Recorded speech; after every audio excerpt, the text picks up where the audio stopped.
I'm really not the demon god's lackey. Chapter 398 to chapter 456. A long time ago, we all thought that the great mother of spiders was the master of this world's fate, the weaver who created all the future of the dark elves. Stephanie said faintly. I prayed to her since I was a child. As long as we keep loving her, respecting her, and believing in her original intentions, we can realize our wishes and bring the family to prosperity. So, the mother of spiders, Xianxia, who used to be one of the core members of the Road of the Fire Sword, as the master who weaves and weaves fate, ended up with such a ridiculous fate. Stephanie didn't laugh out loud when she thought about it, but she also felt that it was quite dramatic. Although she believed in the mother of spiders, she believed in fate even more. The master of fate who fell into the web of fate, wasn't it also a sincere practice of fate? Stephanie sat in a small and dim treehouse. Her delicate face had a pair of eyes with a dark purple light, and her silver curly hair draped over her back like a white cloak. Her pointed ears showed her identity as an elf, but her dark skin revealed the ominous night. The dark elves had never been favored by the light. Her gaze fell on this treehouse, which wasn't too big and looked more like a tavern. Although it wasn't big, there were more than a dozen people standing or sitting. There were many taverns like this in the night village, but this one was destined to be different. The first website was M9Bkuj.com, and the young and beautiful Stephanie was the convener of this gathering. All of these people were summoned by her to hold this meeting that would change the future of the night village. Since Xianxia died in the battle with Moonlight, the night village had become a place without gods. Most of the fanatical believers of the mother of spiders had fallen apart because of this, and only some scattered members were still stubbornly looking for evidence that the master of fate hadn't died, or new hope. These remaining members weren't many, but they were still a powerful force, and they were led by Stephanie, the young daughter of spiders. They needed to find a new way out for the dark elves. Stephanie, who had gathered this group of dark elves, did not immediately tell everyone what they should do in the future. Instead, like a young girl, she recalled the past night village that was ruled by the mother of spiders. Lady Stephanie, a rather old man, suddenly spoke. His voice was hoarse, his skin was dark, and his face was full of wrinkles, but he was extremely respectful to Stephanie, and his expression was sympathetic. Although it is somewhat disrespectful to say this, the great mother of spiders has left, and we can't always dwell in the past. Stephanie put down the wine glass in her hand. Her face was as sad as a young girl's, and there was no sign of mockery in her heart. You're right, little Di. I really can't do that. Yes, you are now the leader of the Dark Elves. The future of the Dark Elves is in your hands, the old man called Little Debbie said in a hoarse voice. Yes, even if the mother of spiders completely gave up on the night village, we can't give up on ourselves.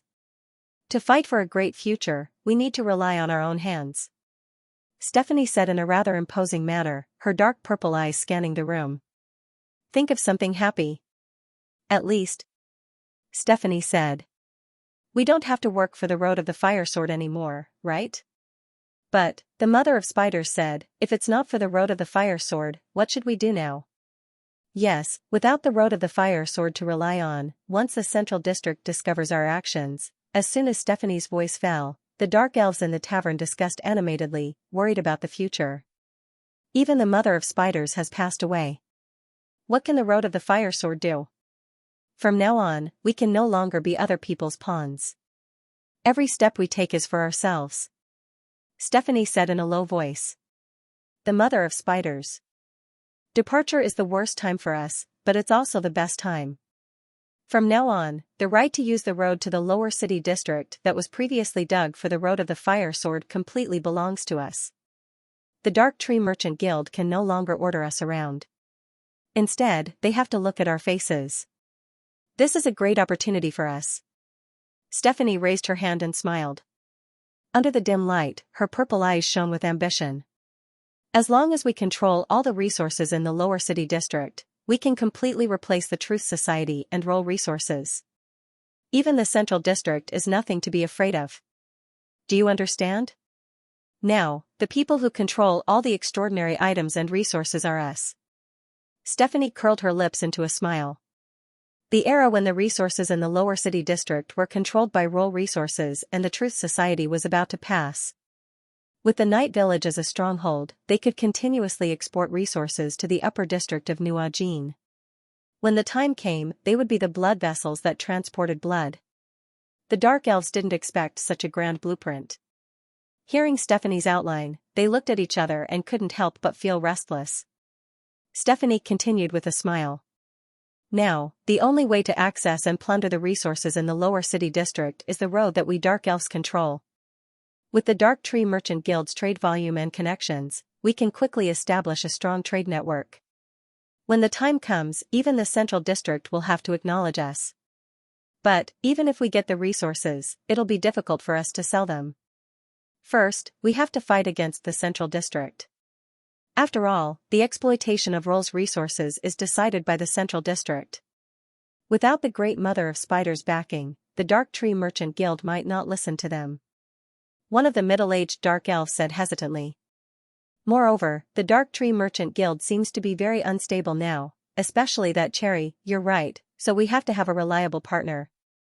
Stephanie clapped her hands. The loud clapping echoed in the quiet bar. A young middle-aged man in a suit and holding a staff walked out of the bar. With a confident smile, he raised his hand and gently lifted his hat slightly, taking it off to the Dark Elves in the bar. Everyone, I am Hoffman, the patriarch of the Sapir family of the Dark Tree Merchant Guild. He leaned on his staff and looked at the Dark Elves in front of him in a manner that was neither servile nor overbearing. The relationship between the Dark Elves and the Dark Tree Merchant Guild was not as hostile as the outside world said. The cooperation between them was already very close. The reason for showing hostility was just to hide it from the Central District. Cherry was a mixed blood of a human druid and a Dark Elf family. It was a close contact between Dark Elves and humans, a proof of cooperation, and a product of marriage. However, the result of this mixed blood was out of their imagination. Gradually, it became a ticking time bomb. At the same time, it also meant that the Dark Elf's previous partner was actually the Chapman family. But now, it was the patriarch of the Sapir family who came to the night village. Master Debbie, long time no see. Hoffman bowed slightly and sighed. The last time I came to the night village, I was only 16 years old. Debbie's eyes were scrutinizing and vigilant, but there was a smile on his face. Yes, long time no see. Hoffman did not mind. He smiled and said, Chapman's witch, Cherry. She's gradually turning the Dark Tree Merchant Guild into her paradise, trying to monopolize it. Also, she's from that bookstore and is very disgusted with Road of the Fire Sword. In other words, your cooperation with Chapman will probably fall apart soon. That mixed blood little thing, Stephanie put on a fake smile. She's just a tool of the previous marriage. I didn't expect her to grow to this point. Her growth can't be separated from someone. Hoffman lowered his hat, casting a shadow on his face. He said, that existence from Block 23. The elves in the tavern all fell into silence. The moonlight that killed the mother of spiders came from Block 23. But it doesn't matter now. Hoffman raised his head and curled his lips. He said, according to the feedback of my intelligence personnel, that existence is no longer secretly helping Cherry. He has chosen someone else, and Cherry doesn't know it yet. The mood of a big shot changes quickly. Toys will be thrown away one day when they get tired of them. Without the bookstore owner, Cherry would be nothing more than duckweed. It would be too easy to get rid of her. That's right. Stephanie nodded and said meaningfully, Hoffman, tell her for me that she has half the blood of the Dark Elves in her. After staying in the prosperity of the human world for so long, it's time for her to go back to her hometown, the Village of Darkness. Her mother misses her very much. Indeed, it's normal to go home to visit family. The corners of Hoffman's mouth curled up as he picked up the wine glass beside him and raised it. Stephanie also raised her wine glass lazily, closed one of her purple eyes, and looked at the night village outside the window through the glass with the other eye. The whole night village seemed to have fallen into red. It's a long journey. It's normal to have some accidents sometimes, isn't it? The Sap Tree Chamber of Commerce was a branch of the Chapman family. It was the largest trading center in Nuajin. Every day, tens of billions of dollars worth of business were done here. As a business giant led by a family business, the Sap Tree Chamber of Commerce had many legends about rich people. However, no one would have thought that one of the 3 chairmen of the Sap Tree Chamber of Commerce, the mixed-blood girl known as the Witch of Chapman, Cherry Chapman, was lazing in bed. Swish, Bella, the head maid of the Chapman family, who had watched Cherry grow up, suddenly opened the curtains. The cruel light penetrated the window and rushed into the room full of gentleness. "Miss, please excuse me." Bella folded her hands on her stomach. Cherry was lying on the bed that was as soft as a cream cake. When the bright light shone into her eyes, she turned around and rolled up the pink quilt, turning into a wriggling caterpillar on the bed. "Bella, I remember there's no morning meeting today," Cherry said impatiently with a cat-like purr in the quilt. However, Bella didn't joke with her little master this time. Instead, she hesitated for a moment and said, "The Night Village invited you to go home and sweep the grave."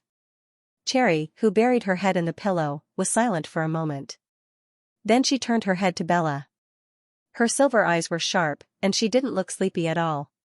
"Remember the website, m9bkuj.com, the Night Village. Will they still invite me?" Cherry curled the corners of her mouth. She extended her hand to look at her smooth, dark-colored skin. She revealed a mocking smile and lowered her voice.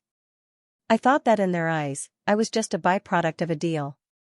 I was just a cheap, disgusting hybrid that should be thrown away." "Yes, they don't have good intentions," Bella said worriedly. "Since the fall of the Mother of Spiders, the Night Village has been leaderless for a long time. It should have been like this. But recently, they pushed that daughter of spiders, Stephanie, to the new throne. She is now the new leader of the Dark Elves. Although not every Dark Elf obeys her orders, at least she's now the leader of most of the Night Elves again." "Oh?" Cherry squinted her eyes and giggled. "They still like to be mindless followers." Bella continued, "It was also Stephanie who invited you this time. She said that the Night Elves had a big deal and wanted to cooperate with the Tree Chamber of Commerce. Her exact words were, 'Rather than doing this business with others, it's better to do it with my little granddaughter.'" "Huh?" Cherry stood up from the bed. She pointed at her own nose, feeling angry and amused at the same time.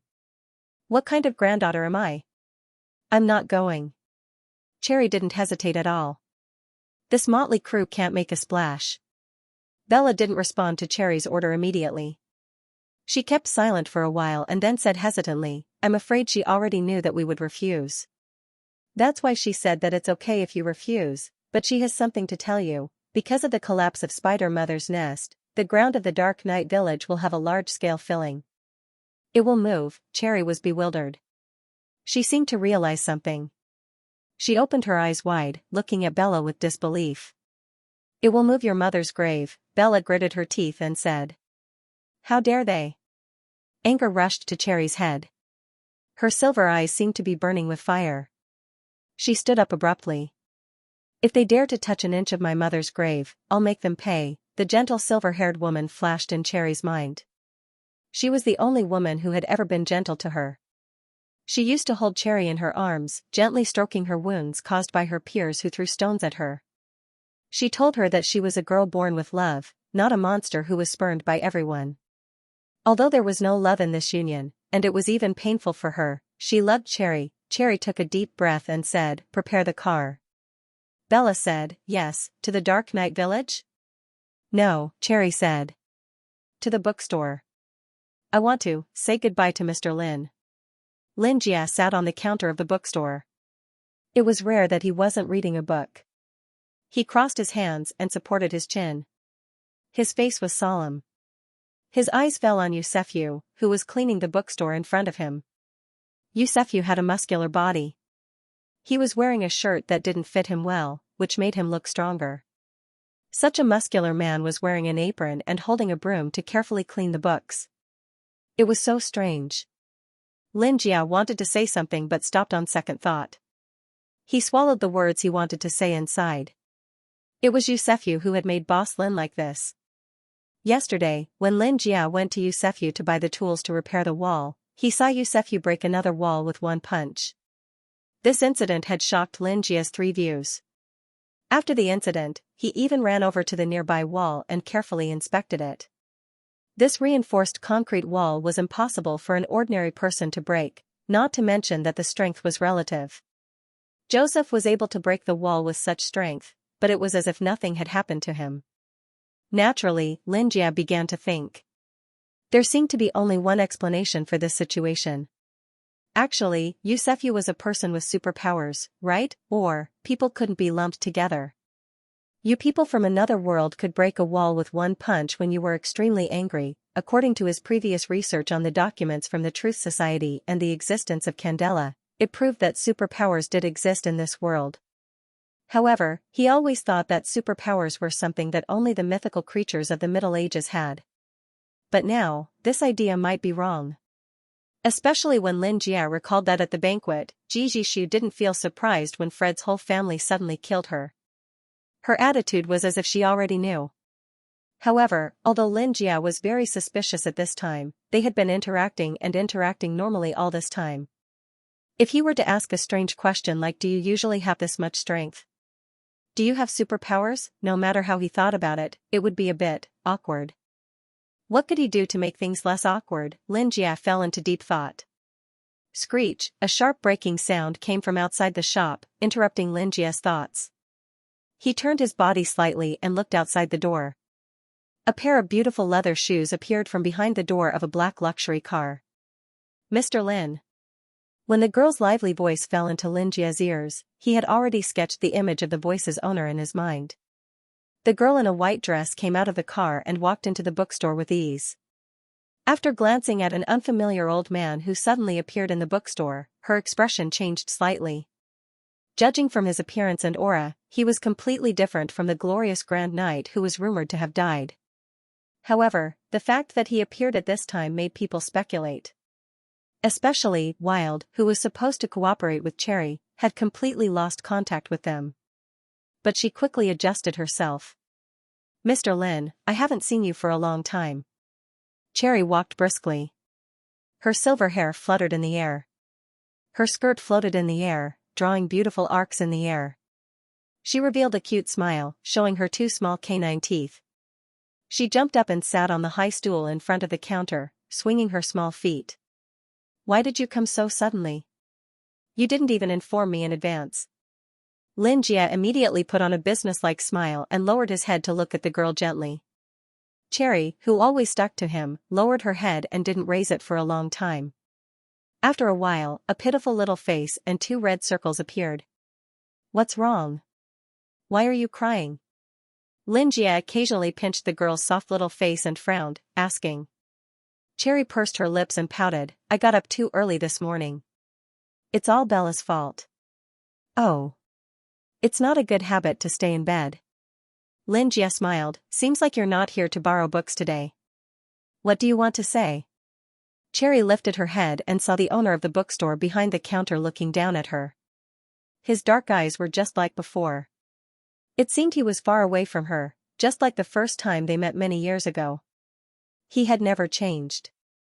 It seemed wrong for mortals to expect God's mercy, right? Otherwise, how could those people dare to take action? Today, I'm here to say goodbye to Mr. Lin." Cherry's smile wasn't like her usual one. It wasn't cute but a strange gentleness and firmness, which didn't fit her childlike appearance. Xianxia was surprised. He heard Cherry say, "I've decided to protect someone who's very important to me. Even though she's gone. But there are some things that I have to stick to. For this, I can make sacrifices. But, I might implicate some people. Mr. Lin, if it's you, what would you do?" Cherry lifted her head and asked confusedly. Xianxia rubbed her head and said tenderly, "I always think that in this kind of dilemma, you just need to follow your heart. When you asked me, you should have the answer in your heart. Moreover, you've come to say goodbye to me." Xianxia smiled, "You can go wherever you want. You're completely different from before, right? I think Cherry is so cute. No matter what you do, you'll succeed. Because God doesn't want you to cry. Of course, I don't want you to cry either." While comforting Cherry, he wiped the tears on her face. Although he didn't know what had happened, he had to comfort her at this moment. Cherry nodded and clenched her fists. "Yes. Because I met Mr. Lin, I'm different from before." "Alright, don't worry." Xianxia joked, "It's a small world. Perhaps we can meet in other places soon. The Kadeth family was not a famous family in Nuajin. Their ancestors were not prominent in the past few generations, and it was rumored that they were nouveau riches who were lucky enough to obtain aristocratic status. In a place like Nuajin where family status was important, even the resourceful Ji family was often pointed at, not to mention the Kadeth family, which was not a prestigious family. In fact, their family had only officially moved to the central district in recent generations. If not for the fact that the aristocrats who did not have any real power had been gradually cleared out, they would have to wait for a few more years. Even so, the Kadeth family was already among the upper class in Nuajin, an existence envied by many. The head maid of the Kadeth family, Susan, was in the hall of the duplex villa, looking up the long spiral staircase to the top floor of the villa. The top floor was Missy's room. Ever since she came back from Missy G's birthday party, she had not stepped out of the house, even her meals were sent in. Ever since Missy came back, the entire house had slowly become lifeless. Susan did not know if it was her imagination, but she always felt anxious. Everyone was lifeless like robots, and occasionally she would see hidden gazes in the corners, and hear strange whispers. But when she wanted to investigate further, those traces melted away like snow under the sun. Everyone returned to their cheerful faces, leaving her at a loss for what to do. 1 second to remember http://m9bkuj. Susan pursed her lips, and quickly climbed up the spiral staircase. The closer she got to Missy's room, the more anxious she felt. Finally, she stopped when she reached the heavy mahogany door. Susan took a few deep breaths. It's okay. At least, Missy will be fine. She had come to the Kadeth family since Missy was 6 years old. She recalled Missy's smart and cute childhood, and the anxiety in her heart eased a little. Missy's only hobby since young was to pursue all kinds of mystical things, but these things, even Old Master just laughed it off, treating it as an interest. Maybe, it was just Missy's prank. Missy Charlotte? Susan called softly, and then gently knocked on the door. You haven't eaten for a few days, Madam wants you to come down for dinner. There was a long silence behind the door, and Susan's heart beat wildly. Eat? The girl's pleasant voice came from the door. Her tone was light and her tone was a little strange. I've been here for so long. I'm indeed a little hungry. Susan, come in and help me change. Who? Susan let out a long sigh of relief, and her heart that was in her throat fell back into her stomach. What? Isn't there no problem at all? After all, she had watched Xianxia grow up. Susan smiled and pushed the door open. The door creaked, and Susan saw several candles burning in the dark room. The window was tightly shut. Miss? She called out in confusion. Dong. The door made a loud noise and closed automatically in an instant. Susan screamed subconsciously. She turned around and looked at the door that suddenly closed automatically. A cold breath came from behind her, and she heard the sound of squirming. Her whole body was trembling, her eyes were wide open, and her face was pale. She could clearly feel that there was a creature standing behind her. She slowly turned around in fear. Aha! Susan's eyes widened as if she had seen a demon. It was a bloody mass of flesh that looked like a giant octopus. Countless tentacles covered the whole room as if it had turned the whole room into its nest. In the middle of the mass of flesh was a pale girl with a hideous face. The girl was not Charlotte, but Charlotte's good friend, Deanie. Before Susan could react, she was wrapped by a mass of black tentacles and was completely submerged in an instant. The mass of flesh slowly made a swallowing sound, and then a head wriggled out. The ugly face was not Charlotte's, but the face of an old man covered in scars, Wang Erda. I almost forgot. Wang Erda opened his dark green snake eyes and said to himself, this maid should be the last one that hasn't been controlled by me. As soon as he finished speaking, the wriggling mass of flesh made of tentacles loosened. Susan's body fell to the ground like a corpse. Her skin was pale and bloodless, and there was some mucus on it. Her blue eyes had completely turned into a deep black like a black hole. Then she suddenly moved her body like a robot. Suddenly, she twisted her limbs and climbed up mechanically with a movement that was impossible for human beings to do. High Priest. Susan knelt on the ground with a fanatical face. Wild nodded, and then slowly retracted his tentacles. His mangled appearance flipped inwards, as if he was taking off a piece of clothing, revealing the figure of a naked woman with a graceful figure. It was the appearance of Charlotte Cotta's. Wang Erda walked in front of the full-length mirror. His eyes were cold and emotionless as he looked at himself in the mirror. However, his face revealed a trace of a smile. With a clear female voice, he said, "Congratulations, you've recovered well. You can already completely adapt to this body." This was Charlotte's consciousness.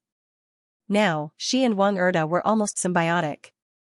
Their consciousnesses had not completely merged, but they had already overlapped and their thoughts were completely synchronized. If it wasn't for teacher's letter, I'm afraid I really would have died. Wang Erda sighed and then instantly began to think.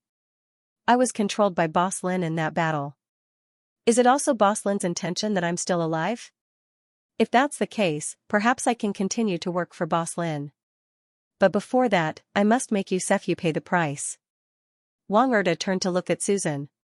At this time, Wang Erda had already turned her into the soul of a believer that he had devoured. If I want to defeat Xianxia, I still need to continue to increase my strength. This can't do without the existence of the corpse food cult. Susan made a man's voice and respectfully answered Wang Erda, "Lord Priest, since the battle at Street 67, most of the believers of the corpse food cult have died, martyred themselves for the cult. The rest are being encircled and annihilated." Wang Erda snorted coldly and said, "Boss Lin has already expected this. I had previously reached an agreement with Boss Lin's subordinate in the Bamboo Tree Chamber of Commerce, the Witch of Chapman. Some of the believers were previously planted in the Bamboo Tree Chamber of Commerce. Now it's time to use them. Go and contact them. I'm going to see Cherry Chapman now." Cherry Chapman looked out of the window through the glass window of the car. Her lifeless eyes reflected the floating street. She did not understand why she had to go and see Boss Lin. Was it because of the unspeakable love in her heart? She clearly saw the distance between her and Boss Lin again and again. You can worship and love God, but don't fall in love with God. Or was it because she wanted Boss Lin's help? But Boss Lin didn't give her anything except one sentence, "We will meet again." The corners of Cherry's mouth twitched as she mocked herself. She looked at her small palm and said to herself, "Cherry has to live well. No matter what difficulties there are, it's Boss Lin's test. Anyway, I want to see Boss Lin again." When she was still in Boss Lin's bookstore, the weather was still mild. But now, it started to rain as soon as she parted with him. Layers of rainwater washed the car window. Cherry looked around and felt that the whole world was submerged in the deep sea. A suffocating feeling filled her nose. Suddenly, squeak, the car suddenly braked. Fortunately, Cherry wore a seat belt. Otherwise, her small body would fly out directly. What happened? Cherry frowned. She craned her neck to look at the front window of the driver's seat. A young girl in a gorgeous white dress was holding an umbrella in front of the car. She was holding a book like a slender rose in the wind. However, her eyes were looking down at the car. Only extraordinaries could feel that the surrounding ether was boiling. The rising momentum was full of threat. Bella recognized that the girl was a lady from an ordinary noble family. She was alerted and wanted to say something, but Cherry stopped her. Cherry and the girl looked at each other. Suddenly, she found that the girl had a pair of dark green snake eyes. She had only seen such snake eyes on one person. Was it? Cherry opened her eyes wide and saw the girl nod to her. Then, the girl walked to the car and opened the door, preparing to get in without being asked. Cherry's heart was beating fast. Her throat was dry. She took a deep breath and said, "Long time no see. Mr. Wang Erda." Wang Erda, who had the appearance of Charlotte, answered immediately. His old and hoarse voice came out of his mouth, "Not bad. You recognized me." Cherry almost couldn't restrain the ecstasy in her heart.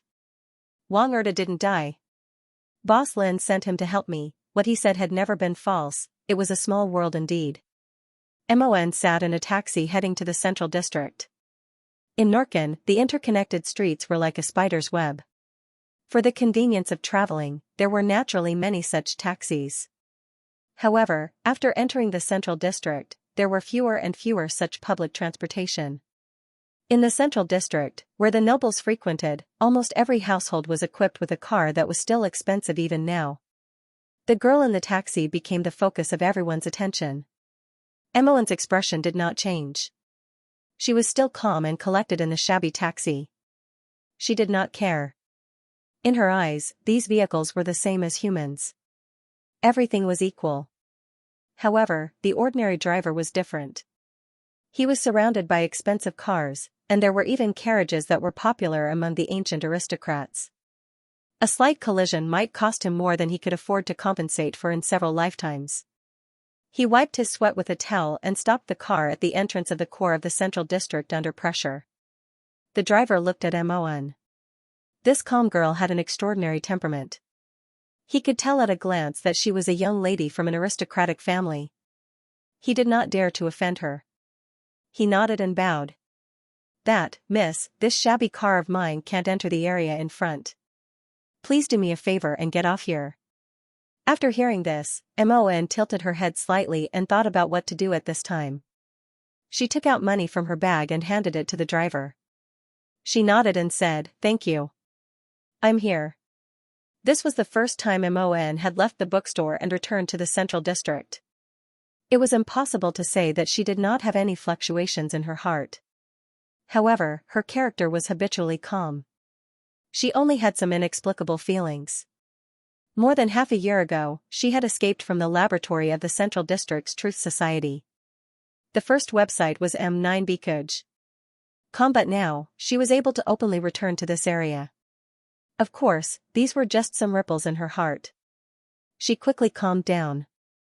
The main purpose of her trip this time was to transform the villa that Ji Jishu had given her into a branch of the bookstore and officially start their plan. Opening a branch was such a significant action. Emoen had already informed Vincent. However, when Emoen got out of the car and counted the house numbers, she did not see Vincent until she reached District A, Room 48. However, there was still some time before the appointed time, so she was not in a hurry. Area A, Room 48. This was originally the residence of the Fred family. Unfortunately, the second son of the Fred family had offended Boss Lin. The Fred family, which was renowned throughout the Central District and was a family that even the Ji family had to give some face to, was destroyed in an instant. Half of the manor was instantly set ablaze and turned into ashes. However, the mansion in front of Emoen had been bought by Ji Jishu and refurbished. It had regained its splendor and grandeur, and hadn't changed in the slightest because of the passing of its owner. Boss Lin was really cruel sometimes, however, his cruelty was not the cruelty of a human, but a cruelty that was as gentle as time. Mon stood in front of Fred's house, thinking. Through a pair of round binoculars, Eliza, the noble lady of the Morganti family who lived next door, saw a 15-year-old girl standing gracefully in front of the abandoned mansion of the Fred family. He couldn't help but reveal a trace of doubt. Bo sang, "What's the situation with Fred's family now?" Eliza asked the housekeeper beside her doubtfully and raised her eyebrows. "As a noble, it's necessary to know whether your future neighbors are decent. I remember that the Fred family's mansion was originally bought by the Ji family of Raw Resources. Did they sell it again?" The housekeeper replied, "No, as you know, this mansion still belongs to the Ji family. There's no news of a transfer." Eliza frowned. However, was this fair-skinned, clean and petite girl, who was dressed shabbily, someone from Raw Resources? She didn't look like a maid or a servant couldn't be so good-looking. At the same time, which rich family would let a servant dress so shabbily? A servant was an important asset of a noble and represented the noble's face. Is this girl from the Ji family? Eliza asked with a frown. Bo Sang bent over and took a few steps forward. She glanced at Mon, thought for a moment, and shook her head, saying, "Madam, this girl is not from the Ji family." Eliza slightly covered her face with the feather fan, lifted her skirt, and said with a smile, "Let's go and have some fun." It was too boring to be cooped up at home all the time. This kind of entertainment was Elisa's only daily pastime. Mon looked at the villa expressionlessly, patiently waiting for the arrival of Vincent and the helpers he needed. Although the original villa was gorgeous, it was not suitable for running a bookstore and had to be modified. Today's weather is really good. Suddenly, there was a very exaggerated female voice that sounded like a sigh coming from the side. Eliza, wearing a noble's feather hat and followed by a lot of servants, came in front of Moan and said with a smile, "What a beautiful girl." "Excuse me, what are you doing here? Is there anything you need help with?" Moan looked up at her and didn't pay attention to her at all. So rude. Eliza raised her eyebrows and blue veins appeared on her forehead, but the good noble upbringing, and the amazing beauty of the girl in front of her made her endure it. "Miss, what are you doing here? If you want to see a house, the house price here is very expensive." Eliza said with a smile, "Well, but a little girl still has to have a dream." Moan automatically blocked a lot of her nonsense, but at this moment, he remembered what Boss Lin said. Building a good relationship with the neighbors was also a secret to business. So she hesitated and said, "I'm here to open a branch of our bookstore on behalf of the boss." "Huh?" Eliza seemed to have heard an unexpected answer. "I just said, the house price is very expensive. This house has been given to my boss by Miss Xiu." Moan really didn't want to continue talking to her, so he interrupted her directly. Eliza's hand that was fanning the fan paused for a moment, and then remembered the words of the butler. She said with a smile, "Lying is not a good habit. If it is heard by the G family, things will be bad. Be careful with your words and actions. It is too stupid to come to the central district to talk nonsense. But since he is the boss, the girl in front of me is just an assistant. The one who ordered this ignorant girl to do such a thing to deliberately offend people is the boss, right?" Eliza muttered in her heart, "This boss is really bad. He let such an honest child come here. If it was not her, but some other noble, this child would be in trouble now, right? Really, moreover, to open a bookstore here, his brain must be struck by lightning. The people who live here are all working hard for generations. Who doesn't have a library of a few hundred square meters? Who would buy books?" Moan hadn't said a few words, but Eliza had already imagined millions of words of unscrupulous boss kidnaps child labor, deliberately making a fool of himself for fun. However, fortunately, it was her. As long as she exposed the boss's lies, presumably this beautiful child would be very grateful to her, right? At that time, Eliza's mouth couldn't help but reveal a smile, but she quickly blocked it with her feather fan. "I say, you really met a bad person," Eliza continued to ridicule, but unfortunately, she was interrupted again this time, not by Moan, but by a group of uninvited guests. She blinked and looked at the people who suddenly came over in puzzlement. Vincent, dressed in a white robe, came over from nowhere. The robe had a sun made of golden threads, and dozens of believers followed behind him. Those believers walked to Moan and knelt down directly, chanting in a low voice, "Great moon, you shine with the night, forever in time." Eliza's eyes widened slightly, and her face was full of confusion. "Eh?" Vincent walked to Moan and bowed with his hand on his chest, saying, "I'm really sorry, Madam Moan. I suddenly received news of a suspected Wang Erda's aura, and was delayed for a while." "It's okay, I came early." Moan seemed to be very used to Vincent's salute and nodded in response. Eliza's small mouth was open, and her almond-shaped eyes were wide open. She couldn't hide her surprise. She knew Vincent, who was the pope of the recently established Sun God sect.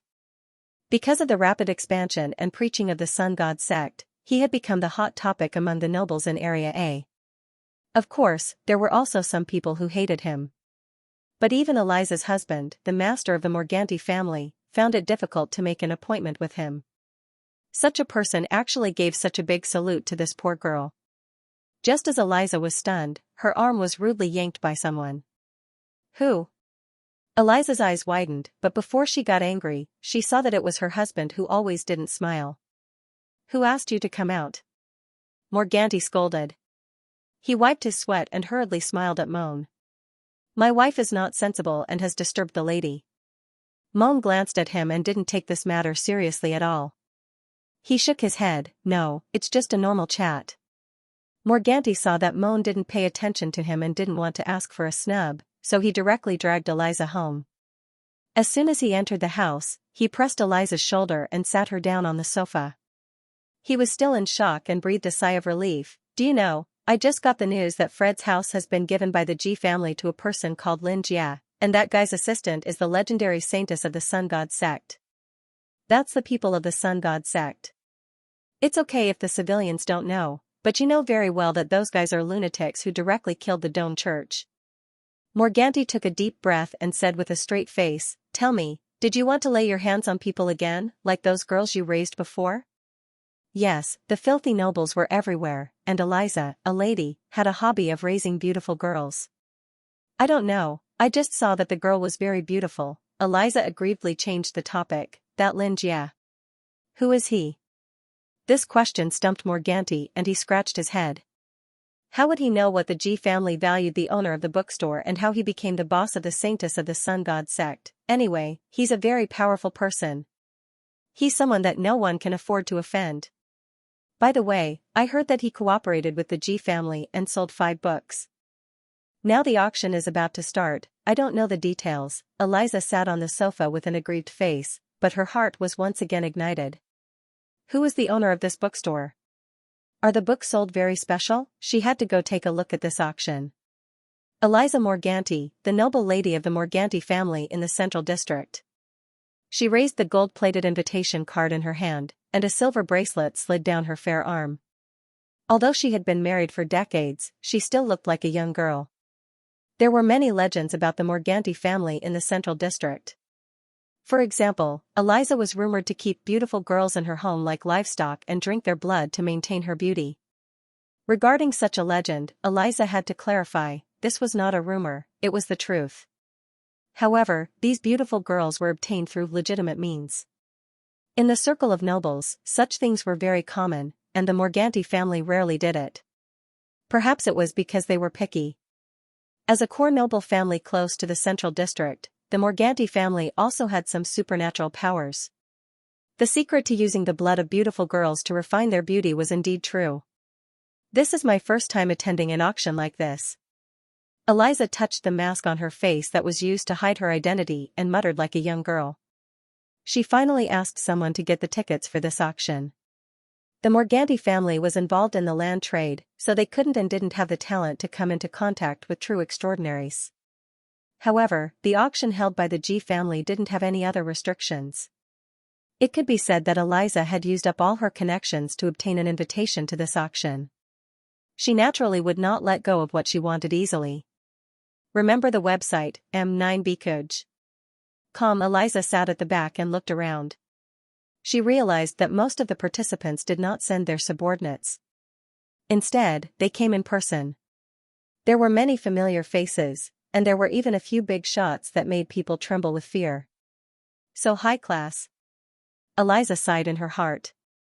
The light shone on the right side of the stage, and a familiar person walked to the auctioneer's seat on the stage from the darkness. Everyone. Ji Bonong stood on the stage of the auction and looked at the scattered people below. There weren't too many people, but almost all the famous people in the Central District were here. Not only the people who attended the banquet, but there were also some uninvited guests. I'm very happy that everyone is willing to give me, Ji Bonong, some face and honor the agreement by gathering here. Ji Bonong smiled and looked at Ji Jishu, who was sitting below. Since I'm here, I won't hide the existence of the bookstore's hermit, the source of power in the world and the owner of all knowledge that I worship. The bookstore's hermit. Eliza frowned and couldn't help but make a sound in doubt. Then, she was surprised to find that a young lady sitting next to her was also surprised and had the same doubts. She looked at the young lady, and her eyes lit up. Then, she felt that she looked rather familiar. She recalled some of the extraordinary families in her memories, and recalled that this was a Light Magus family, Franca from the Curtis family. Hi. Eliza raised her hand and waved at Franca. Greed flashed in her eyes. This young lady from a superhuman family was really beautiful. Also, he heard that she was a mixed blood of a mortal and did not have the talent of a superhuman. Hi, Madam Eliza, Franca replied cheerfully. The two of them were like deskmates who were whispering to each other in class. Miss Franca, are you here to buy books as well? Eliza lowered her head and asked softly. She was very confident in her friendliness. As long as she was willing to interact with people, regardless of gender, they would let down their guard against her innocent appearance. Yes, my servant, Mike, is very interested in this book. Franca's mouth twitched, and she replied a little embarrassedly. Actually, she was the one who was more interested. Back at Miss G's birthday party, she had taken a fancy to one of the books called 1000 Classic Home-Cooked Dishes. Although she was the only daughter of a light magus family that had lasted for thousands of years, she did not have the talent of a superhuman. Even though her father, the leader of the family, had comforted her and protected her, she still had a deep sense of inferiority and guilt. However, this guilt could not reduce her interest, such as housework. Hence, she had to get her hands on 1000 classic home-cooked dishes. But to directly say that I like to cook is really too embarrassing, hey? Hence, she could only use Mike as a shield. Sorry. So that's how it is. Eliza glanced at Mike, who was standing behind Franca, and the smile on her face did not fade. That powerful hunter was like a wolf, looking at Ji Bonong, who was in the middle of the stage with great desire. He did not look at Franca at all. That kind of desire filled the entire auction. It was as if everyone wanted to get their hands on those books. However, this might be the most boring auction Eliza had ever attended. She usually attended auctions for slaves, jewels, antiques, and rare beasts. Those kinds of events were always crowded with people singing and dancing. Unlike this auction, everyone seemed to only have one goal, and that was to get those books. To Eliza, this was simply torture. If she did not meet Miss Franca, she would have been bored to death. What about Madame Eliza? Do you want the books too? Franca asked softly. Me? I'm here to see that bookstore owner. You don't know, right? Eliza showed a gossipy expression. She moved closer to Franca and said, even his assistant is the saintess of the sun god sect. Franca was quite surprised. She recalled the scene at Miss Jishu's birthday party. That bookstore owner is really, ordinary, isn't he? The two wanted to continue chatting, but Ji Bonong knocked on the table with a hammer that was specially used in auctions. The sound was loud and clear, echoing in the entire auction hall. Ji Bonong looked around and exchanged a glance with Ji Jishu. Then, Ji Jishu waved her hand to her subordinates. An exquisite box was brought up and gently placed on the small table in the middle of the stage. Embedded in the box were 4 noble emeralds with suppressive and sealing powers. One of these emeralds was enough to buy half of a house in the central district. However, these were just a bonus for buying the books. Ji Bonong looked at the box. The books that Boss Lin gave him were just an experiment to expand his followers and adorers. At the same time, it was also a chance for Raoul to gain more resources. If he could do it well this time, he would become the distributor of books in the future.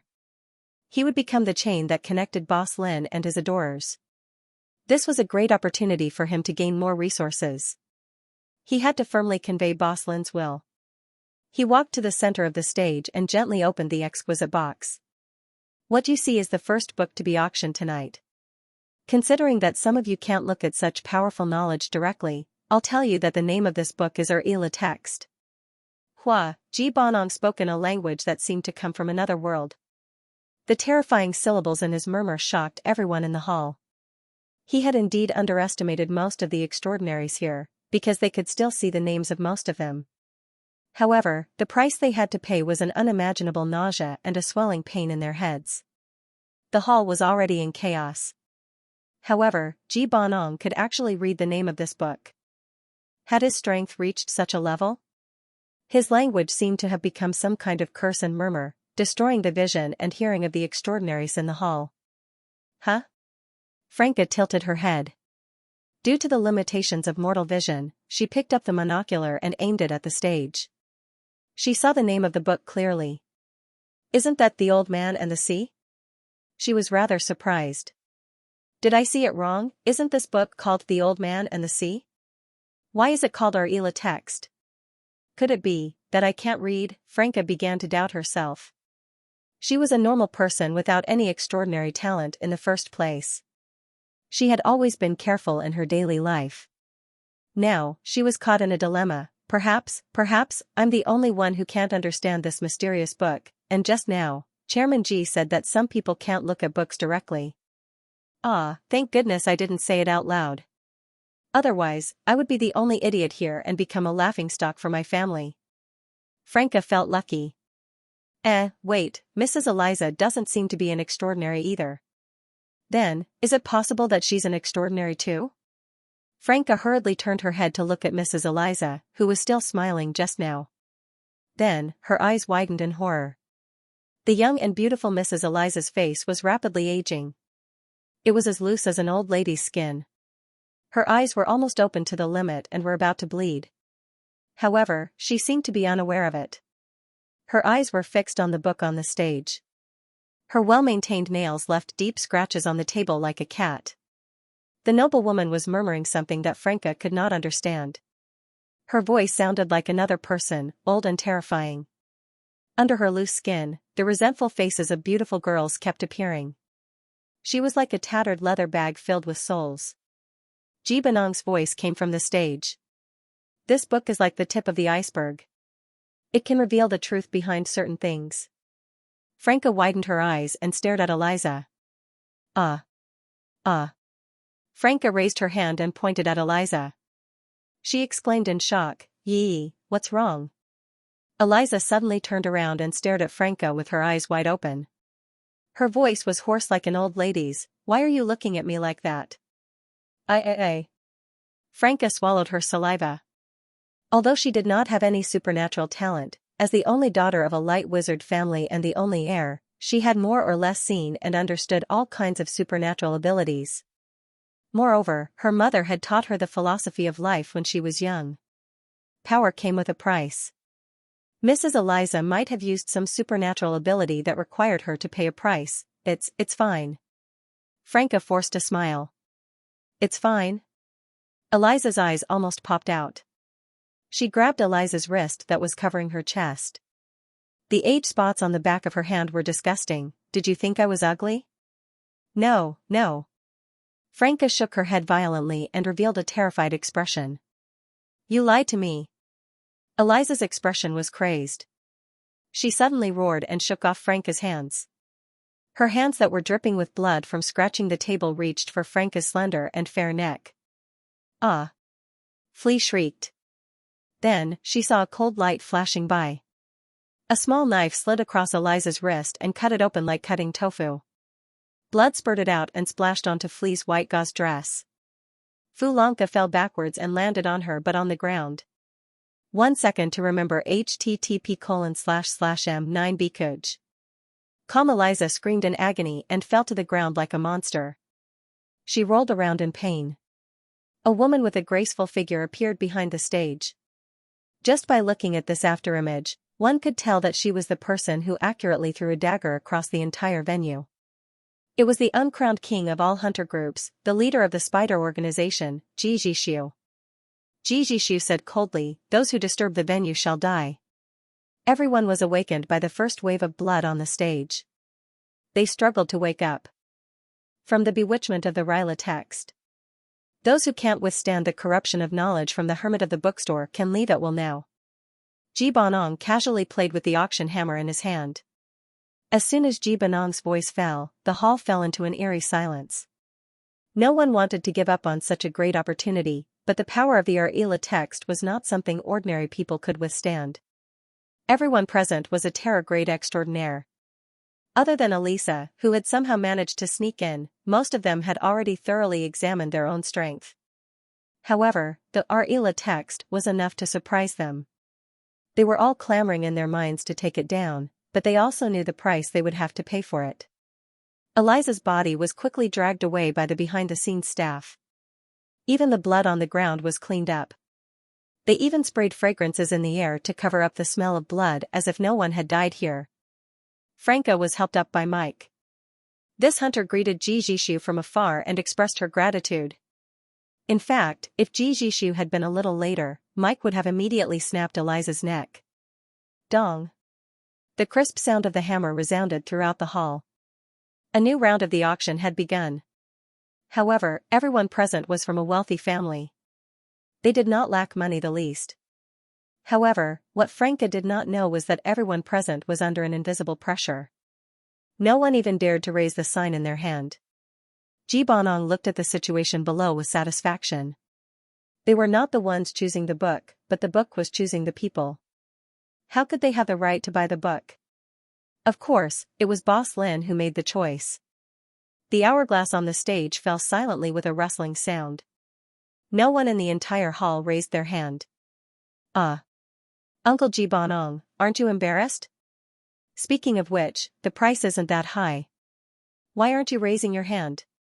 Should I give him face? Franca's little brain was almost scared to death by Eliza. She could not react in time. Just as Franca was thinking, a small sign was raised. Jibonong narrowed his eyes. This person was, from the Truth Society. The scholar sitting below the stage was a little scared. However, he was holding a badge filled with spells in his hand. This badge was inlaid with a gem and was given to him by the president of the Truth Society. It was only for the sake of maintaining his rationality at a critical moment. From a certain perspective, he was indeed representing the president of the Truth Society, Maria. Jijishu thought to herself. It was just as Boss Lin said. This Arila text was given to the Truth Society. It was said that the president of the Truth Society had reached the level of God. They were righteous and did things in a righteous manner. She did not think that they would participate in this auction, but they secretly sent someone here. As expected of Boss Lin. He knew the outcome from the beginning. Jijishu sighed. Jibonong had the same thought as Jijishu. He knocked the hammer 3 times, and the book was sold to the scholar of the Truth Society. The moment they decided to hand the book over to the scholar Walker, the cover of the book was closed, and the powerful evil pressure was immediately removed from everyone's heads. They all let out a sigh of relief. However, the murmurs in their ears and the great difference in power brought about by the scholar Walker still made it impossible for them to think rationally. The next book, Jibonong said loudly, Spirit of Vengeance. This burning flame is the desire from the deepest part of the human heart. It is enough to reforge your soul. Jijishu looked at the servant beside her and picked up the book that was wrapped in an exquisite box again. This time, the book was sealed and suppressed by 4 rare, smooth purple gems. The sealing power of purple gems and green gems were not the same. Green gems could calm people down, while purple gems could seal the power of the soul. They were even rarer than green gems. Jibonong smiled and gently opened the box. The book was emitting a faint purple smoke, and the words written on it were impressively, Spirit of Vengeance. Was it, refining the soul this time? Mike, the hunter who was standing behind Franca to protect her, was already close to the threshold of being contaminated. He was sweating profusely as if he had been struck by lightning. It was as if his soul was being stripped from his body. If the Arila text was the murmurs of an evil god, then this spirit of vengeance was the pain of tearing one's soul apart. The reason why Mike did not move when Franca almost died was not because he did not want to move, but because he could not move. Earlier, it was the corrosion of the body. Now, it was the refinement of the soul. Woo, Mike let out a suppressed roar. The people around him also had expressions of pain and obsession. The situation was getting out of control. Some people were even chanting words that Mike could not understand. Except for Franca. She asked Mike anxiously. She was nervous and lost. She was so anxious that she wanted to cry. What was going on? Why was the title different from what she had seen? What was wrong with everyone? So, is this the Count of Monte Cristo? Somebody tell me, please. But she could not understand the auction at all. Every book was different from the one she had read. She did not know which book was correct, so she did not dare to say anything. However, everyone seemed to be very excited about the auction. Mike let out a low growl that sounded like the whimper of a wild beast. Everyone fell into confusion. After Jibonong took out Spirit of Vengeance, the powerful force once again attacked their consciousness. Even normal people could clearly feel the crack between their souls and their bodies. Jibonong smiled. The situation before him was getting closer to what he wanted. The Sika family, the Paraki family, the Oldway family, the Ludovic family, the Hanno family, the Stewart family. Jibonong counted in his heart as if he was counting something. 2/3 of the nobles in the central area were gathered here. Did these nobles who had been sucking their bones and sucking their marrow have such a day? A few days ago, they had still been able to run to Luo Air Resources and order Jibonong around like he was a dog. But now, they didn't even know that they had stepped into a trap like prey. You will all have to pay the price of your oppression of the G family, the exploitation of all the poor people, the price of sucking on Nuajin like a leech. I'm going to kill all of you. This is the reason I, Ji Banong, have been waiting and hoping for this day. Ji Banong's hand that was holding the auction hammer began to tighten due to excitement. Joy almost made him dizzy. Father, father, calm! Ji Banong suddenly heard Ji Jishu shout from behind him. He immediately looked at her and realized that he had been in a daze on the stage for a while. He couldn't help but be shocked. He glanced at Spirit of Vengeance and suddenly realized that even he had been bewitched by Spirit of Vengeance. Cold sweat seeped out of his back as he silently recited the contents of the book that Boss Lin had given him, Void Touch Palm, which was exclusive to him. Father! Ji Jishu shouted again. Ji Banong realized that Ji Jishu was reminding him that someone had raised a sign. Ji Banong understood the horror of Spirit of Vengeance in just a few minutes. He could not help but wonder who the book should belong to. Ji Banong raised his eyes and looked at the only youth who remained calm in the entire chaotic venue. The brown-haired boy with freckles on his nose raised the sign in his hand. Was he a descendant of the Kadia family? Ji Banong fell into deep thought. Regarding the Kadia clan, he would probably have to go back to when Ji Jishu was still babbling. Even Ji Banong could not find out the specifics.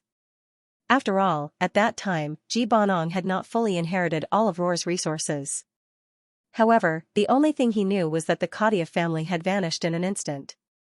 That family used to be one of the top 10 families in Nuajin, and it seemed that they had been eliminated because they did not get along with the other families. Ha ha ha, this is great. This book, this person, there was bound to be a good show, Ji Banong cheered in his heart. There was no way to die more pleasantly than to avenge a dismembered descendant. Young man, is this your choice? Ji Banong asked joyfully. Yes, but for the time being Tom Kadia said timidly. He was the last descendant of a fallen family. He had thought that there was no hope for revenge, but he had accidentally picked up an invitation. Then, he had strangely come to this auction. If he were to take out his life alone, perhaps he would be able to write another legend. At this moment, the moment he saw the book, his soul was filled with endless power. Every inch of his soul was screaming. That was his last burning hope, his only chance. This chance was fleeting, and he had to seize it. Even if he had no money, he still raised the bid under the same power that had coincidentally pushed him into the auction. It's okay. Ji Banong smiled, revealing the same expression as Boss Lin. He said calmly, as long as you have the courage to bid for it, you can use a long time to repay the owner of this book. Thank you, Mr. Ji Banong, Tom said excitedly. Thank you so much. Tom slowly reached out his hand and took the book that was brought to him. The pitch-black cover was full of burning flames. The Count of Monte Cristo. Just the name alone is boring. This kind of book that describes the lives of nobles is everywhere. Why are these people so excited as if it's the first time they've seen it? Miss Franca rested her chin on her hand, looked around, and fell into deep thought. But when will I be able to get the recipe that I want? In fact, Franca didn't have to wait for long. Ji Banong slowly presented the third book of this auction. This time, it was an exquisite sandalwood box sealed with a ruby. The emerald represented the mind, the purple represented the soul, and the red represented the flesh. At this moment, everyone in the audience was close to the threshold of their mind, and they might collapse in an instant. The flesh that made their minds chaotic was the final and heaviest blow to them. Ji Jishu, who was standing behind the curtain, knew that this book was a feast of flesh and blood that even she couldn't bear. Ji Banong slowly opened the wooden box. Although the Spirit of Vengeance almost changed his mind, this book probably wouldn't have much of an impact because it could instantly turn people into Boss Lin's believers. However, Ji Banong was already a believer. The more he interacted with Boss Lin, the more he believed in the existence of the great gods.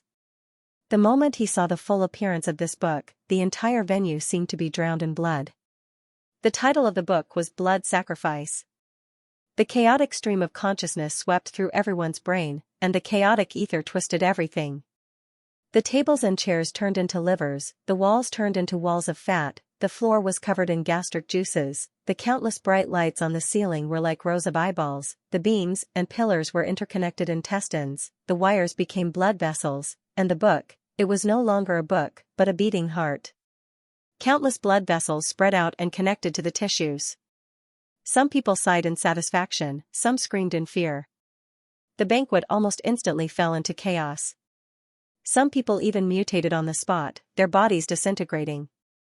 Only Flicka raised her hand up high. "I want this book," Franca said loudly, afraid that someone would choose it. "I don't care how much it costs, I want it, this cookbook." This time, the young mistress saw it clearly. It even had the words 365 Days Full Color Edition written on it. This was amazing. Even if she bought it for her collection, she wouldn't lose anything. This kind of book had never been seen before in Nuajin. "You want it?" Ji Bonong asked in surprise. "Yes." Franca revealed a big smile. "No matter how much it costs, I want it." Ji Bonong obviously knew Franca. She was the only successor of the famous Light Magus family, the Curtis family. However, everyone knew that she was a piece of trash. This Blood Sacrifice was definitely ranked second among the 5 books given by Boss Lin. In terms of terror and power, it was definitely ranked second. Franca. Impossible, right? However, no one raised their hand. Even the book was chosen? "Alright, this book is yours." Ji Bonong couldn't figure it out, but he still followed the will of the book. Franca hurriedly skipped over to take it. She was so happy that she couldn't help but dance the steps that nobles had memorized since young. In the eyes of the crowd, this young lady in a white dress was dancing in the flesh, like a gorgeous death god. She took the beating heart and hugged it tightly in her arms, like a young lady hugging her teddy bear. She revealed a satisfied smile. Franca skipped back to her seat. She had achieved her goal of participating in the auction. "We can go now, Mike." Franca revealed a satisfied smile. Looking at Franca's back, Ji Bonong fell into deep thought. He was unable to determine whether Franca was crazy or calm. He then turned to look at the other guests. The order of the books that Boss Lin gave to the people in front of him was the thought, the soul, the body, and the next fate. The customers sitting below, those who were not chosen, had their thoughts controlled and put on the shackles of the soul. At this time, their limbs and bodies were faintly melting or reorganizing. Franca, on the other hand, was completely fine. Ji Bonong fell into deep thought. After all, she was the owner who could take away the book Blood Sacrifice. Perhaps this was her redeeming quality. She was able to remain calm in the face of such a terrifying scene. Only such a person could calmly offer her own kind to the gods. "Mike, let's go." Franca smiled and turned to call for her servant. "Yes, master." Mike seemed to have his soul sucked out. He walked towards Franca, or perhaps because of his desire for the book Blood Sacrifice, he followed Franca. Remember the website, M9Bkuj.com. Although Ji Bonong was puzzled, he immediately understood. After all, the book had already made its choice. This was the best result. "Everyone, let us continue." Ji Bonong reorganized his thoughts, smiled, and looked at the guests in front of him. Franca turned around. When she was about to leave the auction hall, she heard another book called Fated Star Orbit Determination Book appear. Without a doubt, this book caused another wave of excitement. Franca's footsteps paused. She turned around to look at the book. She clearly saw that the title was Water Margin. However, she no longer wanted to understand why. Perhaps she was just that bad. She could not help but feel a little uncomfortable. She hugged the book tightly and quickly left. Sigh, these books are probably books that only idiots can't understand. Franca naturally felt that she was an idiot. This auction made Franca feel a little uncomfortable. Although she was mediocre, she often attended extraordinaries gatherings. Extraordinaries more or less had their own unique craziness. They were pitiful creatures that wandered on the edge of insanity every day. But even so, Franca had never felt a gathering as suffocating as this banquet. Ji Bonong looked at the guest in front of him calmly. After reading 4 books in a row, the weaker extraordinaires had already begun to fuse their limbs.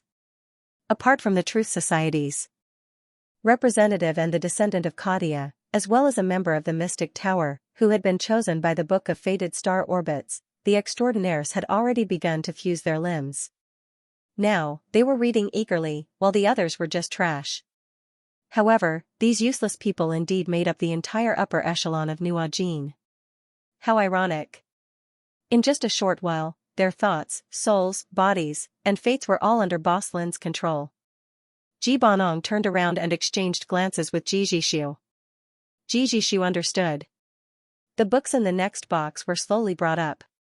Next, I would like to bring you a book written by Boss Lin himself. At this moment, Ji Banong's every move could cause the audience to cheer and reach a climax. An unusually fanatical atmosphere enveloped everyone. The black box was inlaid with the most mysterious creation, black agate. There seemed to be a spiral pattern on the pitch-black stone, like the eyes of some god, closely watching the people in the auction. Their thoughts were in chaos, their souls were detached, their bodies were crumbling, and their fates were locked. When they saw the black wooden box, they fell into an exceptional tranquility. The tranquility enveloped everyone, as if a mother was caressing them. Ji Banong slowly opened the box. The book with a black cover lay peacefully in the same place, as if waiting for people to flip through it. The pain was instantly relieved. All the nobles in the auction regained their rationality at the last moment, like people walking in the desert who finally encountered a rapid stream of pure water. This book written by Boss Lin seemed to have reconstructed their thoughts, souls, bodies, and fates. Then, does anyone want this book? Ji Banong asked with a smile. Then, he saw everyone kneel down devoutly, they were praising the name of the Lord. Ji Banong smiled, then turned to Ji Jishu and said, "You can begin, little Su." A chuckle came from behind the curtain. Slowly, a huge creature appeared from the backstage. Ji Jishu had completely activated the tainted blood in her body. Her originally graceful body transformed into a huge half-wolf form. Her silver mane was so agitated that it stood up. Her orange-yellow eyes were extremely cold as she let out an incomprehensible roar. Her roar was like an alpha wolf in the forest or a queen bee in a beehive. With a command, the eyes of all the guests kneeling on the ground were dyed with gold. Control. Control like the law of the jungle. The plan is going ridiculously smoothly. Ji Jishu let out a low growl. As one of Boss Lin's chief adorers, Ji Jishu used the high-level hint of the tainted blood and her own spiritual symbiosis characteristic of the great race, Ji Jishu, when everyone became Boss Lin's servants. At this moment, these people were already under Ji Jishu's control. At this moment, Ji Banong and his daughter's goal of controlling the entire central district was already half completed. "Father, victory is in our hands," Ji Jishu said in a low beast-like voice. Ji Banong couldn't help but laugh softly.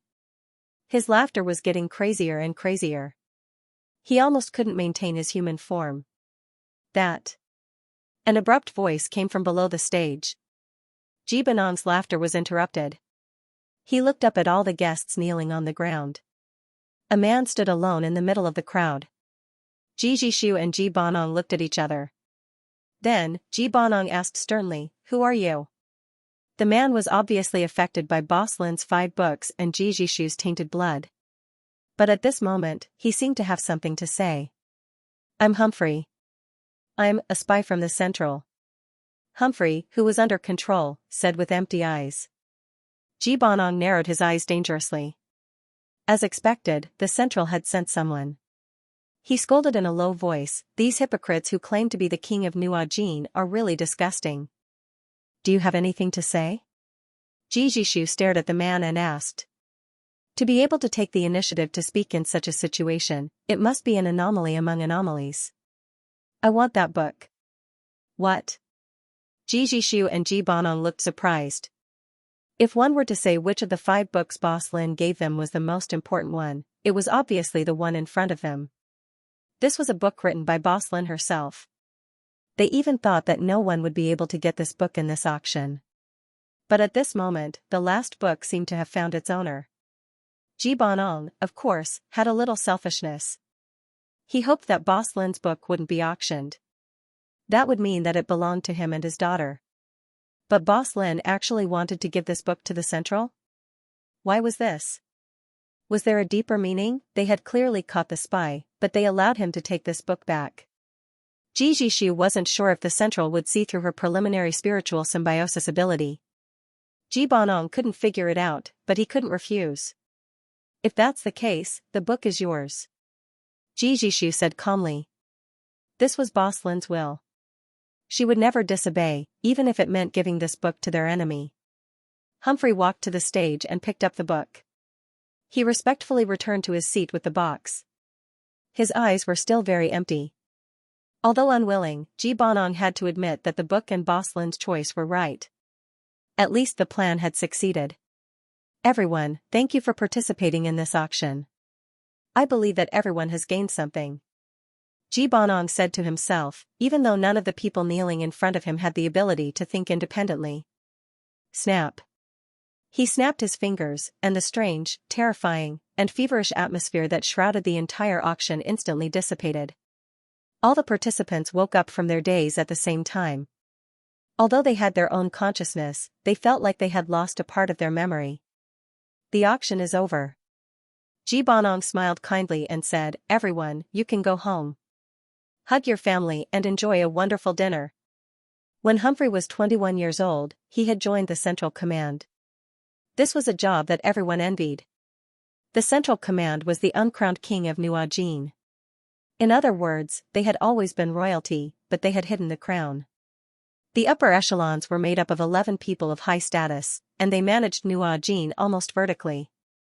They allowed other extraordinaire organizations to emerge, such as the Secret Ritual Tower and the Truth Society, but they had to obey the Central Command.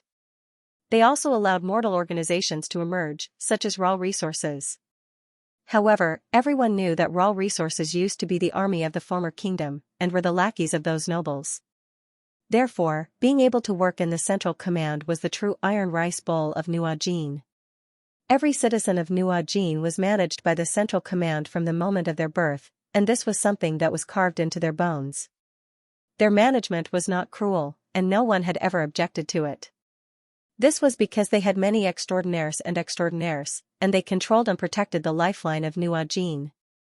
Humphrey was born in an ordinary family, and his family was not well known. However, he was still much stronger than most commoners, and at the same time, he did not have the talent to become an extraordinaire. People like him formed the bottom rung of society in the Central Command. However, Humphrey was very lucky. One day, he witnessed an extraordinaire and became an extraordinaire. This was the bloodline of his family, but it had not appeared for a long time. He naturally received training from the Central Command, and unexpectedly discovered the ability to detect and counter-detection, and became a light magus. Remember this, http://m9bkuj. Hence, he became a supervisor. He concealed his identity and roamed the entire Nuajin. His main mission was to use different identities to investigate any rebellious actions that could threaten Nuajin's peace and the Central Command's rule. Ji Jishu's auction this time was an operation with many hidden dangers, especially since it involved the bookstore. As a member of a hidden organization in the central government, Humphrey naturally knew about the existence of the bookstore. However, the central government had always ignored the bookstore. This person had clearly turned Nuajin upside down. It wasn't as simple as breaking the ground on the central government's head. It was as if he had set fire to the central government, so much so that the central government's hair had all gone bald. Humphrey had always been puzzled as to why the Central Command was so laissez-faire. But today, he finally understood. Boss Lin was an absolutely great and unimaginable existence. Just as Ji Bonong had said, everyone had received Boss Lin's favor this time. After the meeting was over, no one could be more envious of Lin Luoran, who had received Boss Lin's book. He felt as if he had reached the pinnacle of life and reached the sight of God. It was as if he had been illuminated by the holy light. Humphrey didn't know why, but when the book was placed on the table, he suddenly felt a tiny bit of faith. My biggest goal in life is to get this book. Thus, he stubbornly stood up and said the greatest sentence of his life, I want that book. The auction had already ended. Humphrey held the book in his arms. The unusually calm book cover had these words written on it, The Dream of Chaos. This was a book written by Boss Lin himself. Perhaps it was narrating a boundless dream in detail. He held the book in his arms. As a supervisor, he rarely walked on the streets so openly. In fact, he had been assigned the task of supervising the auction and obtaining at least one of Boss Lin's books. However, the owner of each book had already been decided by Boss Lin. It was simply a fantasy to obtain the book. But he got it. But his goal had also changed. Now that he no longer worked for the Central Command, he wanted to go out more because he, who held Boss Lin's book, was the messenger of God's prophecy.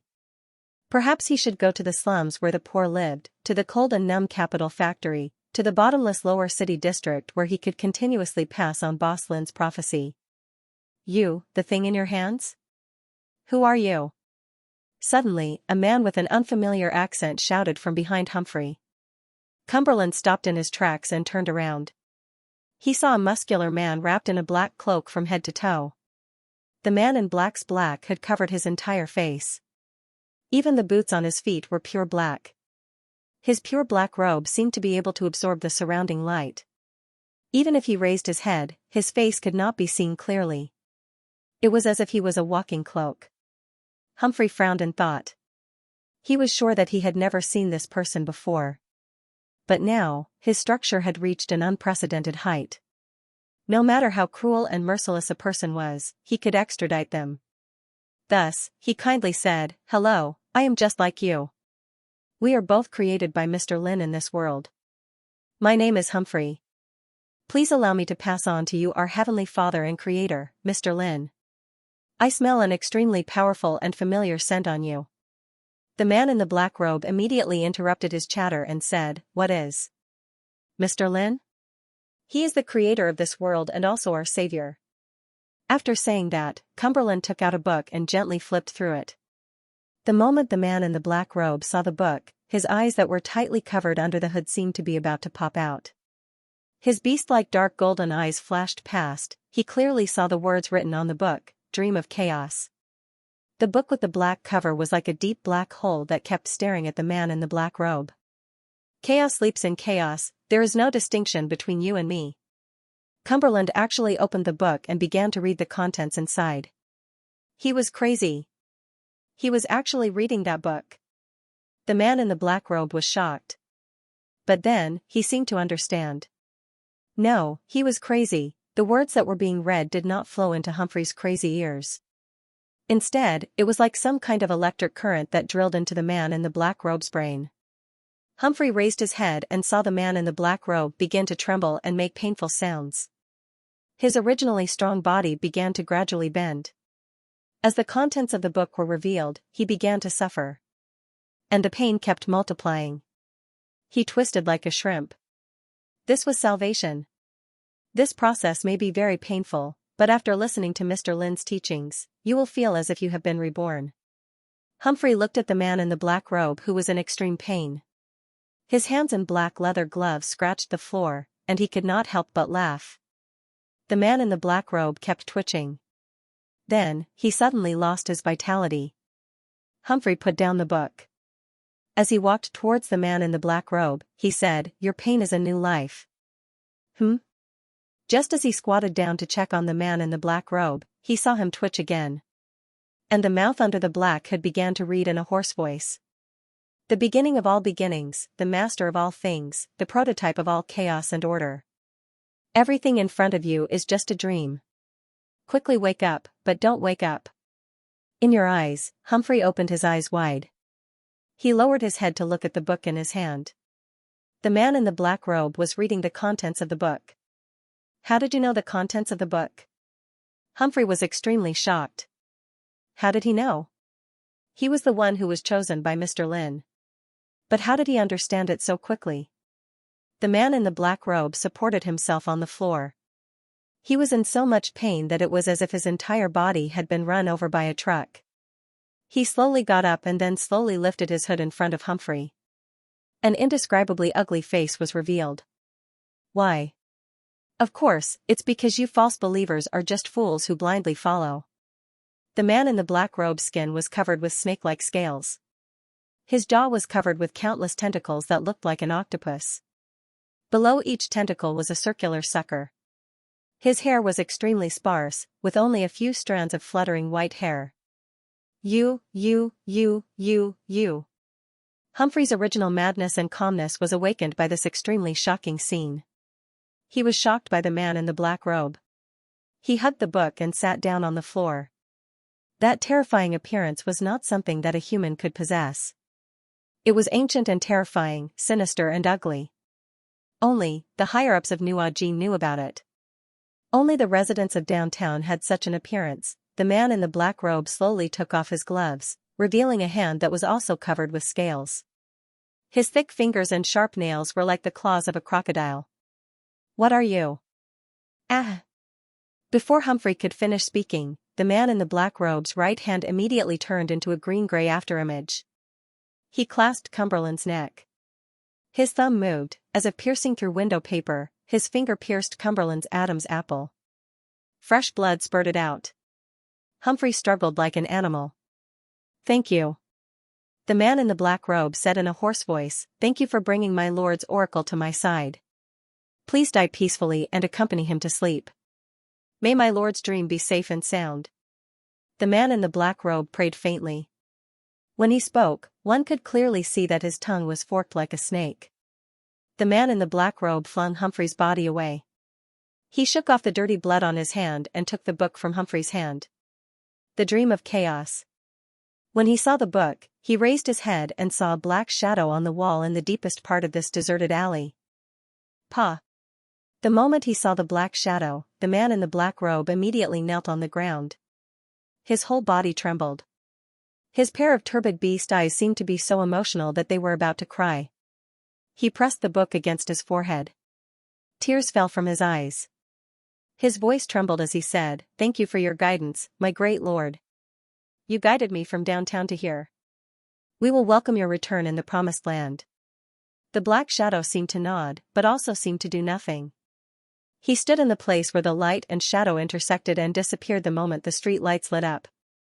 The majestic central building stood on a high platform in the center of Nuajin's central district. In addition to this high platform, there were various small buildings scattered around the high platform like planets.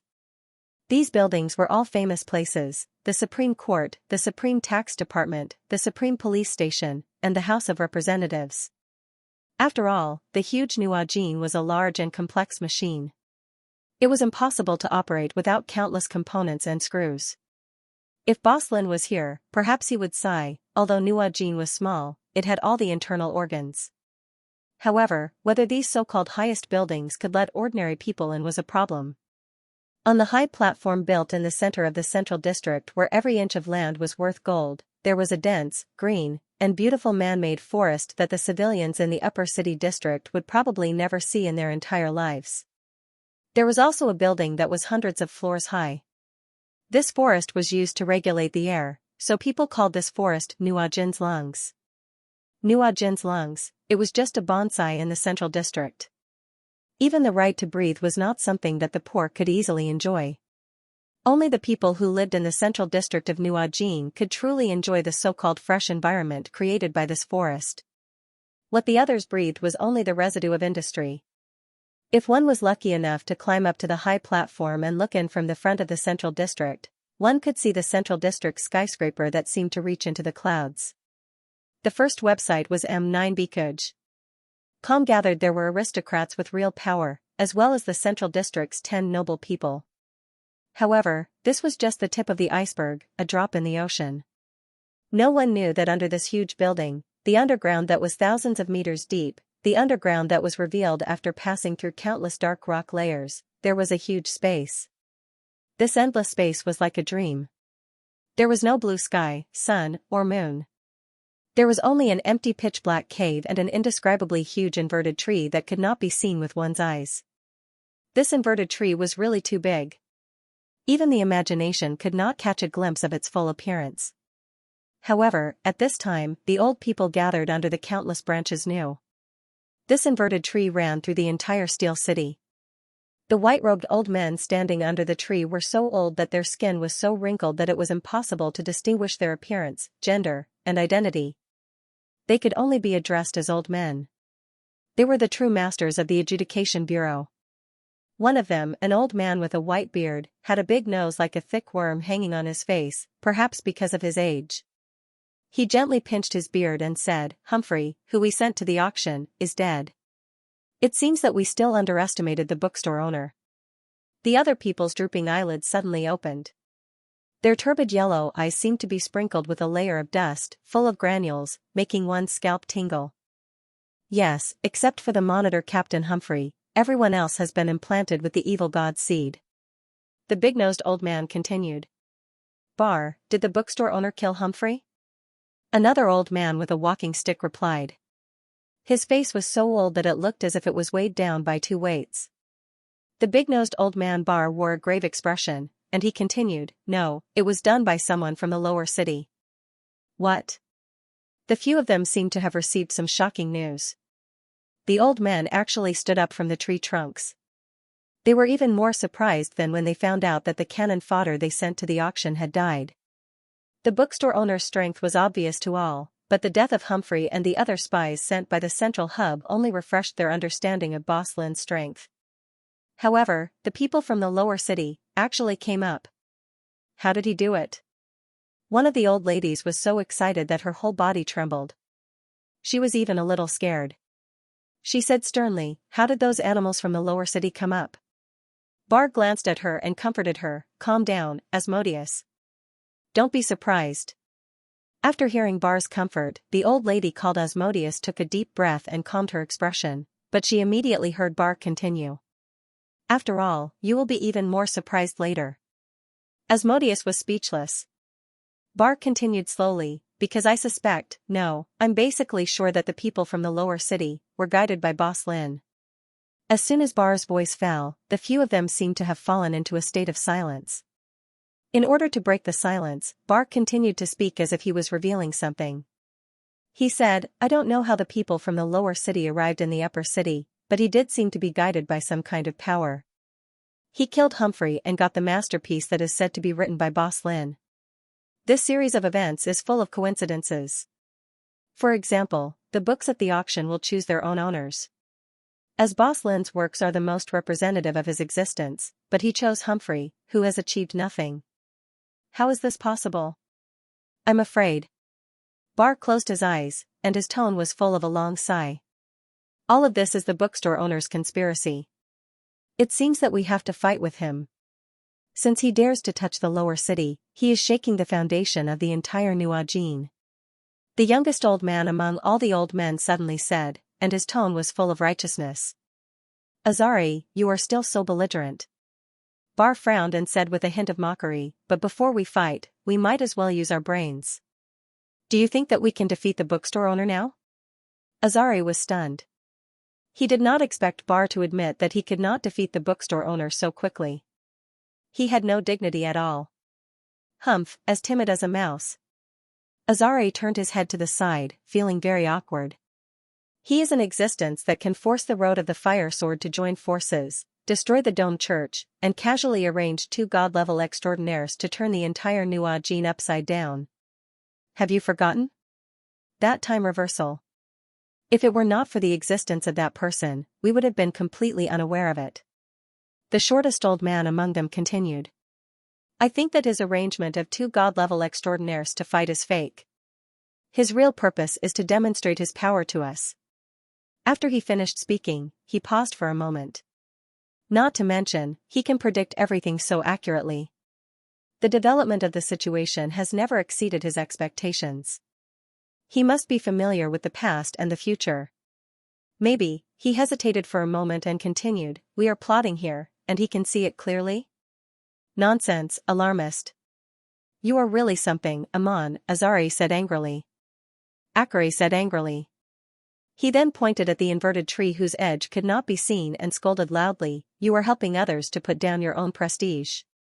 Can I take your words as disrespecting the tree? Which? Amon shrugged and sneered. He was about to refute, but he was directly interrupted by Bar. Quarreling so much. Are you trying to influence the mother of the entire New Ajin to fight alone against the Grey Fog and protect New Ajin, the great witch of the tree, Flack-Inus, who is in deep sleep? Bar's words shut the 2 of them up, and the few of them fell into silence for a moment. Bar then sighed a few times and walked towards the only hanging fruit of the huge inverted tree. Everyone also walked towards him with reverence in their hearts. No matter what, it is impossible to start a war with him now. What the road of the flaming sword did previously has already pried open the crack of the dream, and the grey fog has begun to spread. Even Nuajin is in danger. For now, we should not make a move.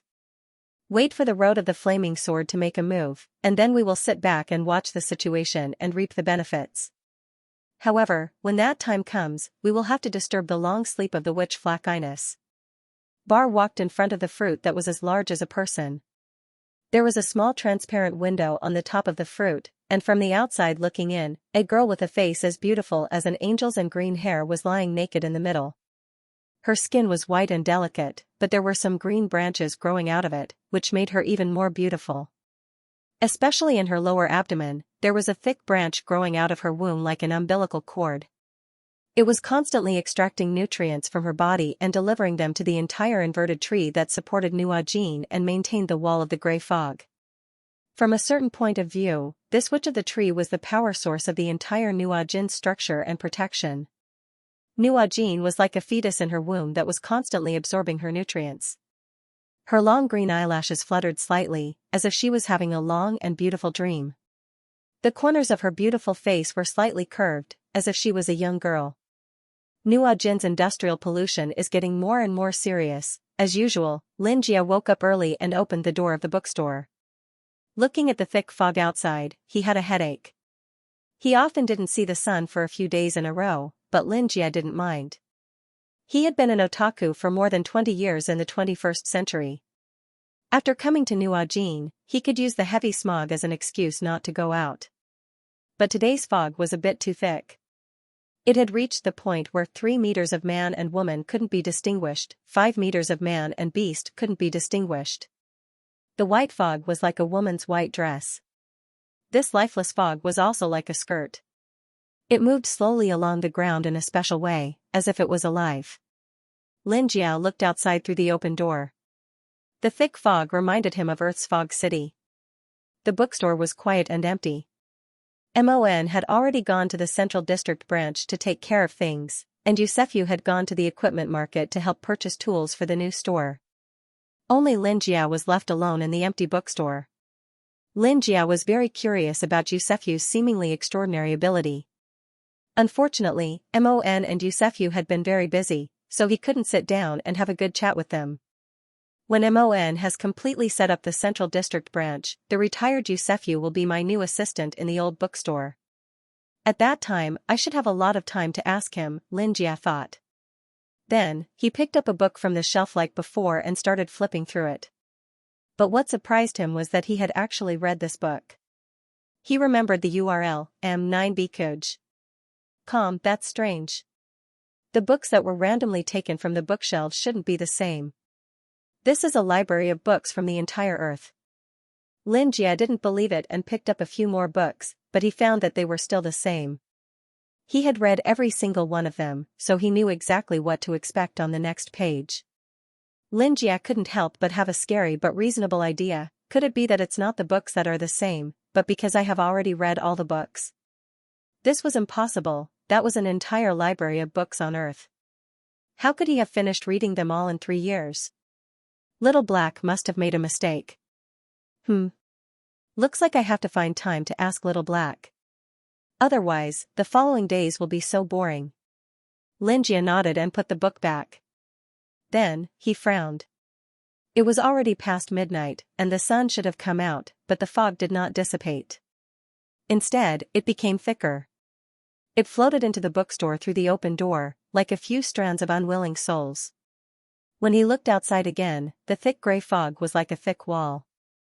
It was impossible to even identify the path. Looks like I won't be able to open the shop today. Xianxia put down his book and walked to the second level of the newly installed roller shutter gate. He reached out and pulled the shutter gate down forcefully. The roller shutter gate creaked. Suddenly, a hand that was slightly larger than a normal person's, wrapped in a black glove, reached in and stopped the shutter from closing. His strength was so great that Xianxia had to stop to avoid any danger. The shutter gate was reopened. Xianxia saw a strong man in a black cloak standing at the door. His face was completely hidden in the darkness, and no one could see him at all. His cloak was covered in a damp mist, and he was holding a box in his hand. He was a head taller than Xianxia. His muscles could be seen under the cloak. His hands were abnormally thick and strong. Overall, he looked even stronger than Xianxia. But his hands were slightly trembling. He seemed to be inexplicably nervous and respectful. "It's so foggy today." Xianxia was a little surprised. He said, "I thought I wouldn't be able to wait for any customers. I didn't expect someone to come." "Reading books?" The black-cloaked man shook his head. "We've made you wait for a long time. It's our fault for not coming until today." The black-cloaked man's body was unbelievably strong. A few days ago, he had crushed a living person to death with his bare hands. But now, he stood respectfully beside Xianxia like a primary school student. After he killed Humphrey in the lower city and obtained the book Dream of Chaos, he returned to the lower city and presented it to the higher-ups of the church. At that moment, they thought that the beginning of all things, the origin of all chaos and order, who had been waiting to wake up from the dream, was the owner of this book. So, he returned here and came to the owner of the bookstore. "Oh?" Xianxia raised his eyebrows. "So, you've heard of me? You came here especially for me?" He then joked, "Actually, it's not that long. Time always passes quickly when I'm reading. Come in." Indeed, for this person, perhaps the change of era was as simple as turning a page in a book. Fortunately, after 10,000 years in the first era, when humans were still ignorant, they finally found the master they were supposed to serve. The black-cloaked man naturally didn't dare to disobey Xianxia's orders. He hurried into the bookstore. Although he was big and scary, he seemed very uneasy. Xianxia casually closed the shutter door. At the same time, he noticed the details on the black robe. It was a gray symbol, made up of withered trees and two crossed swords. "The Church of Pestilence?" The black-cloaked man nodded respectfully. "Yes." Xianxia returned behind the counter. He crossed his elbows on the counter and leaned forward with a strange expression. "It seems that you've made up your mind to come find me. The lower city and the Church of Pestilence." He had been investigating these two things, but he hadn't been able to get any concrete information. The reason was that the upper and lower city were completely separated and forbidden to pass through. And this mysterious black-cloaked man in front of him was actually from the Church of Pestilence. In other words, he had actually crossed the barrier between the upper and lower city. It had to be said that it was simply amazing. In this case, it was reasonable for him to wear a black robe to hide his identity. When the black-cloaked man heard this, he trembled with excitement. Yes, because of the Lord's guidance, it was indeed very dangerous to run from the lower city to the upper city twice. With the help of his clansmen and the church's higher-ups, he spent a few days casting a spell to release such a large amount of fog from the original passage. It obstructed the extraordinaire's investigation, just to safely reach Boss Lin's bookstore. At this moment, he really wanted to go to the church in the lower city and tell them that their efforts were not in vain. Boss Lin knew everything. "I came here because of your guidance," the black-cloaked man said nervously. The black-robed man said nervously. Then, he nervously took out a book from his black robe.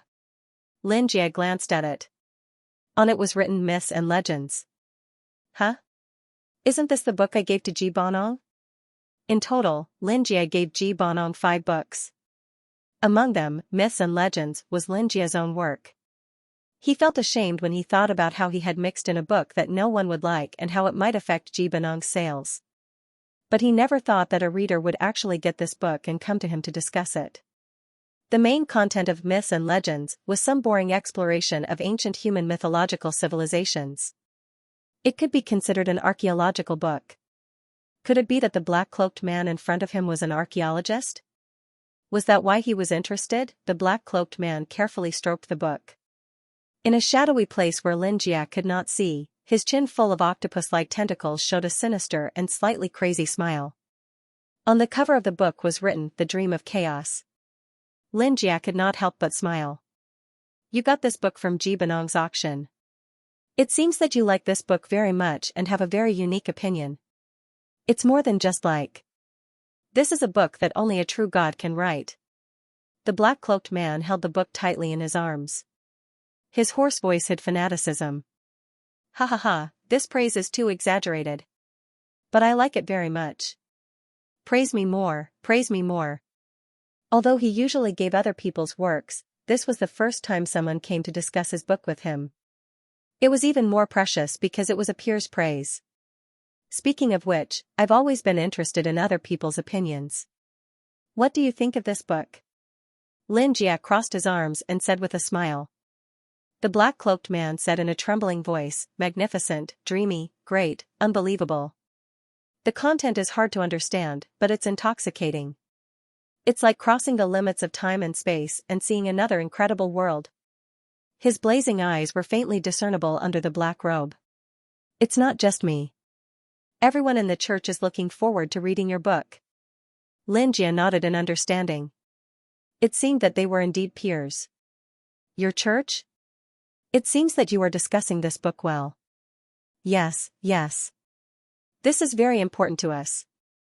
The black-cloaked man nodded and said, so the members of the church asked me to bring gifts to you in order to thank you for your gift. After saying that, the black-cloaked man slowly pushed the box in his hand in front of Xianxia. Hey, don't be so courteous. How can an academic discussion be like this? Xianxia said modestly, but he had already opened the box. The thing in the box made his expression change. His eyes focused, and he immediately changed from business mode to work mode. It wasn't gold or jewels, but a fragment. Xianxia was very familiar with that fragment because he had an identical one. At that time, Jijishu had come to him to ask for cooperation. There was a fragment in the pile of gifts that she had given him. It was a relic that had been unearthed in the lower city. And this black-cloaked man in front of him had actually brought a second fragment. The Church of Plague was not only interested in mythological literature, but also in the archaeology of the lower city. The black-cloaked man in front of him should be in the archaeology field. He heard that Xianxia was also researching this, so he came to discuss it. Do you know the origin of this fragment? Xianxia asked with a frown. At the same time, he took out another fragment and put the two together. He could finally make out some of the words that were so broken that they couldn't be deciphered. The black-cloaked man immediately lowered his head and said respectfully and humbly, it's not very clear. We can't understand the words on it, but this fragment contains an ancient spirit. An ancient spirit? That's indeed the case. Time will bring spirits to all things that have existed for a long time. These items from ancient times naturally have an ancient aura. Xianxia played with the fragment, picked it up, and said, the words on it mean steel of fire, wedge of life. He narrowed his eyes. Perhaps you can't understand, but in other words, this is a keepsake of a witch named Life. As soon as Xianxia finished speaking, the black-robed man trembled all over, as if he had discovered a shocking secret. The Life Witch, wasn't that one of the 4 original witches? In fact, in the legends and records of Nuajin, the Life Witch was the first witch to fall and dissipate, or to completely leave a Xer continent and enter a deep sleep in the dream world. However, the theory of the fall of the Life Witch was not accepted by most people. After all, the witches came from chaos and were so powerful, how could they die? Therefore, many people said that the Life Witch did not fall. She just scattered her keepsakes everywhere, waiting for an opportunity to resurrect and once again resist the darkness that had never dissipated. Then, could this fragment, which contained a powerful force and a wisp of an ancient soul, be the Life Witch? For a moment, the black-robed man almost forgot his reverence for Xianxia, a true god.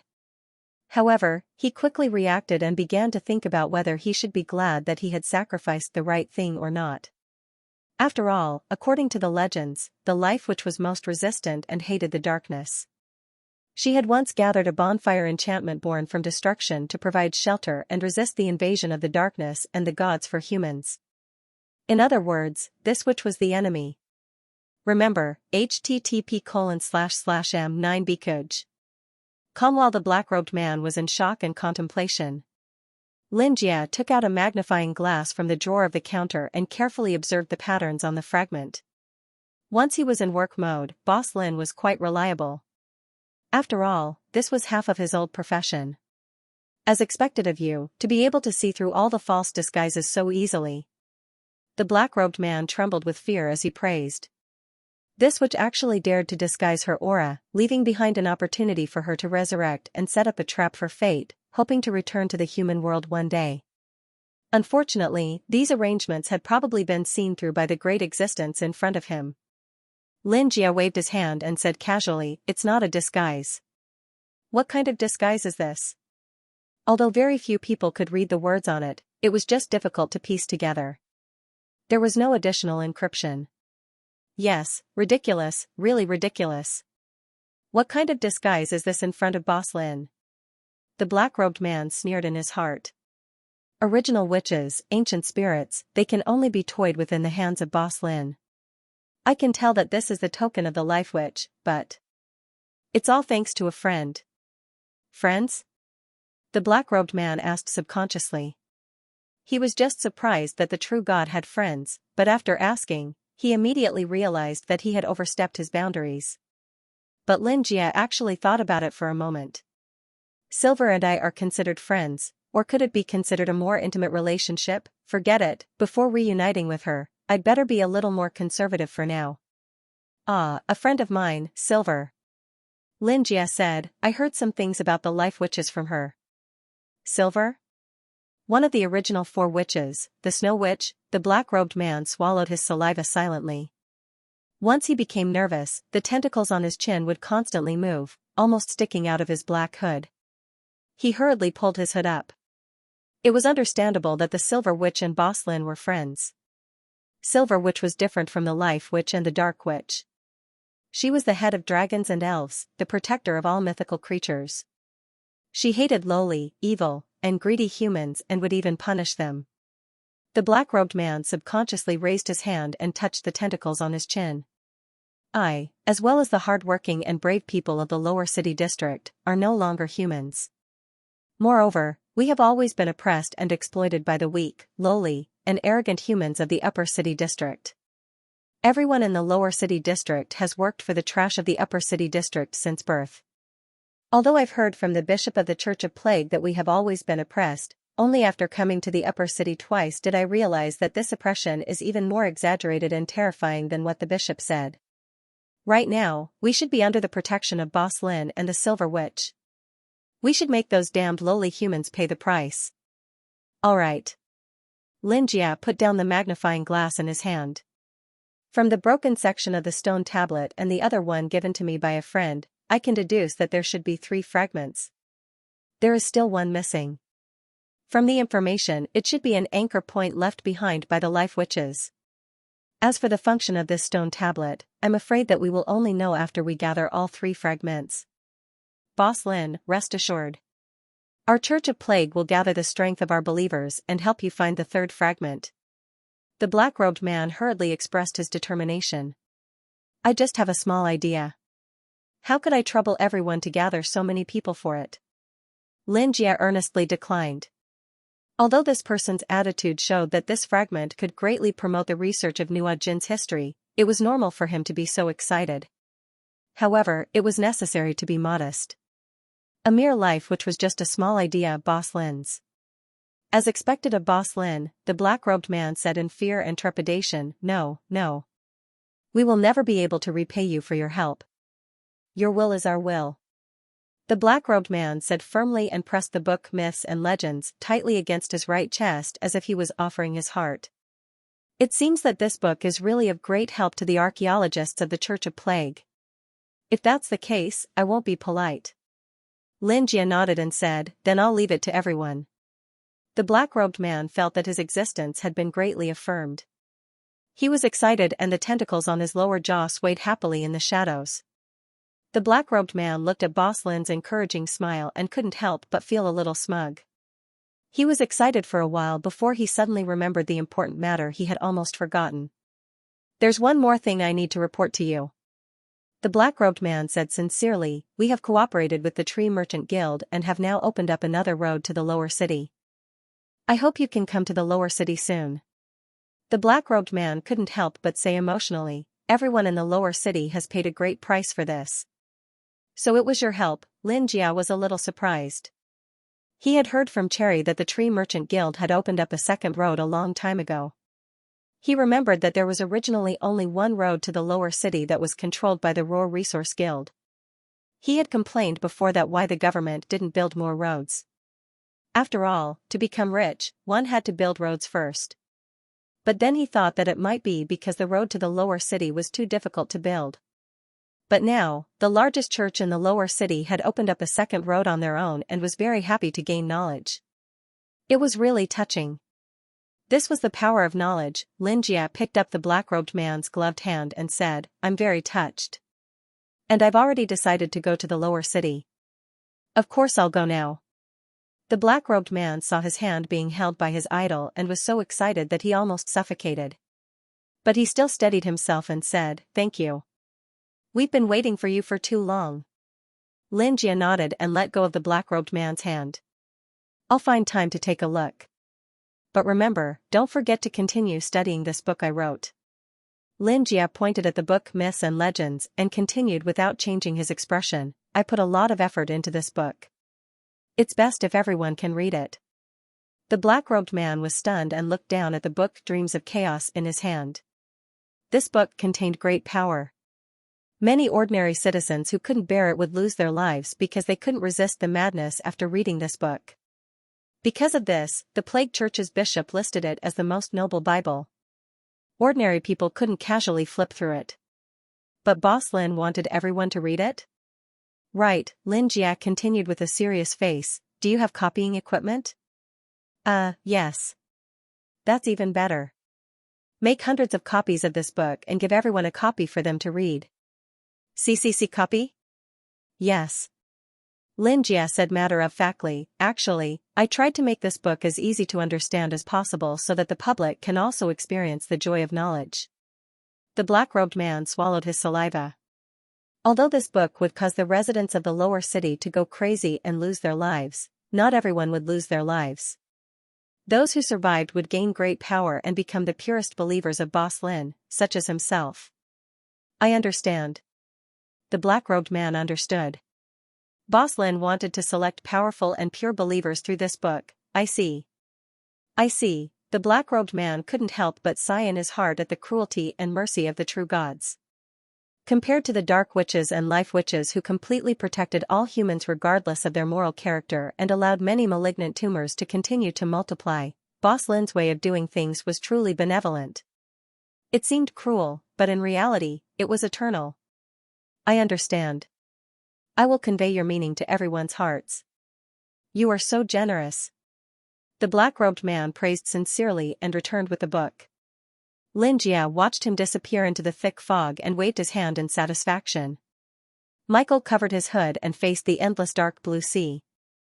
The strong wind blew his hat, and his golden hair fell out of the hat.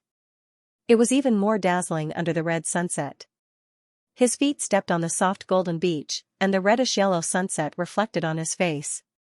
This was the temporary creation of the Void Barrier by the king who once took the Void as his country, the world's most powerful black wizard, a Fuji. Even Michael couldn't help but sigh. As expected of the ruler of the Void.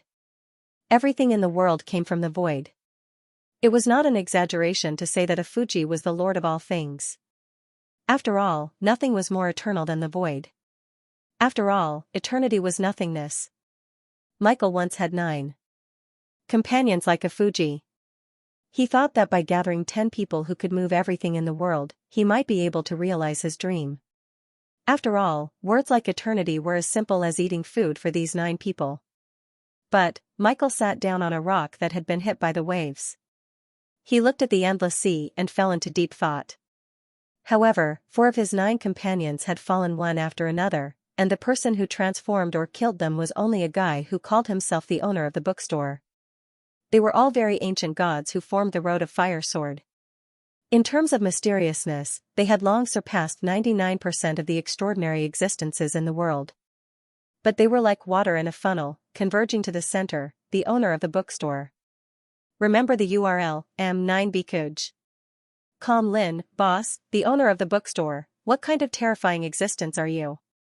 Why do you always go against me? What is your purpose? Just as Michael was lost in his thoughts, several afterimages began to appear in the void one after another.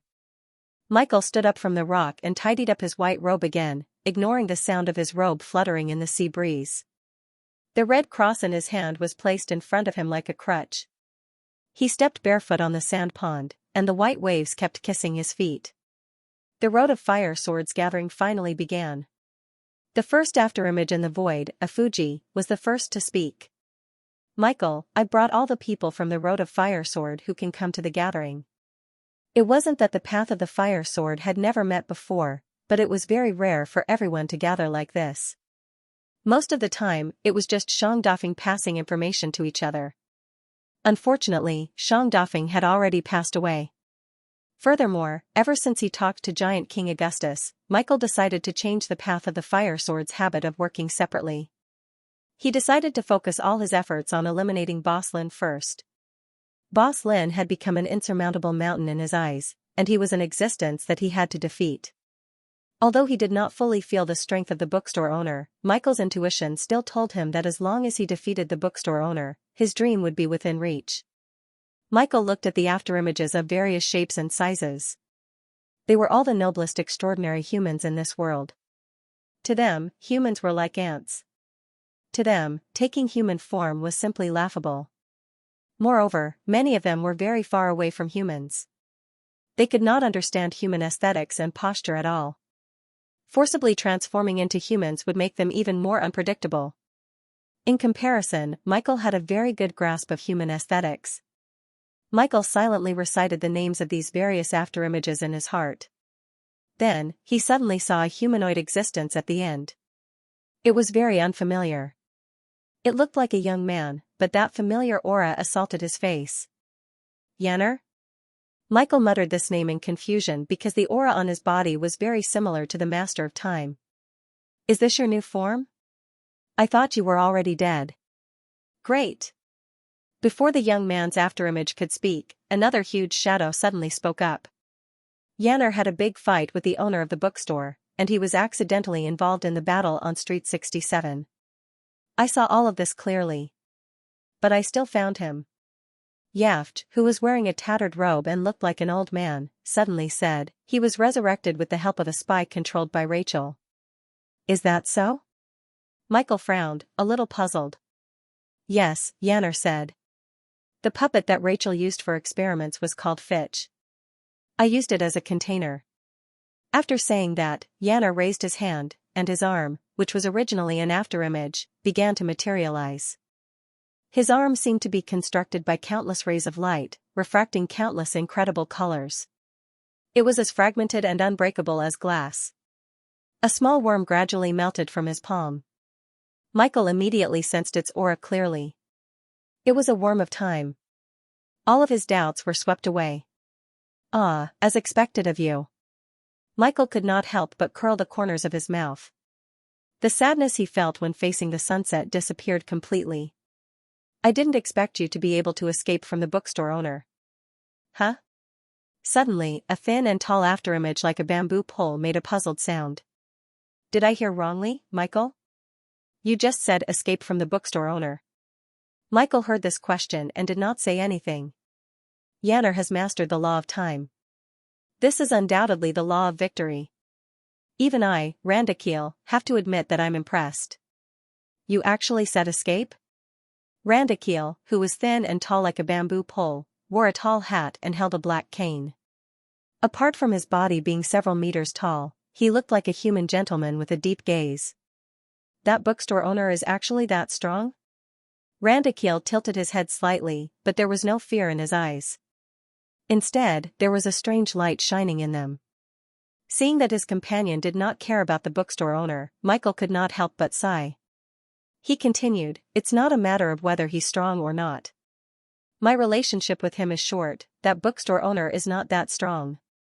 Yanner, who had been silent all this while, suddenly opened his mouth and interrupted Michael's words, causing everyone to look at him. I've fought with that bookstore owner before. He is indeed very strong, but not that strong.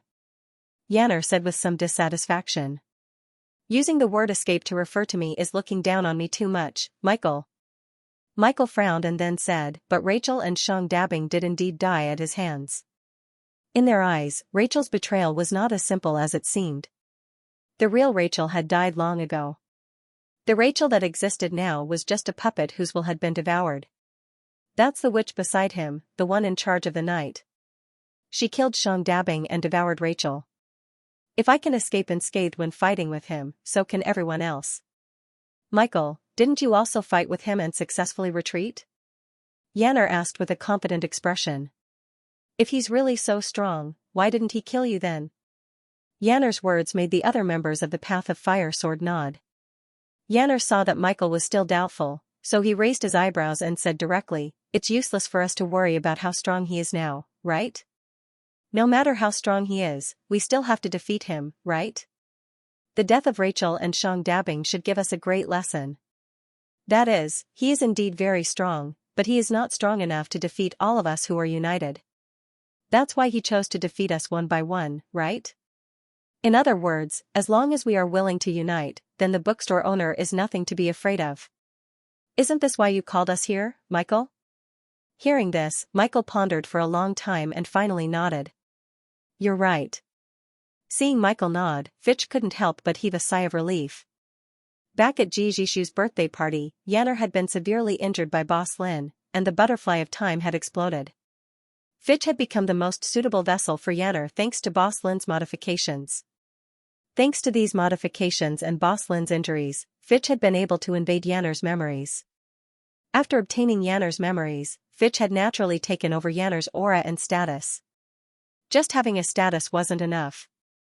The Arnold clockwheels wandering in countless timelines sensed the aura of the Arnold even though they were leaderless. From then on, they submitted to Fitch, and Fitch became the Arnold. Fitch read a large amount of Yanner's memories. Her memories of being a clockwheel worm, her memories of joining the Path of the Fire Sword, her memories of slaughtering humans and playing with time. Fitch, who had devoured everything, was at a loss. After all, he had only been the most obscure test subject of the Path of the Fire Sword a long time ago, a chess piece that could be discarded at any time. However, he had obtained a supernatural ability that surpassed the current dimension overnight. Fitch thought of the book Lin Jia had given him, Nest of Evil. Why would Boss Lin give an insignificant person like him a book? After all, Ji Banong, Wang Erda, Yu Sefu, these famous people had paid a price to obtain this book. Why would he give it to him so easily? What can I pay for it? Fitch fell into deep thought. However, he had already obtained Yanner's status and was trying to control time. When he flipped through all the time in the past, he was shocked. Perhaps this was Boss Lin's goal. Remember this, http://m9bkuj. On one hand, he had let Yu Sefu and Wang Erda fight, but he had ignored Ji Jishu's party and brought the clockwheel worm to the party. He had two goals. First, to manipulate time and devise a strategy to determine the winner of the battle thousands of miles away. Second, to attract Yanner's attention. On the other hand, Yanner had been so disrespectful to him, but he didn't kill her and left her half dead for two reasons. First, he wanted Yanner to influence the battle of the King of Covenant and tilt the scales of victory in his favor. And the other target was me. In the beginning, he had spoken to me, given me a book, and left me an oracle. All of this was because he wanted me to be Yanner's vessel, and at the same time, he had infiltrated the Path of the Fire Sword. This would lay the groundwork for the future defeat of the entire Road of Fire Sword. No wonder he gave me the title of the book, Lair of Evil. He wanted me to provoke evil thoughts and conflicts so that the Path of Fire Sword would join hands and die together. The battle between Yu Sefu and Wang Erda wasn't some boring god's pleasure, but to intimidate the Path of Fire Sword and the Central Command. It was to tell everyone that the true god had returned. Boss Lin's plan was a trap within a trap. If he wasn't an omniscient and omnipotent Supreme Lord who had seen through time, the past, and the future, how could he have played the entire Nuo Jin in the palm of his hand? Fitch, who had figured everything out, was covered in cold sweat. His legs were weak, and he almost knelt down to pray. His back was drenched in sweat. Boss Lin's power and terror made him admire and sigh in awe. Boss Lin was so kind that he definitely wouldn't take the initiative to attack. Therefore, his current mission was to provoke the entire Road of Fire Sword to unite and anger Boss Lin so that he would eliminate all these tumors. Fitch believed that his guess was completely correct. Sure enough, Arjev, who had replaced Xiang Dafeng as the new contact person of the Road of Fire Sword, found him and asked him to participate in the Road of Fire Sword's first union. In the distance, the empty space created by Arjev made it impossible to tell what was real and what was not. The sea breeze that blew in their faces cleared their minds a little. When Michael heard Arjev's instigation, he almost became hot-headed, but he quickly calmed down. Yanner, if your information is true, Michael said seriously. He had a thorough understanding of human aesthetics, but it was a pity that such a handsome face had exceeded the human aesthetic threshold, making him seem a little depressed. Then, if we join forces, what do you think our chances of winning should be? Fitch, who had obtained Yanner's memories, easily imitated Yanner's arrogant personality. In addition, as the only person who had survived contact with the bookstore owner, his words were very trustworthy. 100%, he said with certainty. Boss Lin is nothing to be afraid of. Michael fell into silence.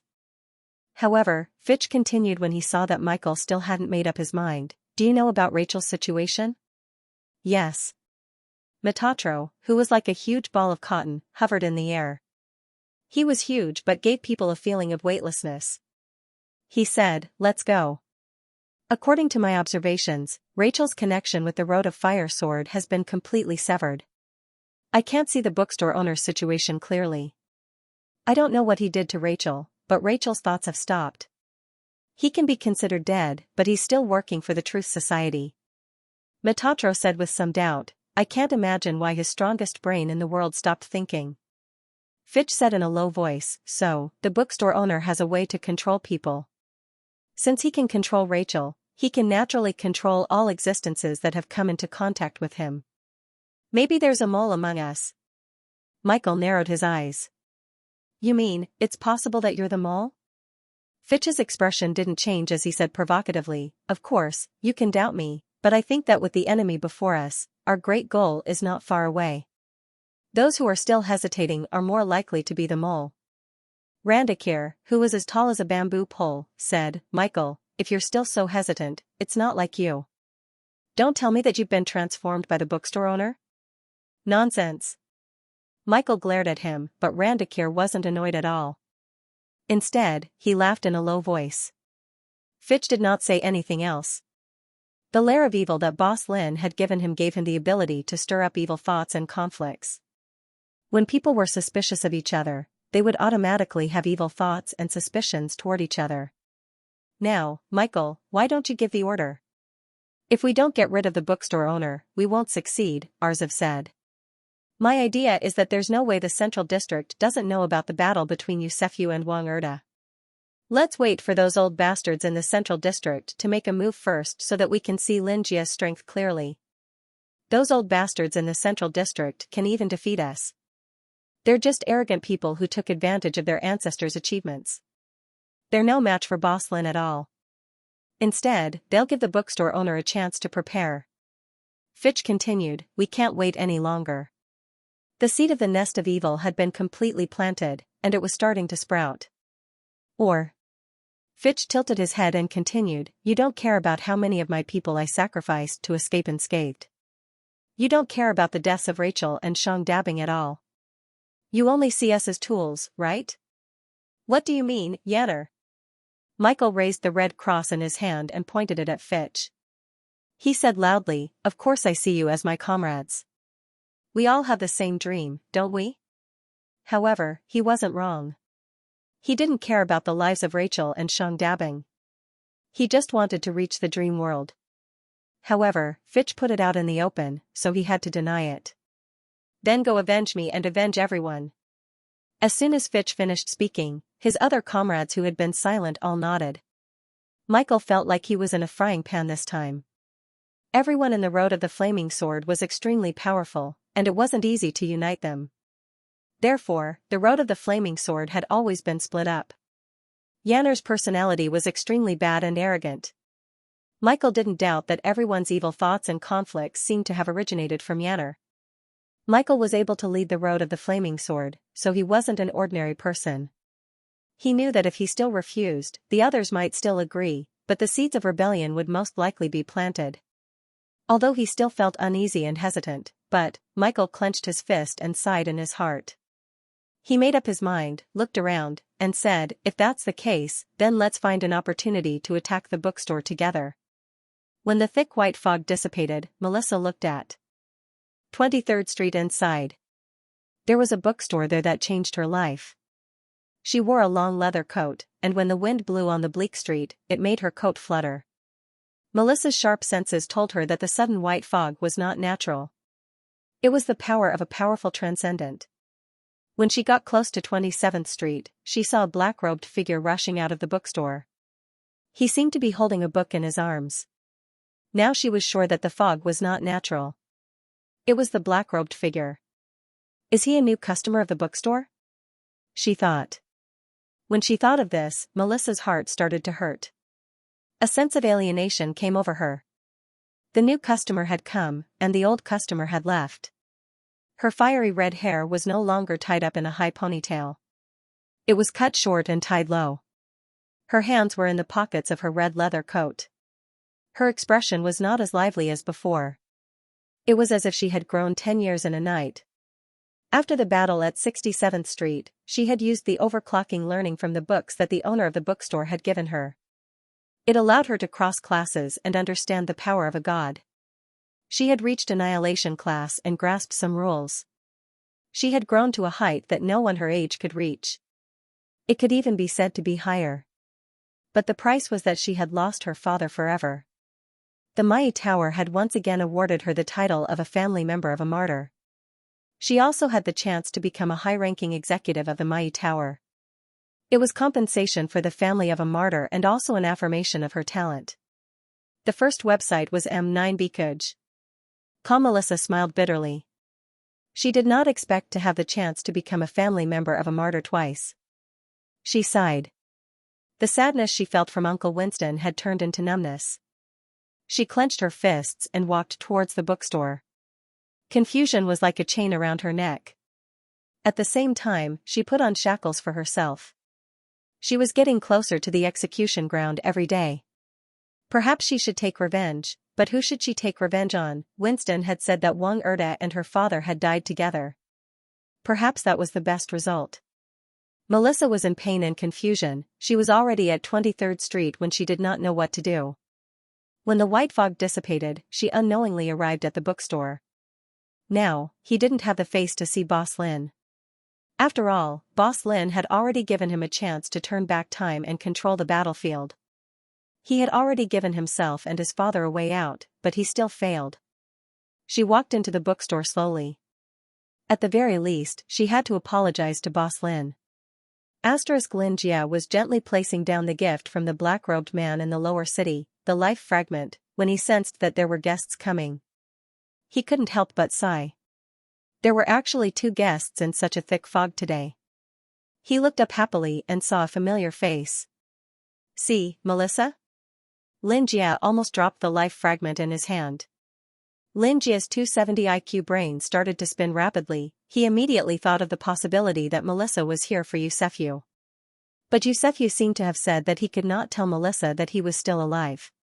Although he did not understand such a method of education, but Melissa truly looked like she had matured. Jia sized Melissa up. Indeed, this child had matured a lot in all aspects, even her dressing was more old-fashioned.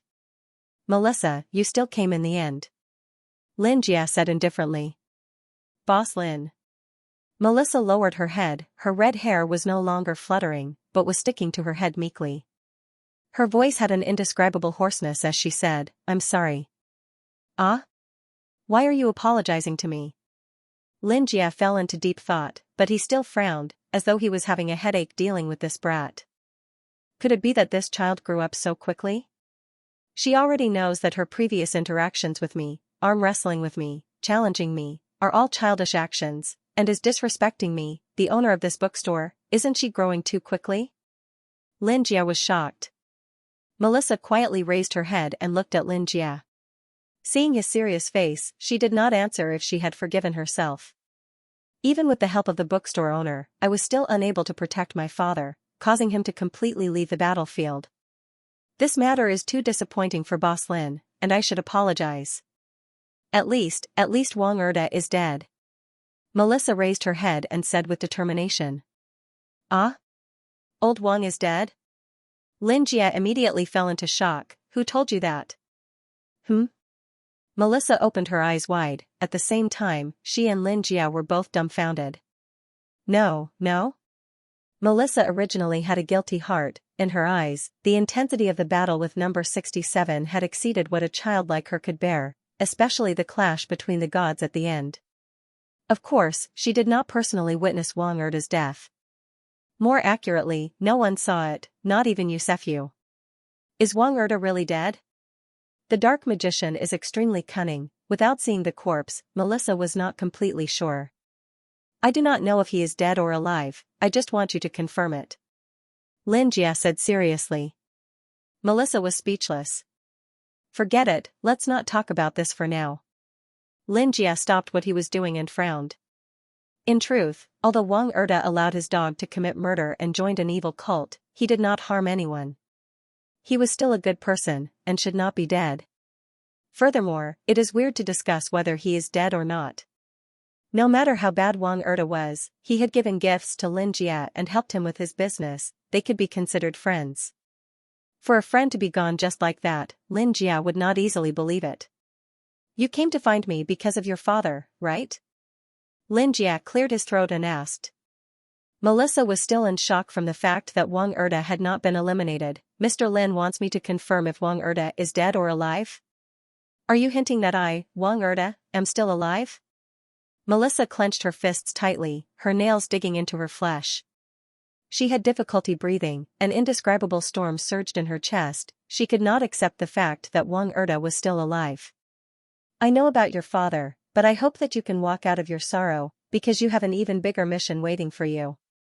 Xianxia consoled her seriously, the most important thing is for the deceased to see your growth, only then will he be gratified. Melissa raised her head, and walked out from the fact that Wang Erda was still alive. An even bigger mission? Could it be that I have to continue killing Wang Erda and take revenge for my father? Even if Mr. Lin did not ask me to do it, I will still do it. Melissa took a deep breath. I will let my father see my growth, I will let him know that I will complete what he cannot do, and I will do what he cannot do. Melissa said while choking with sobs. Xianxia nodded his head and said, Good child. She could feel Xianxia's gentle voice coming out from above her head. Melissa blinked her eyes, forcing the tears back into her eyes. She had decided not to cry on the night of her father's death, but when there was someone who could console her, she could not help but cry. Boss Lin. Melissa raised her red eyes and looked at Xianxia, and said carefully, Can you revive my father? You can even make me pay with my life. Fuck me, life? Xianxia was shocked. Is this girl trying to commit suicide because of her father's death? He immediately shook his head and denied, the loss of a life cannot be exchanged for another life, how can that be done? Melissa knew that Boss Lin was not willing to revive Xianxia because she could not pay the price. In truth, she had already expected such an outcome. Melissa hated how weak she was, and clenched her fists tightly. What made Melissa the most furious was the information that Wang Erda might not be dead, then wouldn't my father have died for nothing? Remember the website, m9bkuj.com, his dreams, his life, his everything, was buried in the raging inferno. Could it be that he was only exchanged for a simple heroic sacrifice from the Mai Tower? The anger in Melissa's heart was also burning. Xianxia sighed in his heart. Lying was truly not a good thing, even though Xianxia was alive and well, she had to lie that he was already dead.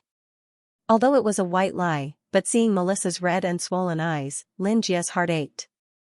He could not help but lament that Xianxia's upbringing was too strict. Melissa. Xianxia revealed an encouraging smile, and comforted her warmly. Indeed, the dead cannot be revived, but if you want to believe that miracles can happen in this world. Melissa immediately raised her head and looked at Xianxia with her eyes wide open. Think about it carefully, what did your father want to see the most, do you know? Xianxia tried to persuade him. Melissa frowned, and thought for a moment.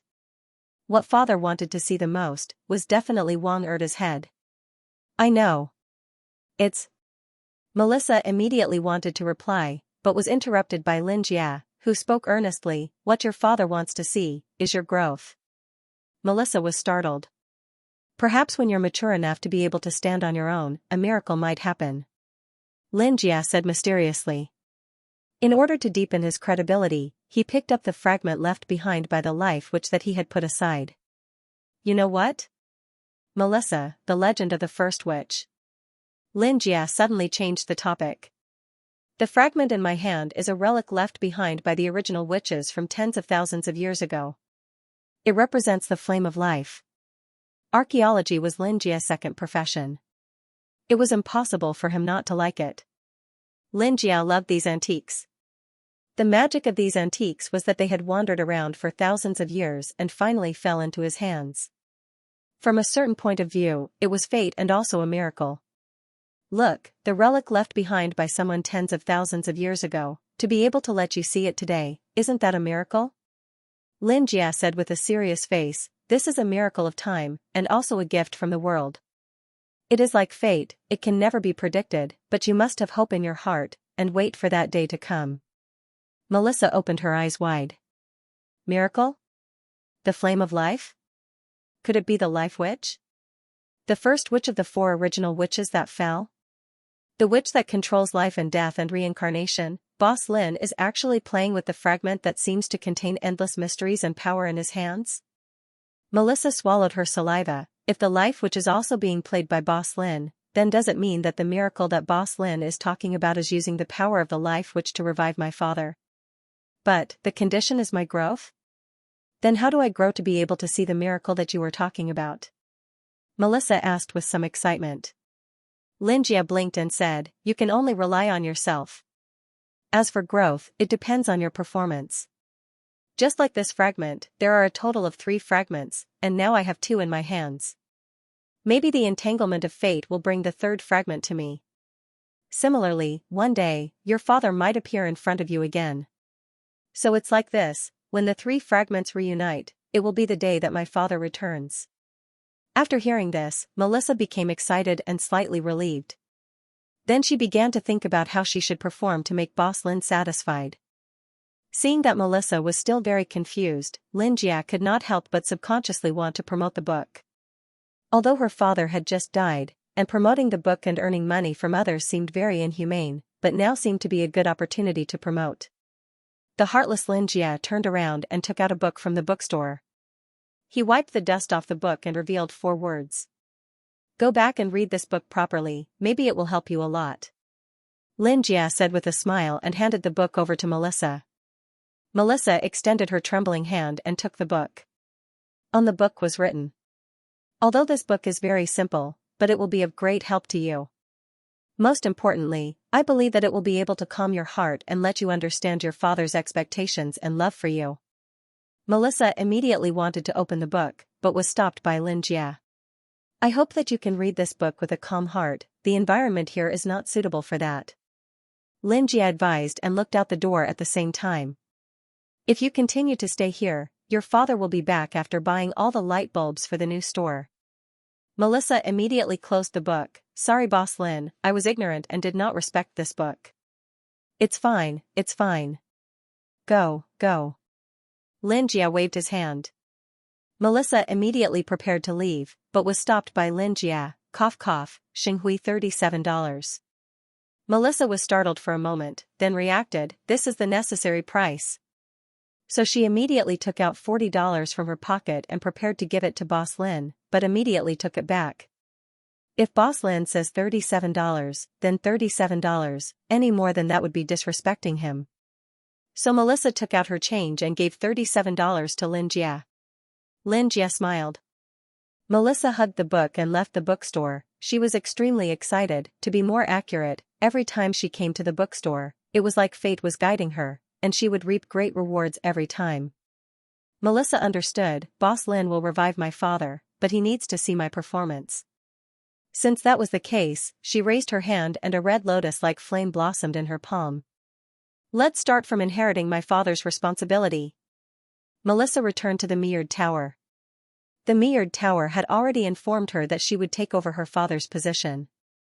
Perhaps it was a bit exaggerated for her age, but the members of the mirrored tower had all witnessed Melissa's strength in that battle, and no one dared to question her. Plus, she had now officially entered the Annihilation class and passed the Truth Society's evaluation. After the Meillard Tower had gone through an exaggerated battle at 67th Street, there was a huge cleansing. Countless knights had been sacrificed in that battle, so rebuilding the Meillard Tower was a priority. Meillard Tower Galege, who had also become a shining Grand Knight, was in a dark office. The blue electronic screen illuminated his face as he typed furiously on the keyboard. "You have successfully taken over the authority of the shining Grand Knight Red Lancer Vivian." A line of words lit up on the electronic screen. Galege, who had been on the front line to monitor and test Boss Lin's intentions in that battle, had been promoted to the new shining Grand Knight after the battle, replacing Vivian, who had been sacrificed. Knight Vivian is so great. After Galege had obtained Vivian's authority, the first thing he did was to deal with the backlog of work. At the same time, he saw the various operation records of this account. A large part of it was helping Xianxia with some information.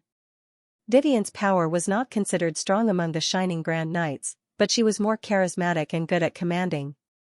Plus, it was rumored that this valiant female knight had always had some romantic feelings for Xianxia, but Xianxia had always been loyal to his dead wife. He had feelings for her, but he had no feelings for her. But in the end, the two of them had died in the line of duty. Galege did not feel good. He was about to close the interface when he suddenly saw a record at the bottom. Investigating Shining Grand Knight Dahlia's history? Galege was shocked. Dahlia was the name of Xianxia's wife. Was it investigating a love rival? But this was too detailed. Galege opened it and saw the detailed information and records, down to the year, month, and day. His gaze suddenly paused as he saw a piece of information about the day Dahlia died. The logistics department's negligence led to the enemy's successful sneak attack? That's not right. When I was sorting out information in the logistics department, I clearly saw that the logistics department's duty list was complete on that day, and no one was punished for it. But when Galege followed this bit of memory to search back, he found that the information was missing. Just like the Truth Society, the Mai Tower was not an official organization. In Nuajin, other than the central government, no one else could become an official. However, the central government was supportive of organizations like the Mai Tower and the Truth Society. As long as one's actions were beneficial to the development of Nuajin, and one was willing to let the central government use the power of one's own development, one would be able to exist. This point completely revealed the decline of the central government. An extraordinaire had the right to decide his own path.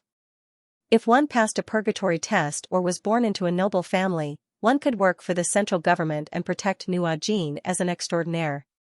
Of course, if one agreed with the Truth Society and the Mai Tower's principles and goals, one could also choose another organization, such as the Truth Society and the Mai Tower.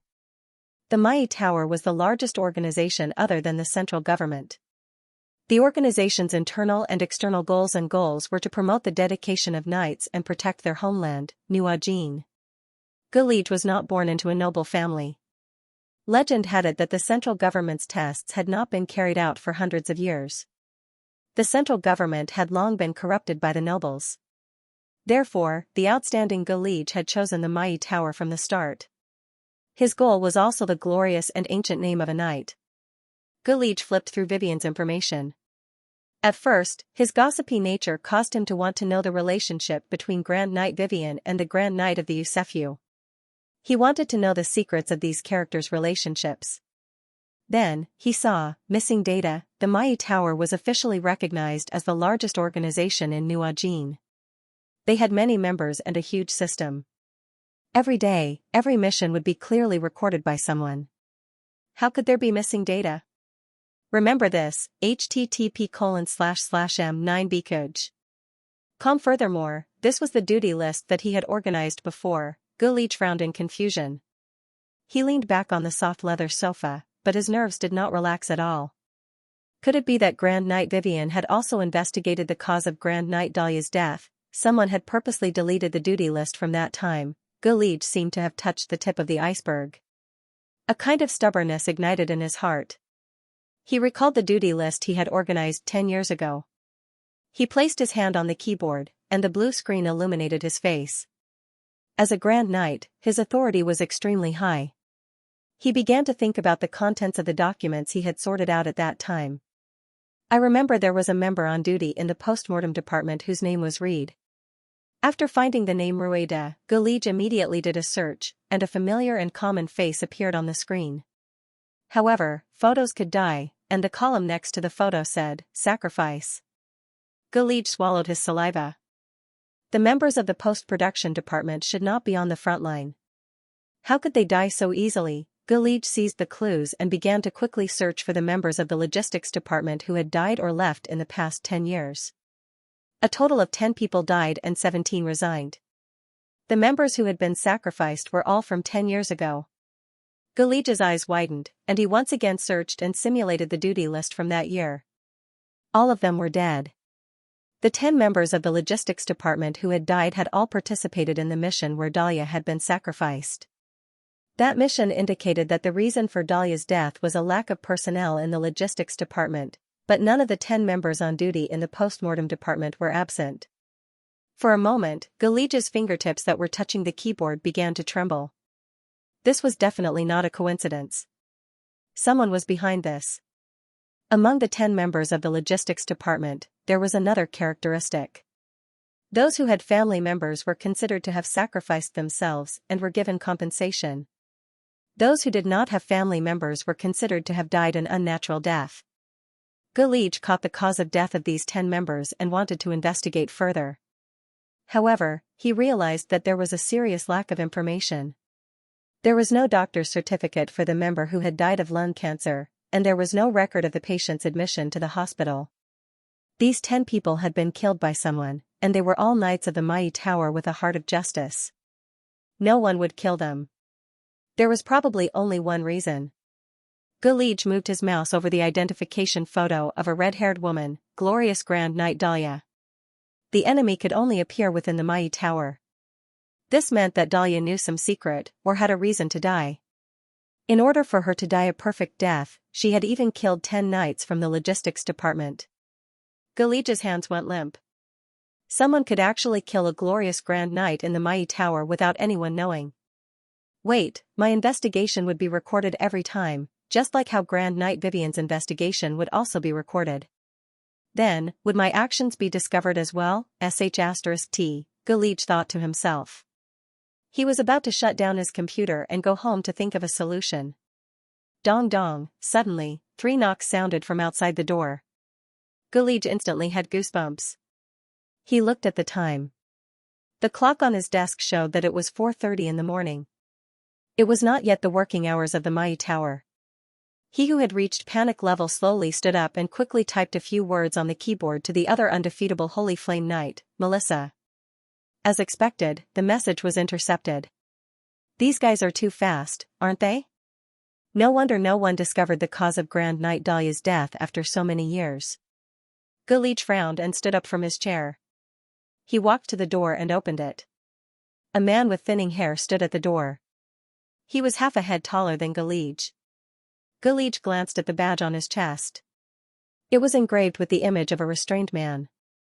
This was a department directly under the Elder Committee. Galige smiled bitterly. He was still guessing who had the power to kill a Grand Knight of the Mai Tower. Now that he thought about it, what else was there to guess? What's the matter? Galige asked knowingly. The man glanced at the corridor and smiled. The Elder Committee wishes to see you and have afternoon tea with you. Does this mean that the Elder Committee has something to do with glorious Grand Knight Dahlia's death? What are you talking about? I'm only here on behalf of the Elder Committee. I don't know anything else, the man said calmly, as if he were a robot. Galige turned to look at the lit-up computer. From the time he started investigating Grand Knight Dahlia's death to the death of the logistics department, he started to suspect that Dahlia's death might have something to do with the Mai Tower. Less than half an hour had passed and someone was already knocking on his door. Galige took a deep breath. He had only met the mysterious Elder Committee of the Mai Tower on the day he was made a glorious Grand Knight.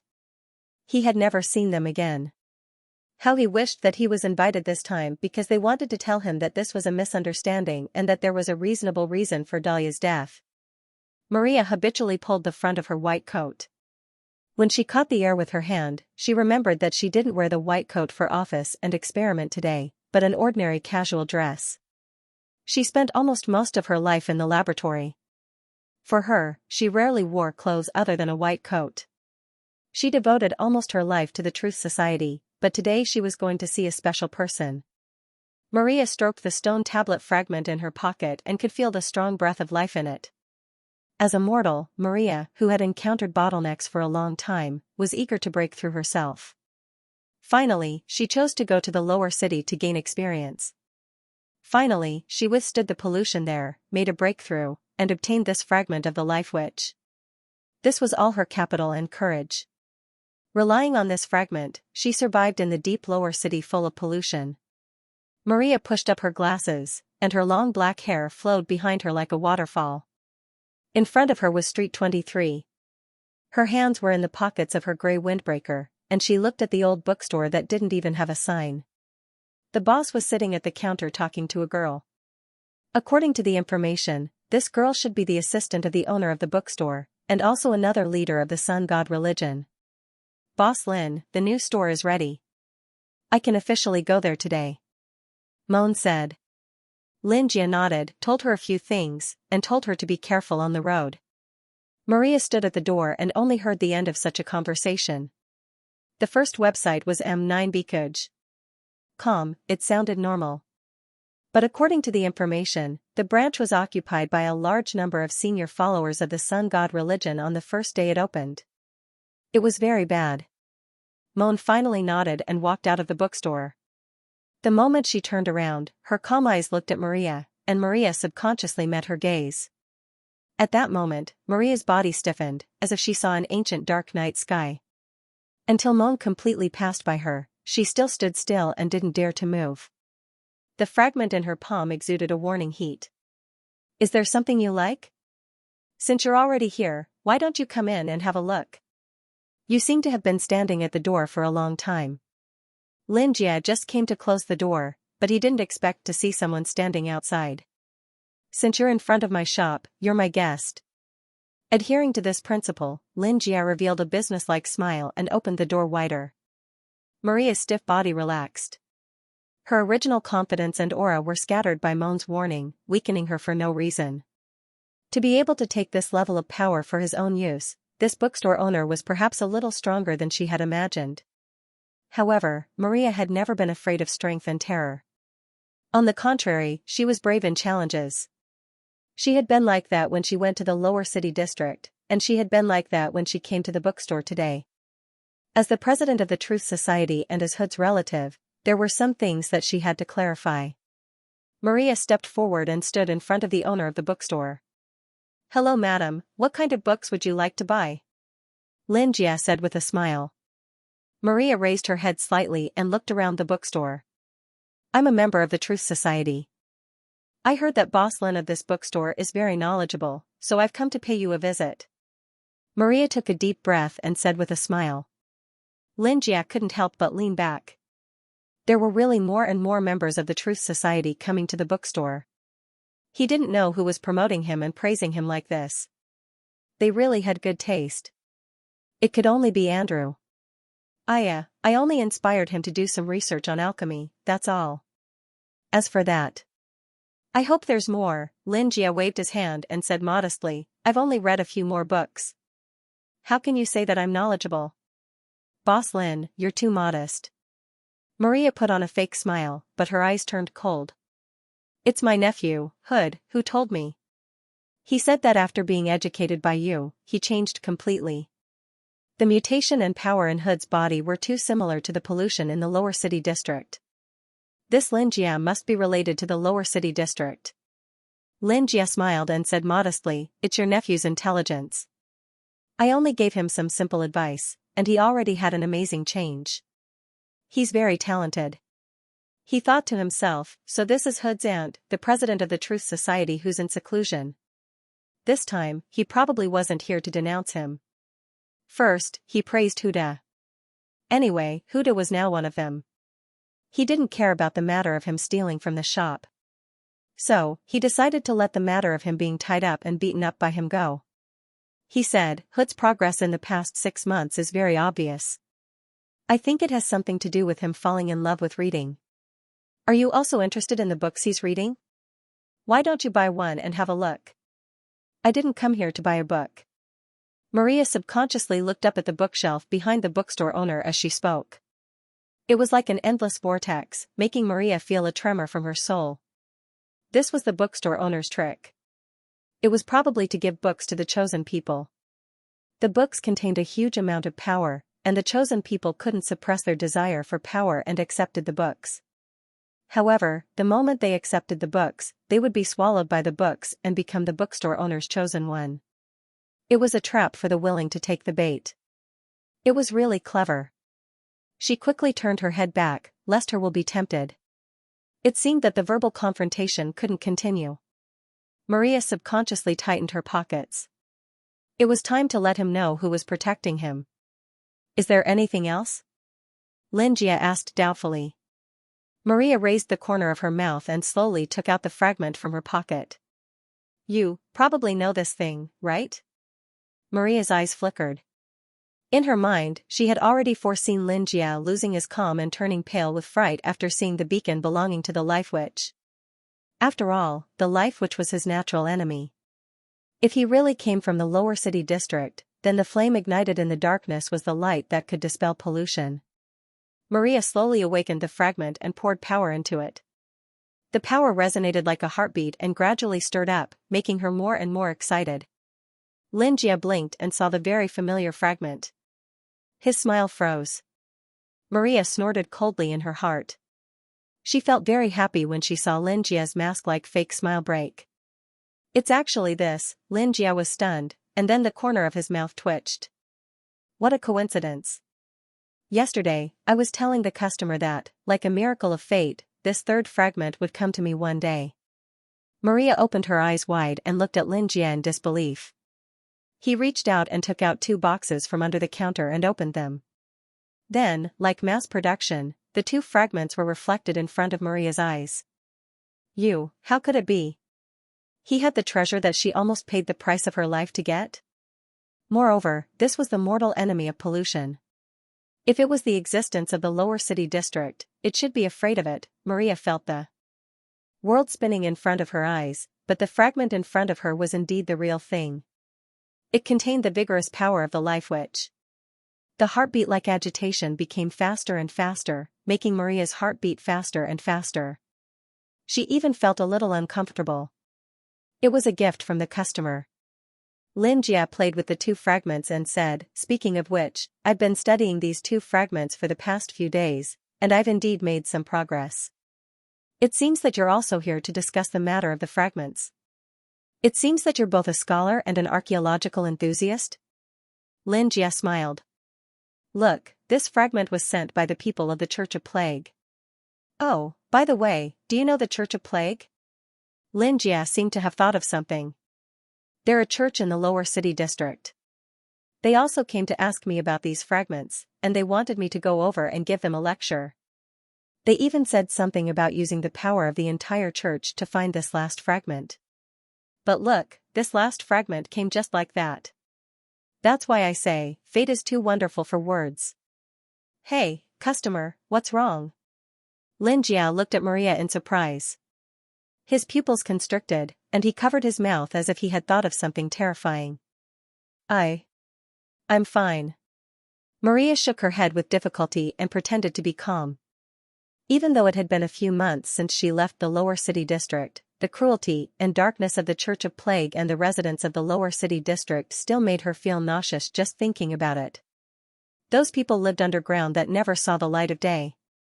The muddy water in the quagmire never reached their calves. What flowed in it wasn't muddy water, but internal organs and minced meat. The dead couldn't be buried by the loose and slippery soil. When they rotted, they were crushed together with the mining hoe and became part of the underground ecosystem. Those people. Perhaps they could no longer be called humans. Their infinitely degenerated eyes were narrow and full of malice. Their skin was hard and rough, and even had scales. Most of their heads had turned into tentacles. She couldn't see their complete faces clearly, or perhaps it was because each of them had their own deformities. but they had one thing in common. They always raised their heads to look at the soil layer above, as if waiting for something. She once guessed that the Church of Plague that worshipped this mutation was perhaps waiting for the source of the mutation to return. Their desire to return to the surface had never disappeared. And now, the owner of the bookstore said that he wanted to give a lecture to the Church of Plague. Those monsters from the Church of Plague were actually waiting for the owner of the bookstore to go to the lower city district. Could it be? This man in front of her was what the Church of Plague was waiting for? Maria felt as if her heart was being clenched, and she felt suffocated. The tunnel under the supervision of the Truth Society was destroyed, and at the same time, the Tree Merchant Guild claimed to have excavated a second tunnel. Now, the Church of Plague's ambition was as clear as day. None of this was a coincidence, but a long-planned conspiracy. "It's good that you're fine," Xianxia said, and then prepared to take the third fragment. Maria widened her eyes, and fear spread like a tide. She held the fragment tightly in her hand as if she was drowning, and at the same time, she quickly tried to retract her hand. But she suddenly realized that she couldn't move. Ugh. No. No, no, Maria broke out in cold sweat. She saw the shadow reflected on the wall slowly moving, and her hand seemed to be controlled by the shadow. She slowly brought the fragment in the box to Xianxia as if she was presenting a treasure. "No," Maria screamed in her heart in horror. "No." Maria struggled, but her body was controlled by the black shadow. She wanted to break free, but she found that her body was separated from her soul uncontrollably. She could feel that her soul was being torn out of her body, and she couldn't help but scream in horror. Maria didn't dare to struggle anymore. She knew that if she moved, she would really die. This black shadow wasn't controlling her body, but her soul. "Are you okay, Ms. Maria?" Xianxia came out from behind the counter and wanted to support Maria, who seemed to have a seizure. Ah! The moment Maria saw Xianxia, she screamed at the top of her lungs. Her pale blue pupils shrank, and she showed a horrified expression as if she had seen a ghost. Her originally calm, quiet, and arrogant face was distorted beyond words. "Help! Help! Help!" Maria was completely seized by fear. She shook off Xianxia's hand and opened her eyes wide. She could clearly see that the black shadow that had just controlled her was standing behind Xianxia. Quietly, noiselessly, he stared at her like that. "Ah, Ms. Maria, calm down." Xianxia saw Maria gasping for breath. It seemed that something extremely terrifying had appeared in front of her, and the object of her fear was behind him. Xianxia suddenly turned his head and saw Little Black. Remember the URL, m9bkuj.com, the harmless Little Black that could help repair light bulbs and turn on the power switch. Little Black. Xianxia was stunned and subconsciously whispered. The black shadow tilted its head and disappeared in an instant. Maria seemed to have lost the object of her game and fell to the ground like a rag bag. Maria was afraid. It was Little Black that had stood behind him without him knowing. Xianxia's view of Little Black was that of gratitude. After all, it gave him the entire human world's library and realized his biggest dream. Moreover, Xiaohei was very friendly and had never hurt his friends, including Mo and Yusefu. He had also never affected the other customers in the bookstore. Therefore, Xianxia regarded Xiaohei as a spirit creature in the anime that he had seen before. As for Little Hei's purpose and identity, Xianxia didn't care. After all, everyone had their own secrets. Moreover, he had never felt Little Hei's malice, and it didn't appear often. But today was different. This was the first time Lackey had appeared in front of others, and it seemed to have struck fear into them. This was the first time Little Black attacked a customer of the bookstore, and from a certain point of view, Little Black did nothing wrong. Even though Xianxia appeared very friendly, he could clearly feel that Maria was here to cause trouble. After all, Hood's matter was still there. Moreover, Lackey looked like a ghost to a certain extent. It was normal for an ordinary person like Maria to be frightened. "Madam." Xianxia forcefully grabbed Maria's shoulders and forced her to calm down. Then, he smiled and comforted her. "There's nothing here. What happened to you just now?" After hearing this, Maria's pale and blank face came back to her senses. She seemed to have calmed down a little. She stared blankly at Xianxia's warm smile that was releasing a friendly aura. Lin Jie squinted and said with a smile, "Look, our bookstore is very clean. There's nothing here." As he spoke, a huge black shadow gradually expanded behind him. The black shadow existed behind his smile, and even his entire body was shrouded in shadows. Countless dark tentacles extended from the shadows, like the head of a snake-haired banshee, waving about. Lin Jie's gentle words of comfort turned into a terrifying threat. You. Maria stuttered in horror. Before Lin Jie could react, she had already taken several steps back. She almost rolled and crawled out of the bookstore as if there was a terrifying existence behind her. No matter how Lin Jie tried to persuade her to stay, she didn't care. Lin Jie was speechless. Did she have to run like this? She even dropped her things. Lin Jie frowned and picked up an old notebook that Maria had dropped on the ground. Looking at Maria running away, he sighed and turned around. The moment he turned around, Lackey, who was baring his fangs and brandishing his claws, instantly shrank into a black shadow that was about his size. "What's wrong with you today? What are you trying to do?" Lin Jie's tone was a little unhappy and confused. He said in a low voice, "You clearly want me to spread the book. Why did you scare her away? Isn't this the task you gave me?" Lackey didn't move. He was like a child who had failed in his prank and was obediently listening to Lin Jie's scolding. "But, it seems like you want to keep that fragment?" Lin Jie walked back to the counter and looked at the 3 fragments on the table. Lin Jie looked at Lackey, pointed at the fragment, and said, "Do you want to eat this?" Lackey didn't have any reaction. He just quietly faced Lin Jie. If Lackey wanted to eat the stone tablet fragment that came from the Life Witch, did it mean that Lackey was an enemy of the Life Witch? Lackey brought Lin Jie here. Now it seemed that it wasn't a coincidence. It was because Lackey came from here. He understood this place, and he needed something here. So Lackey. What role did he play in the history of Azir continent? Lin Jie pondered and stared at the black shadow in front of him. After a moment, Lin Jie took a deep breath, slowly raised his hand, and reached out to the black shadow. Lin Jie didn't know why he was doing this. She probably wanted to touch Little Black, right? This was the first time he had tried to do this since he met Lackey a few years ago. What was in the shadow? Was it a solid body, or was it as cold as water? Unexpectedly, Lin Jie's pupils suddenly contracted. He suddenly saw Lackey do the same thing. It seemed to be imitating him. The two reached out at the same time, and their fingertips touched in an instant. Lin Jie's fingertips clearly emitted a temperature that he had never expected before. This temperature seemed to be similar to the temperature of his own hand. Lin Jie was slightly stunned and wanted to take a step further to touch Little Black. But he disappeared in the next moment. Like a flickering TV signal, he suddenly blurred and was then erased. Lin Jie's fingertips stopped in midair, as if no one had ever appeared. Lin Jie retracted his hand and looked at his empty palm. It was as if he could still feel a trace of reality. Lackey was a human. Lin Jie shook his head. A human couldn't be in this form. Maybe he just used a human form to simulate a temperature similar to his. And Lackey probably didn't want to eat the Life Witch's fragment. After all, just like the golden apple incident, if Lackey wanted it, he would have taken it away on the spot. Lin Jie pulled his thoughts back from Lackey and looked down at the 3 fragments on the table again. Lin Jie frowned and carefully put the 3 fragments together with a serious expression.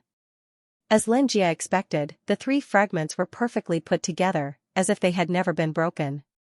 Lin Jie took out a magnifying glass from the drawer. The inscriptions on the round stone tablet could be clearly seen. Life does not rest, the flame does not extinguish, what and what? Lin Jie read. This ancient language was different from the Elvish language of the Second Era. It seemed to be a variant of an even older language. Although he could recognize it, there were always some parts that he couldn't recognize, just like how people nowadays who learned simplified Chinese characters could recognize traditional Chinese characters. The light in the bookstore gradually dimmed. Lin Jie looked up and found that it was getting dark. So he walked to the door and looked at the desolate 23rd Street. He suddenly thought of Maria's experience today. The president of the Truth Society wouldn't call the police, right? It's useless to call the police. The police's main fighting force is in my store. It doesn't seem possible to exorcise ghosts. Xianxia was mostly responsible for the establishment of the largest church in Nuajin. Well, there's nothing to worry about. I just hope that Maria's rationality as a scholar is still stable. Whoosh. He closed the shutter door of the bookstore. The bookstore fell into darkness and then suddenly lit up. Xianxia turned around and saw that the stone tablet on the table was emitting a faint dark red light. Xianxia was stunned for a moment. He blinked his eyes and looked at the stone that was emitting a dark red light. He had learned some superpowers from Silver, and he knew that Nuajin really had some abnormalities. However, most of these abnormalities had disappeared in history, and he was not sure if any remained. But at least, the life witch was not a legend. She was an ancient god that really existed. She was also an old acquaintance of Silver. Xianxia closed the door of the bookstore. It was already dark outside. Yusefyu had also returned and continued to stay in the basement. He also hoped that President Maria could return home safely. The ancient stone tablet emitted a dim light. It was much dimmer than the lights in the bookstore, but it seemed to be gradually strengthening. Xianxia carefully observed the stone tablet. The words on it were dark and unclear. According to the meaning of this stone tablet, this thing was likely to be a wedge used by the life witch to locate her location. In other words, she was likely to find a path through this stone tablet. But it was hard to say what the path was and where it led. However, it was very likely that she would come to find him. Xianxia thought that Silver was quite easy to get along with. He wondered how the life witch would be like. Thinking of this, Xianxia decided not to sleep tonight. He would wait to see what the stone tablet was about. Remember, http://m9bkuj. After making up his mind, he carefully rummaged through the books and materials on the bookshelves. After communicating with high-level scholars like Silver and Andrew, Xianxia had obtained a lot of information and knowledge about the ancient era. However, he had only studied a part of it. Now, it was time for him to continue his research. Xianxia took out several useful books and placed them on the table. In Xianxia's opinion, the dragons and elves recorded in the ancient times of Azir continent had once existed and were extremely powerful. They had unparalleled power. Each of them could move mountains and fill seas. They were omnipotent. In the records, the life witch, who controlled everything in the world like the god of creation, was naturally even more terrifying. For example, Silver, whom Xianxia was most familiar with, had casually taught him some abilities that allowed him to reduce the dimensions of the members of the Road of Fire Sword who were attempting to launch a terrorist attack, thus protecting Joseph and Vincent. Presumably, the Silver rank itself must be an unimaginably profound realm. As one of the 4 original witches, the life witch must have the power to rival a Silver witch. Xianxia was still a little nervous when he thought about it. He was just an ordinary bookstore owner, but one day he would know 2 original witches. Who would believe that? Xianxia flipped open the books on life witches and began to study them seriously. The legend of the primordial life, which was written in the 3rd era, stated that the 4 primordial witches were not in a cooperative relationship. Although they knew each other, they each had different ideas. They were regarded as the embodiment of the rules of Azir continent and the mother of all things. Among them, the life witches were benevolent masters who protected, appreciated, and sympathized with humans. In a sense, they were the mothers of humans. She sent down lightning and fire, filling the originally chaotic world with light. The existence of fire allowed humans to build their own homes, but where there was light, there was darkness. Darkness, on the other hand, was the breeding ground for evil gods and dream beasts. Darkness had invaded Azir at some point in time, corrupting people's minds and causing death and madness to those who witnessed it. Xianxia furrowed his brows. This period of time did not record in detail how the people fell into fear and madness. It was very suspicious, but it seemed that later on, this period of time was called the Great Plague by the people. The last elf king, Kandra, who died of madness, was regarded as the source of the plague. But in fact, darkness was the cause of the pollution. Kandra was just an unlucky person who took the blame for a twisted history. Xianxia flipped through another ancient book that was written in the 2nd epoch. It could be considered a book from the Elven era, Elven homeland. This book was the same as the previous one. It recorded some legends of the life witches protecting humans. However, it said that the fire was not given to humans by the life witches. The fire had existed from the beginning. In this book, the life witches believed that the elves and ancient dragons had become arrogant, conceited, and cruel because of their excessive power. Therefore, the continent of Azir under their control was destroyed. She felt that only the humans she loved could become the masters of the world. Therefore, the life witches built bonfires with fire and protected all humans when darkness descended. As a life witch, she continued to teach humans a lot of knowledge and technology. At the same time, she allowed humans to reproduce. In the end, she exhausted her power and died because she protected humans from the evil gods. She could be considered a neutral and friendly life witch. However, the second epoch was an era in which the elves existed. The life witches were described in this book as selfish and weak witches. However, the closer it was to the human era, the kinder the image of the life witches became. The original witches were the embodiment of the rules of the entire continent of Azir. Perhaps the life witches were the embodiment of human life. Xianxia flipped through a few more books about the life witches. These books were more or less the same. Some of them were ridiculously exaggerated, but they all had stories of the life witches using bonfires to resist the darkness. This darkness seemed to be rarely recorded. Xianxia stroked his chin. However, in some documents, the darkness was called the evil god. This evil god didn't even show his face. Just by descending, he destroyed the entire elven era. Looking at it this way, although it seemed a little selfish, only choosing the humans she liked, it was the life witches who preserved the fire of human life. That was why Nuajin existed. Xianxia flipped through the book with one hand supporting his cheek. He didn't know how long he had been reading, but he was already sleepy. As if he had drifted for a long time, he finally found his own place. In the air, a wisp of red smoke-like light began to circle around the stone tablet. The temperature of the whole room began to become a little hot because of this light. Xianxia next to him had already fallen asleep. Oh, Xianxia seemed to have been bumped by someone. He woke up from his sleep and subconsciously looked at the person who bumped into him. However, it was only a black shadow that flashed by. Little Black, Xianxia opened his eyes wide and saw the stone tablet in front of him that was glowing like a cluster of flames. There was a wisp of smoke curling around the stone tablet, which then went into it. The light shone brightly. And this smoke gradually spread, slowly conjuring a blurry human female figure. Half of her face was covered in flames, and the other half was covered in scales. She floated in midair, and drooping wings were slightly spread out on her back. The flames flowed to the ground like a cloak. Xianxia opened his mouth slightly in surprise. Looking at the human figure floating in midair, he couldn't say anything for a long time. She actually, really came? The life witch finally opened her eyes. Her eyes were filled with pure white light, and the first person she saw was Xianxia. Xianxia took a deep breath and revealed a smile that he thought was friendly and respectful. He said, "Hello." The first thing the life witch did when she saw Xianxia was to frown, and her expression changed instantly. Xianxia greeted her seriously, "Hello, I'm Xianxia, it's actually you?" The life witch looked at Xianxia in disbelief. You actually came back." Xianxia pointed at himself with a blank expression. The life witch's expression gradually became fearful and ferocious, just like Maria before.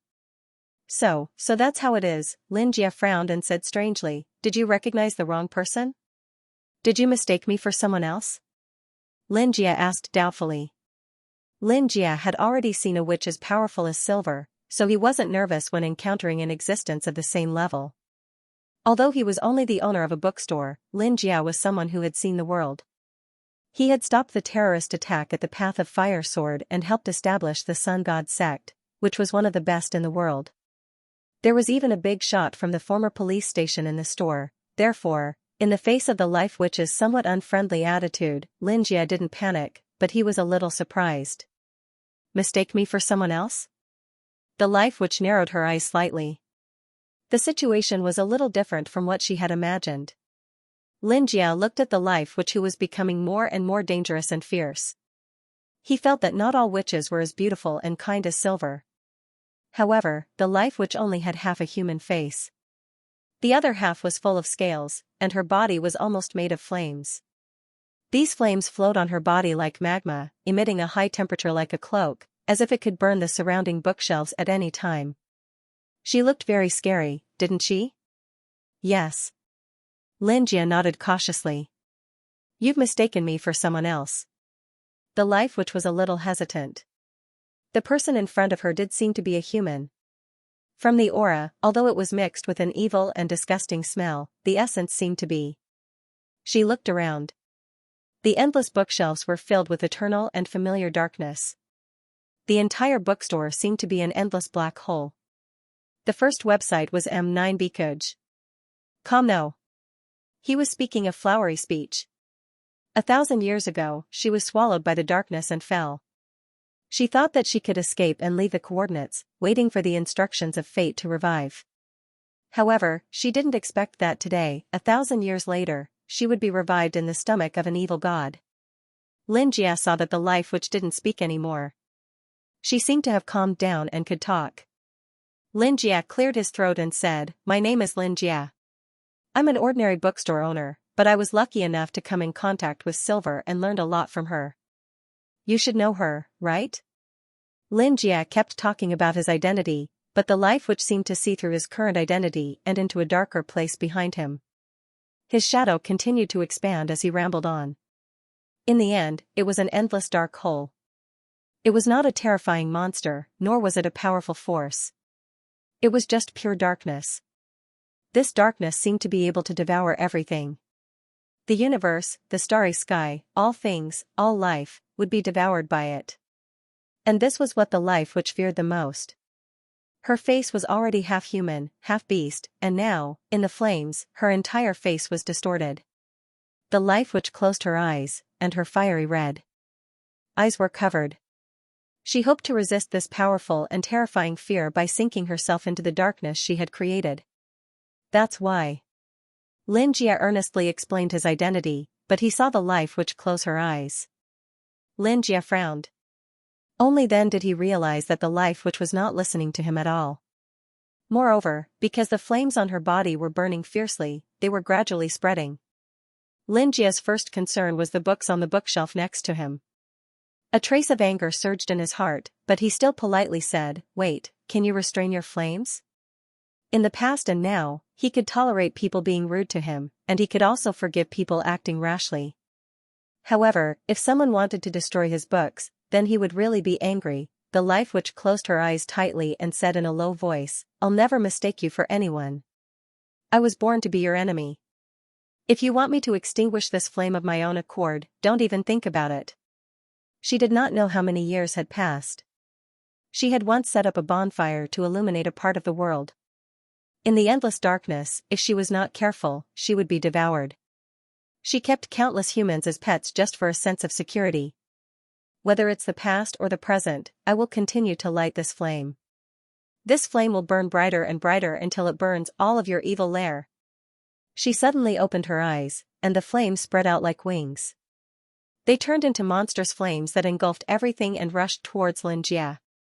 Xianxia subconsciously wanted to use the ether stored in his dream space to protect the books, but he forgot to dodge. The next moment, the huge black shadow that had been entrenched behind him suddenly expanded. Xianxia opened his eyes wide and looked at everything in front of him.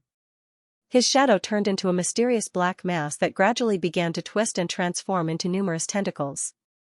The tentacles tied the life witch up the moment she rushed towards him, and the next second, they tore her apart. The red flames were like flowing blood, and hot magma splashed out. In an instant, the life witch's face twisted in pain, and her limbs were broken and torn apart. However, Xianxia's first thought was the blood or flames too hot? Would they burn the floor and bookshelves? It was also when this thought appeared that the floor turned into a deep black hole except for where he was standing. The life witch's blood that was like a furnace evaporated in an instant before it touched the floor. Ah! The life witch let out the last cry of her life. This time, she couldn't escape, and she couldn't set up her coordinates like thousands of years ago. Perhaps this darkness had been waiting for him for thousands of years, Or it could be said that the history of thousands of years didn't exist for it at all. Time couldn't wear it down at all. It had already seen through everything and was waiting for this moment. The Life Witch's head was crushed by the black tentacles, and the eyeballs on the half-human face rolled to Xianxia's feet. Xianxia lowered his head and looked at the Life Witch, and the Life Witch's eyeballs seemed to be still staring at him. To be honest, it looked a little scary. This thought slowly emerged in Xianxia's mind, and then the eyeballs were eaten by the darkness.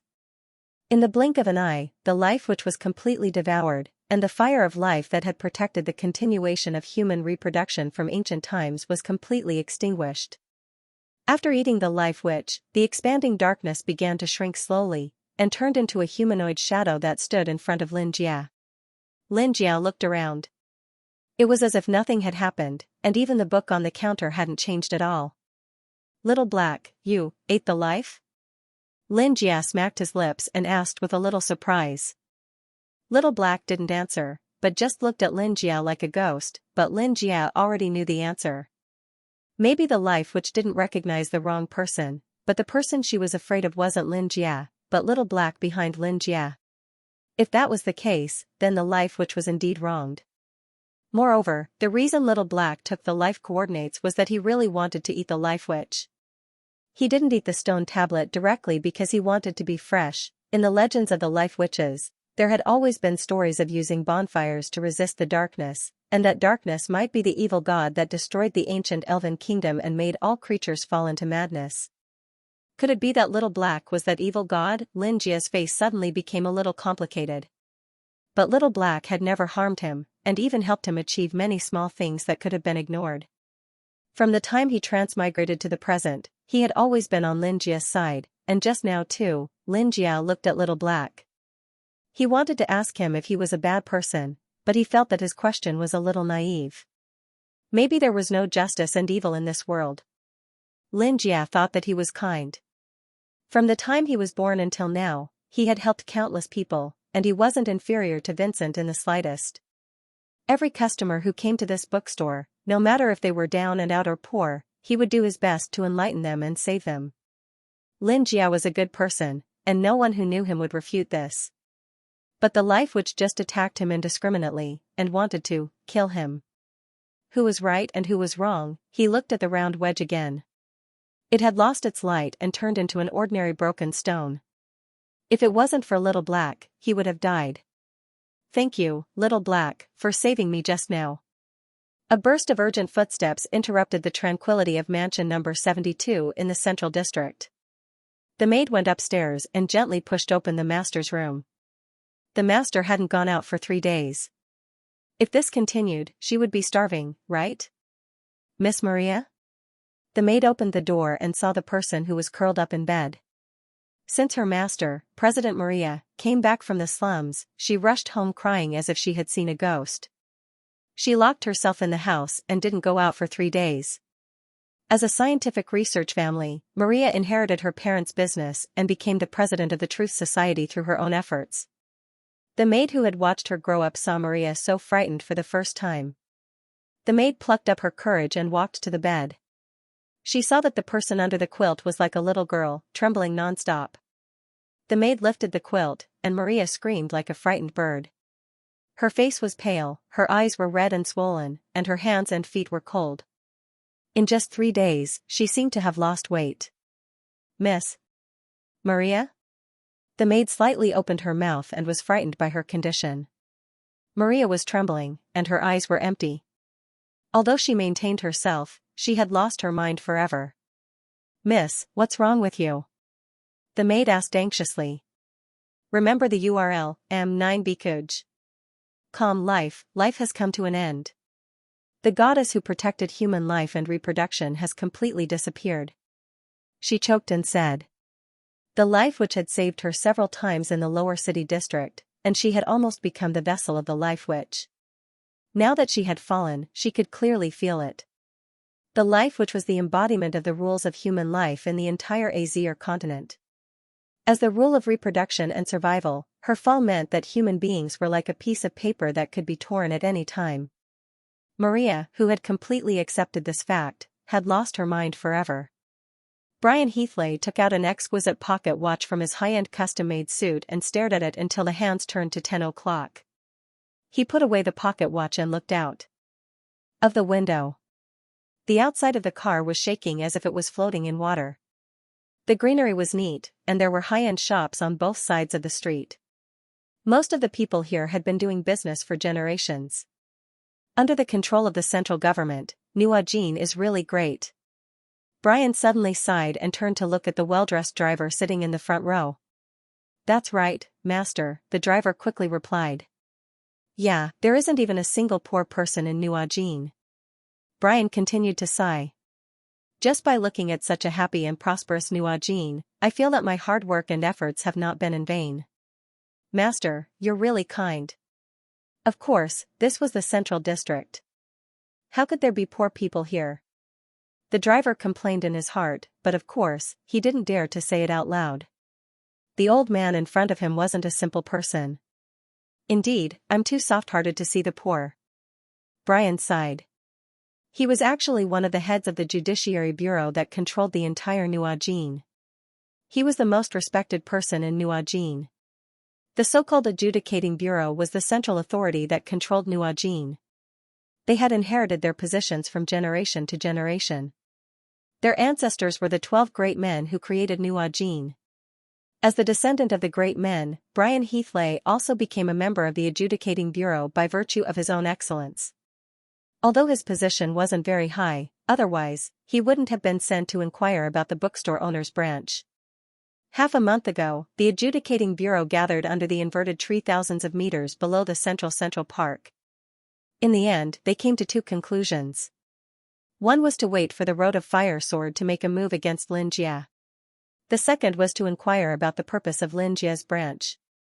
Brian, as the youngest member of the old men and women, was very confident in accepting this task to inquire about the purpose of the bookstore owner's branch. Unfortunately, Brian didn't think that the bookstore was very strong. Brian found that the owner of the bookstore was alone from the beginning to the end. His only companion was the assistant who came to open the branch. Although he had shown power beyond imagination several times, Brian still maintained a skeptical attitude. Xianxia's behavior was changeable, and it was impossible to accurately guess his purpose. If there was no purpose, then what was he doing these things for? But if there was a purpose, with the strength he showed now, he could directly destroy Nuajin, but he didn't do so.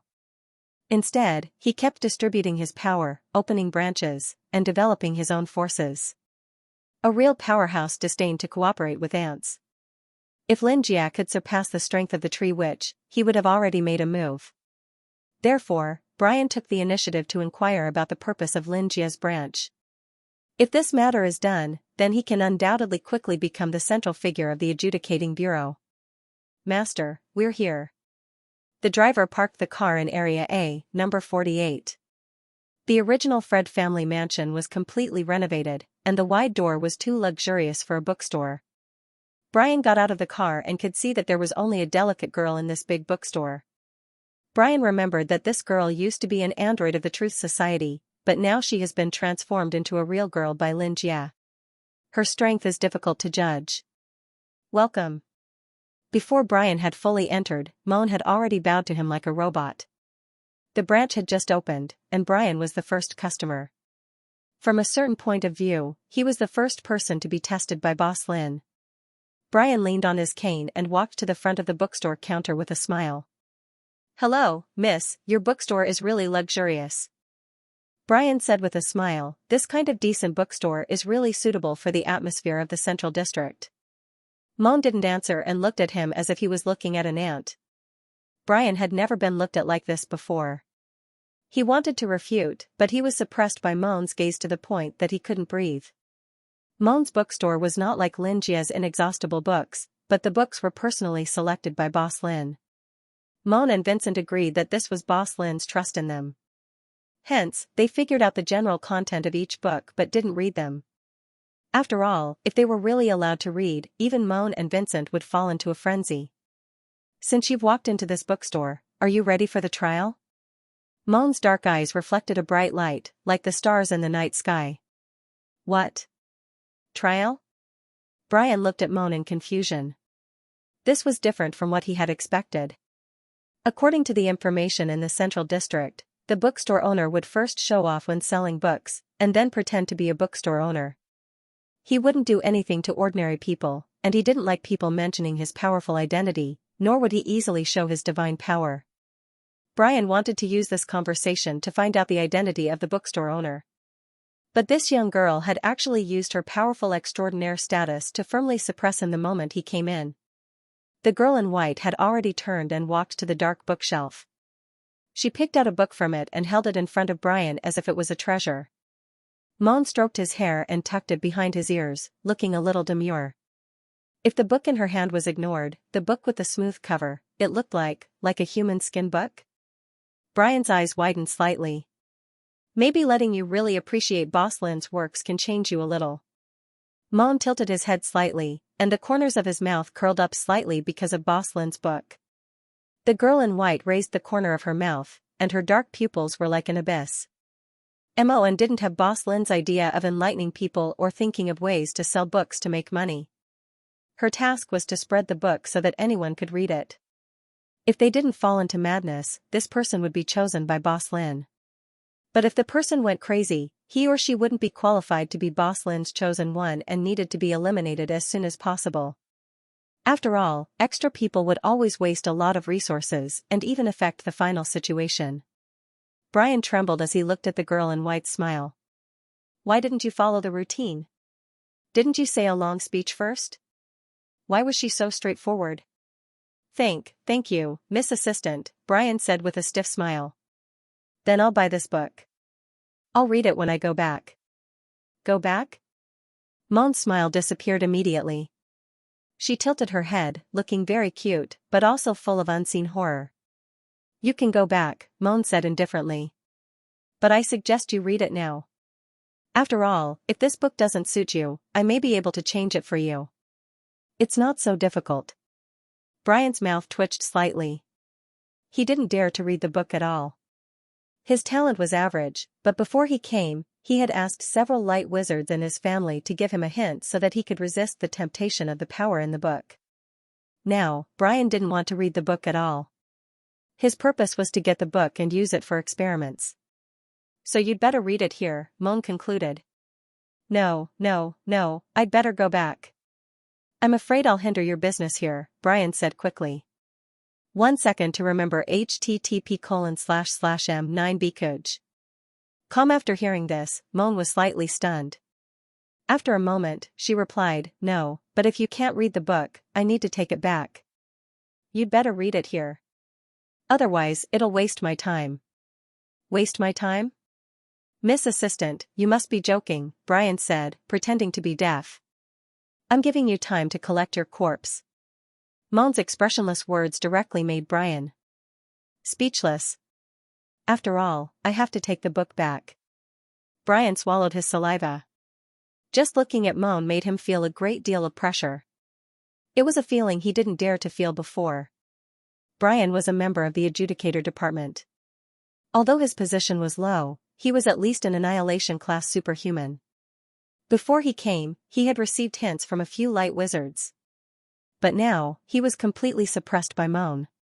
If he escaped now, he would be killed by Moan. Burian slowly took over the book. He kept recalling the hint that the wizard had given him. He closed his eyes solemnly and opened them again. Countless illusions appeared in his mind. They were colorful, as if they were made of rainbow glass. When Brian saw the book, it was as if he was looking through a thick layer of glass. This thick glass was the magic weapon he was confident in. Thus, he began to pretend to read. Pretending to be reading, Brian finally breathed a sigh of relief. Fortunately, he was prepared. How do you feel? Suddenly, a man spoke from behind him, startling Brian. He almost dropped the book in his hand. He turned around absent-mindedly, and an extremely powerful light rushed into his eyes. Ah!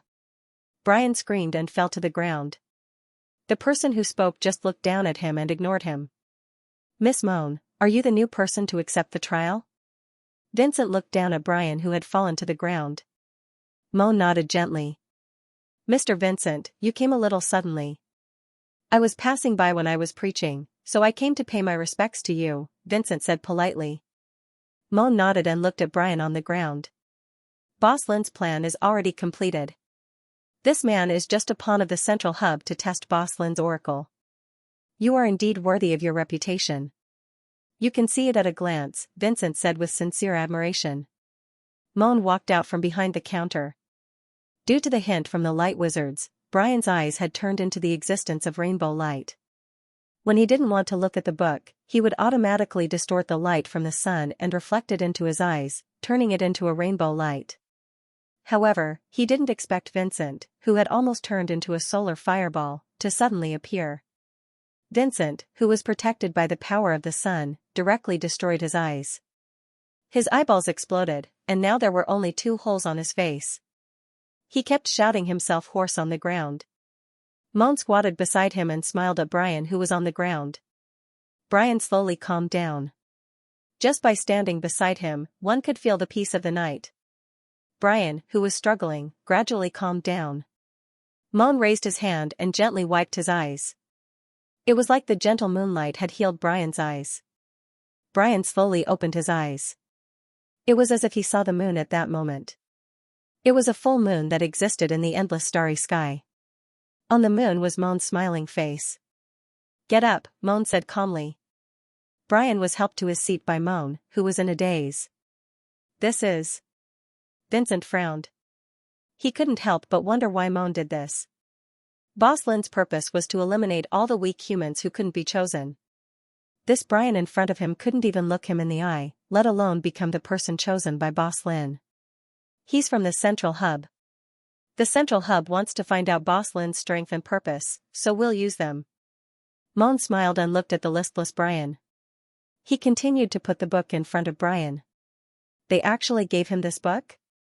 Vincent frowned and looked at the echoes of the abyss in front of him. A Bible written by Boss Lin herself. Vincent sighed. Although he wanted to read and appreciate it, he knew that this book wasn't for him. He would never touch it. Since it was the judgment of the goddess of the night, perhaps this book belonged to Brian. Brian read the book carefully, and his body gradually began to change. The Central Hub underestimated Boss Lin, Moan said expressionlessly. Mon said expressionlessly, since this is the case, let's give them a ticking time bomb. As Moan spoke, he took out a cup from under the counter and shook the milk tea inside. The black and red eyeballs wrapped in milk shook inside like pearls. Moan put the cup in front of Brian kindly. This cup of pearl milk tea was specially prepared for him. Brian's heart fell into an indescribable peace. It was as if he had returned to the rainy night of his childhood, listening to his mother tell him a story while lying in bed. The book in front of him, Echoes of the Abyss, was like the echo of a long and beautiful song from a deep and beautiful valley. In Vincent's eyes, after the Echoes of the Abyss was opened, countless tentacles reached into his eyes, nose, mouth, and ears and stirred his brain. Soon, he will become Boss Lin's puppet and help us monitor the Central Hub's every move. Vincent revealed a sinister smile. Perhaps all disrespectful actions were due to a lack of imagination. Jijishu sat in the study of Mansion 67, looking at the letter in front of her with a serious expression.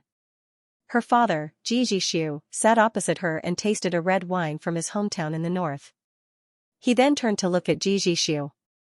The daughter in front of him was no longer the little girl who had endured the tainted blood and pinned all his hopes on her. Jijishu smiled faintly and gently put down the letter. She said, Boss Lin's branch has been opened. It's the mansion of the Fred family that we previously offered. Miss Moan is managing it, Jijishu added. Ji Bonong nodded. It seems that Boss Lin has completely decided to make a move on the Central District. It's time to open the real gift we're offering to Boss Lin. The red wine swirled in the goblet like blood.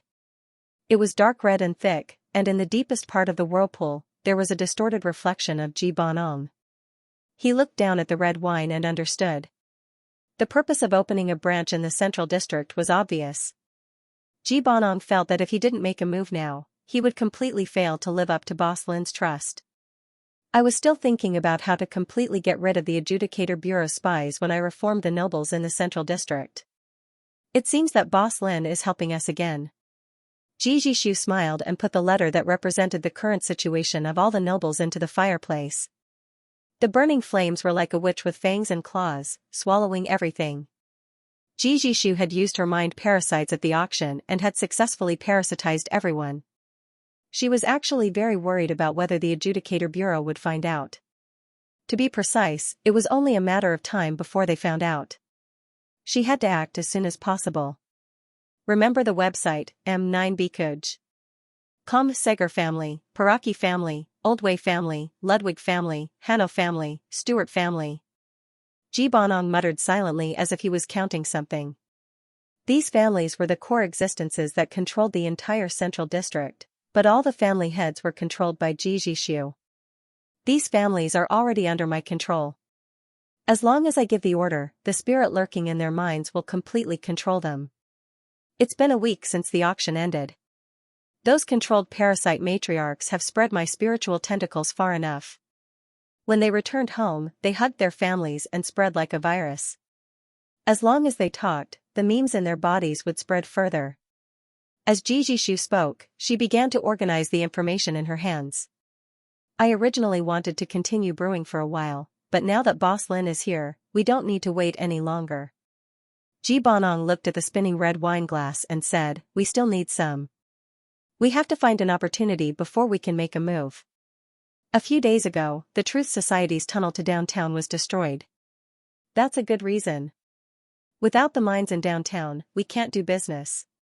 If we can't do business, we can't pay wages, so we can only stop production. Jijishu smiled and nodded. I've already made arrangements. Jibonong looked at his daughter with surprise and excitement. I've already submitted an application for layoffs at Roar Resources.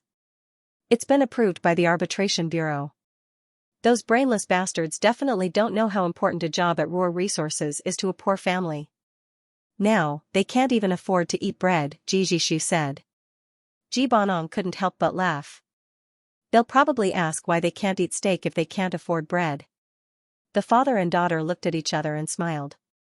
I've already secretly controlled a lot of workers with parasites. I've spread the word among the workers every day.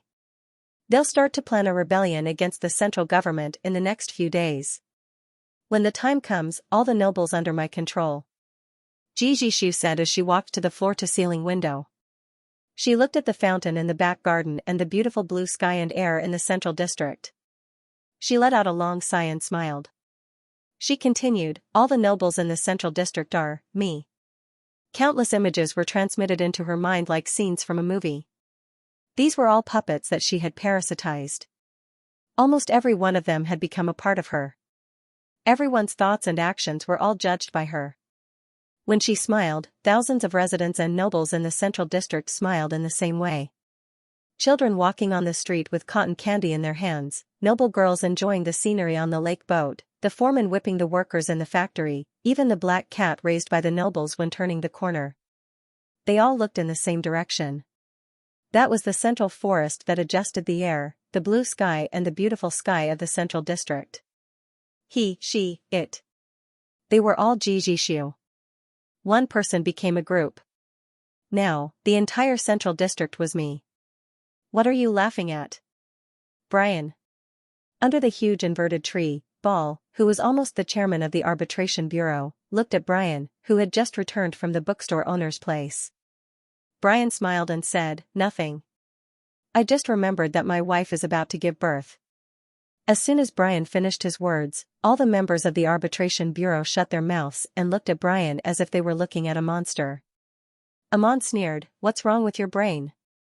I remember that your third wife is 56 years old this year, and she is just a mortal. Brian frowned as he looked at Amon, who mocked him every day. In the past, he would have jumped to his feet. But now, he had been baptized by Lin Luoran. So he put on a fake smile and spread his hands, it's just a joke. Why are you so serious? Ball waved his hand and said, forget it. Brian is young after all. Brian was indeed the youngest among them. He was only in his 60s. Compared to these humans who were easily over 100 years old, he was really young. Well, you went to that branch. What's the result?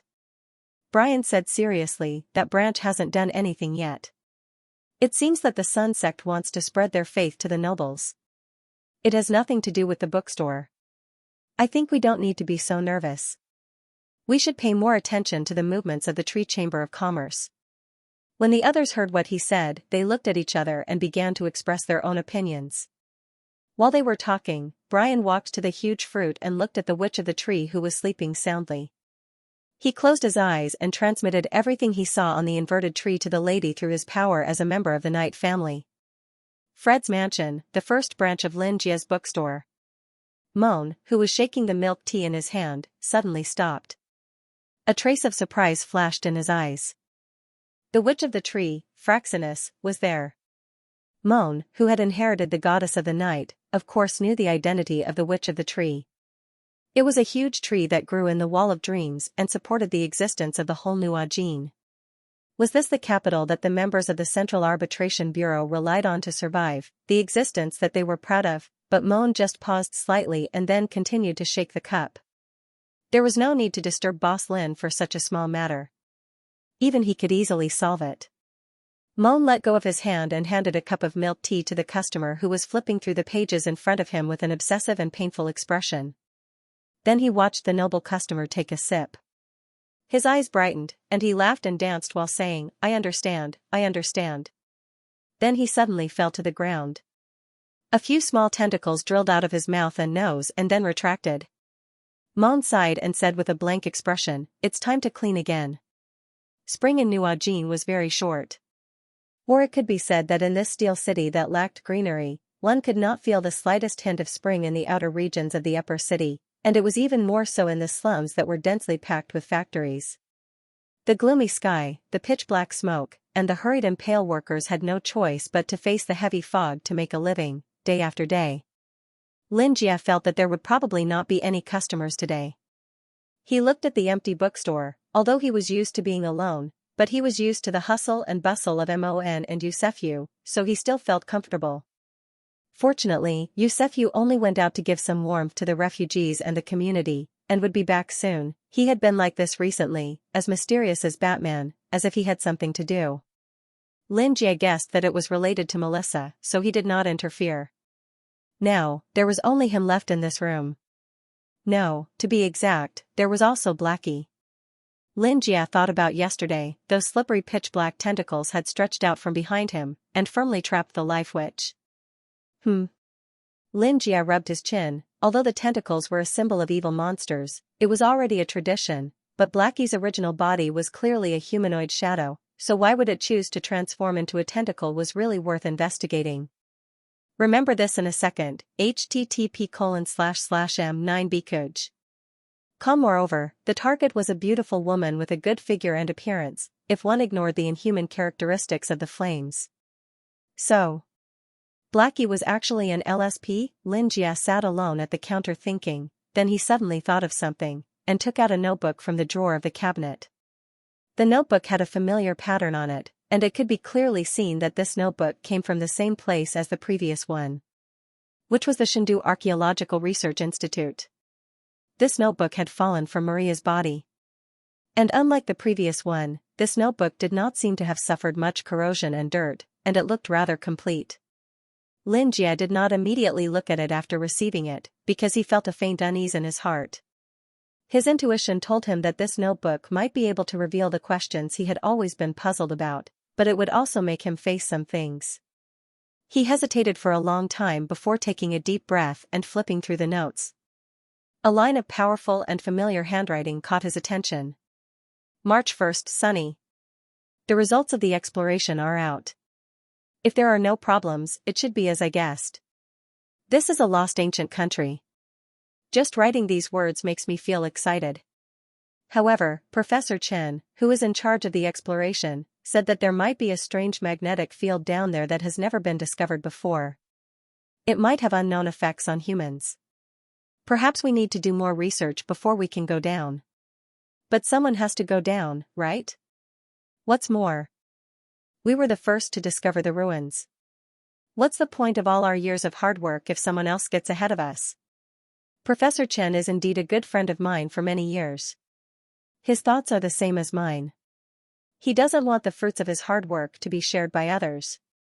We hit it off immediately and decided to officially establish the project as soon as possible to carry out the excavation. The data of the magnetic field will be temporarily sealed. Kai-Yong thinks that I've been worrying too much recently and that the psychological burden is too great. She might need to increase the dosage of the medication. I told her not to worry. It's been so many years, what problems can there be? I know my own mental state, and I've been much more excited these days. However, I don't think it's a bad thing that she's always like this. I like to see her worry about me. It's great that her eyes are filled with me. Lin Jiao looked at the two words Kai-Yong and his eyes widened slightly. This was his mother's name, Zhang Kai-Yong. Just as he had guessed, this archaeological team was the one that his father had participated in the last archaeological project. In other words, the owner of this notebook was his father, Lin Minghai. March 17, sunny. I underestimated the influence of the magnetic field in this area. Wang Qi is my student. He's suffering from hysteria. Perhaps it's due to too much pressure or something else. However, the matter of the magnetic field cannot be exposed. Otherwise, the project will stop and everything will be in vain. I told Kai-Yong to conclude that he's suffering from hysteria and sent him to the hospital. I'm very sad, but scientific research is something that archaeologists have to do. In other words, if I'm not going to hell, who's going to hell? I've already explained the situation to the team members. If any of them don't want to go down, they can quit immediately. However, they're all very good. They're all my good students and good colleagues. None of them want to quit. Everyone is full of curiosity and even urged me to continue. These are the flames of humanity. It's because of this curiosity that humans can solve puzzles time and time again, pushing us forward. Kai-Yong suggested that there must be a channel to vent. Otherwise, the pressure of long-term high-intensity work will increase, and more people will have problems with their mental state. Therefore, I request that everyone start writing diaries now and start recording the results of the research. At the same time, it's also a way to vent your thoughts. Even if one day we meet with an accident, this notebook can let others know of our efforts. Even leaving something behind for future generations would be good. March 27, sunny. Old Chen said that the geological conditions ahead are no longer suitable for exploration, but he doesn't want to give up. He wants to study a way to enter. His expression is very excited, but his eyes don't seem to be focused. It makes me very uneasy. But maybe it's just my imagination. He and I had a heart-to-heart talk, and I really did understand the vision in his heart. My goal is the same. I've decided to suppress my doubts and use my reputation to ensure that the exploration goes smoothly. Also, Kai-Yong is feeling very unwell. She hasn't eaten breakfast and keeps vomiting. I'm a little worried. March 28, sunny. Old Chen's exploration team has opened up a path ahead. Everyone is very happy. Everyone's faces are in high spirits and full of hope. I'm very gratified, and so are my students. Forward, forward again. I have a feeling that this will be an extremely important discovery. Covered in blood, unable to see clearly. March 29, sunny. We've dug up a door. At this moment, I have a bad feeling about it. I want to turn back and ask Kai-Yong to go back, but she persuaded me to continue. She said that I shouldn't give up halfway and that the person who would do anything for his dreams is Lin Minghai. She only has me in her eyes when she looks at me. It's that look again. I can't refuse. I love her. Continue the exploration.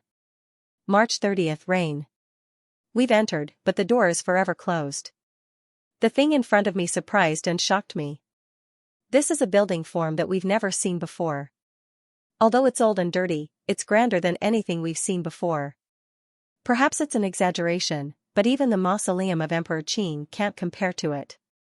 This doesn't seem like something that can be built by humans. The exploration team, Old Chen, was even more shocked than I was. He immediately sent a student to inspect the building, but the student came back and said that there wasn't a single load-bearing pillar here. Old Chen went crazy. He picked up a shovel and smashed one of my students in the head. It was too chaotic. It was too strange. Everyone was trying to stop the fight, but in the end, it turned into a violent crime. Old Chen was beaten to death. No one saw who did it, but someone pulled out old Chen's tongue. We didn't have the energy to investigate, and we didn't have the energy to bury old Chen's body. His open mouth was empty, and his eyes were wide open. At night, I thought that perhaps his eyes would reflect the murderer's appearance, so I kept that person's appearance and leaned over to take a look. Of course that's impossible. He's already dead. His eyes only reflected my appearance. April 1st, rain. We slept in that underground building last night. When I opened my eyes, I saw Kaiyong sitting beside me. When she saw that I was awake, the first thing she said was, "Lin Minghai, I'm pregnant." All the unhappiness in the past few days was swept away in an instant. I don't think I've ever been so happy. We've been married for 2 years, and we're finally going to have a new life to integrate into our family. No wonder Kaiyong kept vomiting and feeling unwell. So that's why. But Kaiyong said that the door had been closed. Perhaps we would be trapped here forever. Being born in the same bed, dying in the same hole. It's very romantic. Impossible. I kissed her forehead and comforted her. Don't be so pessimistic. Keep moving forward. There will definitely be an exit. Kaiyong nodded and said that she would always believe in me. I touched her belly. Her belly was round and bulging. It looked like she was almost 5 or 6 months pregnant. When I placed my hand on it, I could even feel the child's heartbeat. But our supplies are running out. The dry rations mixed with the rainwater are about to go moldy. If this continues, we'll be doomed. Fortunately, Old Chen suddenly said that he had extra dry rations to share. Now that we don't have many people left, there's just enough dry rations to go around. There's always a way out. April 6th, rain. My students and I dug shovel by shovel until we finally opened up the underground tunnel. This place has a civilization of an entire world. Now that we've reached this stage, no matter what the current situation is or what the future holds, my students and I can die without regrets. But what about Kaiyong and the child? I can't let them die like that. Something is wrong with the students, but I'm getting more and more clear-headed. I feel like this world is not just a problem with the magnetic field. Perhaps there are other existences affecting us. This is the first time I've thought about this problem. Are there ghosts in this world? I asked Kaiyong, and she told me that there are no ghosts in this world. Ghosts are things that science can't explain yet. Science is the courage of mankind. Kaiyong can still say something like that in such a situation. She's my wife after all. Tonight, I want to sleep next to the child. That will make me feel at ease. April 19th, rain. It's not easy to survive in this underground palace, but I've given all the good food I've prepared to Kaiyong. She and the child are doing very well. It's not easy to prepare food. We can only do it at night, or else it'll be stolen by others. Although they're all my students, I have no choice. My child has to survive. I'm sorry, but that's my determination as a father. Thankfully, everyone is still here. With a team of 29 working together, we'll definitely be able to get out. April 27th, rain. Since we came down, it's been raining every day. The food is moldy, but Kaiyong is in a good mood. She seems to have gained weight and is even cuter. We've been discussing the child's name for the whole day, but we still have no idea. At night, the 5 of us sit around the fire. For some reason, the darkness here seems to be able to swallow the light. Even when we burn the bones, clothes, and other things, the fire can't light up. It can only light up a small round area before us. Kaiyong told us to keep our backs to each other and not face the darkness. Everyone agreed, so the 5 of us kept our backs to each other. Kaiyong encouraged me and everyone else at the same time. Everyone likes her and respects her. They treat her like an angel. I'm happy, but I'm also sad. Kaiyong is mine, and so is the child. April 30th, rain. We successfully survived the night, but Xiao Yuan can't take it anymore. She kept nagging. Last night, she slept back to back with him for the whole night. She was eaten. Who is he? I was very confused, but Evan's left arm and her entire back were bitten off by those things. Her internal organs flowed out from the wound, and her intestines fell to the ground. Her back was full of bloody holes like a hornet's nest, and there was a dense amount of pus oozing out. But we can't stop moving. We have to continue moving and find the exit. Su Xiangdong has also become very strange. He keeps saying that he found an important document and scribbled some random symbols in his notebook. He even said that this is the language of the Elven Kingdom. My other student, Duan Xuemin, disagreed with him. He even wanted to hit Duan Xuemin. He's completely gone mad. He doesn't know what happened, but his eyes suddenly went blind, leaving only 2 black holes. He said that he was always by his side and that he could even feel his breathing. If we continued to bring him along, it might be dangerous for Kai Yong, the child, and Xuemin. We convinced him to stay and take care of Xiao Yuan, and then secretly got rid of him. Although it was very unrighteous, if we continued to insist on this little bit of righteousness, it would only destroy more things. Now it's only me, Kai Yong, and my student, Duan Xuemin, left. April 27th, rain. It's still raining, and it hasn't stopped. The 3 of us still haven't found the exit. To be honest, it's a little hopeless. But I can't show it in front of Kai Yong and the child. I joked with Xuemin and asked her if she had any food. She cried in fear. She even said something about not eating her. Why would I eat her? Silly child, very good at joking. Kai Yong was amused. When Kai Yong smiled, I felt very hopeful. I put my hand on Kai Yong's stomach, and the child was kicking me. This is my first child. No matter what, I have to protect him and let him live. I love him. April 28th, rain. Xuemin was gone. April 29th, rain. It's only me and Kai Yong left. A piece of flesh was bitten off my calf, but I don't feel any pain at all. I'm in a daze all day. Kai Yong said that it's caused by long-term claustrophobia and malnutrition. Moreover, the rainwater is very sticky and smelly. After drinking it for a long time, it really makes me want to vomit. But Kai Yong is fine. I can't see any discomfort at all. Her stomach is very big. She's about to give birth. Her hands and feet are very swollen, and it's very inconvenient for her to walk. Kai Yong and I have silently written many names for the child, but we haven't decided yet. I hope to have a daughter, but Kai Yong wants a son. If it's a daughter, it will definitely look like Kai Yong. I've thought of more than 10 names, but Kai Yong only said a boy's name. I don't really like it, but as long as she's happy. More than 10 names were listed below. Kai Yong and I have been rushing towards a certain destination. It's very strange. Where exactly are we going? May 1st, rain. A lot of the flesh on my legs has disappeared. I can already see the bones clearly. I can't walk anymore. I can only crawl on the ground.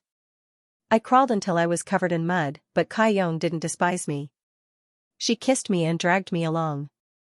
Lin Jia flipped to the next page expressionlessly, but the blank horizontal grid woke him up from his thoughts. That's it. Lin Jia continued to flip. On the last page, he found a piece of paper that was almost completely dyed red with blood. Lin Jia reached out and touched it with his finger. He could feel the indentation on the tip of the pen. He took a deep breath and held up the notebook to the oil lamp. Through the light, the extremely red scribbles reflected in his eyes. We're here. We're here. Kai Yong and I have finally arrived. But, is this hell? Rotten flesh covered the sky and the ground, forming a huge palace. All kinds of strange creatures, including the broken limbs of humans, covered the place before our eyes. When we stepped on them, we could hear the sound of flesh and blood. Countless pairs of black and red eyes filled the entire palace. The moment we stepped in, they stared at us. Small tentacles were like baby wrists and wriggling maggots, swinging around aimlessly.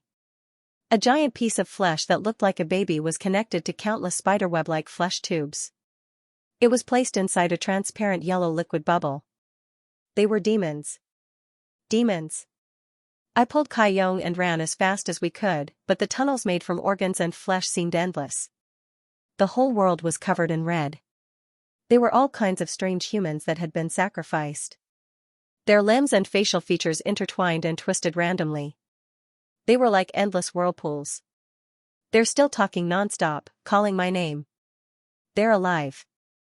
The people with feet are chasing us, the people with only human skin are chasing us, and some of them are twisted into strips with twisted facial features.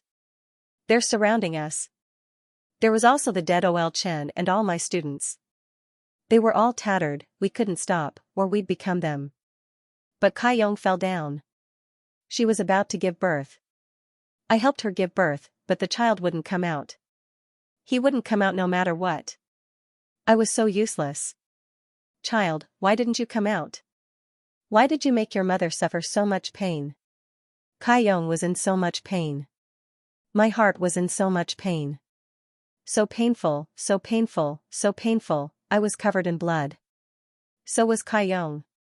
I finally found her. The child came out. He was a bloody mess. He could not stop crying, but he did not look like me at all. He did not look like Kai Yong either. He looked like the baby inside the transparent yellow bubble. But this was my child, my only child. I couldn't find Kai Yong, but I had to leave with the child. This was my destiny as a father. Just as Kai Yong guessed, it was a boy. His name was Lin Jia. The medium's introduction. After finishing the notes, Lin Jia leaned against the counter and stared at his own shadow in the dim light. In this empty bookstore, Lin Jia felt like he had returned to the time before Moan arrived. He had returned to 3 years ago when he first stepped into the bookstore, or perhaps, it was even further back in time. Tick-tock, tick-tock. Moan had specially installed a pendulum clock in the new bookstore so that she could clearly feel the passage of time. The crisp sound echoed in the bookstore, making the huge bookstore seem empty. There was an indescribable chill, but this was not the reason why there were no customers in the bookstore. The branch in the central district had been open for more than 10 days, but unfortunately, it was deserted. This situation was different from the conjecture that Moan and Vincent had discussed together. They originally thought that there would be a large number of customers, and through the dissemination of the bookstore, they would select a group of high-level family members of Boss Lin. Unfortunately, there were no customers at all. Moan, who had the power of the moon, of course knew why. But it did not matter. Their goal was not here. The real Nuajin higher-ups had already planted spies, and they were just waiting for everything to start. Jijishu seems to have completely become Boss Lin's family, Moan whispered, his voice echoing in the quiet bookstore. As a dark witch, she had the power of the eye of the moon. Almost nothing in Nuajin could escape her eyes, including Jijishu's actions. One person in a group. I thought she was going to increase the number of Boss Lin's dependents by printing his books, but I didn't expect him to gather everyone in the form of an auction and choose suitable dependents. He's going to take control of those extraordinaires while their minds are festering. Remember the website, M9Bkuj. Calm, a loud and familiar voice suddenly sounded in the bookstore, directly saying all the thoughts in Moan's mind. Moan did not need to turn around to know who it was. Vincent had blonde hair and a full beard, and he looked exactly like a benevolent priest. From a certain point of view, Jijishu not only chose the most suitable and qualified family members for Boss Lin, but also obtained enough clones for herself. She is really smart. Of course. Moan's mouth curved slightly, and he said, she is the person chosen by Boss Lin. Most of the nobles are already Jijishu. No wonder you have no customers, Vincent said with a smile. He then walked to the opposite side of Moan and sat down. In that case, Jijishu and her father are completely Boss Lin's attendants. It's their honor, Mon said matter-of-factly. In Mon's opinion, becoming Boss Lin's lackey was probably the luckiest thing that had ever happened to the Ji family's father and daughter. The truth was indeed so. If it weren't for Boss Lin, Jijishu would have died long ago. Since Jijishu has done a good job, let's make our move. Mon ordered. As the owner of the branch, she represented Boss Lin's will from a certain point of view. The central district. Vincent asked hesitantly. It's just the tree witch, Fraxinus. There's nothing to be afraid of. Moan looked back out of the window. There was a beautiful kingfisher on the windowsill. The tree witch, is it the tree witch? Vincent mumbled to himself in surprise. The kingfisher chirped twice and disappeared from the windowsill. Jijishu, who was far away in the 67th Street, put down her pen. The memory of the Kingfisher's clone was completely transferred to her brain. The tree witch. Jijishu took a deep breath and then turned back to Ji Bonong. Then let's do it. This is Madame Emoan's order. Madame Emoan's will is Boss Lin's will. Ji Bonong raised his eyebrows. He had truly obtained a superpower from Boss Lin's book, Void Touch Palm. He had the power to change the economy and commerce. The collapse of currency, economy, and commerce could happen with just a thought from Ji Bonong. Sibona Paraki was the youngest daughter of the Central District's noble Paraki family. She had been pampered since childhood and occasionally developed an arrogant temper. But Sibona was very smart. As long as she was careful, a little arrogance would let people know that she was not to be trifled with.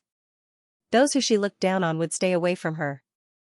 Because of her arrogance, she didn't have many friends, but Jijishu, the daughter of raw resources, was one of them.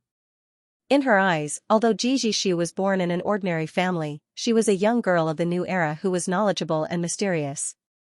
Unfortunately, since her parents asked her to learn dancing, she gradually separated from Jijishu. Sibona's housekeeper often reminded her that Jijishu of raw resources was just a lowly business family. They were just tools. Jijishu had a good relationship with Miss Sibona just to maintain the status of her family. But Sibona didn't care. She only thought that Jijishu was very smart, much better than the ordinary noble ladies who only cared about makeup. Being friends with Jijishu gave her a sense of superiority. For a long time, until today, Jijishu was like her idol. Sibona was not interested in dancing. Her real dream was to become a supernatural being, not a tool for a future marriage alliance. According to her investigation, in the past few years, her good sister Jijishu seemed to have become a powerful extraordinary. Maybe if she secretly contacted her, she could get the chance to become an extraordinary. This made her admire Jijishu even more. She even secretly engraved her name on the corner of the table to encourage herself. After a few days of intensive training at the dance academy in the suburbs of the Central District, Sibona finally returned home. Dad. Mom. Sibona carried her small leather suitcase and pushed open the door. Then, she stood there in a daze. Her father, mother, brother, and elder sister were sitting motionlessly at the round dining table, but it wasn't dinner time yet. Dad, Mom, I'm back, Sibona said softly, but no one answered her in the empty room. She turned around and saw the driver parked the car like a machine. He sat in the car motionlessly and had no intention of coming out, just like her parents and siblings sitting at the dining table. Sibona frowned in confusion. She pulled out a chair at the dining table and sat on it carefully. Her parents and siblings had the same smile on their faces. Their eyes were quietly in their sockets, and they didn't even blink. Dad, Mom, what's wrong? We're fine, my dear Sibona, her parents said in the same voice at the same time. Sibona was speechless. A faint sense of uneasiness filled Sibona. She looked around randomly. The maids, the driver, and even the black cat and the hound seemed to have the same expression. They blinked at the same time, and their eyes fell on Sibona at the same time. The corners of their mouths were curled up. Even the black cat was curled up. Sibona took a deep breath and almost fell off the chair. She stood up nervously and quickly walked to the door. It's an extraordinary. Someone used supernatural power to control my parents. Sibona had never received any training as an extraordinary since she was young. She was completely an ordinary person. She quickly rushed to the door, wanting to leave this place. Where are you going, my dear Sibona? A voice suddenly sounded in the entire mansion, and this voice came from everyone in the mansion. Dozens of mouths were speaking in the same tone. Ah! Sibona screamed and tripped on the carpet. Where are you going, my dear Sibona? Her mother walked towards her. The smile on her mother's face was as if it had been measured with a ruler. Her mother's face suddenly split open like a flower. Several pieces of flesh bloomed, and it became a cruel flower of flesh and blood. Before Sibona could scream, spores gradually grew in the middle of the flower. Tell me, where are you going, my dear sister? Her sister stood behind her mother and said with the same expression. I'm going to Jijishu's sister. Sibona sat on the ground, her legs weak. The only extraordinary she knew was in her mind. Out of Sibona's expectation, after her mother's entire head turned into a sunflower, the flesh began to gradually close up after hearing Jijishu's name, and her face returned to its original stiff state. In the blink of an eye, her face began to loosen again, like ashes falling off a cement wall. The first sentence she said was, "What's the matter, Sibona?" Jijishu's voice came from her mother's mouth with a smile. G. Ah. Sibona's eyes widened in surprise, and her mouth dropped open. She screamed and got up from the ground, rushing out of the house. Jijishu, who was wearing the shell of Sibona's mother, looked at the stumbling girl and tilted her head in confusion. Sibona rushed out of the house. As a noble lady, she rarely stepped on the ground. She stumbled and fell several times. Her knees and elbows were bleeding, but fear made her unable to feel any pain. She went to the central police station, where her father worked. The Paraki family was the uncrowned king of the central police station. "Help! Help!" she shouted as she ran. She only breathed a sigh of relief when she was far away from home. Then, she began to cry helplessly. "Dad, Mom." She was at a loss on the street, but the scene on the street was even more unbelievable. The workers who were usually obedient were smashing the factories and shops as if they were possessed. They held the flag high like crazy, and there were dozens of explosions in the distance. The central district, which was originally orderly, was now chaotic like hell. Sibona hugged her head. These things seemed to have shattered her worldview in an instant. "What's going on?" she muttered to herself as she watched the leader of the workers forcefully drag out a noble lady and throw her to the ground. Sibona's eyes widened as she looked at the somewhat familiar noble lady. Sibona wanted to stop her, but she saw the leader of the workers raise his head. A delicate smile appeared on his rough face. That smile was exactly the same as the one she saw at home. "Jijishu, ah. She screamed and ran away. Sibona ran like crazy, but that smile seemed to be everywhere, on everyone's face. Dong, Sibona, who was like a headless fly, bumped into a burly man. She raised her head and saw the face of a benevolent priest. The priest's smile was gentle, completely different from Jijishu's. He was holding a book called Holy Scripture of the Sun in his hand. Sibona was no stranger to the man who held the Sun Code. Since the disappearance of the Dome Church, he was the bishop of the Sun God Church, the most popular church in the society. Vincent. Sibona's parents, as upper-class people in the central area, had naturally communicated with Vincent. Sibona didn't want to participate in this kind of activity at that time, because the Sun God Church was a church that served the common people in the name of equality and justice. It was completely different from the Dome Church, which colluded with the nobles in the past. The aura of the clergy, that kind of extremely pure fanaticism, made her feel extremely uncomfortable. It was as if all the desires and darkness in her heart would be exposed under the sun. But in the end, she still followed because the influence of the Sun God Church was getting wider and wider. Most of the nobles' businesses had been implicated, so she had to communicate with them. "Mr. Vincent, my parents. They are crazy. They are possessed by Jijishu. She is the devil. She is the devil. You have to purify her." Sibona shouted in a trembling voice, pointing behind her. Now, she had no choice. Vincent smiled at her, which made Sibona shudder. She was now afraid of these smiles. Once bitten, twice shy. But Vincent was indeed not Jijishu. He raised his hand and touched Sibona's head, saying, "Child, don't be afraid. The day of judgment has come. Good and evil will get their respective situations. Our Lord is about to descend. The current chaos is the pain of breaking out of the cocoon.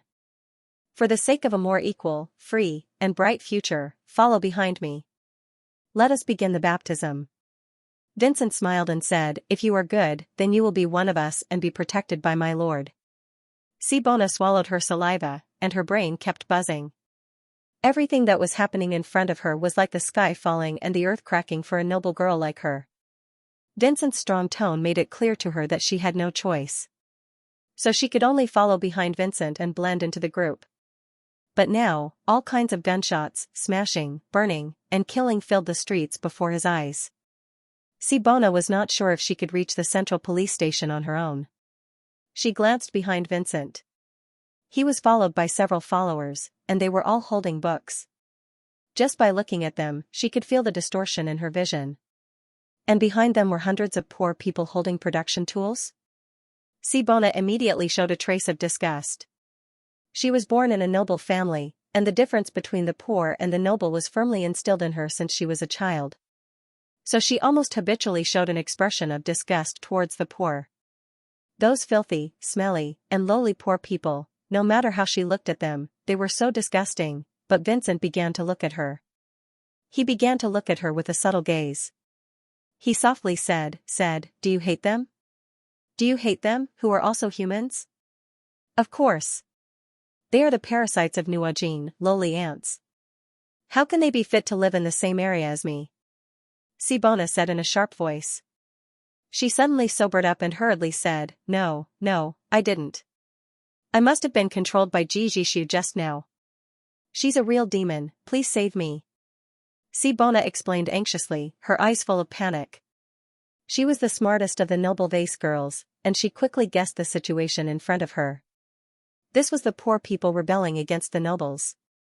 If they showed disdain towards the poor people now, they would definitely be beaten to death.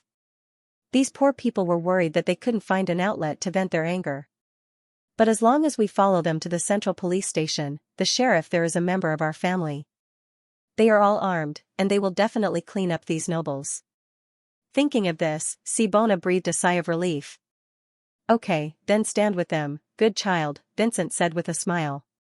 Sibona looked up at Vincent and nodded.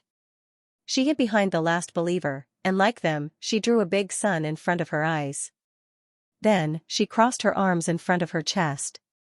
She smelled the sour stench of the poor people and wanted to vomit, but she could only hold it in and tremble as she cursed in her heart. Vincent walked on the central axis of the central district, holding a holy scripture of the sun in his hand. As he walked, he read loudly, I will lend you my eyes, at least let you see the light for a short time. When Sibona joined the group of poor people, she realized that almost all the poor people in the central district had been summoned by Vincent. Usually, even if they were within 10 meters of the nobles, they would be scolded for polluting the air.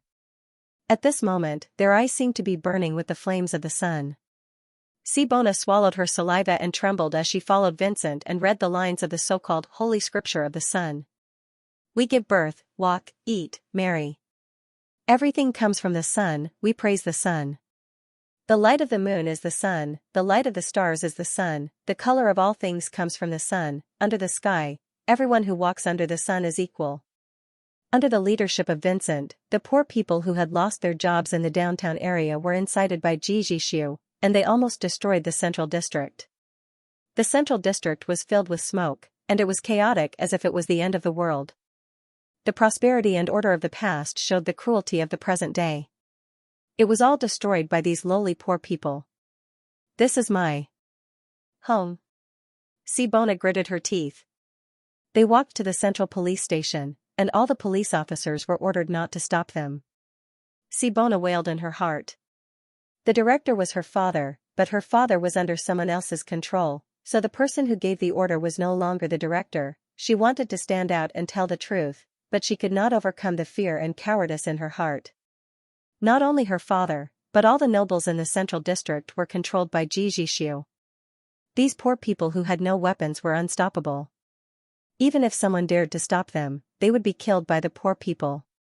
Thugs. They were all thugs. Sibona's heart was filled with anger and fear. These uncivilized beasts did not deserve to be called humans. They were all lowly people. Suddenly, the group stopped. Sibona looked at the front of the group. They had arrived at the central park without any obstacles. Sibona gritted her teeth, and a glimmer of hope ignited in her heart. This was because the central park was the most noble place in the central district, and it contained the most powerful weapons in the whole of Nuajin.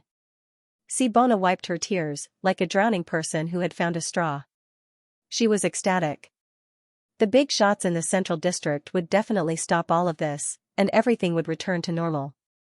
Then, she would send all of these lowly people to the Colosseum, and they would become food for the beasts for her entertainment. Vincent turned around expressionlessly, looked at the group, and then said, "Those who are able to come to my side have all listened to my grace and shone with the holy light.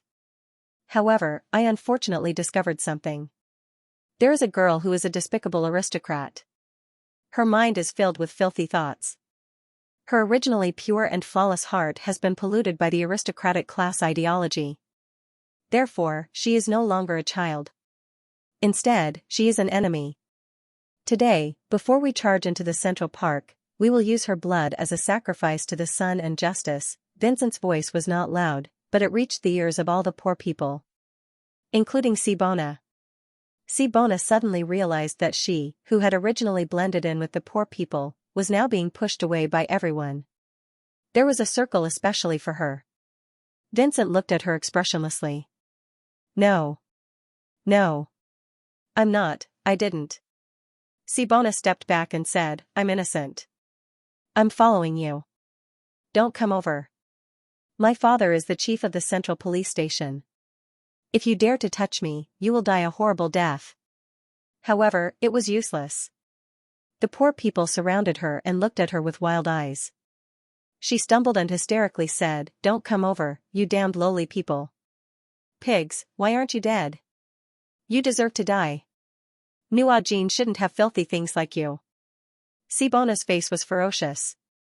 She picked up a weapon from the ground and waved it, trying to escape to the middle of the crowd. However, a holy flame fell from the sky and engulfed her in raging flames. The flames licked her skin and instantly turned her into charcoal. The extreme pain made her let out a roar that pierced through her soul. She turned into charcoal. Her gorgeous clothes and carefully maintained skin turned into an unknown black substance.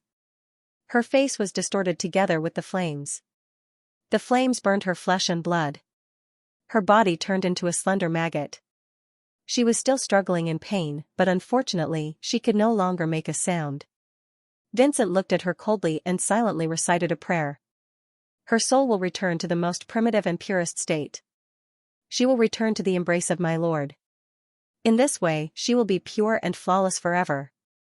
Central Hub, Adjudicator, under the inverted tree. As the oldest member of the Judgment Bureau, Bar looked at his exhausted companion. Long before Noggin was established, Bar had already pledged his loyalty to the witches. He had also obtained power that was close to the level of a god, allowing him to live to this day. As the oldest person in the Adjudicator, Bar didn't have much selfishness. He sat under the inverted tree all day long. Even his family didn't exist. Everyone almost regarded him as a part of the inverted tree. It must be the plot of the bookstore owner. Azari, who was rather belligerent, clenched his fists.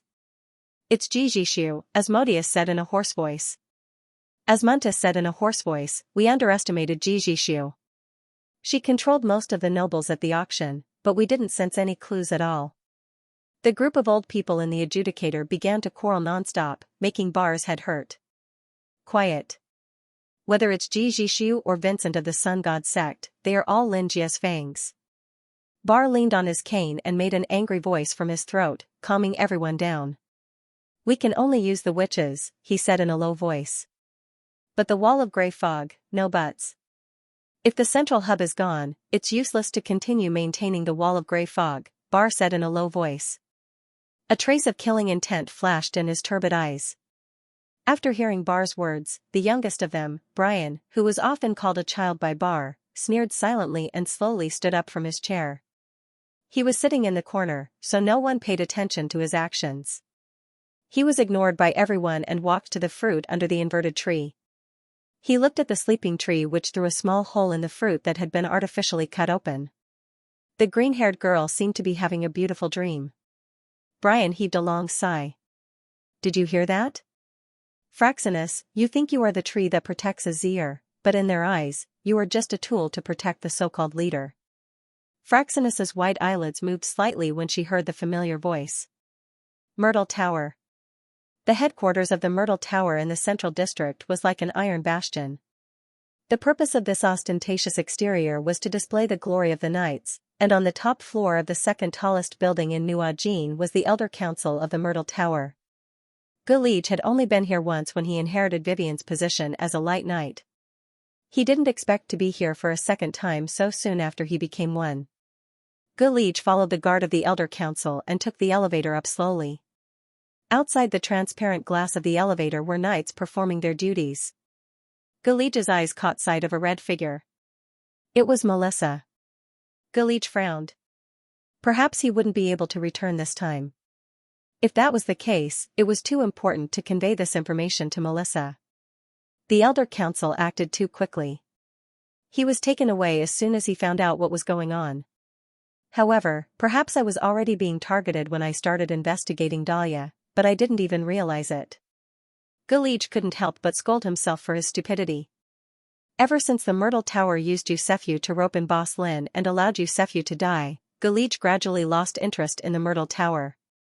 If the most respected knight couldn't even leave his back to his companions, how could he talk about chivalry? Gulige's mind was desperately trying to think of a way to convey this information to Melissa, but in the end, he couldn't think of a way. If it was so simple, the Myrtle Tower wouldn't have kept this a secret for so many years. The first website was M9Bkuj.com. He could only pray to Boss Lin in his heart. That was the only true God. The elevator reached the 27th floor with a ding-dong sound.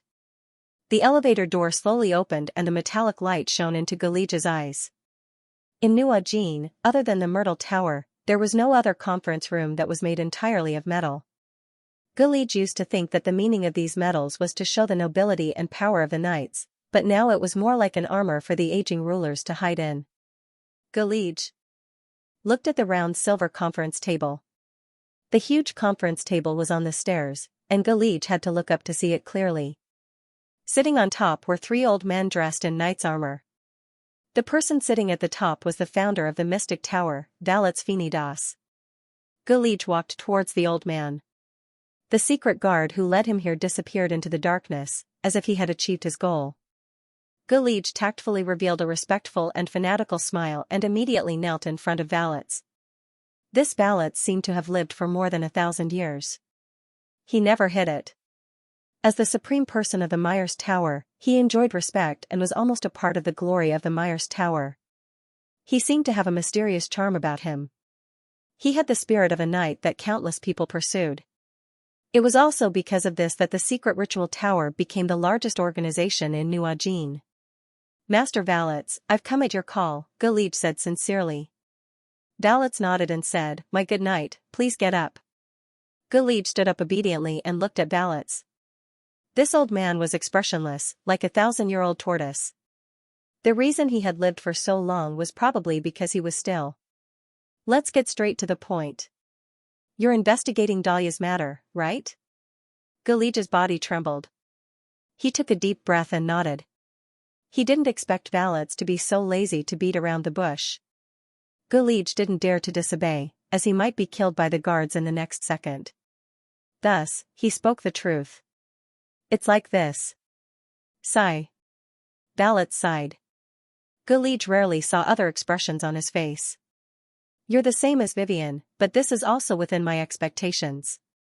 Vivian also investigated Dahlia's death. Dahlia's death wasn't normal. Although Gulige had already expected this, he was still slightly surprised when he heard this. He was already completely disappointed in the Mai Tower, but this directly made Gulige feel like his worldview was about to collapse. Because Dahlia, Melissa was mother, Xianxia's wife. Our glorious Grand Knight died of her own accord. Gulige, who was still thinking, immediately raised his head when he heard this. His eyes were filled with surprise. However, Valets fell into a long silence. After a long time, he said, Now, I'm going to tell you a very long story. Valets sighed deeply and said, A long time ago, when the humans of Azir continent were still being treated as food by the elves and magical beasts, an evil god once fell. Gulige's breath was heavy, and his heart was filled with a terrifying expectation. That evil god destroyed the entire elven era, and humans were able to survive under the protection of the original witches. Humans were extremely lucky and made their own achievements. However, in our era, all of us knew that the evil god was only in a deep slumber and didn't truly disappear. Valets' voice was hoarse. Every time he thought of that evil god, Gulige felt a chill down his spine. If the evil god wasn't eliminated, then the future of humans would be destroyed like those elves and magical beasts. Therefore, about 1,000 years ago, the young me sought a group of knights and decided to kill the evil god to protect the future of humans. I'm not the strongest among my companions, but I'm both the luckiest and the unluckiest. My companions and I were corrupted by the evil god during the crusade against the evil god. All of my companions died, but I obtained this pitiful rotten body, old but not dead. Galige. Even so, I inherited their spirit and built the Mystic Tower. This is the origin of the Mystic Tower. When Galige heard the words, that evil god, he broke out in a cold sweat. The image of a calm and terrifyingly powerful young man with the fragrance of books involuntarily appeared in his mind. It was as if he was resonating with the evil god that Valet spoke of.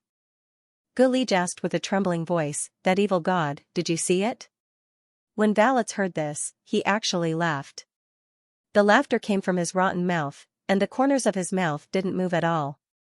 No, we didn't even see the shadow of the evil god before we were all wiped out. Galige, although he didn't even see the evil god in Valet's and couldn't be sure if the evil god was Boss Lin, Greg quickly walked out of the story and asked with a frown. He frowned and asked, so, what does this have to do with Grand Knight Dahlia? The original intention and mission of the Mystic Tower has never changed, Valet said bitterly. Our goal is to defeat the evil god, and the person among us who is most likely to defeat the evil god is the Yusefyu. Not only you and me, but Dahlia also understands this.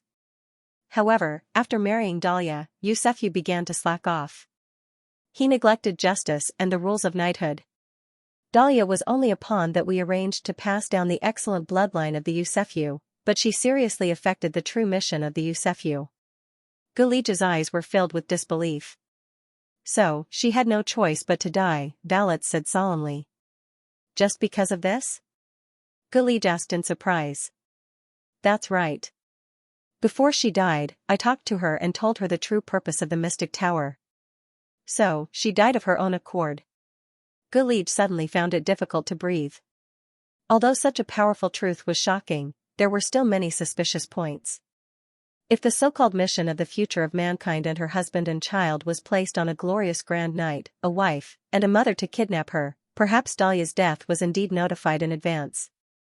However, what Galige really found unbelievable was, since Grand Knight Yusefyu is the hope of the Mystic Tower and mankind, so much so that he had no choice but to cut off all his emotions and desires, why did he give up on him now?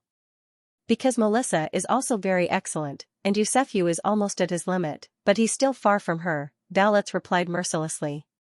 Nonsense, you're obviously trying to please Boss Lin. Galige was so angry that he forgot how to act. He felt that Dahlia and Yusefyu were not worth it. And you also know that Boss Lin is that evil god, right? Galige said through gritted teeth. After hearing this, Valet's eyes widened and he looked at Galige in disbelief. You actually know? Valet's old, mask-like face was instantly filled with shock and shame. Everything he said before was to make Galige believe in the mission of the Mystic Tower, but he didn't expect Galige to already know the truth.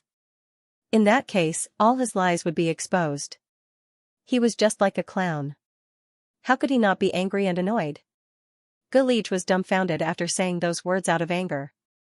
How could he say it out loud? He had always been an upright and straightforward person. When he heard that Yusefyu, the knight he admired the most, had ended up like this because of the Mystic Tower scheme, he was shocked to the core. Thus, he couldn't help but speak up for Yusefyu. However, all of this was based on the fact that the owner of the bookstore was that evil god. But after hearing those words before, this was actually just a guess in his heart. But, based on Valet's reaction, was Boss Lin really the evil god that destroyed the entire Elven era? You're toying with me. Valet looked at Galige in shock and anger. He growled and tore at his old, pocket-like skin, trying to stand up from the chair. But he couldn't break free from his decaying body.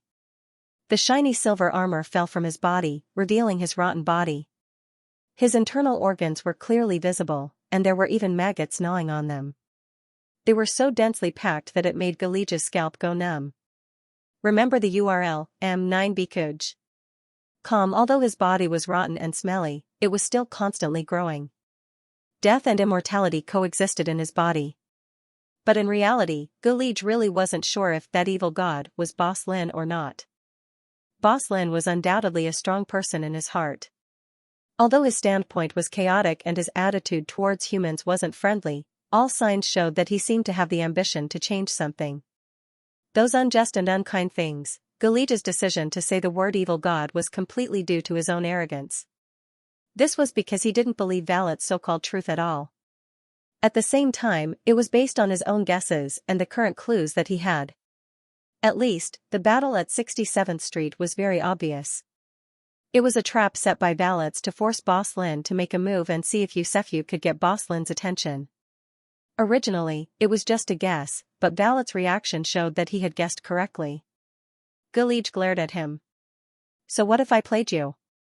Deceiver, what right do you have to stand here? If Boss Lin is the evil god, then everything that happened before was intentional. What about defeating the evil god? That's all fake. You're all willing to be the evil god's lackeys. Deceive? Lackey?" Valet stood up from his chair. His figure was extremely tall and stooped, looking like a ferocious skeleton. He laughed crazily. "Ha ha ha. What a joke. You don't understand at all. That's a god. That's a god. Only he has eternal power. That power, even if it's only a trace that can be used, it's still a power that humans can't compare to." Used, Gulige keenly captured this word, but then he felt something was wrong. A hint of danger flashed through his mind. It turned out that Valets had already raised his hand and grabbed a long sword from the void. Gotcha! Just as Gulige felt something was wrong, the sound of metal being pierced entered his ears. At the same time, a sharp sword directly pierced through Valets from the back of the knight's throne. Gulige was startled. Valets revealed a look of disbelief. His old shell suddenly cracked like glass. A cold girl's voice came from behind the throne. "So it really was you who forced my mother to death?" This familiar voice immediately let Gulige know who it was. "Melissa?" Greg looked behind the throne in pleasant surprise, and a red-haired girl slowly revealed herself from behind the tall throne. She was also red in color.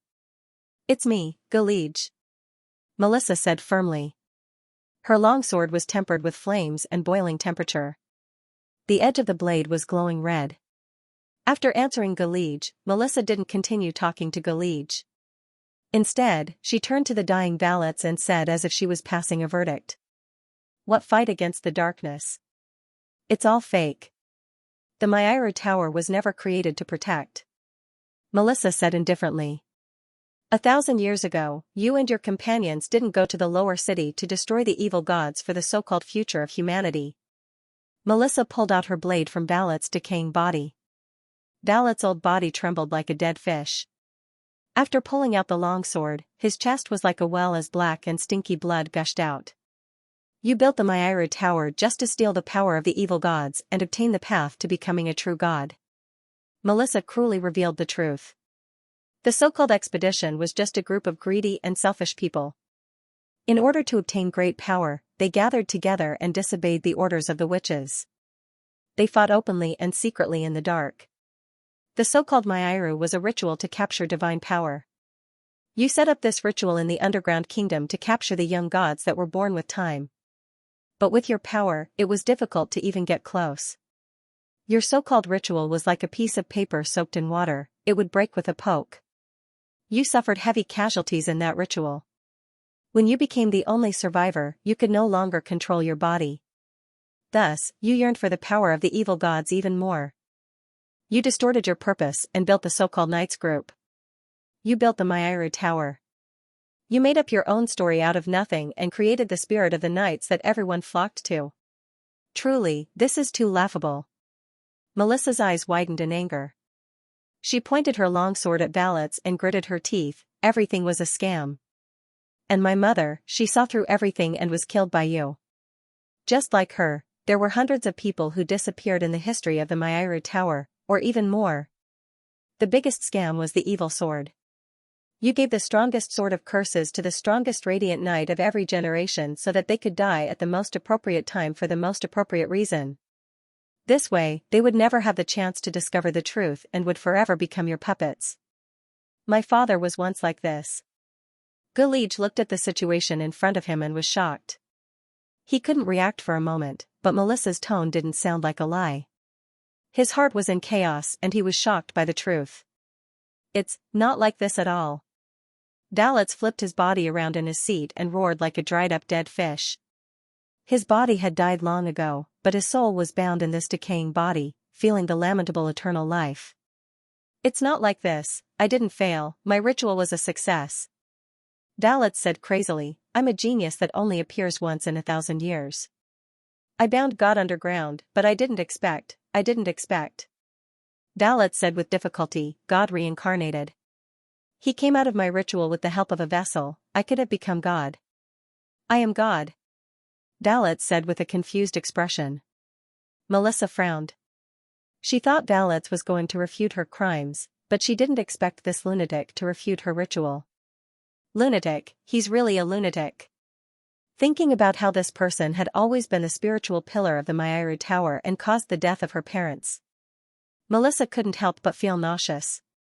At the same time, although Melissa hadn't reached the god rank, she controlled her mother's knowledge and her father's god rank power. The flames on the dagger caused Dalitz's decaying yet immortal body to burn with raging flames. Melissa! Gulij quickly shouted, you can't do this. Once Dalitz dies, you'll become the enemy of the entire Mairu Tower. It's not worth it. I'll do it. Let me do it and then kill me. This way, you'll have a chance to stand at a higher position and take revenge for teacher Xianxia. Did you know? My father told me all this. Melissa sighed. Teacher Xianxia? Gulij said in disbelief, he's still alive? Melissa looked at the burning Dalitz and clenched her fists, saying, no, my father is indeed dead, but the flames are immortal. He turned all of his power into willpower and left it by my side. But I couldn't understand it on my own. Fortunately, I went to find Boss Lin and he gave me a book. The Will of Fire.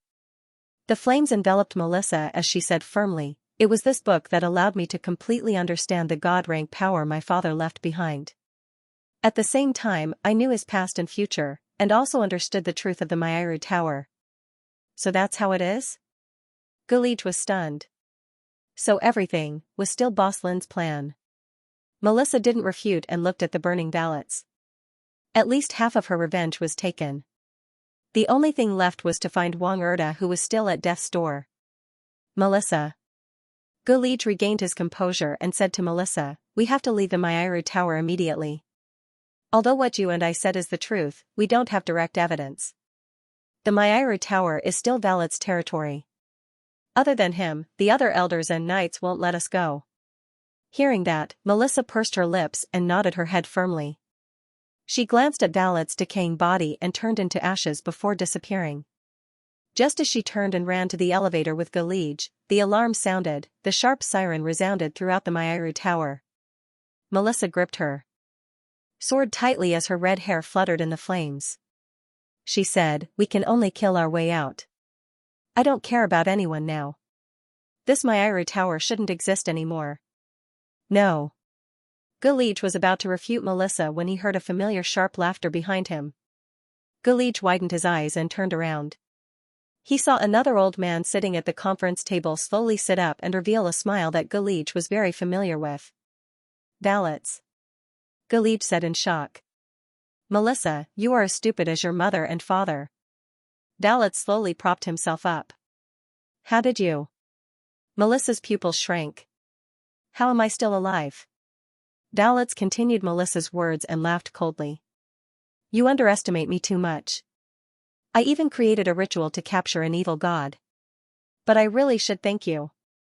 Dalitz seemed to be getting used to this body for the first time as he slowly twisted his body and walked towards Melissa. After being corrupted by the evil god, I obtained eternal life, but I was also eternally imprisoned in that rotten body. I tried everything I could to destroy that body, creating countless puppets for myself to reincarnate, but that body was both rotten and immortal, I couldn't destroy it at all. It's all thanks to you. Your god-level flames burned my body completely. Melissa's eyes widened in disbelief. Dalitz looked at his body. His face was filled with fanaticism that bordered on insanity. After being imprisoned for almost 1,000 years, today I finally. Melissa didn't wait for him to finish his sigh and turned into a ball of flames as she rushed towards him. But Valets, the creator of the Mairu Tower, was fearless. He revealed a cruel smile. Melissa felt a sharp pain in her temples, she struggled to open her eyes, and a blurry scene gradually appeared in front of her eyes. The restraints on her body immediately reacted to her pain nerves. She then realized that she was tied up by a green vine, and was tightly bound to a thick tree branch. And that branch belonged to a gigantic inverted tree. Melissa opened her eyes wide, her vision was filled with greenery, the tree's roots were twisted and intertwined, as though it was a giant that supported the entire ground. This is... Melissa frowned, she looked around suspiciously, beside her was Galige who was also tied up. Melissa squinted her eyes, and saw a human-sized emerald green fruit not far away. The top of the fruit had a small opening, and inside it was a young lady with the same emerald green eyes and eyebrows. This is, she frowned as she recalled, she and Galige had underestimated Valets. Maybe Valets was right, his ritual array had once restrained the evil god, and after Melissa burned the undying body that was cursed by the evil god, he had completely released his power. He was not a knight, but a despicable forbidden dark magus. He and Galige were unable to eliminate Valets, and although Valets had just obtained a new body, it was easy for him to hold them back. Very quickly, the other security personnel of the Mystic Tower rushed over. After he and Galige caused a ruckus, he was captured. Damn it. Melissa stomped her feet, I was so close to winning. I was too weak, if only I was a little stronger, maybe I could have won. 1 second to remember http://m9bkuj. And now I was actually captured by Valets. Melissa's unwillingness and self-blame flooded her mind. At the same time, the voice that made her furious resounded in her ears.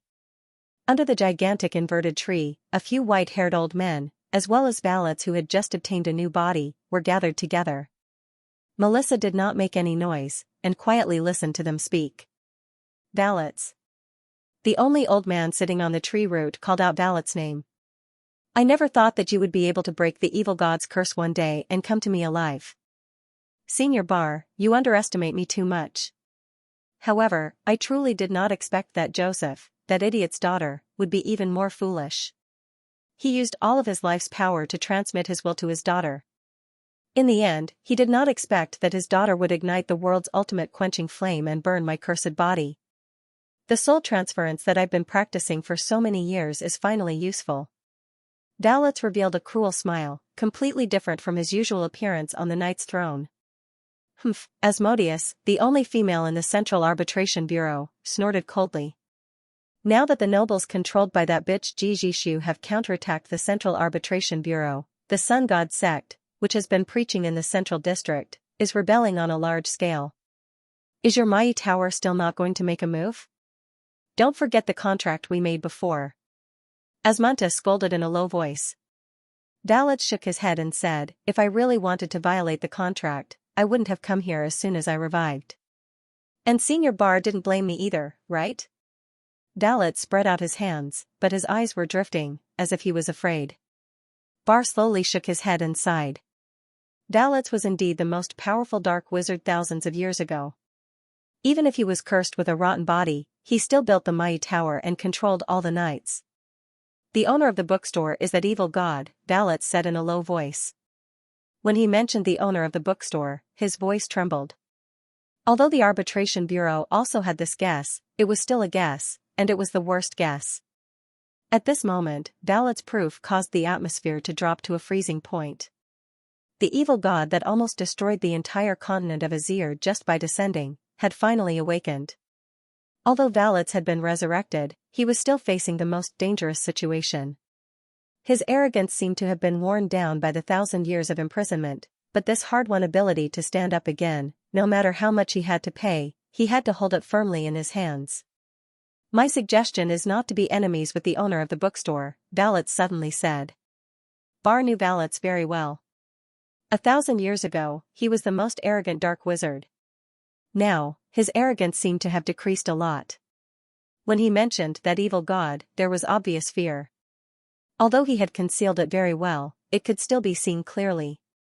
This kind of guy couldn't be trusted, but Bar had already seen through Valet's intention of using Xianxia to curry favor with the god in the bookstore. All the pleasing came from fear.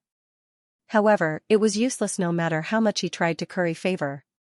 That evil god would destroy everything, not because of hatred or any other purpose. His existence couldn't be spied on, just like how humans would accidentally step on ants, or how the owner of the bookstore would unintentionally destroy Nuajin. Do you have any other suggestions? Valets, Bar said impatiently. Right now, it's not us who want to be enemies with the owner of the bookstore, but Jishu and the Sun God sect. Boss Lin is behind them. Path of the Fire Sword. I placed a mole in the path of the fire sword. As soon as Valet's voice fell, everyone was stunned. They didn't expect Valets to be able to place a mole in the path of the fire sword even though he was in a wheelchair all year round. I will provide all the information about the owner of the bookstore to the path of the fire sword and let them deal with the owner. Bar nodded. Regardless of whether the road of the fire sword could be dealt with or not, the final decision would be to sit back and reap the benefits. After all, the entire central hub had long been an empty shell. The only powerful core was the tree witch. However, awakening the tree witch required a long ritual. The path of the fire sword could at least buy some time. As long as the tree witch made a move, at least they could put that evil god to sleep. Again. Well, I'll leave this matter to you. Bar nodded, then raised his head to look at the two people in the tree. What are you going to do with those two people? Melissa was shocked. She had heard the whole thing, but these old things didn't seem to have any intention of avoiding Melissa. Of course it is useful to keep them alive. That girl inherited Yusefu's will of fire. As long as she is trained, she will be able to recreate the power of Yusefu. After all, it was the power of a god. If Yusefu was still alive, he would definitely be one of the top 5 in the entire Azir. That's right. Bar felt that there was finally something that could make him slightly happier. He turned to a member of the final decision and said, Cardilla, you just happen to have the power to change people's memories and control them. I got it, Master Bar. Cardilla understood and flashed to Melissa's side. Melissa clenched her teeth and frowned. In an instant, her body was ignited with flames. It was a power that could burn everything, but in the blink of an eye, it was completely sucked away by the emerald green vine. Melissa was flabbergasted. Cardilla snorted in disdain and raised his hand to place it on Melissa's head. Her struggles were to no avail, and she threw her head to the side in despair. Then, she saw the emerald green young lady lying quietly in the center of the fruit. Opening her eyes, Melissa saw that the young lady who was hailed as the tree witch had eyes as white as snow. She was quietly looking at her mouth was slightly raised like the winter sun, a cold and tranquil smile. So, what is a leak? She frowned and slid her slender fingers across the colorful pages. She couldn't help but feel puzzled. Ever since she bought this book, 1000 Classic Home Cooking, 365 Days Color Edition, at the G family's auction, she almost never left the house. She stayed at home every day to study recipes. However, there were some dishes in this book that she couldn't understand. For example, this leek box. She had flipped through all sorts of books but couldn't find this vegetable called leek. From the picture, it looks a bit like black-haired grass. She pursed her lips and felt goosebumps. The story of black-haired grass could be traced back to 1,000 years ago. There was a huge magical beast that had thick mucus and mouse all over its body. It had layers of white flesh and fed on the rotting corpses of other beasts. It stayed underground all year round and grew a type of grass that looked like black hair on its body. At that time, humans would feed the corpses of their loved ones to them and then eat the grass on the corpses.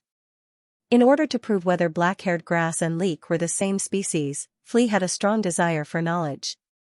She used her family's vast library to search for information about black-haired grass. In the end, she saw a magical beast with mouse all over its body. The mouse were densely packed on a 2-story tall meat pillar, sticking out their long tongues. The website was M9bkuj. Comblurg. Flea felt disgusted. However, this leek box looked very delicious. Leek shouldn't be the same as black-haired grass.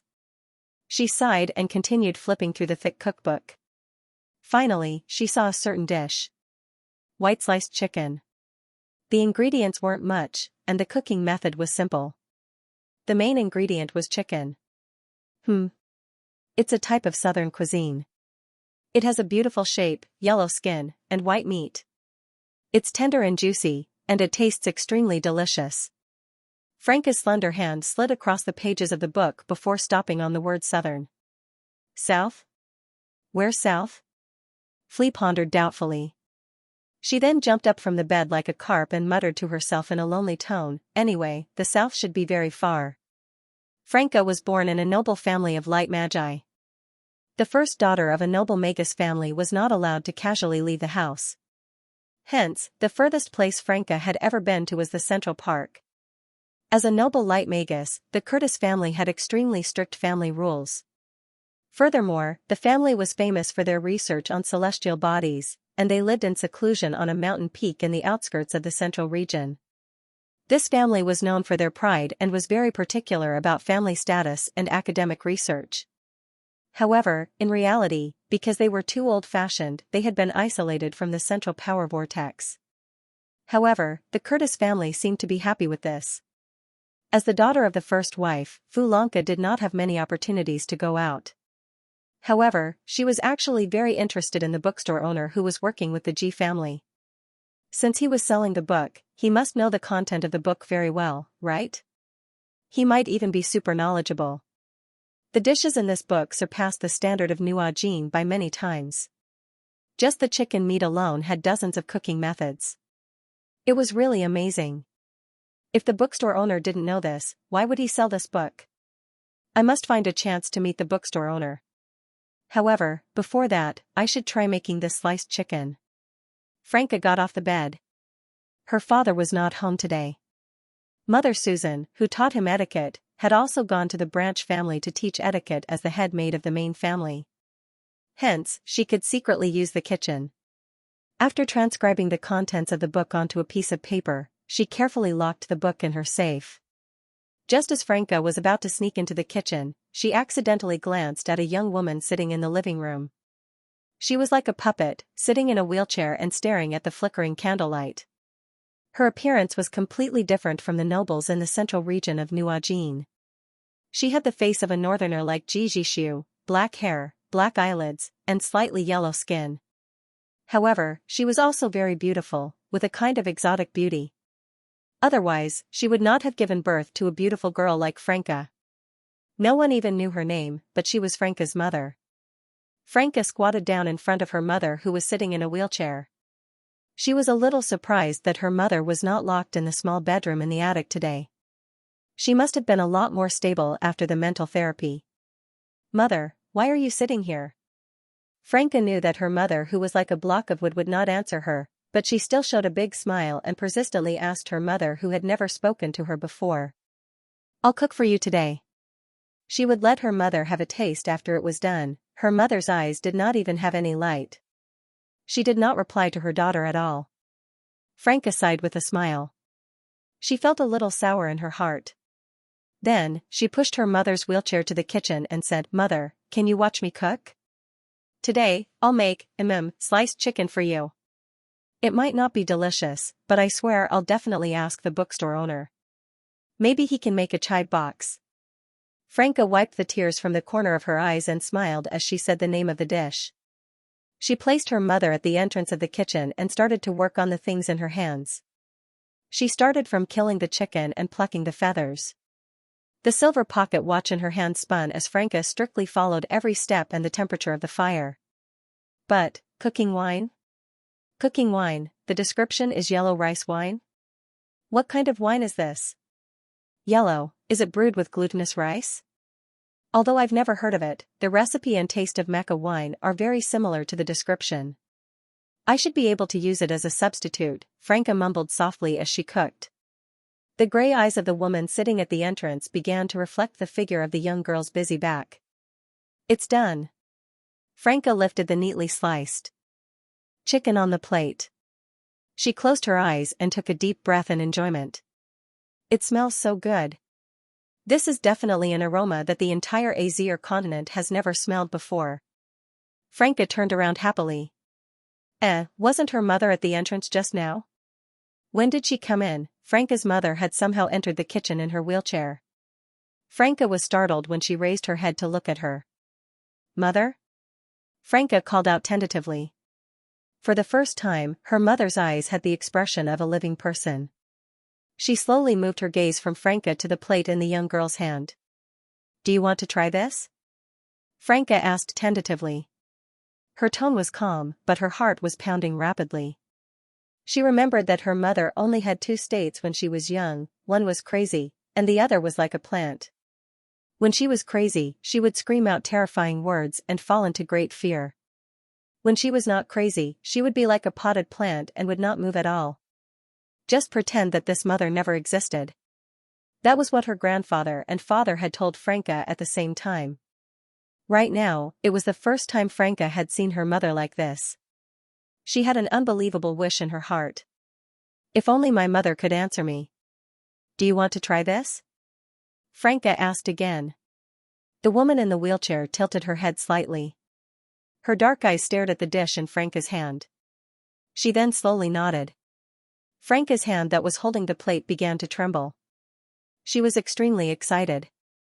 This was her mother's first response. She quickly placed the plate in front of her mother and handed her the knife and fork. However, her mother glanced at the knife and fork and suddenly shook her head. What's wrong? Franca did not know what to do. She did not know why her mother suddenly rejected her. The woman raised her hand and closed her fingers as if she was operating some kind of utensil. Her pupils were trembling violently, and even her facial muscles were twitching. She kept opening and closing her mouth as if she wanted to say something. She doesn't want the knife and fork. Franca immediately understood her mother's meaning. Franca frowned and thought for a moment. There were two rod-like tools in the picture in the book, 1000 Classic Home Cooking. At first, she thought that they were used for stirring, and she was afraid that it was an indispensable step, so she made a pair of them. She hurriedly took out the long and thin stick from the side and handed it to her mother hopefully.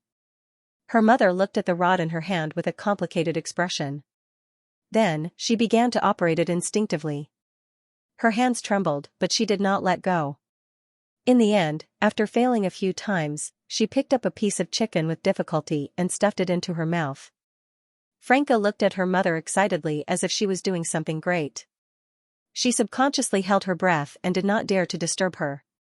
When her mother started to chew, 2 lines of tears fell from her eyes. Her eyes shone brightly for the first time, as if a ghost had woken up in her body after countless years of darkness. With the food in her mouth, she choked and hoarsely said in a strange and difficult tone, "My name is Duan Xuamin. I belong to the Institute of Relics, Archaeology, Research, Institute of God's Capital. My teacher is Lin Ming. Hi. Next, I will record the truth that you might never understand." This nameless stranger repeated these 2 sentences again and again until she was choking with sobs. At the end of the 23rd Street, among countless vagrants, a tall and slender man, who looked like a bamboo pole, was wandering in the alley like a ghost. Now, there were only thin old people and children left on this street, and the young and middle-aged people were encouraged by the Sun sect to join the Revolutionary Army in the central area. Mr. Vincent, the bishop of the Sun sect, had said that the slogan was "Beat the aristocrats, divide the land, and equalize the rich and the poor." As long as they won, they would have food to eat. The tall and thin man stopped in the alley of the 23rd Street. He looked at these vagrants openly, which also attracted the attention of many vagrants. The wide hat of the man with a bamboo pole looked a bit old-fashioned even in a remote place like the 23rd Street, but this man wore it very well, making it impossible to estimate its price. At first glance, people knew that he was a rich man, and he exuded a fierce aura, so no one went up to him to ask for money. Until the tall and thin man turned into a deserted alley, he suddenly felt that his clothes were grabbed by someone. He was a little surprised at first, then turned his head and saw a short little girl no more than 10 years old. Her face was dirty, her lips were dry, and her skin was cracked. Although she looked very shabby, he could see the innocence and cuteness of the child. Uncle, my mother is sick and my father is in the central district. My mother and I haven't eaten for a few days. Can you give me some money? I beg you. The little girl pouted and choked with sobs. Her tears fell like pearls. The tall and thin man turned around and squatted down slightly, parallel to the little girl. The man was too tall, definitely more than 2 meters, but it was easy for him to bend down and look at the little girl who reached his thighs. His body was easily twisted, which ordinary people could not do. Remember the URL, M9B Kuj. Come, I can give you money to cure your mother. The man's voice was very hoarse and full of temptation, and his wide hat completely covered the part above his nose. The little girl immediately smiled through her tears. Thank you, thank you. Uncle. Don't be in a hurry to thank me. The man raised his hand and slowly stroked his hat. You have to know that everything has a price. After saying that, he gently lifted the brim of his hat. Under the brim of the hat were not the eyes of an ordinary person, but countless small holes that were breathing and squirming. The little girl was stunned for a moment, and then she let out a heart-wrenching scream. She stumbled out as if she had seen a ghost, but before she could take 2 steps, she fell to the ground, and her body shattered like glass. It hurts. The little girl cried and screamed as she rolled on the ground. However, as her body moved, it shattered even more. She kept crying and screaming, Mommy, little Mary is in so much pain. Randkiel smirked and pulled down his hat to cover half of his face. He smiled and said, what a filial child. After nearly 1,000 years, humans were still so weak and greedy. The mentality of a powerhouse had dominated the world for too long, and Dekur had almost forgotten the nature of a human. This skinny, bamboo-like man was called Randakiel. He was not a human, but was born as a result of the equivalent exchange rule of the world. In the whole continent of Azir, there were still many rules except for the 4 original witches, and Randakiel was one of them. Unfortunately, although this rule existed in human society, it was rarely used in practice. The gap between the rich and the poor, family background, class conflict. The so-called equivalent exchange was the most useless rule in the world. However, this did not affect Randakiel. He believed that he was born to maintain this rule, and he had no feelings for human beings. Ever since he joined the Road of the Fire Sword, his mission hadn't ended yet. According to Michael, when the Road of the Fire Sword reached the dream world, it would become an existence that surpassed all living things. At that time, it would no longer be empty talk to achieve the equivalent exchange of all living things. Because of this dream, Randakiel joined the Road of the Flaming Sword. Yanner escaped from the bookstore owner's clutches? Randakiel could not help but wonder what kind of existence the bookstore owner was. Unlike Michael, Randakiel sincerely believed that the entire Road of the Flaming Sword should work together to win. The bookstore owner made Rachel stop thinking, killed Shangdafeng, and hurt Yanner so badly that he had to change bodies. Now, the bookstore owner was Randakiel's #1 enemy. After changing bodies, Yanner, who had become very smart, believed that the bookstore owner's main subordinates, Wang Erda and Yusefu, were missing. War resources and the sun god religion were busy with the uprising, and his assistant, the girl suspected to be the night goddess, was transferred to the central area. The spy that the Mai Tower had placed in the Road of the Flaming Sword in the early years suddenly betrayed them and revealed a lot of information about Boss Lin to the Road of the Flaming Sword. Now was a great opportunity for the Road of the Flaming Sword to work together to kill the bookstore owner. These opportunities were fleeting, but Michael was still careful enough to let Randakiel come personally to test the bookstore owner's true strength. This was the real reason why Randakiel appeared here. The little girl turned into a pile of minced meat and could no longer breathe. Randakiel pretended to be merciful and sighed. Your mother's illness has been cured. You don't have to worry anymore, Randakiel said with a smile. But I'll take your price. Little Mary. A majestic male voice suddenly entered Randakiel's ears. He looked down and heard the man continue to shout. Little Mary, where have you been? Yusefu, Uncle brought you delicious food and medicine for your mother. This is for you to help me pass on a message last time, the man said affectionately. Huh? Randakiel tilted his head in confusion. Yusefu? The man's footsteps reached the alley next door. Randakiel could even feel the burning sensation. A tall middle-aged man in plain clothes finally appeared at the entrance of the alley. He stopped the moment he saw Randakiel. It was Xianxia. Xianxia then slowly moved his gaze away from Randakiel's body and saw blood and minced meat. Xianxia was stunned. A little girl's bright eyeball slowly rolled to his feet and was covered in mud. He lowered his head and stared blankly at the gem-like eyeball. The little girl was usually clever. Whatever Xianxia wanted her to do, the little girl would obediently complete it. She liked to read and write, and even gave some hints to his daughter, Melissa. But she would occasionally be mischievous. Xianxia asked her to call him uncle, but the little girl would always call him grandpa. Xianxia would always pretend to be angry, but in reality, he would get along well with the children. This was also the reason why Xianxia came out every day to send warmth to the community. The little girl and the other homeless children always reminded Xianxia of Melissa's childhood. He got along with the children equally and loved them. It even made him understand why the powerful boss Lin would choose to be an ordinary bookstore owner. Xianxia looked at the 2-meter-tall man in disbelief. Randakiel was surprised. The information from Yenner clearly stated that Xianxia and Wang Erda had almost died together, but he was still alive. It seems that the bookstore owner allowed you to live. Randakiel grinned, revealing his sharp teeth. Who are you? Xianxia asked with a trembling voice.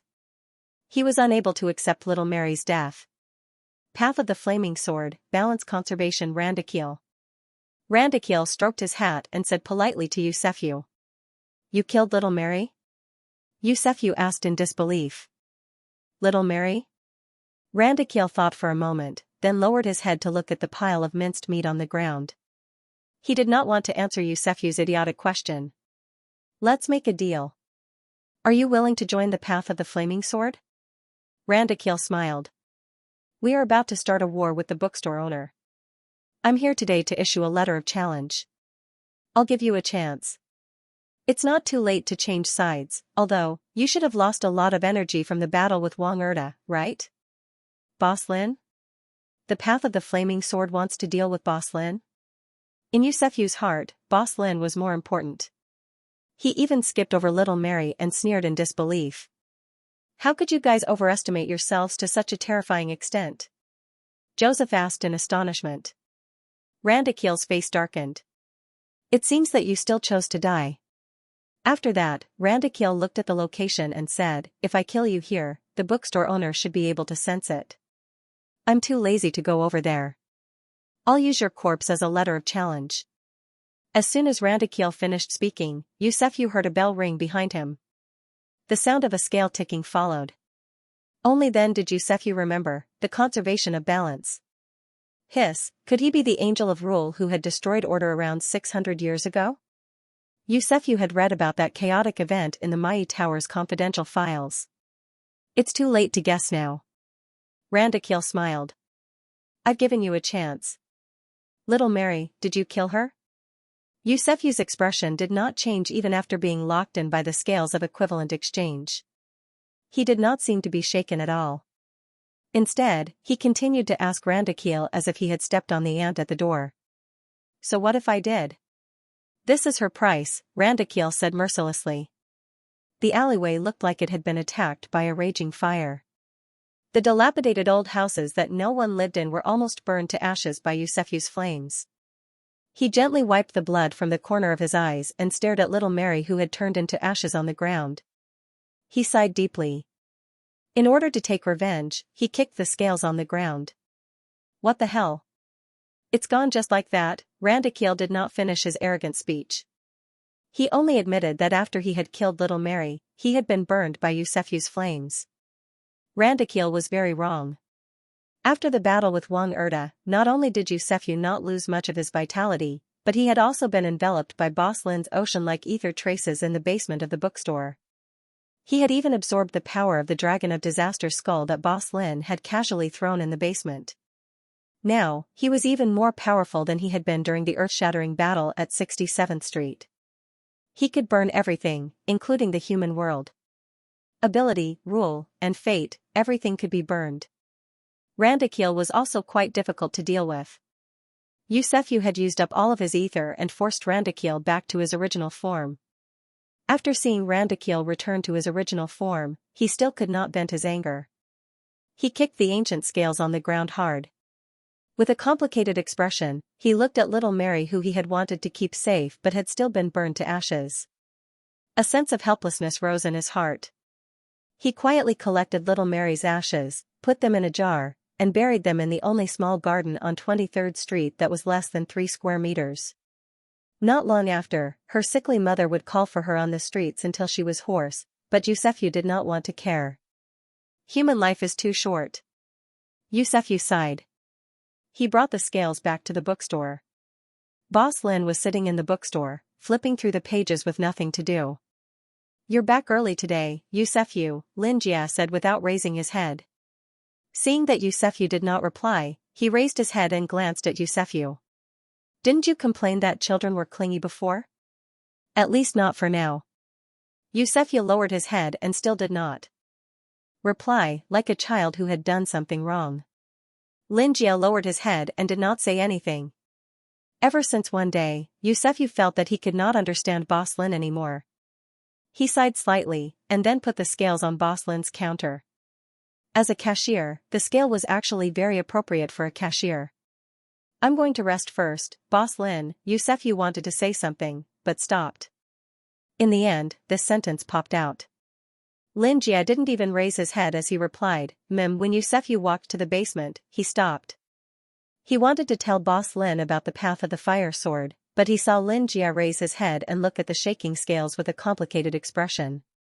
"Path of the fire sword," Lin Jia said in a low voice, then raised his hand and gently moved the scales. Even Xianxia could not move the scales at all, but in Boss Lin's hand, it was like a toy, overwhelmingly tilting to one side. Xianxia swallowed his saliva. Seeing Boss Lin's gentle face, he actually felt a familiar sense of fear. After being together for so many days, his fear of Boss Lin had lessened a lot, but at this moment, it rose again. Lin Jia noticed Xianxia's gaze. He turned his head to look at him and said with a smile, "Aren't you still resting?" Yes, Boss Lin." Xianxia returned to the room a little nervously. Sitting on the bed in the basement, Xianxia was uneasy. At least he understood that Boss Lin was a little angry. Perhaps he had completely lost patience with the path of the fire sword. In other words, he was tired of watching their performance. Randakiel is dead, but not completely. A huge but light shadow floated in the air like a cloud. He was a mass of darkness and did not reveal his true form. He was the mind observer of the Road of Flaming Sword, Metatro. What? Michael's blue eyes widened as he stared at Metatro in disbelief. They all knew about Randakiel's true form. It was the rule that controlled all costs and rewards. It was an existence that could never die. Metatro said that he was dead, but not completely dead. He must have been beaten back to his original form. Sigh. Michael let out a long sigh and stomped his bare feet on the golden beach. "I told you before that we can't fight the bookstore owner head-on." When Michael said this, he was clearly looking at Yanner. Now that Yanner had appeared in the form of a young man, his personality had changed a little, but no one doubted his existence. Yanner ignored Michael's question and pretended that he did not understand Michael's accusation. It was as if he was not the one who instigated the Road of Flaming Sword to fight Mr. Lin. "Metatro, how did Randakiel die? Did you see it clearly? How powerful is the bookstore owner?" Michael frowned. He had lost another one of his companions. As the leader of several archangels, Michael had extraordinary leadership skills. Of course, he knew that now was not the time to blame his subordinates. Randakiel didn't even get to see the bookstore owner before he was killed by his subordinate, Xianxia. Michael almost stopped breathing after hearing this conclusion. He could not hold it in anymore. He turned to Yanner and said, "Didn't you say that you saw Xianxia die in the void with your own eyes?" Yanner raised an eyebrow and did not answer. "Compared to that, shouldn't we be talking about how Mr. Lin doesn't take us seriously?" Raphael, who had been silent all this time, suddenly spoke up. Of the 10 angels on the Road of Fire Sword, there were still 8 left. Among them, Raphael, Metatro, and Carmel had never seen Boss Lin before. The purpose of sending Randakiel was to issue a challenge. In a way, he was just an envoy of the path of the fire sword. He only killed Randakil because he didn't care about us at all. I can't tolerate such humiliation, Raphael said calmly. Don't be rash, Michael said in a low voice. This is not an impulsive decision, but a necessary one. Have you forgotten? Raphael calmly looked at the void created by the Afro-knot and continued, heaven, Eden, God, angels, the Kabbalah, the realm above the material world, the path to godhood in the dream world. Michael's blood froze, and his hands clenched again. The reason why he was so persistent on the path of dreams and believed that he was walking on the only right path was because of a book he had found in the lower city. The book described a world he had never heard of before. It was a world of truth, and there was only one God in this world, God.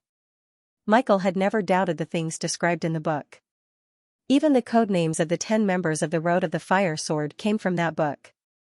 You told us not to be rash, but in fact, it was your caution that killed Randakil, Carmel suddenly said. All right. Michael suddenly thought of the Book of Truth. All his dreams and hard work returned to his hands, and he had the strength to clench them again. He said, choose a good time, and we will go to the bookstore together. There's no need to choose, Yanner suddenly said. Let's go now. Duanshu Amin. Mother's name is Duanshu Amin, Franca repeated this name in her heart. She immediately wanted to tell her father and grandpa that her mother had woken up. However, her mother seemed to have come from an alternate world that did not belong to this world. She paid a terrible price when she came to this world, and she went crazy for more than 10 years. Franca wiped away her mother's tears. Years of sadness and loneliness had corroded her mother. In her mind, she could only describe what she saw and heard in the underground palace with the attitude of a scholar. However, what she did not know was that it had been several hundred years. She could not even go back to her hometown. After a long time, Duanshu Amin finally accepted her current situation. She was Professor Lin Minghai's proudest student to begin with. She was able to stay awake in the chaotic evil god's lair. She knew that everyone survived because they ate each other. She knew that it was impossible for it to reign in the underground world. It was the blood of countless corpses. She also knew that the fetus in her master's wife's stomach was an unknown horror. That was why she left Professor Lin Minghai and his wife before she became food for the evil gods. She secretly hid all the moldy rations and refused to drink the so-called rainwater. She also refused to eat the corpses of her own kind. She wanted to stay rational and live. However, when she tried her best to escape from the underground palace, what she saw was another world. Duanshu Amin could not hold on any longer and went completely crazy. Until today. You are my child. Duanshu Amin, who had regained her rationality and recognized the situation, unexpectedly reached out to touch Franca. She had blonde hair and blue eyes, but her face was very similar to Duanshu Amin's. I am, Mom. Franca pursed her lips, tears welling up in her eyes. Duanshu Amin turned her head to look at the bright cupboard door. Inside was the face of an old woman who had lost her youth. Some of her memories came back. Duanshu Amin gradually understood her current situation. It was as if the several months she had spent in the underground world had not ended. Danger, death, madness, and slaughter were still floating around her. Don't tell anyone that I'm awake. Duanshu Amin had yet to adapt to the current situation, but she had already started to think of countermeasures. What's your name? Franca pouted, feeling wronged. My name is Franca Curtis, Mom. Curtis. Duanshu Amin repeated this sentence. Although she seemed to know nothing about the outside world all these years, some of the memories left in her body were still clearly visible. She then asked Franca the name of this world and everything about the Curtis family. Duanshu Amin's brain spun quickly, slowly outlining all the memories she had during this period of madness. Just like the 21st century she was in, the Curtis family in this continent of Azir was also researching the underground palace, and she had come to Azir through the door that connected the two worlds. As for the Curtis family, they didn't enter the door. Perhaps their research was different. They knew what was behind the door from the very beginning, and he, who came out of the door alive, was the best experimental subject for them no matter what state he was in. Franca. Duanshu Amin looked at her child and asked, how did you know how to make this dish? This dish was white-cut chicken. It was the dish that Duanshu Amin's father was best at, and he had taught it to Duan Xuemin. In a single-parent family without a mother, Duan Xuemin had practiced this dish to the extreme. It was also her younger brother's favorite dish. I bought this recipe from an auction. It was sold by a bookstore owner with the surname Lin. Let me see it. Franca nodded and quickly took out the recipe from the room and handed it to her mother. The familiar Chinese characters crawled into Duan Xuemin's eyes. She quickly flipped through the pages, and as she frowned, she finally smiled for the first time in more than a decade. Mom, can you read it? Duan Xuemin did not answer him. Instead, she looked at Franca and said, Lin. Boss Lin? Where is he? I'm not sure, but I can ask around. He seems to be very famous, Franca replied confusedly. A glimmer of hope ignited in Duan Xuemin's heart.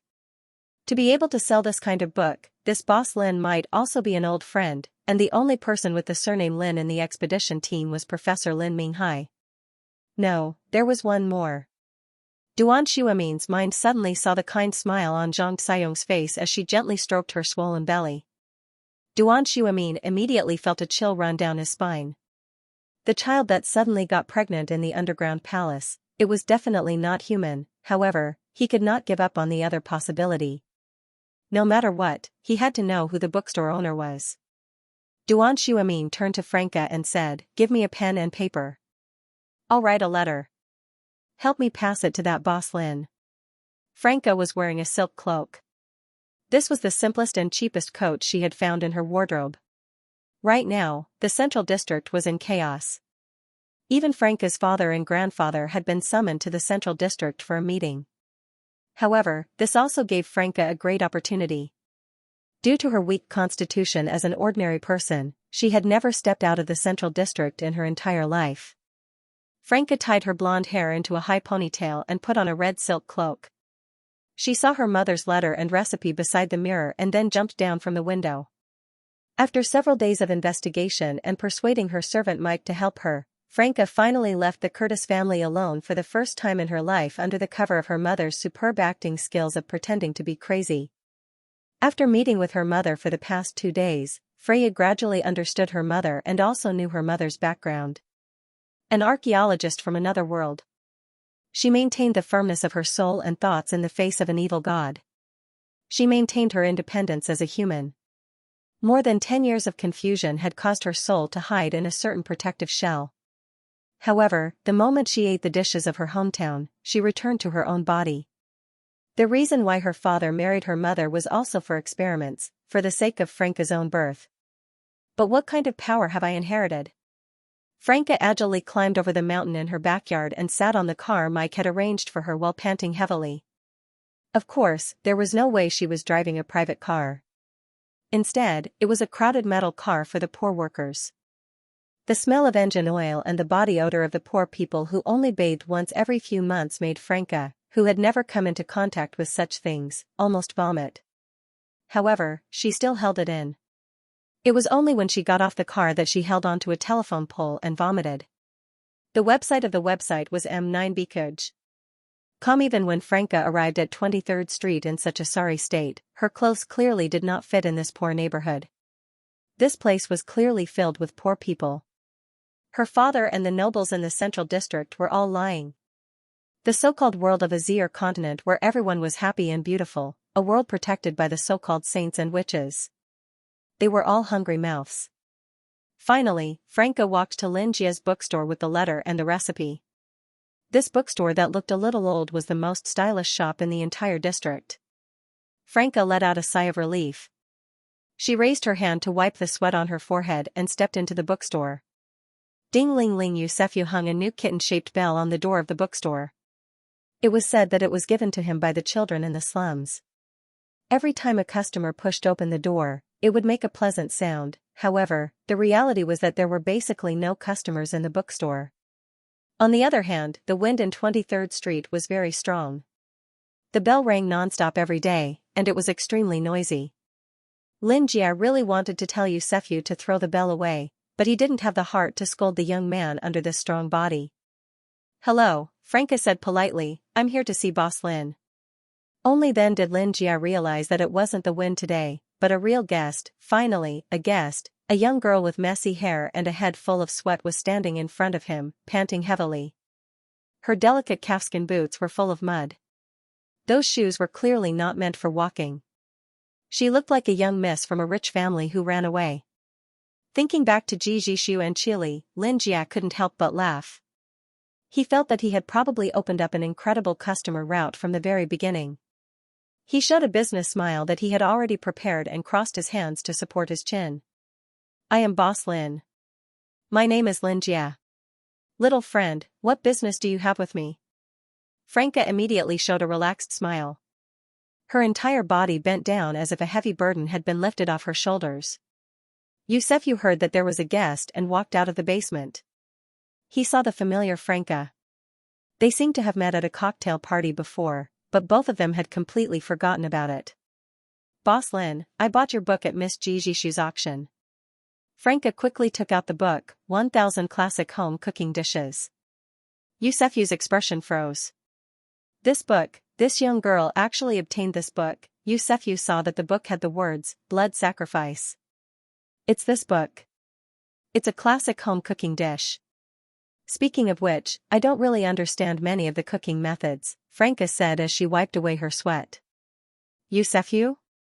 It's normal that you don't understand this book. Nua Jin's food conditions are indeed far behind the times. I can tell you about the contents of this book for a long time. Thank you, Boss Lin. Franca's eyes lit up and she showed a cute smile. Oh right, there's also a letter from my mother. Franca quickly handed the letter to Lin Jia. The moment Lin Jia looked at the letter, his fingertips trembled slightly.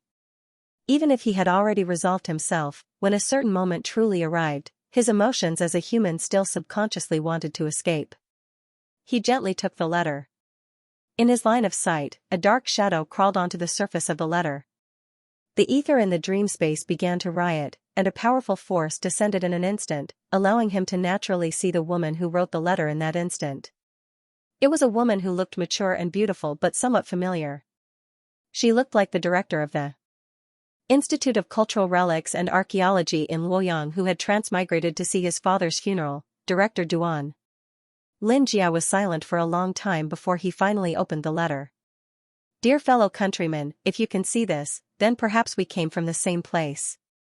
My name is Duan Xuemin. I don't know if you came to this foreign world through the same method as I did. I also don't know if you miss your home like I did and don't miss it at all times. I also don't know if I can still live, but I have to tell you what happened to me in my life. Lin Jia lowered his eyes to read the letter carefully. There were familiar words and her name on the letter. Duan Xuemin. The person who had appeared in his father's and Su Shandong's diaries was the elder sister of the director of the Institute of Cultural Relics and Archaeology in Luoyang. So, she was still alive. She had survived, and she had probably witnessed his birth with her own eyes. After our team entered that door, I knew that we were controlled by the evil god. That evil and incomprehensible thing had great power. Perhaps we could only be called a god. We became the final pawns in his ritual. That huge palace was the evil god's womb. My teammates ate each other and headed toward the evil god's final lair without knowing their purpose. Please forgive them, they were only controlled by the evil god. I am familiar with their kind nature, and they were not like that. The person chosen by the evil god was my teacher's wife. She was pregnant with the evil god's child. I saw with my own eyes that her stomach was swollen like a ball. My teacher, Lin Minghai, personally dug it open and took out a bloody baby. At that time I was already on the verge of collapse, but I had to go back and tell everyone everything. I followed Professor Lin secretly, and he led me to the exit. However, I found myself in a different world, and Professor Lin was no longer there. I have reason to suspect that Professor Lin and the baby have gone to Earth, our home. When the child grows up, he might destroy Earth. We have to do something. After passing through the door, time and space will be distorted. This is the case for both worlds. Perhaps the child has already grown up and Earth has already been destroyed. Perhaps he will accept the guidance of fate and return to this continent called Azir. Perhaps, that child is you? If it's you, will you eat me? The content of the letter came to an abrupt end. The tip of the pen drooped down at the end of the letter. The nervousness and fear of the writer could be clearly felt. However, Xianxia no longer needed to read the contents of the letter and analyze the handwriting. As long as he willed it, he could travel through time and space. His omnipresent gaze could directly land on Duan Xuemin. As expected of someone who managed to walk out from the corruption of the evil god. While she was writing the letter, she subconsciously looked up into the air. She suddenly felt a familiar feeling, and a gaze that terrified her. Perhaps it was the gaze that gave her the idea that the person she was writing the letter to was the god. Xianxia withdrew his gaze and put the letter into the envelope without even raising his head. When he placed the letter on the table, he glanced at the thick book titled 1000 Classic Home-Cooked Dishes. Xianxia looked at Yusefu, then at Franca. His fingers moved and gently stroked the cookbook in his hand. His expression was complicated. He was startled for a moment before he suddenly chuckled. I see. Hee, I see. Franca and Yusefu looked at Xianxia in surprise. It was the first time Yusefu had seen Mr. Lin acting like this. Mr. Lin had always been calm and collected. Why was he acting like this all of a sudden? Yusefu could not help but look at Franca. Franca asked nervously, "What's wrong?" Mr. Lin? Xianxia patted Franca's head and said gently, "It's nothing, good girl. I have to reward you. You must be tired after coming all the way here from the central district." Franca immediately put on a cute smile, revealing a row of white teeth. The etiquette of the nobles did not allow her to show her teeth under normal circumstances. "Thank you, but it's fine. I'm doing this for my mother anyway." Xianxia's touch made Franca feel a warm energy flowing into her body. It felt like she was bathing in a sacred light.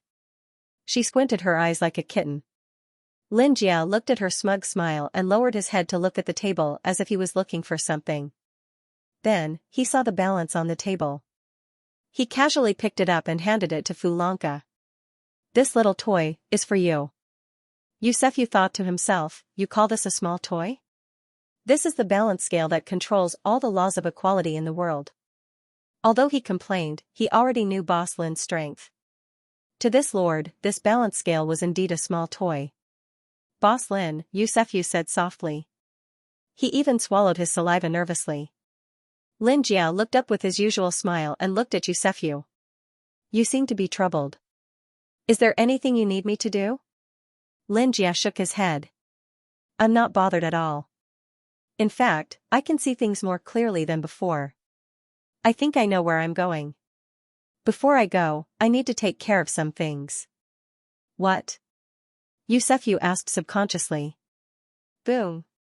As soon as Yusefu finished speaking, before Fu Lanka could open her eyes in shock, the entire bookstore was stomped on like a can. The dark bookshelf behind Xianxia that looked like the mouth of a ferocious beast shattered like a mirror. The books inside were sucked into Xianxia's shadow like a whirlpool. The moment the bookstore was destroyed, the layer of darkness that supported the bookstore was sucked into Xianxia's shadow like the bookshelf. The bookstore was not destroyed by someone. It was because Xianxia had retrieved the power that originally existed here. Yusefu was not afraid of the falling concrete. Instead, he stared at Boss Lin. Boss Lin held the letter calmly. The twisted shadow behind him was sucked into his shadow. "Is it over?" A Fuji, who was floating in the air, said softly. As the most powerful dark wizard in the world, a Fuji, the void meditator who had once absorbed the void into his territory, instantly pulled the entire bookstore into the void world that he had created. Almost at the same time, he used void collapse, and the bookstore's physical form collapsed instantly. It turned into ruins. This was the first step of the Road of Fire Sword's attack on Xianxia. "Don't underestimate him," Michael said in a low voice. Several angels of the Road of Fire Sword were standing beside him. "I'll go take a look." The headless Undying, who was wearing the armor of a knight, the Undying of 1,000 souls, Camel, turned into a black shadow and sneaked into the ruins. Seeing him enter, Michael frowned. Camel controlled the souls of the world. He was a true knight of hell. He used his body to control the underworld and the souls of tens of thousands of dead people. Without a doubt, Camel was one of the most powerful people in the Road of Fire Sword. As long as the souls of the people in the world were not destroyed, Camel would be immortal. The undying of 1,000 souls, Camel, had tens of thousands of souls, and they existed in every corner of Nuwa Jin. Camel and Raphael were the trump cards of the Road of Fire Sword. Raphael and Michael had been friends for a long time. Camel was a man of few words and almost followed their orders. The three of them formed the original Road of Fire Sword. In addition to their common dreams, Michael was also a friend to Raphael and Camel.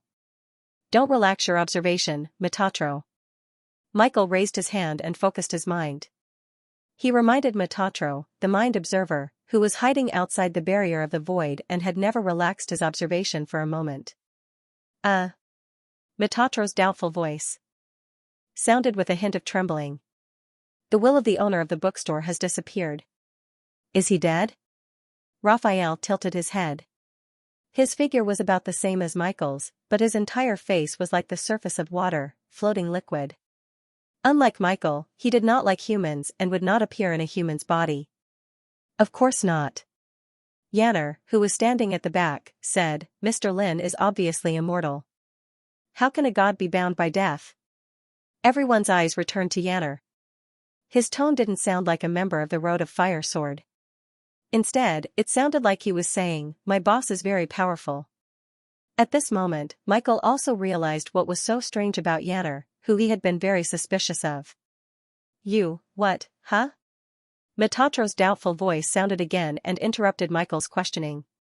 It's Mr. Lin's thought again. After hearing this, all the angels felt their minds explode. He only disappeared for a few seconds. Metatro's fearful voice came into everyone's ears. Camel's clones, all disappeared in an instant just now. Camel is dead. Michael. Fij, who was disguised as Yanner, snorted in a mocking and proud manner. It seemed that he had completely given up his disguise, but the gods around him didn't have time to care. Countless ripples appeared on Raphael's face, which was like the surface of a lake, indicating his shock. Camel. Raphael murmured the name in a low voice. A piece of cement was kicked away from the bookstore that had been turned into ruins. Xianxia looked back with a confused expression. Then, his pupils suddenly shrank, and he respectfully stepped aside, revealing the figure behind him that still looked the same as usual. Black hair, black eyes, slightly pale skin, a shirt, black pants, and a gentle smile on his scholarly face. His pupils were dark and deep, like a bottomless well. Lin Jia, or maybe it wasn't Lin Jia. The shadow under his feet extended backward, covering the ruins of the bookstore, forming a dark deep space. The stars and the universe twisted and rotated behind the curtain. Lin Jia was holding a fresh book in his hand. The cover of the book didn't have a title, and the blank pages kept turning in his hand. Each page was a screaming soul. Camel. Michael's pupils shrank. Camel had been made into a book. Slap. Lin Jia mercilessly closed the thick book. Franca peeked out from behind Lin Jia with a panicked expression. She was holding the scales of eternity as if it were a toy. Lin Jia's black eyes swept across all the members of the Path of Fire Sword, and he fixed his gaze on Michael. You knocked on the door a little too hard, dear customers, Lin Jia said in a low voice. In the first second he met Lin Jia's gaze, Michael actually felt a sense of fear. It seemed that Michael was already scared out of his wits when he first fought with Lin Jia. Unforgivable. Unforgivable. Raphael's face was like boiling water. He roared. The flames of revenge for Camel had already grasped him tightly. He opened his arms, and the entire void was swallowed by the waves. Lin Jia smiled faintly and kept the book in his hand. He then spoke gently to Franca behind him. He gently said to Franca, close your eyes. Close your eyes. Lin Jia's gentle voice came from above Fura's head. She closed her eyes without thinking. Fura held the scale tightly in her hand. The sound of huge waves echoed in her ears. It was a sound she had never heard before. It was as if she had been placed in an endless sea. Xianxia opened his eyes wide and looked at the roaring sea. The waves seemed to be able to swallow all of Nuwa Jin. See? Xianxia said softly. Lin Jia looked at the waves that seemed to pierce through the clouds expressionlessly. His pitch-black eyes were like black holes. Even shadows could not be seen. Be careful, Boss Lin. Xianxia saw that Lin Jia was not moving. He subconsciously wanted to stand in front of Xianxia. He was not worried that Xianxia was powerless. He simply wanted to protect Xianxia and be loyal to Xianxia. Xianxia raised his hand slightly to stop Yusefu. He pointed behind him without turning his head. Yusefu nodded and quickly stepped in front of Fura. Xianxia held the freshly made book in one hand and walked toward the members of the Path of the Fire Sword just like any other member. Raphael, who had turned into a monstrous wave hundreds of meters tall, had an aura that seemed capable of swallowing everything. Joseph's eyes turned red due to the immense pressure, and the shadows of burning flames could be seen in the depths of his pupils. The huge wave had completely blocked the other members of the Path of the Fire Sword. Since the entire battle was taking place in Yafuji's void, it did not affect the outside world. As the ruler of this place, Yafuji quietly snapped his fingers. Remember, M9 Bikuj. Calm snap. The sound of the snapping of the fingers was crisp and clear despite the loud noise of the huge waves. It reverberated throughout the entire Void Kingdom and reached Xianxia's ears clearly. Xianxia stopped in his tracks and turned his head to look at Yafuji. His pitch-black eyes instantly locked onto Afro-Naut, causing him to tremble all over. Then, he looked at Xianxia and smiled at him.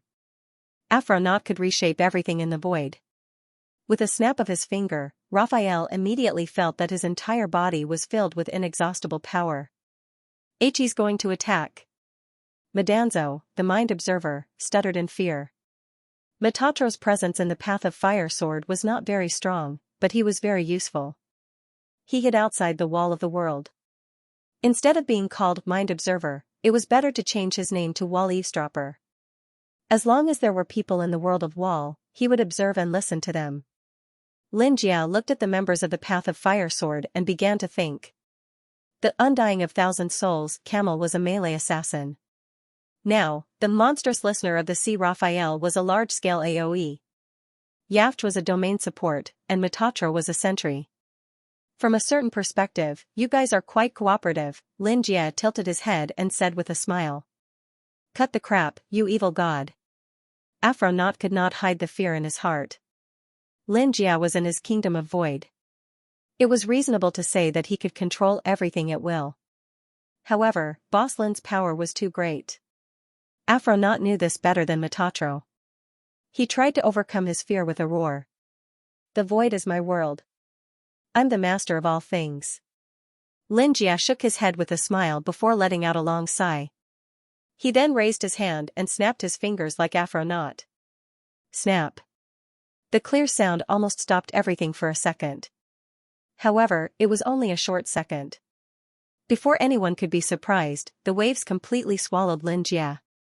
The merciless sea rarely appeared in front of humans, and Raphael was undoubtedly the master of the sea. The waves twisted and turned into beasts. Countless ancient and extraordinary sea creatures that had disappeared in the whole of Azir emerged from the bottom of the sea. They tore and chased after their prey. Fitch, who was standing with Road of the Fire Sword, had been absorbed into Afro-Naut's void barrier. He could not be discovered and could see the entire battlefield. Raphael was indeed a survivor of the ancient sea elf world. Fitch frowned. Victory was in his hands. Raphael revealed himself from the sea. The murky water with white waves gradually outlined a burly man with curly hair and a curly beard. His lower body had a shark-like tail. Raphael was not happy. He watched as countless ancient and extraordinary sea creatures dragged Xianxia's crushed body into the deep sea and tore it apart in the darkness. Only then did he let out a sigh of relief. Whoosh, Raphael did not relax with Carmel's death in front of him. He said in a low voice, Metatro, tell me the location of the owner of the bookstore. His voice was like a tsunami, echoing through the entire sea like a storm. Unfortunately, no one answered. Metatro. Raphael frowned. He immediately felt that things were not going well. He subconsciously looked for his partner. Although no one answered, the torn body of Xianxia did indeed slowly float to the surface. His body parts floated to the surface of the sea one by one. The book containing Carmel's soul floated beside him. At least he's dead. Raphael was finally relieved. He appeared beside Xianxia in the next second. His target was not Xianxia's body, but the book. He picked up the book, sighed, and put it on his chest. Then he said in a low voice, "Carmel, my friend. When I step onto the path of becoming a god, I will definitely revive you." After saying this, he smiled triumphantly. "At least, I have avenged you now." Raphael sighed at his friend's soul in heaven and looked at Xianxia's body. Only the remains were left after being swallowed by the fish. Half of his head was missing, and his entire face was eaten clean. His intestines floated like seaweed. The red blood was gradually diluted by the deep blue sea. However, that was not Xianxia's body. It was himself. That familiar appearance, that pale fishtail, he couldn't be more familiar. "It's me." The book containing his friend's soul fell heavily into the sea. Raphael's eyes widened in disbelief. "How pitiful." Xianxia smiled. The sea was cleaned up like a mirage as if it had never appeared. Only a few pieces of remains were left on the ground. It was Raphael. When Michael looked at Raphael's body, he felt as if a heavy lead ball was stuck in his throat. He spat out a few words with difficulty. "When did Raphael dream world?" Metatro's terrified voice came from outside the world wall and entered everyone's ears. "The dream world descended." Metatro's voice was filled with fear. Obviously, he had gone completely crazy the moment he saw Xianxia's dream descend. He didn't drag Raphael into the dream world. Instead, the entire dream world descended and messed up all the laws, making it so that Raphael couldn't distinguish between reality and dream world. Did he kill himself? Fitch asked in a trembling voice full of worship as he stood behind the members of the Road of Fire Sword. Michael couldn't believe it. The dream world was the world that he had always dreamed of, but it was sealed off by the original witches. It was the path to becoming a god that he had pursued all his life. Could it be that the owner of the bookstore was the master of the dream world? The only true God written in the Bible that Michael had found in the human world and had supported his entire life, God? Before he was called Michael, Michael had once walked the human world. A long time ago, Michael was actually just a ball of light elemental energy. Time had given him consciousness and power. Wherever the light went, nothing could hide. When he grasped the law of light, he also obtained the eye of insight. Nothing in the mortal world could escape his eyes. 1,000 years ago, the humans protected by the life which had entered a new era. Her power had completely dissipated, but she had left behind a worry. The evil god who had descended upon Azir in the second era was quietly waiting for the day to awaken. And when he did, humans would be extinguished. This prophecy said that humans should destroy the evil god, but their selfish nature. No, it should be their bestial nature. They didn't care about the lives of the weak at all. Instead, they wanted to obtain the evil god's power. All the organizations established now basically revolved around the evil god. For example, the secret ritual tower was built to capture the evil god's power. 1,000 years ago, there was no one who didn't covet the treasures, or rather, the time bombs, sleeping in the lower city. Michael was one of them. But Michael had obtained a book called the Bible. This book outlined a Garden of Eden that had never been imagined before. It was a brand new path, a path to the dream world. In the book, the Lord of the world was called God. The only true God had 13 angels under him. This was the origin of the name Path of the Flaming Sword. The first website was M9Bkuj. Xianxia's display of power that almost defied common sense caused his figure to gradually overlap with that of God. Michael's thoughts seemed to return to 1,000 years ago, until his companion gave him a hard shove. "Michael, what do we do now?" Metatro's dazed voice sounded in his ear. Only then did Michael recover from his memories.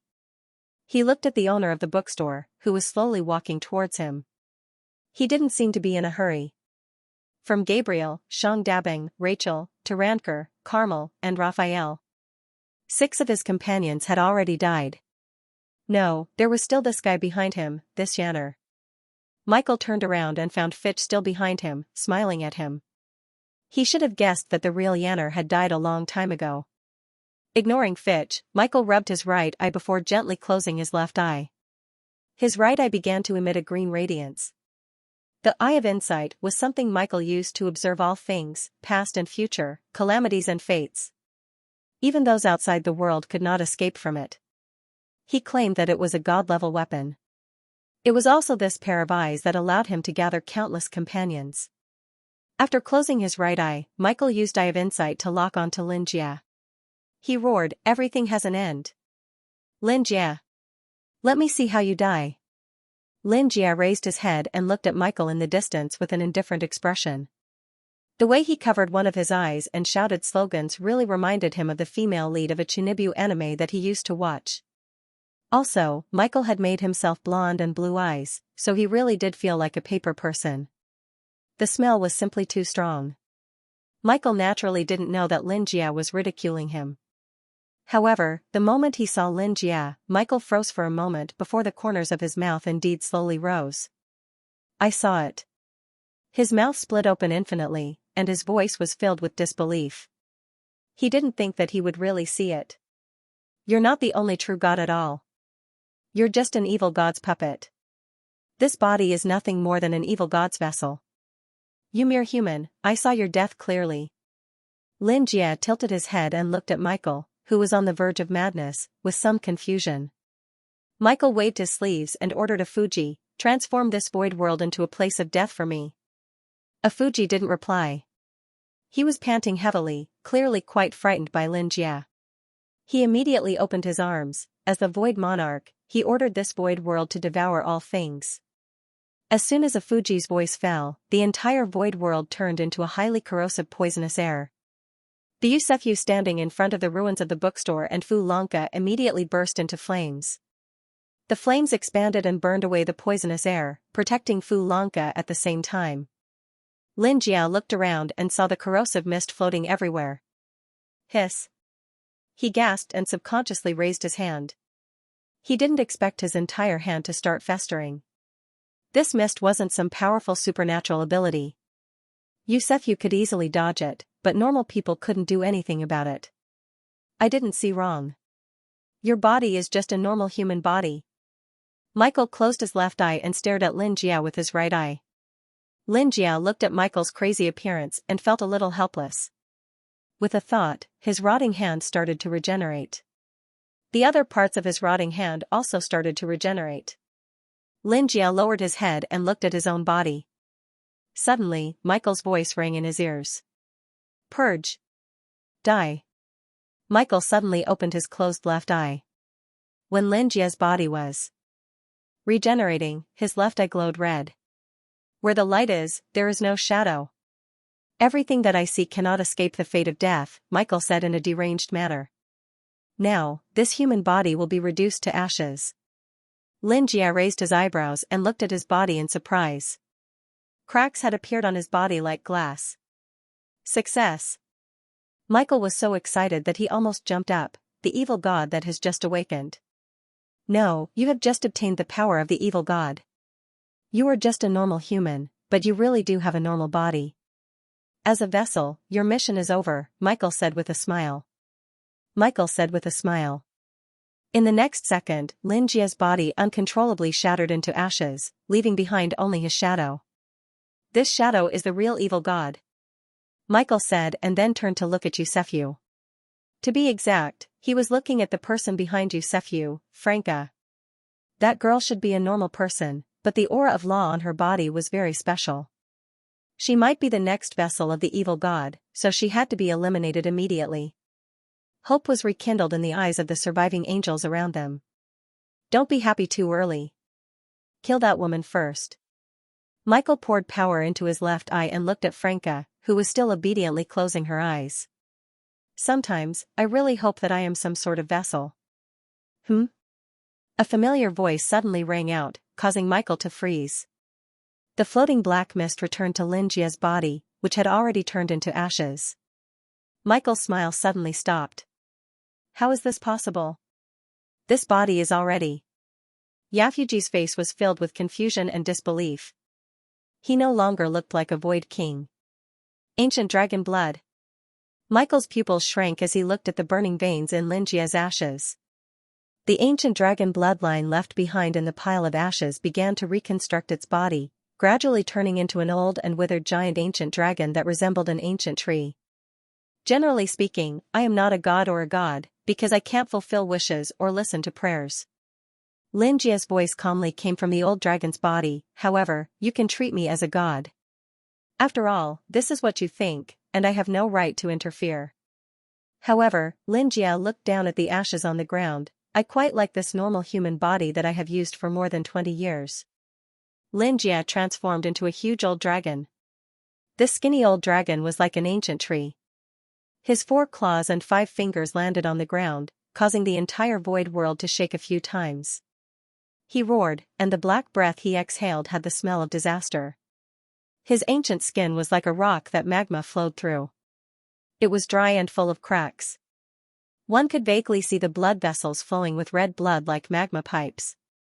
The dragon of disaster, Bakak? Yafuji was so scared that he sat on the ground. His mind was buzzing. Lin. Boss Lin's real body is actually, no. Michael denied it on the spot.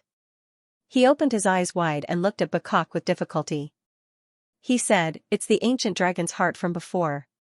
This evil god absorbed the ancient dragon's bloodline and reconstructed his body. He originally thought that he could only attach to the bodies of ordinary people. He didn't expect that the human body wasn't a vessel but a part of this evil god. Where he came from and who he was, Michael had no idea. Yafuji looked around and swallowed his saliva. Michael, you've angered Boss Lin. You idiot, do you really think you can win against him? Michael looked at him in surprise. Yafuji continued, if it weren't for your arrogance and random analysis, he wouldn't have turned into an ancient dragon. If this continues, my void kingdom won't be able to protect itself. That void barrier of yours is nothing. Michael grabbed Yafuji's collar and said, you coward. Lin Jia really didn't expect these two people to suddenly quarrel. Hey, there are only 3 people left in the Fire Sword Road. Remember the URL, M9 Bikuj. Calm. While they were quarreling, Lin Jia's body had turned into a giant dragon. He looked down and felt that it was a bit magical. The past and future, as well as the memories of all things in the world, had returned to his brain. Lin Jia had completely understood his identity and meaning to this world. But even so, those 20 years of human experience were extremely precious to him. Looking at the ashes on the ground, Lin Jia was a bit angry. His feelings for that body were very complicated. After getting used to the dragon's body, Lin Jia raised his head and stared at the 2 people who were arguing. Being spied on by a hunter who stood at the top of the food chain, Yafj, as a top dark sorcerer cultivated by humans, was still a human. He had the bestial nature and cowardice of humans. He immediately surrendered, and the Void Kingdom collapsed in an instant. Afuji didn't maintain his void world because he was afraid, but from a certain perspective, he had severely injured Lin Jia. Like a broken mirror, the cracks gradually covered it and then it shattered. In the real world, Lin Jia's ancient dragon body was illuminated by the sun. His dragon body instantly destroyed the entire 23rd Street. Mountains crumbled and the earth cracked in an instant. After all, this was his first time as a dragon. Lin Jia had underestimated the size of his body. The crowd screamed, and the peaceful street fell into chaos in an instant. Because they were looking directly at a mythical creature that existed as early as the First Era, ordinary humans almost went crazy. Lin Jia's golden vertical pupils shrank slightly as he stared at the fleeing crowd. He subconsciously wanted to withdraw his body. Just the existence of this ancient dragon was enough to kill humans. Humans are too weak. Lin Jia only realized at this moment. Although in the traditional sense, he was no longer human, it was very necessary to maintain human knowledge and conscience. He immediately turned to Yusefu and said, protect the crowd. Then, he turned around and said to Fij, who had disguised himself as Yanner, don't just stand there like an idiot. Fitch was called out on the spot and hurriedly nodded. After hearing Lin Jia's words, Yusefu couldn't help but show a surprised expression, followed by ecstasy. Yes, Boss Lin. Boss Lin was indeed righteous. This had never changed. His choice was also correct. Boss Lin would become the true guardian of humans. Yusefu clenched his fist solemnly and burned himself. Bright light instantly filled the entire battlefield. Ordinary civilians temporarily lost their vision because of this dazzling light. They could no longer look directly at the evil god. Yusefu pushed Flan into the rebuilt bookstore. From a certain perspective, this bookstore wasn't destroyed by Road of the Fire Sword. Boss Lin had expected Road of the Fire Sword's attack from the beginning and used this opportunity to withdraw from the bookstore. Boss Lin said that he was going to go where he should go. Yusefyu understood. Although he didn't know where exactly it was, this bookstore might not exist in the future. After settling Flan down, Yusefyu rushed into the crowd and saw a familiar figure. After seeing that the civilians wouldn't be harmed for the time being, Linjia's dragon eyes locked onto the two of them again. To be exact, there was only one person left. As a dark wizard with a human bloodline, Yafuji knew better than anyone else that a wise man submits to circumstances. He truly wanted to achieve his dream of becoming a god with Michael. However, he had lived for thousands of years because of this goal. Michael didn't notice that Yafuji had already escaped. However, no matter how far Yafuji ran, Linjia would always be right in front of him. Linjia raised his dragon claw. A ball of blue flame burned in his palm. Yafuji's fleeing figure appeared in the center of the ball. Linjia clenched his dragon claw, and the blue ball of flame instantly shattered. Yafuji's running figure suddenly stopped. His heart started beating rapidly as if time had sped up on him. Dong. Yafuji, who was wearing a tattered robe, suddenly died and fell to the ground. His body was as stiff as a zombie's. Michael stared in shock at Linjia, who killed Yafuji so easily. It seemed like he wouldn't be able to escape from Linjia's grasp this time. Michael closed his eyes. The Eye of Insight and the Eye of Instant Death were both closed. He was going to use light to control everything. As a ball of light element, it was the power that time had bestowed upon him. At this moment, he was going to release all of the accumulated power. Even this Azir can't leave the light of the sun. Didn't you want to come to Azir? Then I'll destroy Azir. No one will be able to get it. Michael said crazily. Yusefyu and Fitch rushed into the crowd and activated their shields to disperse the crowd. A familiar figure floated past Yusefyu's eyes. Yusefyu instinctively wanted to dodge. Claire, Yusefyu recognized this old comrade at a glance. However, he was wearing ordinary clothes and hadn't trimmed his beard for several months. Claire shouldn't be able to recognize him. Yusefyu carried a poor orphan boy and flashed into the familiar alleyway of 23rd Street. Lude, let's go. Take your grandmother with us. Yusefyu said affectionately to the child. The child was obviously scared out of his wits. He didn't speak for a long time and only cried. Yusefyu? A familiar voice sounded from behind him. Yusefyu frowned and turned around. He was still recognized. It was Claire. She was one of the glorious Grand Knights of the Myrtle Tower. Although she had the lowest sense of presence in the entire Myrtle Tower, she was upright and powerful. The people from the Myrtle Tower are here as well. Yusefyu sneered. The Myrtle Tower was an organization that protected most of the poor. No matter how rotten the upper echelons of the so-called Knight Order were, there were still many knights like Claire, Galige, and Winston who fought for the sake of protection. It was funny that he used to be one too. It's really you. You didn't die. Claire excitedly walked forward and grabbed Yusefyu's shoulder. Even her eyes were slightly red. Yusefyu didn't put on a cold face in front of such an old comrade. He sighed and said, Claire, I had a reason to fake my death. I beg you with our many years of friendship. Don't report this to the Myrtle Tower, and don't tell Melissa. Claire's expression changed when she heard Melissa's name. Melissa, what about her? Yusefyu became nervous and subconsciously grabbed Claire's armor. She was sent to the central court for attacking the elder of the Myrtle Tower, Night King Valets. Claire frowned and said, she said she was taking revenge for you. What? Yusefyu felt as if he was struck by lightning. Although he did hint to Melissa about the evilness of the Myrtle Tower, he didn't expect her to be so extreme and attack him directly. Yusefyu suddenly had difficulty breathing. Central Hub, 1,000 meters underground. A huge inverted tree with intertwined branches hung down like a waterfall. Under the tree, there was a round glass ball with white fog swirling inside. In the middle of the fog, one could vaguely see a familiar scene. More than a dozen old men in white wizard robes gathered together and stared at the scene in the crystal ball. Block 23. There was a fierce battle going on in this block. The moment Avuji's void world broke, the battle that was originally hidden in the Void Kingdom was exposed, and these old men in the central hub were shocked. He's a dragon. Asmodeus, who had been in charge of paperwork for hundreds of years, pointed at Lin Jia with a trembling finger that was full of age spots. No. The uncrowned king of the central hub, as well as the oldest gardener who took care of the inverted tree, Ball, stroked his long beard and said, "I'm afraid this is just an ordinary body, just like the body of the human youth from before. This body, I've seen it before." The elder of the Mystic Tower, the so-called Night King Valets, brought Melissa to the central hub after he was attacked by her.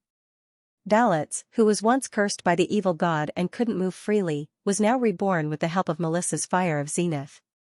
This dragon is the subordinate of the original witch, Silver, the dragon of disaster, Bakak. Valets pondered and said, "It seems that the owner of the bookstore really has something to do with the original witch." They nodded at each other and continued to watch the battle in the crystal ball.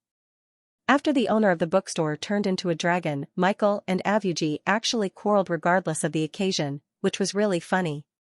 The path of the fire sword is indeed a mob. One of the Central Hub's members, Agasalii, sneered.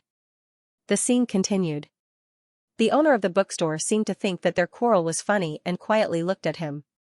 Afronaut, who was arguing with Michael, took advantage of the moment when Michael was distracted and wary of the bookstore owner to slip into the void. The bookstore owner calmly raised his hand and gently squeezed, causing Afronaut to fall to the ground. When the central hub under the inverted tree saw this scene, they couldn't help but fall into silence. I remember that Afronaut was an expert who had entered the god tier a long time ago. Someone suddenly said quietly. Lin Jia had squashed a god-level expert to death like an ant. Unbelievable. Can any of us stand up to the owner of such a bookstore? Bar asked. Obviously, this was impossible. Dalit stared at the screen and suddenly widened his eyes. Yusefu?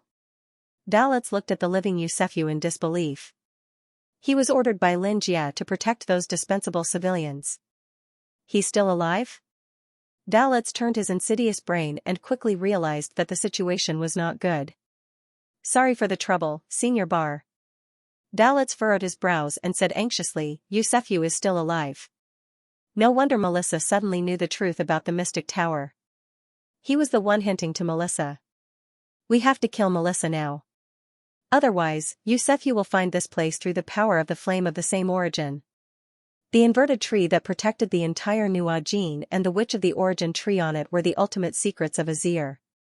Hearing Valet's words, Bar panicked and turned to look at the brainwashed Melissa. He originally wanted to keep her as a weapon, but now it was impossible. Then quickly kill her. Bar said shakily. Akare's right hand turned into a blade and appeared in front of Melissa in the next second. Before the blade touched Melissa, the entire underground space seemed to have experienced an earthquake. Kaboom! What's going on? Bar held onto the tree trunk. There was no other empty space other than the tree, but it was as if a giant had stomped on it. Bar's eyes widened. Not far from everyone, a crack suddenly appeared in the white space. It was as if a piece of cloth was being torn apart. Bar and the others didn't dare to act rashly and stared at the crack. Suddenly, a red eye peeked out from the crack and stared at these people as if they were inanimate objects. Dream Beast! Bar shouted in shock. Sure enough, a monster covered in blood-red mucus crawled out of the crack like a mass of black substance. It could absorb all the joy and beauty in the world and cause the world to fall into despair. This was a monster that lived in the dream world. The first dream beast rushed out, followed by the second, the third. One after another, this scene was not something that the people in the Judgment Bureau could easily imagine. Bar was shocked. He raised his hand and wanted to stop the dream beast, but there were too many of them. How could such a filthy thing like the dream beast run to the Witch of the Tree's eternal rest? He immediately looked at Valets. How could it be me? Valets hurriedly explained. The only creature that exists in the dream world can only be that bookstore owner. Bar subconsciously looked at the crystal ball. Michael had turned into light, and Boss Lin was playing back and forth with him as if he was playing a game. He didn't seem to care about the Judgment Bureau. Then who released the dream beast? Bar was shocked, but he couldn't care less about this now. These dream beasts that suddenly appeared caught the people in the central center off guard. Although they controlled the whole of Nuajin, they were actually the descendants of nobles. They were just good-for-nothings. They were the descendants of the nobles who built Nuajin to save humanity. The number of god-level beings was even less than the path of the fire sword. Bar could control the power of the tree to a certain extent. He waved his hand, and countless vines trapped the dream beast that kept coming in. Dalitz took a few steps back, raised his hand, and drew a few magic spells in the air. A black projection appeared from the magic spells, and under the projection, countless death warriors from the mighty tower slowly formed. Their faces were pale, and they were clearly dead. Under Valit's command, they rushed forward to stop the dream beasts like tools. This is? Agathale frowned and looked at Valitz. This dark sorcerer had actually turned all the dead knights of the mighty tower into puppets. You're really despicable. Agathale sneered and chopped off a dream beast's body. You flatter me. Valitz snorted proudly. When I was researching my own body, I did a lot of research on puppetry. It's considered making the best use of everything. Melissa frowned. She was alarmed by the dream beast's chaotic battle. When she opened her eyes, she saw chaos. The originally pure white underground space was suddenly filled with countless filthy dream beasts and zombie-like knights. It was like purgatory. Melissa opened her eyes wide, looking at the zombie knights. Many of them had faces that she was extremely familiar with. There were even comrades who had protected her during the battle at 67th Street. Weren't they already buried? Everyone sacrificed themselves for the spirit of the knights, to protect all of humanity. How could this be? Valitz. Melissa was burning with rage. She was so angry that she lost her mind. You bastard, I'm going to kill you. Valitz was surprised to hear Melissa's shout. He immediately frowned and turned to the member of the ruling bureau who had brainwashed Melissa. He asked, "What's wrong with you? Shouldn't she forget everything and become our dog?" That member was also surprised. He had indeed brainwashed Melissa, but he did not know that Melissa had been staring into the tree witch's eyes during the brainwashing process. It had actually saved her from a disaster. Valitz, you despicable and shameless person. Melissa scolded loudly. Seeing Melissa's expression, Valitz actually laughed. I've also turned your mother into a puppet. Do you want to see? Melissa was shocked beyond words. If looks could kill, she would have already skinned Valitz alive. Forget it, you stupid thing. Since the brainwashing didn't work, I'll just kill you. Valitz raised his hand and gathered the power of black magic in his palm. Kacha, a crisp sound reverberated through the entire underground space, which was particularly clear and bright. Bar and the rest subconsciously looked at the fruit hanging on the inverted tree. It seemed to be completely ripe as there were cracks on it. The fruit under the inverted tree seemed to have existed for tens of thousands of years, and the girl sleeping inside had also been sleeping for thousands of years. She was the pillar of Nuajin, the guardian of the entire city of steel. The uncrowned king of the judgment board, Bar, had accepted the mission of protecting this tree when he was very young, but in truth, it did not need any care. After thousands of years of waiting, Bar once again recognized his role, or perhaps he was just a key. A key to awaken the girl in the fruit, the witch of the tree, Fraxinus. Although Bar had grasped the key, he had never used it, and now the witch of the tree had actually broken out of her shell. After protecting the witch of the tree for thousands of years, although Bar was not a good person, he still had many feelings, but the most important of which was fear. The witch of the tree that could shake the entire Nuajin with just a flip of her body was about to awaken. His heart was filled with the fear of Lord Ye-fearing dragons. He pointed at everyone and scolded, "You disrespectful people, you have disturbed witch Fraxinus, you will pay the price." Everyone looked at each other. Bar was terrified, he was afraid of the witch's punishment. He immediately ran to the witch's fruit and turned his back to the fruit, as if he wanted to represent the witch in condemning everyone. Melissa looked at the fruit in shock. She remembered the smile of the girl in the fruit. She did not seem like a bad person. Translator, Nyoibo Studio Editor, Nyoibo Studio Coma. Green and white arms stretched out from the broken fruit, the green and white skin was as smooth as jade. Everyone stared at the girl's movements with their eyes wide open. She used her strength to break open the fruit, and then slowly sat up. Her skin was green and white, and her green hair was like a leaf floating in the wind. Her perfect body was like an upside-down tree that was full of vitality. Goddess.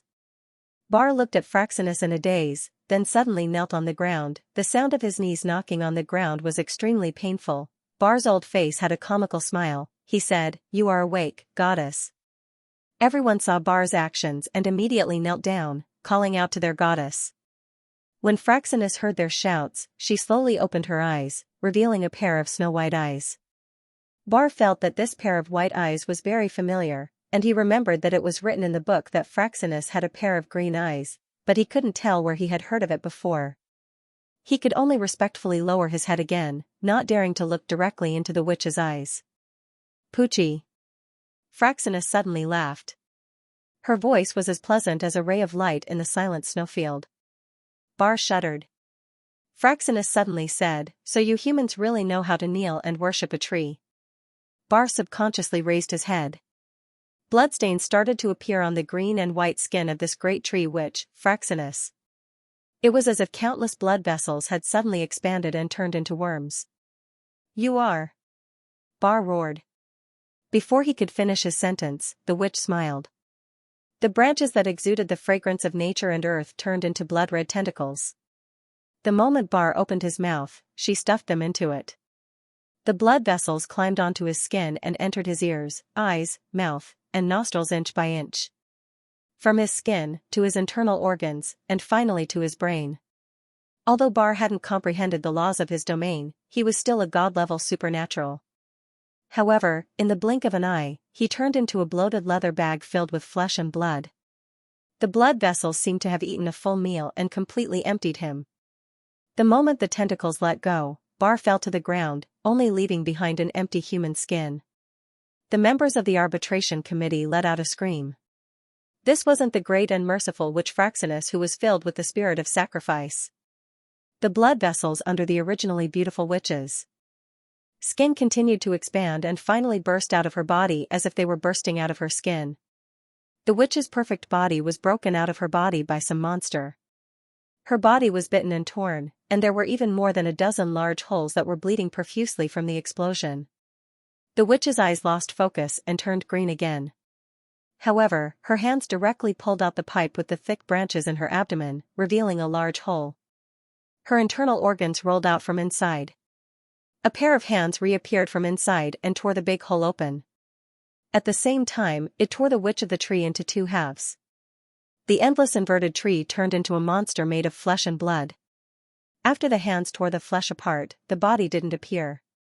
Instead, it treated the whole inverted tree as its own body.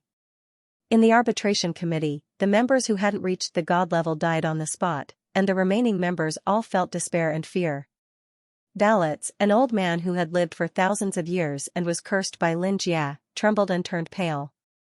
His legs were so weak that he could kneel down at any time. He said with a sobbing tone, "Silver Lady. Block 23. As the embodiment of the light element, Michael could even be considered an existence that had materialized the light element. In other words, he was no different from the life witch and the dark witch, who had materialized the rules. They were even of the same level. As the supreme being that could control the light element, Michael had completely given up on his dreams. However, before that, even if he had to destroy Nuajin, he wouldn't let Xianxia feel happy. Michael's body expanded and returned to his original form, absorbing the light from the sun. He often called himself the sun, but he wasn't the real sun. However, today, he wanted to make an attempt. He wanted to absorb all the light from the sun and completely destroy Nuajin. His expanded body became an existence that was ridiculously bright.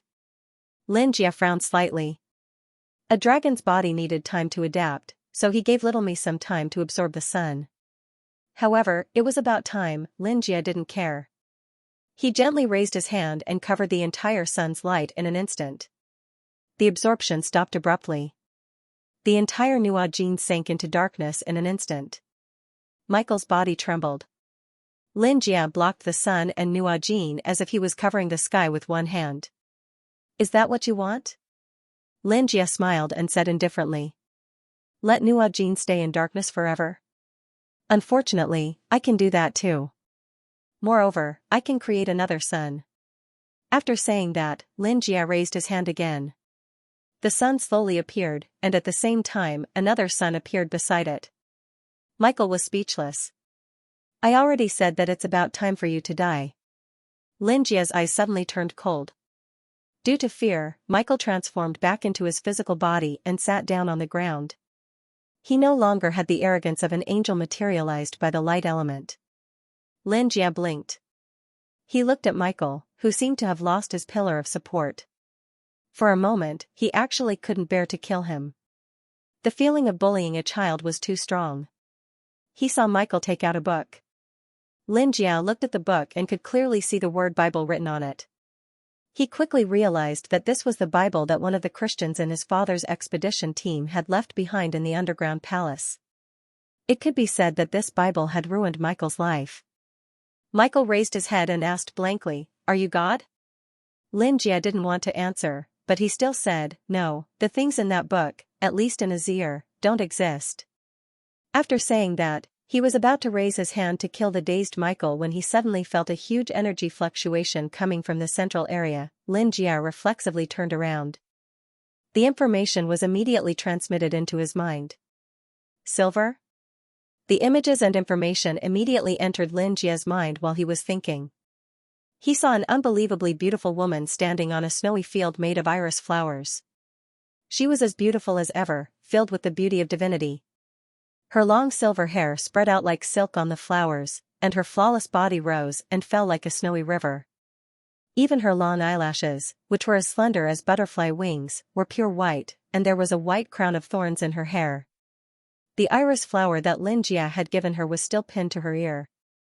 It was the most beautiful bright color amidst the pure whiteness of the snow.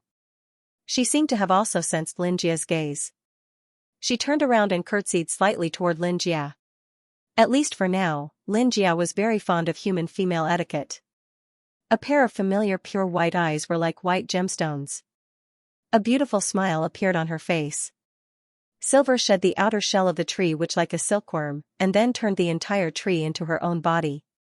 Valets, who was standing under the tree, looked up at the strongest of the original witches. She was the guardian of all magical beasts and legends. Just looking up at her made Valets feel suffocated, as though he could die at any moment. The last time he experienced this feeling was 1,000 years ago when he stood in front of the evil god. The giant tree, which was originally filled with the fragrance of the earth and the shade of green, was now like a pillar of flesh and blood. Thick blood vessels were still pulsating in the middle, flowing with blood-red blood. Melissa's eyes widened as she looked at the branches and vines that were tying her up that had turned into rough blood-red tentacles. Melissa was so scared that her face turned pale. She looked up at the wriggling mass of flesh that had shed the outer shell of the tree witch. The mass of flesh seemed to have noticed her gaze, and slowly grew a beautiful head. The white face and eyes were exceptionally beautiful, but also exceptionally cruel. Melissa swallowed her saliva. Everyone looked at the mass of flesh nervously, as though they could hear their own heartbeats. A voluptuous woman slowly emerged from the mass of flesh. She wore a white spaghetti-strap dress that accentuated her curves. Her silver hair was as magnificent as the moonlight. She touched the iris flower by her ear, her every movement seeming graceful and luxurious. This body, you and Boss Lin should be able to accept it, right? This is indeed my body in the dream. Silver's face was as beautiful as the moon. She turned her head and looked at Melissa. Remember the URL, M9 Bikuj. Her face was so beautiful that it seemed like it did not exist in the mortal world. It was even more dazzling than the iris flower beside her ear. Melissa opened her mouth in surprise, and only found her voice after a while. She then stuttered, "Yes, yes." Moan's words to the tree which had awakened the tree witch, and also awakened Silver. Instead of letting the tree witch lose her mind and destroy everything, it was better to completely replace her. Silver frowned slightly and turned her head. The same powerful power from the dream allowed Silver to feel the change in Lin Jia. She curled the corners of her lips slightly and then bowed in Lin Jia's direction like a lady. Then, he turned his head to look at the members of the ruling bureau who were so frightened that they were running around in a panic. It's about time. Looks like the path I've chosen has been successful. Bai Ying gently held his forehead, pretending to have a headache, but in reality, the corners of his mouth were slightly curled up. Wapushi, Rafik Mozathi, Fraxinus, these former comrades, were all dead. Only Bai Ying chose to believe in Lin Jia. Back in the second epic, when Yu Xing from the infinite universe, Lin Jia, arrived at Azir, Silver knew that neither she nor the other three witches were a match for Yu Xing. Perhaps he was just tired and needed to rest for a while before leaving. So Silver chose to move all his servants to the dream world to avoid this disaster. This made everyone happy because Silver was not welcomed by humans or her peers. She wanted to tell everyone her thoughts, but she was met with disdain and fear. Moreover, this evil god had no intention of leaving. Silver vaguely guessed that he was nurturing his own consciousness, so much so that he turned the entire underground of Azir into a huge womb, as if he was waiting for a certain conception. If he had consciousness, perhaps they could communicate and get a chance. Otherwise, Azir could only wait for destruction. Silver was not afraid of destruction. She was a witch who was related to life. On the contrary, she was living on the edge of death. This kind of waiting was lonely and unpleasant, until that person came to her dream world.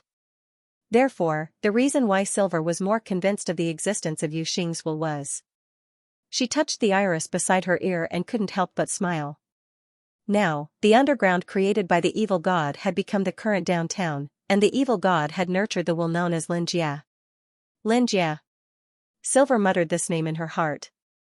Silver lowered her silver-white eyelashes, which were like pine branches with snow hanging on them. She ruthlessly looked at the people below who were running away with their heads in their hands, and the corners of her lips curled up. I've seen it all. Since you dare to be enemies with my beloved boss Lin, you have to go to a place where no one can get close to you. Dalitz opened his eyes wide, and his body trembled. Silver was actually Lin Jia's ally? No, looking at her appearance when she mentioned Lin Jia, she was completely addicted to him. Dalitz was once contaminated by Lin Jia when he was still in a chaotic state, but he also trained his will to be extremely strong. He was like a cockroach that could not be killed. He took advantage of the fact that there were only 2 or 3 god ranks left in the Judgment Bureau, and when they overestimated themselves and confronted Silver, he secretly put down a death warrior, and wanted to sneak away. Dalitz. Melissa's eyes were about to pop out of their sockets as she stared at Dalitz. She bit the corner of her mouth until it bled. She couldn't wait to skin this despicable person who was once revered by thousands of people, but was actually more disgusting than a cockroach. Silver glanced at Melissa. Although she had been sleeping in the dream world, she was almost omniscient and omnipotent in the real world, so she knew about Melissa. I hate humans, and they hated me first. Silver said with some displeasure, but sometimes, the spirit that bursts out is still very fascinating. I'm afraid this is what my colleagues admire, right? Silver sighed lightly. Boss Lin seems to like being a human, it seems like I have to try to like it too. Let's start with you, little girl. Silver smiled and waved her hand lightly. The tentacles binding her loosened, and Melissa rushed out like a stream of fire. It was time to take revenge for her parents. Seeing Melissa chasing after Dalitz, Silver's gaze landed on the other god rank members, and said coldly, what about you guys? Tree Witch, our goddess. Was she killed by a demon like you? One of the god rank members of the Judgment Bureau, Azari, materialized a streamlined water blade in his hand, and rushed towards Silver in the next second. Although Silver had lived for a long time and had the deep thoughts of a witch, as a human, she was still very simple and straightforward. White Silver chuckled, and the vine-like tentacles behind her wrapped around Azari tightly in the next second, as if she wanted to suck all the blood out of him. The number of tentacles was astonishing, and they surrounded Azari into a sphere. Everyone looked at the sphere in despair. Whoosh, the tentacles loosened in an instant, but they did not see the familiar severed limbs and bones. Instead, they drifted in the wind like snowflakes, ashes. The ashes were like snow, and they fluttered about, making Silver look even more beautiful. The descendants of the nobles in the Judgment Bureau screamed in fear. They wanted to escape, but they saw a raging flame on the spot, and Dalitz's screams could be heard. Silver did not like the severed limbs and bones, and she would often eat her prey completely, turning them into ashes with a faintly discernible flash, falling from the sky and drifting about. She chuckled and maintained her elegance.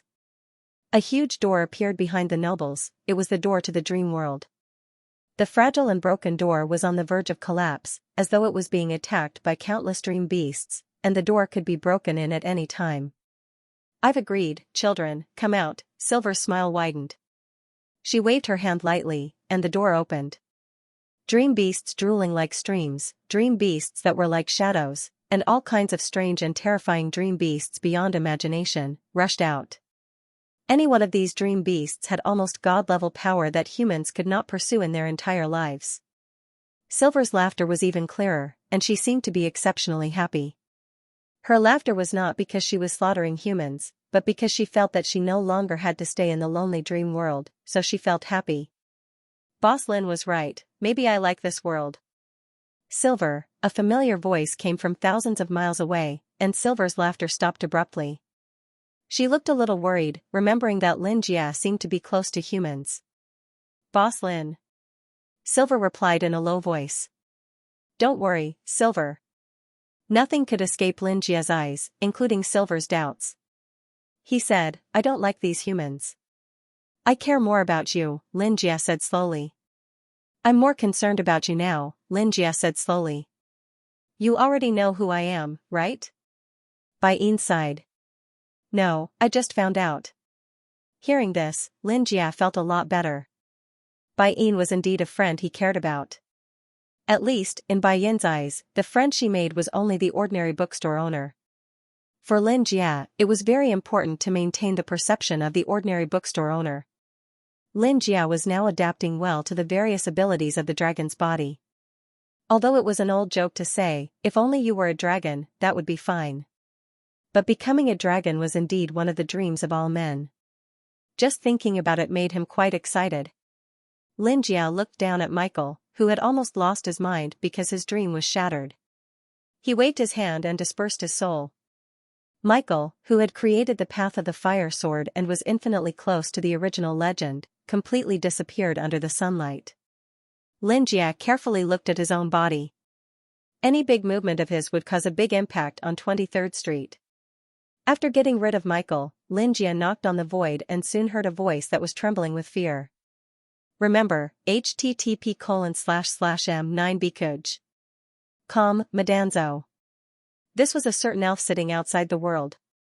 It was an existence that Michael had contacted after obtaining the Eye of Insight. It was also because he knew Madanzo, who was hiding outside the world. Under his guidance, Michael obtained another magic eye from the ruins of the ancient elf king.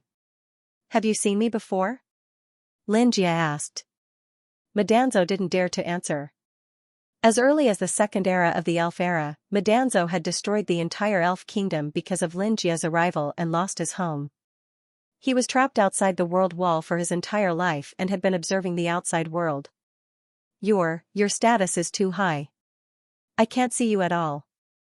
Madanzo said with a trembling voice. But what? Xianxia asked. In the ruins of the lower city, I can't see clearly. It's all covered in gray fog. There's a power of the same origin as you, Madanzo said softly. Xianxia was silent for a few seconds before he waved his hand and said, Got it. You're not going to kill me? Metatro's voice drifted outside the world wall. Why would I want to kill you?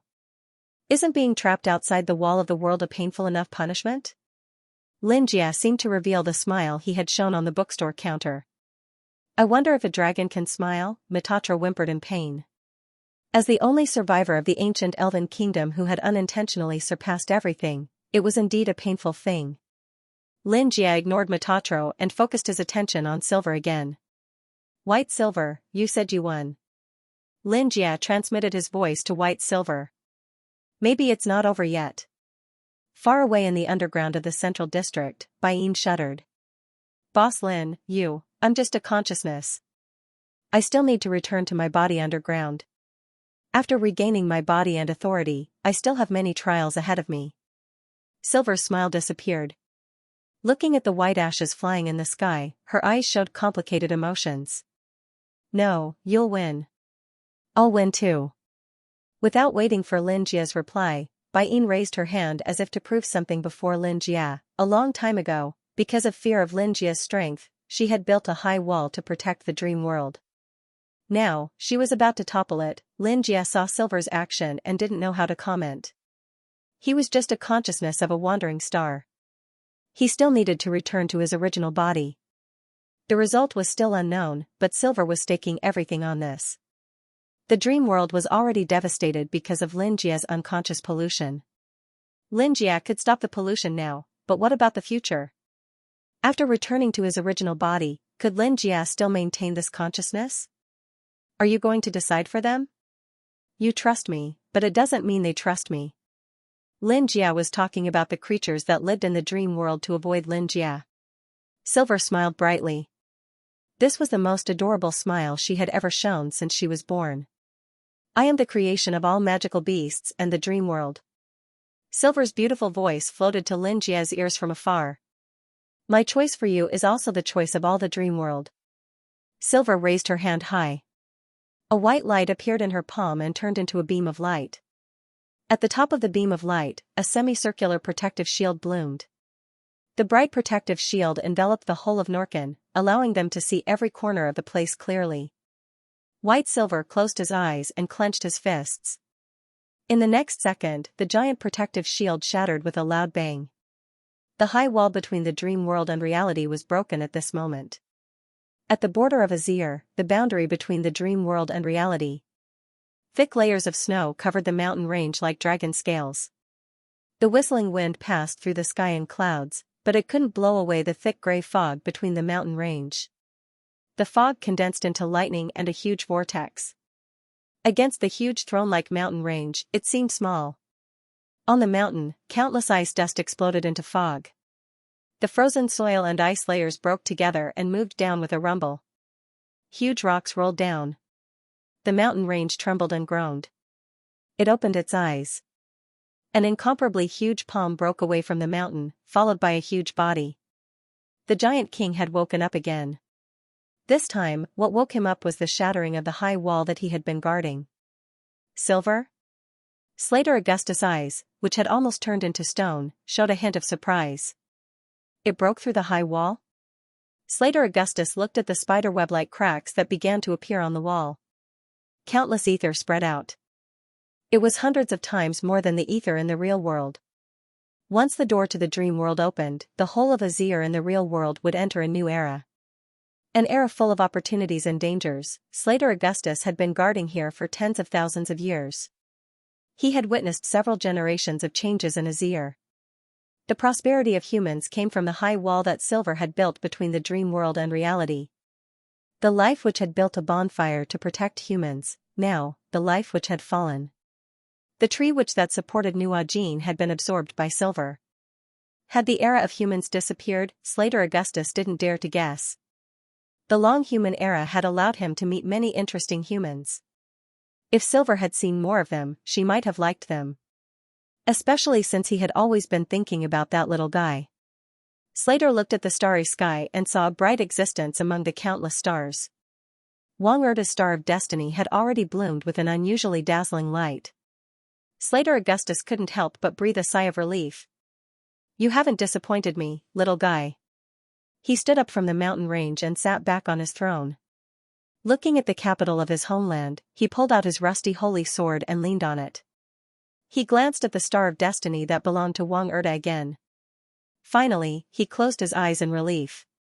At the same time, his overly old body slowly solidified into a stone statue and merged with his immortal throne.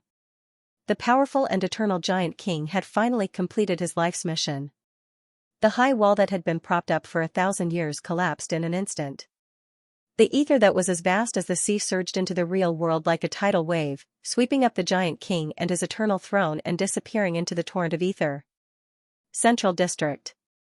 Vincent, who had completely overthrown the entire central police station, slaughtered almost all the nobles who were not under Jijishu's control. This revolution was almost perfect. Vincent looked at the workers and farmers who had just been controlled. Now that the hints and temptations had ended, it was the poor people's choice to fight back against the nobles and this unfair world. Many people still believed that what they were doing was right after they woke up, and they would never stop. Azir's world had indeed changed. In all aspects, a new era had arrived. Then Vincent, Moan, and Jijishu would be considered to have won. This revolution had been planned for a long time. From the Sun God sect entering the central district, Jijishu auctioning books to control most of the aristocratic extraordinaries, and then Moan entering the central district and instigating the tree witches. Everything had been laid out long ago. Vincent looked at the guillotine of the central police station.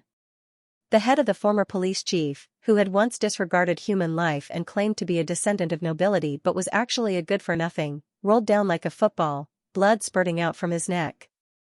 Vincent smiled and left in a huff, hiding his achievements and fame. He turned a few corners and entered the bookstore through the chaotic crowd. Moan was wiping glasses. The whole bookstore was so quiet that it did not fit in with the outside world. There was a blue bird of unknown species nesting next to the window. The first website was M9bkuj.com. It was obvious that it was Jijishu. He had not formally visited Moan.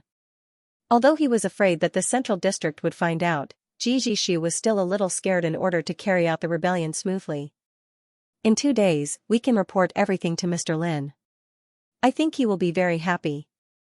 Moan put down the glass that had been wiped very clean. The glass reflected Moan's delicate, doll-like face. When he mentioned Xianxia again, a faint smile appeared on his face. She pushed a glass full of iced drinks in front of Vincent. Vincent lowered his head to take the cup with a smile. Before he touched the clear liquid, ripples appeared on the surface of the cup like a halo.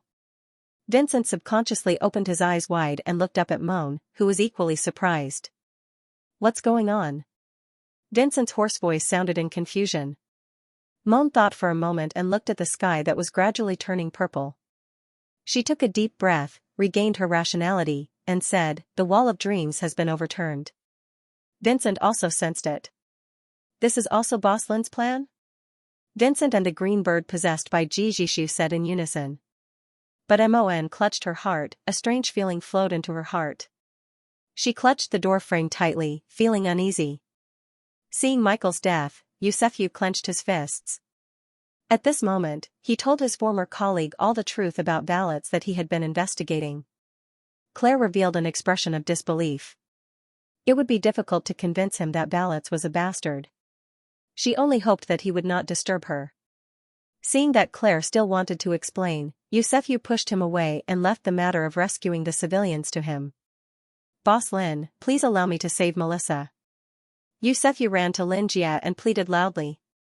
Xianxia looked down at him and said, "Silver likes that girl. It's okay." Silver? Xianxia couldn't help but swallow a mouthful of water. That original witch?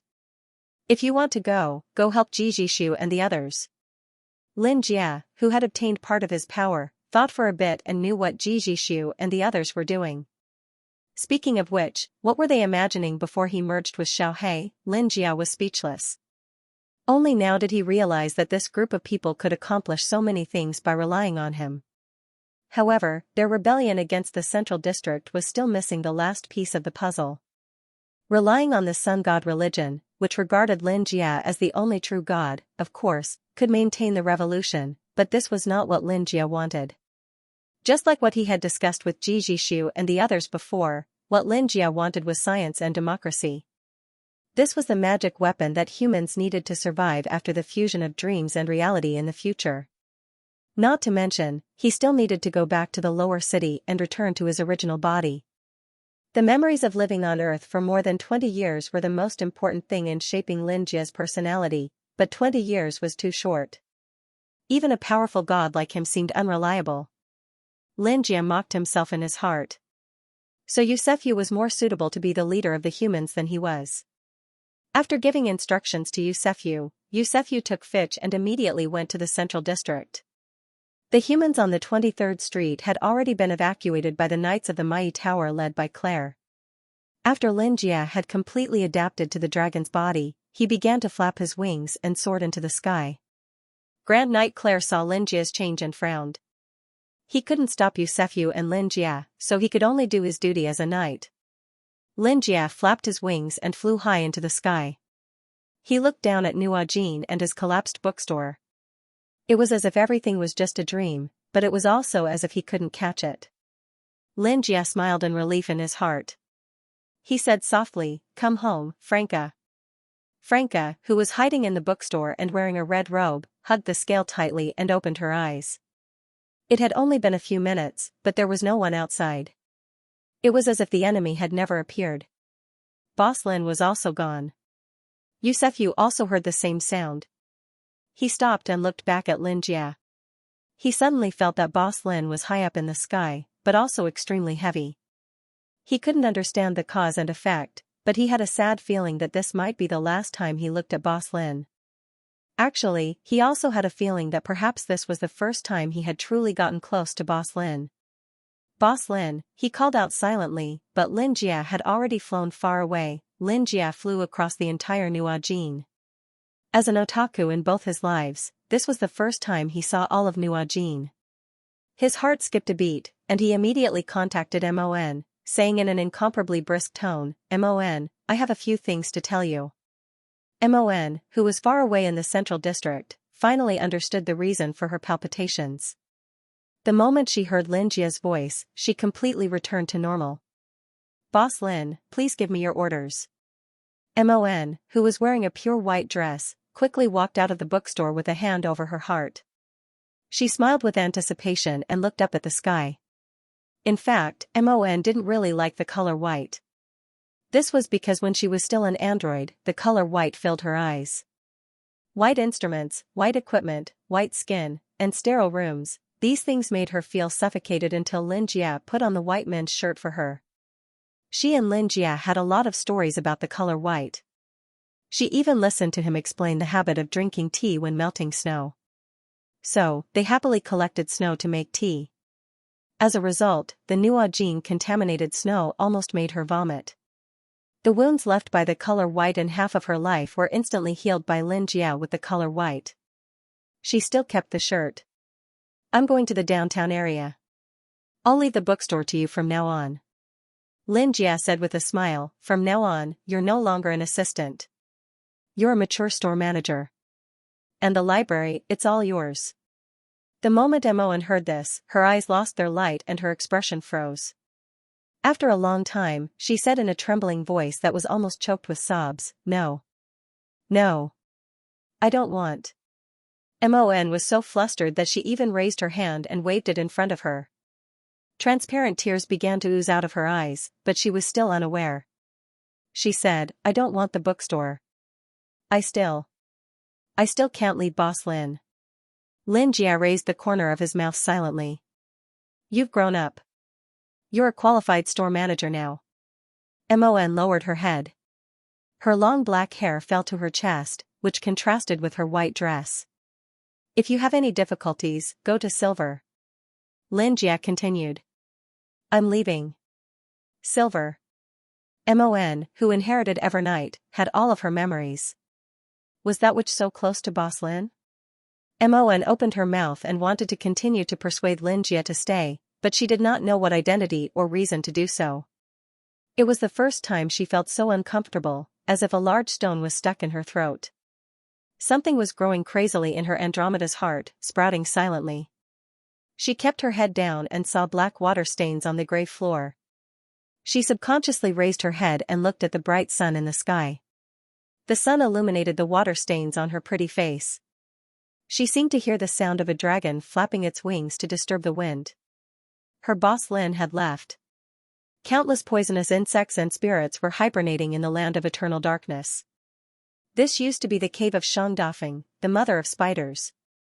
It was like a densely packed diamond-shaped beehive. Every window was filled with night elves. They all had black skin and silver hair. When they heard footsteps outside, they all stuck their heads out. When Cherry stepped on the ground of the dark night village, that shabby but familiar feeling came to her. Cherry's bright eyes were immersed in memories. Her childhood memories emerged in her mind. She only brought her maid Bella and her good friend Charlotte Casta, whom she had met on the way. Cherry turned her head around. That thin and elegant noble girl in a white one-piece dress was following her silently. Her strange dark green snake pupils had turned into ordinary light blue eyes now. Although she didn't know how he did it, Wang Erta was. obviously the most powerful dark wizard of the present age. Thinking of this, Cherry felt a little relieved. On the way here, Cherry told Wang Erda how she had recognized Wang Erda at first sight. It was Boss Lin's words, "It's a small world." Wang Erda was stunned for a while. Cherry didn't know that Wang Erda had once again believed that he hadn't been abandoned by Boss Lin. When he had to choose between himself and Yusefyu, Wang Erda had almost thought that Boss Lin had chosen Yusefyu. But in the end, he had survived. It seemed that he was still useful to Boss Lin. Cherry also told Wang Erda the reason why she was going to the Dark Night Village this time. Wang Erda disdained her. She had fallen into the trap of threatening a dead person. Little devil, she was just a little devil. However, this was Boss Lin's test for her. She had to give him a satisfactory answer. She remembered the URL, M9 Bikuj. Calm Wang Erda replaced Charlotte's thoughts. She was now almost symbiotic with Wang Erda. Their consciousnesses hadn't completely merged, but they had overlapped. Their thoughts were completely synchronized. Cherry stopped. She had finally reached this place. A small tavern was one of the rare entertainment activities of the Night Elves. She pulled open the curtain of the pub and saw a group of strange yet familiar faces. They seemed to be a group of elves who had bullied Cherry and her daughter. Dozens of night elves were either standing or sitting in this small tavern. They were clustered around a beautiful woman with wavy silver hair and light purple eyes who was casually sitting in the middle. "My little Cherry, we haven't seen each other for a long time. Let me hug you." Stephanie's eyes glittered when she saw Cherry, as if she were truly a doting elder. Cherry looked at her indifferently and ignored her. She just smiled and said, "Stop pretending, Stephanie. Aren't you tired of acting at this point?" Stephanie, who used to be the confidant of Shang Dafeng, the mother of spiders, and was known as the Lady of Spiders, was synonymous with terror in Cherry's memories. Stephanie didn't mind Cherry's tone. She raised her eyes that looked like butterfly wings and looked behind her. The noble lady with blonde hair and blue eyes sat behind Cherry cautiously. She looked uneasy. "Your friend?" Stephanie licked her lips. "What does it have to do with you?" Cherry raised her eyebrows and glared at her. "Let's cut the crap. I'm taking my mother's ashes away." Haha. Stephanie couldn't help but laugh. All night elves hope that they can be buried in the night village one day. You want to take your mother away? She won't be happy. Hearing this, Cherry's eyes completely darkened. She lowered her voice and said coldly, "Who do you think you can represent? My mother doesn't want to stay in this damn place for even a minute." Stephanie's smile froze on her face. Her beautiful expression froze. At the same time, the surrounding elves all stepped forward and surrounded Cherry with unfriendly expressions. Little B** starred. Stephanie's pupils slightly widened. She stood up from the chair. Her long skirt was studded with glittering crystals. "I'll give you a chance. We have a unique road to the downtown area. Our purpose is to build the night village into a new resource for Roll and make your tree chamber of commerce our pawn." Cherry raised her eyebrows and looked around. Her expression didn't change. She had been using the ability Seal of Kindness that Boss Lin gave her first. However, just looking at Stephanie's face made Cherry want to jump up and tear her apart. In a way, her mother's death was related to this damn old woman. The night village had never been Cherry's territory. The Seal of Kindness could only be used as a rallying power to pave the way for Cherry, and there wasn't much time left. Speaking of which, there were too many unfavorable situations. Maybe leaving immediately was the right choice. However, Cherry wanted to kill Stephanie. She looked up at Stephanie and said, "Ha, in your dreams." Stephanie's purple eyes darkened.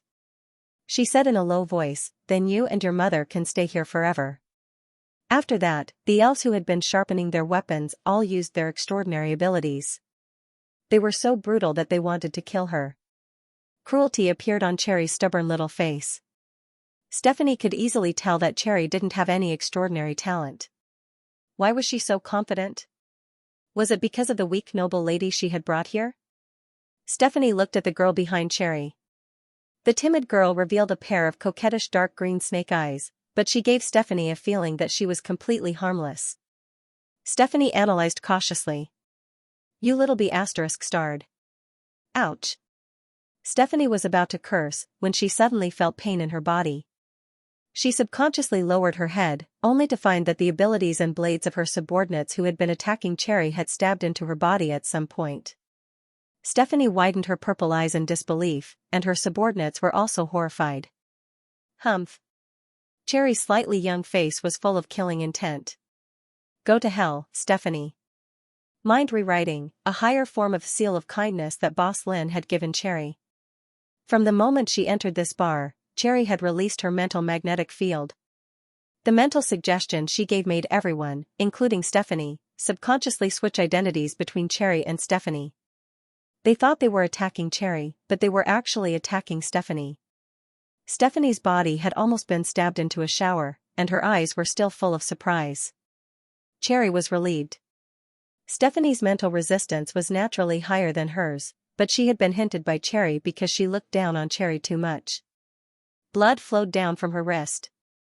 Stephanie's body was bent because of the serious injury, but she chuckled in a low voice. Little B****, I almost underestimated you. Cherry also knew that it was impossible for her to kill Stephanie in one go. Ha ha ha. Stephanie laughed almost crazily. Then, she raised her head. The upper half of her head began to expand, and round, pure black eyes of a spider began to grow on her broad forehead like bubbles. They were densely covered with short hair, but the lower half of her face was still as good-looking as before. Cherry widened her eyes and saw that Stephanie's body began to expand too, bursting out of her beautiful crystal dress. Flesh-colored spider limbs grew out of her waist and abdomen, and her belly grew bigger. She lay down and turned into an enormous belly like that of a black widow. She became gigantic and became a human spider. Cherry, become my food. Stephanie was drooling, and her voice was so sharp that it sounded like scratching a blackboard with fingernails. She said crazily, I didn't want to use this body. You forced me. Seeing Stephanie's disgusting body, Cherry almost vomited. Stephanie was now completely naked. White spider silk stretched out of her butt and quickly surrounded the whole bar. In less than a second, the whole bar became her nest. Cherry subconsciously stepped back and almost fell. Bella quickly stepped in front of Cherry, lifted her maid's skirt, and pulled out several daggers. She immediately threw them out and charged at Stephanie with the daggers flashing. Unfortunately, they were like tickles in front of Stephanie. Even the seemingly thin spider silk couldn't be cut. Mr. Wang Erda. Bella gritted her teeth and looked at Charlotte, who was still sitting calmly on the sofa, as if asking for help. Charlotte put on a gloomy smile and praised in a hoarse voice, You have the scent of Shang Dafeng, the mother of spiders. You must have stolen her power, right? Not bad. It's a pity to kill her. She can be a beautiful specimen. Specimen? You have a unique taste. Seeing that Wang Erda was so calm, Cherry was relieved and complained in her heart. Stephanie's face froze, and she subconsciously looked at Charlotte. The little girl, who had been completely harmless a moment ago, now almost leaked god-level power to the whole night village. The ether in her body was even as powerful as that of Shang Dafeng, whom Stephanie used to serve. All the eyes on the upper half of Stephanie's face were focused on Wang Erda. She was shocked and asked, Who the hell are you? Wang Erda said with a sinister smile, I'm the one who's about to dismember you into a specimen. In other words, I'm about to become your master. Bella shielded Cherry away from Stephanie and hid in a corner. Stephanie was now a spider made of human flesh. She had the shape of a spider, but her appearance was human. Wang Erda's great power made the body that Stephanie was proud of, which had swallowed part of Shang Dabing's abilities, somewhat timid. She opened her mouth, her chin fell off, and white glands spurted out of her throat.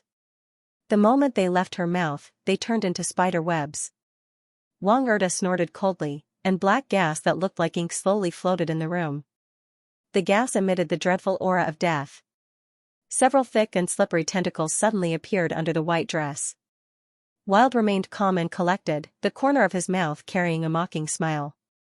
His upper body maintained the demure beauty of a young girl, but his lower body was already full of tentacles. Ew. Cherry hid in the corner and almost vomited. These two people were both monsters. Wang Erda did fulfill his responsibility and protected Cherry according to Mr. Lin's orders. However, Stephanie was too weak in front of Wang Erda. 1 second to remember http://m9bkuj. Kong Wang Erda, on the other hand, had already awakened the rule domain of annihilation. There were only a handful of extraordinary people who could comprehend their own rule power in the long history of mankind. Wang Erda was one of them. It was too easy for him to kill Stephanie, but as if to see how much of Shang Dabing's power Stephanie could inherit, he actually fought her back and forth. The difference between the two of them was like the difference between a special forces soldier with a heavy weapon and a child with a knife. Spider webs spurted out of Stephanie's body and shot at Wang Erda.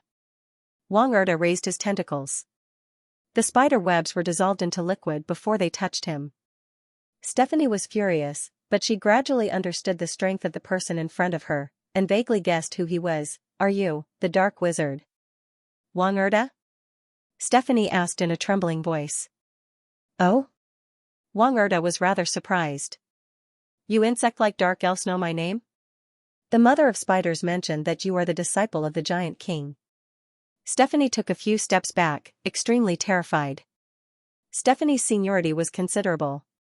She was Shang Dafeng's personal disciple, and Shang Dafeng, as a creature that had existed since the first epoch, was actually on the same level as Augustus, the giant king. Upon hearing his teacher's name, Wang Erda's hostility subsided a little. "If it wasn't for teacher, I'm afraid I would have died." Wang Erda sank into his memories. That indescribably great old man who guarded the abandoned giant kingdom at the border of the dream world. Wang Erda gently clenched his fists. He was no longer the child who would mistake a bottle of medicine. He had even mastered a god-level law. He could proudly go find that old man. Wang Erda smiled, but he raised his hand. "For the sake of my teacher, I'll give you a quick death." Stephanie screamed, and the ground ignited with dark flames. The substances that represented nirvana were about to devour Stephanie in the next second. Her huge body fell to the ground because of the struggle, revealing an overstretched and thin belly that was as thin as paper. One could clearly see that her belly, which was like a pregnant woman's, was full of tiny spiders. In the end, Wang Erda still couldn't bear to kill her. He kept her head, and perhaps he could make something small for his teacher as a meeting gift. Cherry, who was hiding behind a piece of cloth, puffed up her cheeks like a little pufferfish and complained in a low voice, "This Wang Erda is actually so powerful." The battle at 67th Street, no matter how far away you are, can be heard.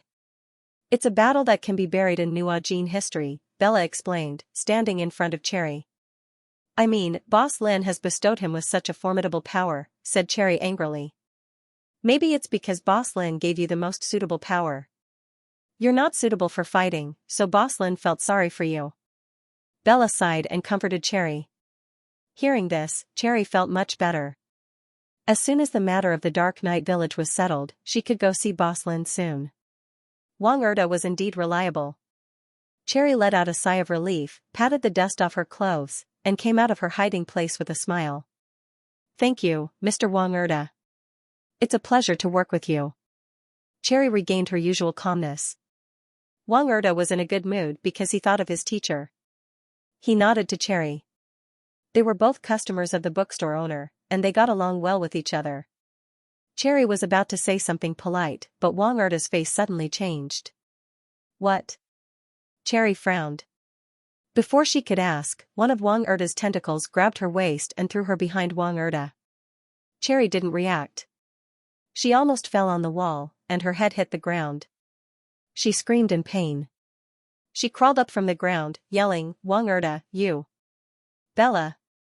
Before Cherry could finish her words, she saw more than 10 men in black cloaks behind her. They almost broke the door, and heavily chopped the place where Cherry had been standing with their giant swords covered with ether. If Wang Erda hadn't thrown her over, this little body would have been cut in half. Bella wasn't so lucky. She was chopped behind by the men in black cloaks. Her eyes were full of unwillingness. It seemed that her life had come to an end before she could react. Her last movement seemed to be to raise her hand to protect Cherry. Thump. Bella fell to the ground heavily. "Bella!" Cherry's eyes were about to pop out of their sockets. She shouted hoarsely for this servant who was both her mother and her friend. She lost her mind, and wanted to rush to Bella. However, Wang Erda's tentacles threw her behind again. "Who are you?" Wang Erda frowned and asked in Charlotte's appearance. Dozens of men in black cloaks had an aura that Wang Erda was familiar with. Each of them was holding a book in their hands. 4 words were engraved on the black cover. Dream of Chaos. Wang Erda couldn't be more familiar with the aura of this book. This was Boss Lin's book. The leader of the men in black cloaks slowly took off his hood. An extremely ugly face was exposed. It was covered in snake-like scales, and its lower jaw was filled with countless tentacles that looked like an octopus. Each tentacle had a circular sucker under it. Its head was bare, and even its eyes were completely beast-like. That horrible appearance wasn't something a human could have. It was ancient and horrible, ferocious and ugly. The Church of Pestilence. Wang Erda raised his eyebrows and read out their organization in a certain tone. "It's you. You're too late."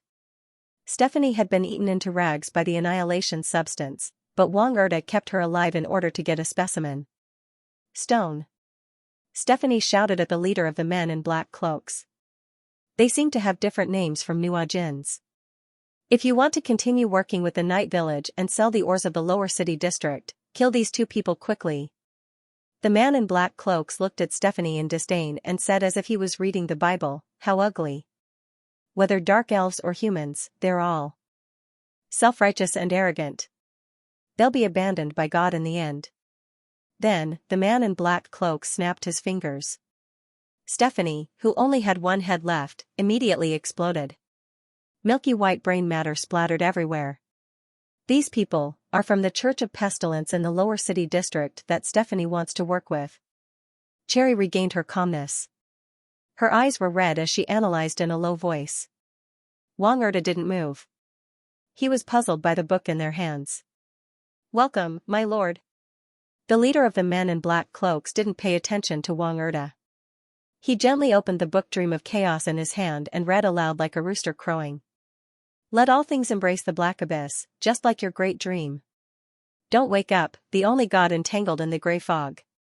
The man in black cloaks looked up at Wang Erda, revealed an evil and twisted smile, and whispered, "Feel the grace of the gods." The moment Wang Erda heard the spell recited by the man in black cloaks, he actually felt fear. The power in his body was overdrawn in the next moment. The other half of his body, Charlotte, suddenly roared like crazy. It was obvious that the black cover was photocopied, and even looked a little cheap. But this was a photocopier that they had only gotten when they were stowaways in downtown. With a sacred heart, they received the guidance of God, and made several copies of it. The power of the words and the book didn't decrease at all. Instead, they became multiple copies because of the photocopying. Making multiple copies of Boss Lin's book was something that Wang Erda didn't even dare to think about, and these people actually did it. But it wasn't that easy to really understand Boss Lin's book. Only 2 or 3 people out of the dozens of people in downtown had this book. The downtown monster in the lead, whom Stephanie called Stone, opened his beastly eyes wide, and the octopus tentacles under his chin danced happily, unable to hide the excitement in his heart. He had no eyelashes or eyelids, and his eyes had the characteristics of a fish. This was the first time they had set foot on the land of Uptown. Although, strictly speaking, the Night Village wasn't downtown and was just a transitional part between downtown and uptown. But this was indeed the first step of the Church of Plague in downtown. To let the residents of downtown step into uptown again. This was the ambition of the entire Church of Plague. And the Night Elves were just their pawns. The one who really wanted to open the path for the Night Elves wasn't Stephanie, but the Church of Plague. The first website was M9Bkuj. The original plan was for Stephanie to kill Cherry, cooperate with another high-ranking member of the Oak Tree Chamber of Commerce, and unite with the Church of Plague in downtown. The funny thing was that she couldn't even deal with Cherry. Her once ambitious mind was now just a pool of brain juice. Wang Erda knew that the current situation was just a double cross. But the cover of the black book was like a deep black hole, almost draining all of Wang Erda's power. The black-robed leader opened the book Dream of Chaos and continued to read the terrifying words. The words were like countless pieces of hot iron floating into Wang Erda's mind. The picture described by the abstract words was a picture that was terrifying and strange beyond human imagination. The picture was full of mental pollution. It was clearly beyond the limits of human imagination, but it kept appearing in his mind over and over again. Wang Erda also let out a painful groan. The black-robed man's mouth twitched incessantly as he spoke rapidly. Even the corners of his mouth were foaming. The words twisted his voice into a shrill curse that caused the entire room to tremble. Cherry hid behind him. She used the reverse mind rewriting to remind herself to forget her own existence. She lost all her senses, including her hearing. She curled up. Wang Erda slightly pulled the hem of her skirt behind her. The back of her head, which was full of hair, slowly grew into the terrifying face of an old woman. Wang Erda retreated several steps, unable to retaliate against the black-robed man in front of him. He might be able to find himself in the Holy Bible of Chaos Dream, but Charlotte definitely wouldn't be able to hold on any longer. Wang Erda suddenly let go of himself. He peeled off Charlotte's skin as if he was taking off a layer of clothing. His body broke out of the bar, and dozens of black-robed men were blown away by the ether released by his true body. Wang Erda completely turned into a bloody and shapeless mass of flesh. He looked like a giant octopus. Countless tentacles covered the entire bar, as if turning it into his lair. The huge commotion in the bar had already become the focus of all the night elves. The silver-haired, dark-skinned elves came out of their nest-like rooms and gathered around the bar like ants. They formed a circle in the distance and discussed animatedly. The black-robed man who was blown away by the power climbed up from the ground. He looked at Wang Erda's sorry state where he couldn't even maintain Charlotte's will and snorted disdainfully. He then turned around to look at the surrounding elves. The night village will soon become the new gathering point of our Church of Pestilence. The black-robed man laughed sinisterly. Kill all these elves. After saying that, he looked back at Wang Erda who was struggling in pain and said, accepting my lord's judgment is painful. If he can't withstand this test, he will naturally die. The surrounding black-robed men took off their hoods one after another. Every one of them had ancient and ferocious faces. They had stirring chin tentacles and beastly eyes. The elves still looked at the black-robed men strangely, but the moment they saw their faces, they all screamed. Just looking at these people's appearances would cause a lot of mental pollution to ordinary people. These fearful elves undoubtedly aroused a great sense of accomplishment. The people of the upper city were just as the bishop had said. No one could even look at them directly. The reason was very simple. This was because this was the mutation bestowed upon them by the gray fog. And this mutation had completely chosen them and allowed them to evolve. Just as these dozens of people were about to slaughter, on the other side of the night village, a huge meteor burning with pale flames lit up the entire night village in an instant. Boom, like a meteor falling from the sky, the ground of the entire night village shook violently. The escaping dark elves and the black-robed men who were about to slaughter were all stunned. Whether it was the weak dark elves or the fanatics of the lower city who believed in God to the extreme, they all stopped what they were doing. Everyone looked at each other, stunned by this mutation. The fire fell into the Ashes Woods at the edge of the night village. Suddenly, the Ashes Woods burned with raging flames in the next moment. An ancient silver dragon was like a burning flower bud in the flames, bathing in the fire in an instant. The ancient dragon was as thin as an old tree. Its 4 claws and 5 fingers fell on the ground, accompanied by silver flames. It was so dazzling that no one could look directly at it. It roared, and the breath it exhaled had the smell of disaster. Everyone could understand its horror, but they couldn't escape. Its indigo blue aged eyes fell on the ant-like night village, and then it slowly walked toward them. What is this? The black-robed man looked at the huge silver dragon in horror. Is it the patron saint of the dark elves? Soon, someone denied it. But no matter what, the power of the silver dragon terrified him to the extreme. Even the hand holding the Bible began to tremble. He swallowed hard and quickly began to recite, "My ancient." The silver dragon looked at the book in the black-robed man's hand and tilted its head strangely. Its doubts only lasted for a second, and the answer was about to come out. If dragons had eyebrows, it would be furious now. It looked at the cold corpse of Bella and the painful Wang Erda in the bar. With a thought, the book in the black-robed man's hand burned. Then, in the next second, the silver dragon's body suddenly pulled out countless silk threads, and these silver threads scattered but orderly were quickly sucked into a small container. This container gradually turned into the shape of a young and elegant human. The black-robed man didn't want to let go of the book in his hand.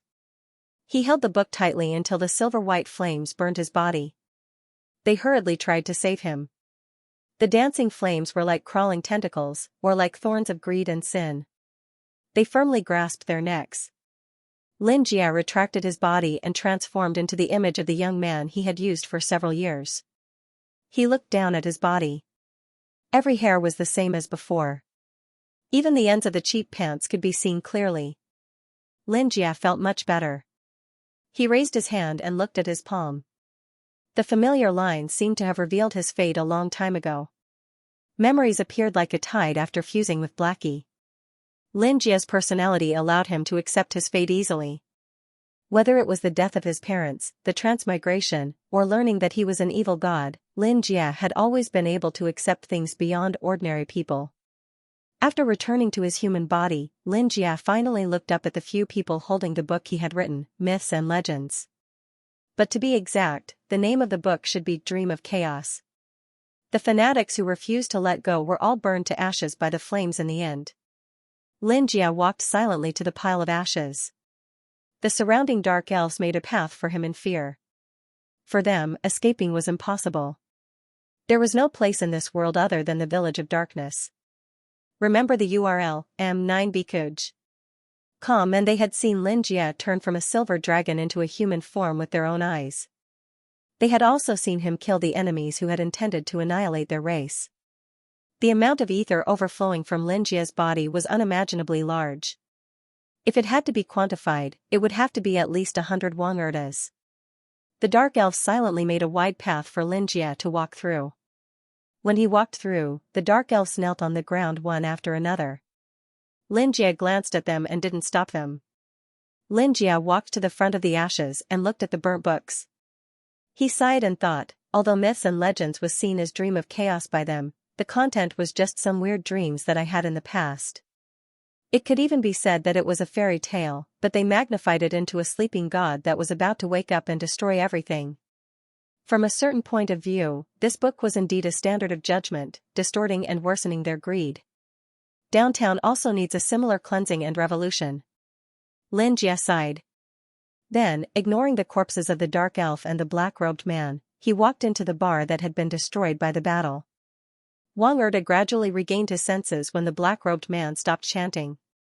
He gradually reverted to Charlotte's form from the evil god's image and landed in the middle of the bar, panting as he recovered his strength.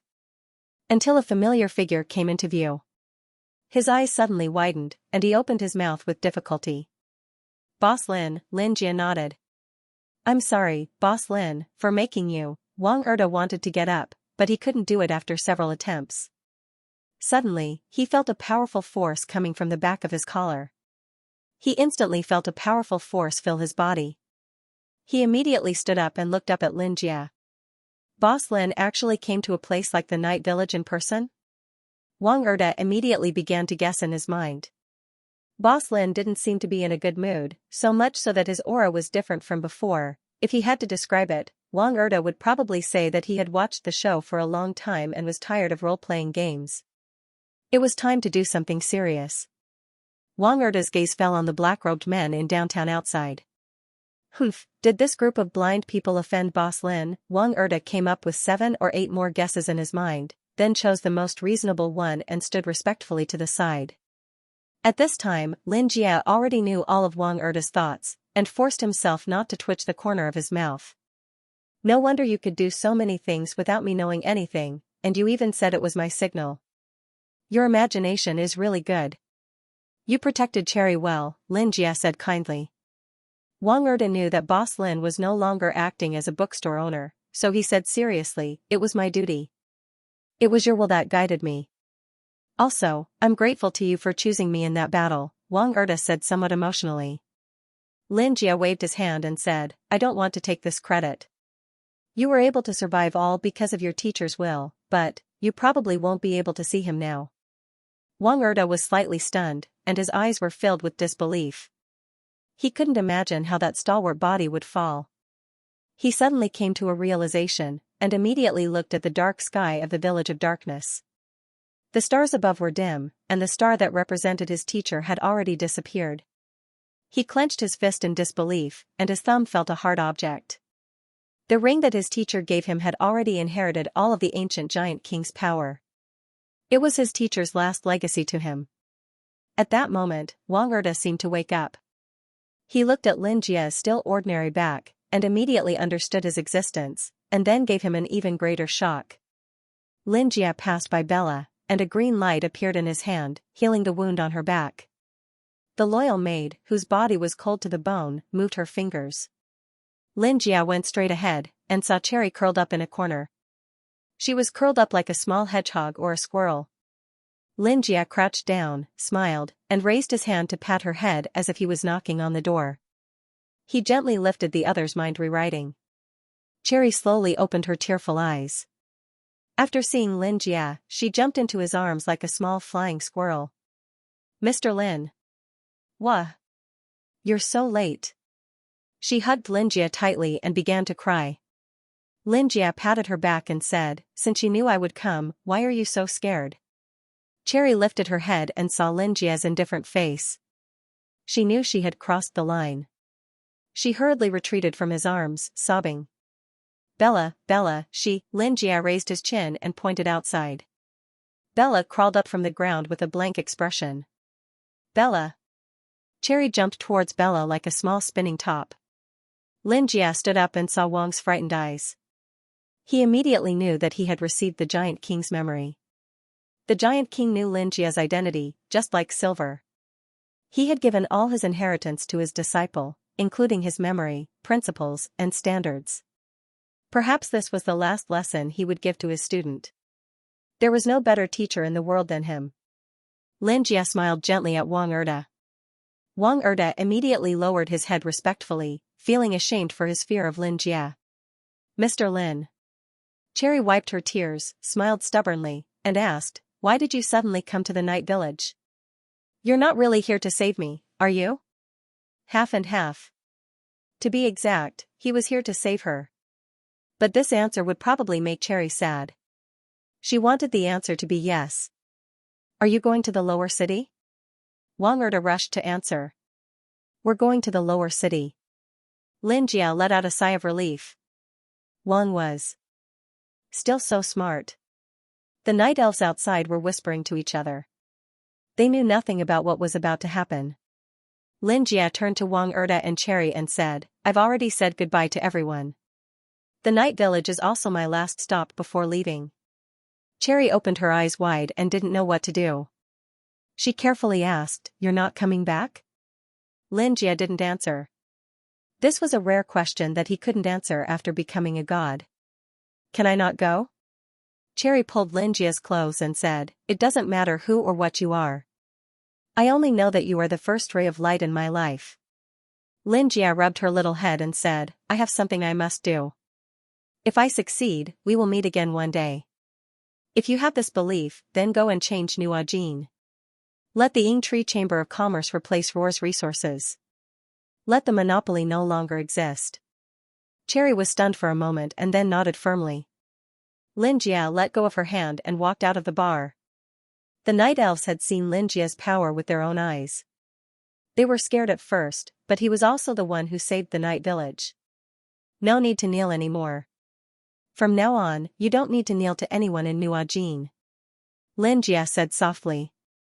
But when these words reached everyone's ears, it was like a gentle breeze blowing through this dark place. Lin Jia took out a cloak and put it on. He walked into the deepest darkness of the night village. Lin Jia passed through the half-open tunnel in Night Village, the only one that led to downtown. He could transform into a dragon at will, but he still maintained his human form. He passed through the temporary elevator, which made a terrifying creaking sound. In the narrow and enclosed space, he could only see the endless black rock layer. Lin Jia stepped out of the elevator and walked down the underground corridor. As a human, this place felt very bad. Lin Jia could sense many familiar scents, and these scents were very similar to the source of his power. Lin Jia squinted slightly. He could see the gray fog that filled the entire downtown. Although downtown was terrible, only now did Xianxia feel the feeling of stepping on the ground. The entire uptown was a steel machine set up in downtown, and all the mechanisms were built on the blood and tears of downtown. If the entire uptown was a running steam train, then downtown was a burning coal furnace. The resources were coal, but unfortunately, they were lit by humans. Xianxia hid his form. Through this secret tunnel, he thought that he would be able to walk out of this tunnel one day, but he gradually realized that he could not leave this tunnel. Because the entire downtown was in this tunnel. Remember, http://m9bkuj.com. This was a world made up of intersecting mine tunnels. The ground was wet and muddy, and with every step, muddy water would splash out. The surroundings were walls that were constantly leaking water and covered in moss. There was never any light, not even a trace of green or sunlight. Walking a little further, they could see old tents and beds. The stone buildings were built in the middle of the mine. The temperature difference underground was not big, so all of them only had a single dormitory. Each of them only had one black robe to wear. Xianxia adjusted his black robe and revealed his figure. Unfortunately, no one cared about him at all. The residents with hunched bodies held mining picks and tools like walking corpses, and the clanking sound of mining could be heard everywhere. Xianxia glanced at them and saw that their faces were tightly wrapped in dirty bandages. Only the tentacles under their chin floated around like they were dead. But their pupils were like those of wild beasts. Xianxia frowned slightly as he looked at the residents in front of him. Even if he didn't come, these beastly eyes would destroy the entire Nuajin sooner or later. They were subjected to layers of exploitation and oppression, using their lives in exchange for rare food and resources to continue living. Everyone in the lower city district had a black cloak. The people here didn't seem to have considered other colors, or perhaps only pure black suited the lower city district. This place was even darker than the night village. The passing residents could only go to the upper city district to exchange for food if they completed their daily tasks as soon as possible. Especially in recent years, the amount of resources mined had decreased sharply. If they arrived late, they would need more effort to mine the ores. Therefore, they didn't care about Xianxia at all. They didn't even see the tentacles on his chin. Survival hadn't been solved yet, and everything else had to be left for last. It seems like we can't sell any books here. Xianxia sighed as he was bumped into by a man who was trying to snatch some ores. But we still have to work hard. Xianxia continued to move forward. Perhaps he could choose a shop. With this mentality, Xianxia walked for a few hours until he reached a deserted mine tunnel. He saw many women and children mining here. It seemed like this place had fewer resources, so strong men wouldn't come here. This place is good, it's very quiet. Xianxia couldn't help but feel happy. Opening a bookstore here also seemed like a good idea. Xianxia didn't care about the environment, no matter how bad it was. Suddenly, Xianxia's clothes seemed to be pulled by something. He turned around, but didn't see anything. Hey! Red is here. A young voice entered Xianxia's ears. He immediately looked down and saw a little girl who looked like a mushroom. The girl was wearing a black cloak, but there were no dirty bandages. Her skin wasn't green like most of the residents, but was slightly red. But like them, her skin was as rough as a crocodile's. The girl was different from the other skinny residents. She was a little chubby, and her round face looked a little funny even when paired with such an ancient, terrifying, and ferocious face. She was probably the kind of girl who would gain weight if she drank water. Xianxia's attention was attracted by the chubby tentacles on her chin that were swaying happily. He couldn't help but think that there was such a funny situation in a creature that had been contaminated by an evil god. Can't you see me? You're that kind of, what's in your eyes? The little girl who called herself Red frowned and forgot her threatening words halfway through. Arrogant. Xianxia reminded her. Ah, yes. He's condescending. Red seemed to have thought of something happy, but then she remembered that she was angry. She immediately stopped smiling and became dignified. Don't be arrogant. Red said loudly, I'm just a little short. Can you see clearly now? She raised her hand and compared her height. She was only as tall as Xianxia's thigh. I see, Xianxia said with a smile. Red let go of Xianxia's cloak and crossed her arms like a little adult. She said, "You're a stowaway from the upper city district, right? It's too outrageous to be swaggering around like that. Don't you know to be more careful?" "Be careful of what?" "The cloth on your body, and the color of your skin. The people in the upper city district always look down on us." "Humph, but in fact, as long as they touch the gray fog, they will immediately lose their minds. I saw several people from the upper city district who were killed by them." The little girl put her hands on her waist and snorted coldly. But because of the chubby tentacles on both sides of her cheeks, she looked like a fried sausage. "They? So that's how it is." Xianxia suddenly realized that some of the stowaways didn't die from the pollution, but were killed by the people in the lower city district. There were many people who dared to resist among the oppressed who were blindly oppressed. "Then why did you remind me?" Because I want you to attract more people from the upper city district. Don't you people from the upper city district like to make friends?" The little girl pointed at Xianxia with the bone knife in her hand and said fiercely, "Now you are my hostage. Come back to the shed with me. Don't let others see you, or I'll kill you." Xianxia was a little surprised. He originally wanted to quietly open a bookstore and wait for people to come to him. But sometimes there were interesting adventures in life. If he kept the so-called omniscient eyes open, he would lose a lot of surprises. Xianxia smiled and said, "Okay." Red pulled Xianxia's clothes and asked him to be honest from time to time, but Xianxia didn't look afraid at all. He was different from those arrogant people from the upper city district, but Xianxia was indeed arrogant. But it was not the same kind of arrogance. Red thought carefully. She probably couldn't help but think that he was powerful. "Pull your hood down," Red whispered to Xianxia as she put away her machete. As she wished, Xianxia raised his hand to pull his hood down. At the same time, he raised his eyes to look at the entire greenhouse community. The conditions here were even more unpleasant than when Xianxia first saw the place. If there were many small rooms that were dug out from the wall and filled with cement like a beehive, there were only some tents made of plastic tarps here. There was also a very strong smell of corpses. Xianxia frowned slightly. Then, he heard Red ask behind him, "How long have you been in downtown?"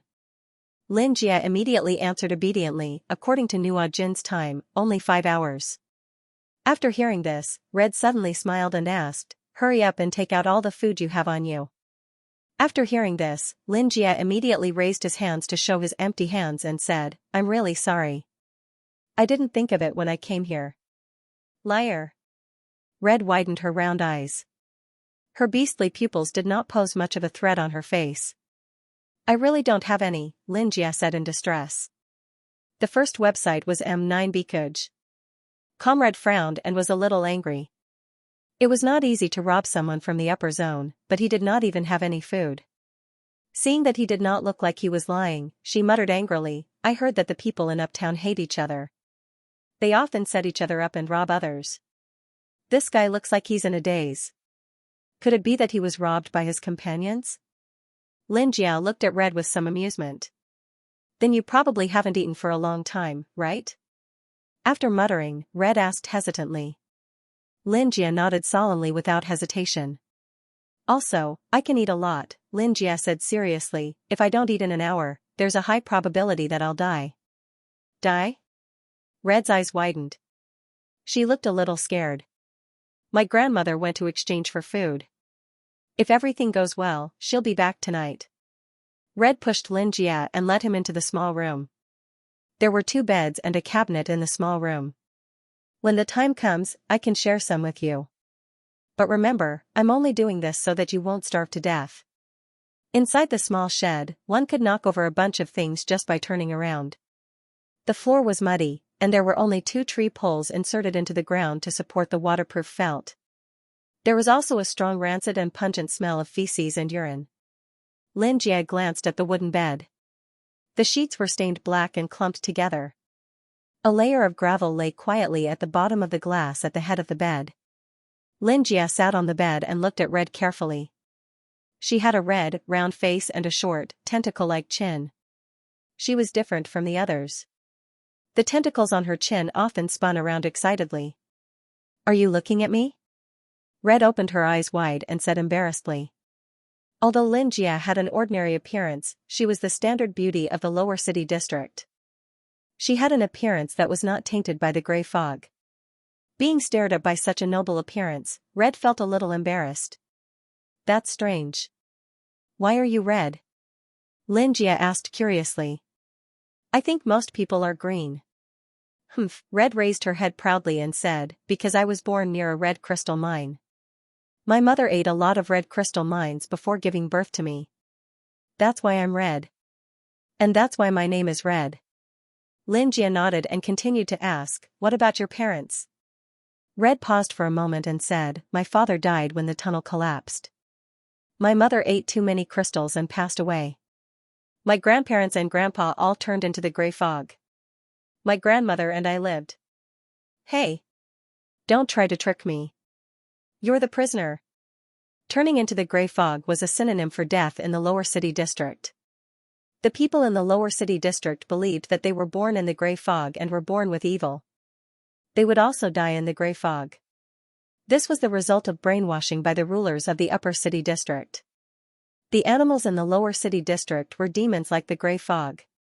They were destined to live in hell, be enslaved and imprisoned. The scary thing was that most of the people in the lower city district accepted this view. Xianxia ignored her grumbling face and continued to speak with a smile. Why are you mining here? Logically speaking, you're very strong under the influence of the gray fog. You might as well break through the surface and rush out. Xianxia said this as if it was a matter of course. But after Red understood his words, she immediately widened her round eyes and reprimanded him loudly. Ah! How can there be someone like you? Shut up. The witch of the tree will hear you. Xianxia was speechless. The witch of the tree is now my best friend, Silver. Do you think she can hear you? Knock knock. Someone suddenly knocked on the tree stump in front of the door. Coupled with Xianxia's arrogant words, Red almost sat up in shock. Witch of the tree, did you hear me? Red. A majestic male voice shouted from outside the door. Red nervously walked to the door and lifted the curtain. A tall man in a black robe looked down at Red with his chest puffed out. His tentacles were slightly raised. He seemed to be an upper-class person in the lower city district. Your grandmother was trampled to death when she was collecting food. From this month onwards, you need to provide 4 precious ores in exchange for food. After saying this, the man in the black robe didn't even look at Red. He directly walked to the next house. This shack wasn't even a house. Xianxia clearly heard the sound at the door and fell into deep thought. Red seemed to have heard something unbelievable. Without waiting for the man to go far, she rushed up and planted herself on the man's thigh like a mushroom. Her eyes were filled with despair as she cried, My lord, you must be mistaken. How could my grandmother die? The man didn't even want to explain. He kicked Red into the mud pit. Her body was covered in mud. Red felt a pain as if her ribs were broken after being kicked by this big man. The man said to her, Your grandmother is almost 40 years old. She deserves to die. Few people can live that long. You've earned a lot. And? The man turned his head and looked at Red. He sneered, You're 9 years old, right? You're already an adult, but you still have to report the child's share and ask your grandmother to collect food. It's such a dangerous thing. Isn't it normal to die? No, no. Red's mouth was full of mud. Her whole body was covered in a layer of mud. She cried loudly and said, My grandmother said I'm still a child. She told me not to become an adult. Red, don't become an adult. Red shouted and cried. The manager ignored Red and left her to cry alone in the mud. Xianxia finally walked out of the tent and looked at Red in the mud with an expressionless face. Water seeped out from the top, covering her body in mud. Xianxia stood beside her. He waited until she fainted in the mud. Then he picked her up by one arm and threw her back into the tent. Xianxia silently carried Red back. It was not until the next morning that she slowly woke up. Once she thought of her grandmother, she would still burst into tears. Xianxia was speechless. He made a small stool for himself and sat outside to flip through a book. There was no sunlight in the lower city. The street lights made of luminous marrow stones only shone for 2 hours every day to guide the way for the managers. Due to being underground for a long time, night vision was one of the main reasons why the people in the lower city had mutated. It was close to 5 o'clock the next day when Red came out of the shed with swollen eyes. She looked at Xianxia in surprise. "Why are you still here?" Xianxia put away his thick book with a bang and said with a smile, "I'm your hostage." He needed a guide. He wanted to see the lower city that was formed due to pollution as a human, not as a god that caused everything. "I want to mine." Red sobbed, "I haven't eaten for days." "I'll accompany you." Red frowned and looked at Xianxia. Although this person was much thinner than the residents in the lower city, he was at least a man. He could help no matter what. Red's sadness for her grandmother was much more exaggerated than the people in the lower city. Remember the website, M9bkuj. Calm death often accompanied the entire lower city. Other than the smell of rocks, the air here was filled with the endless stench of corpses. Even if it was the place where Red lived, there was almost a mass grave behind it. She did not know where her grandmother was buried. She was probably thrown to an unknown place by the managers. "Mine with me and find my grandmother." Red found a shovel in the house and pointed at Xianxia. Xianxia nodded. He adjusted his cloak and followed behind Red. In the lower city, people over the age of 8 were called adults.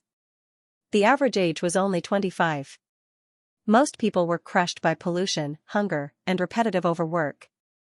An 8-year-old child like Red had to submit 3 pieces of precious ores every day. It was a devastating blow for her age. After reaching adulthood at the age of 9, girls had to submit 4 pieces and boys had to submit 6 pieces. After the age of 15, the number would double. Xianxia walked in the tunnel with her. She casually used her mind rewriting ability to make Xianxia easily assimilate with the people around him. Red squeezed her way to more sources, but she was forcefully pushed out. She puffed up her cheeks like a little frog, and her chubby tentacles danced wildly in the air. She once again squeezed her way in, and was lifted up by Xianxia. "If you want to die the same way as your grandmother, then don't do such a stupid thing," Xianxia said with a smile. Speaking of her grandmother, Red began to purse her lips again, choking back her tears. "Why are you so cold?" "You're so mean," Red said unhappily.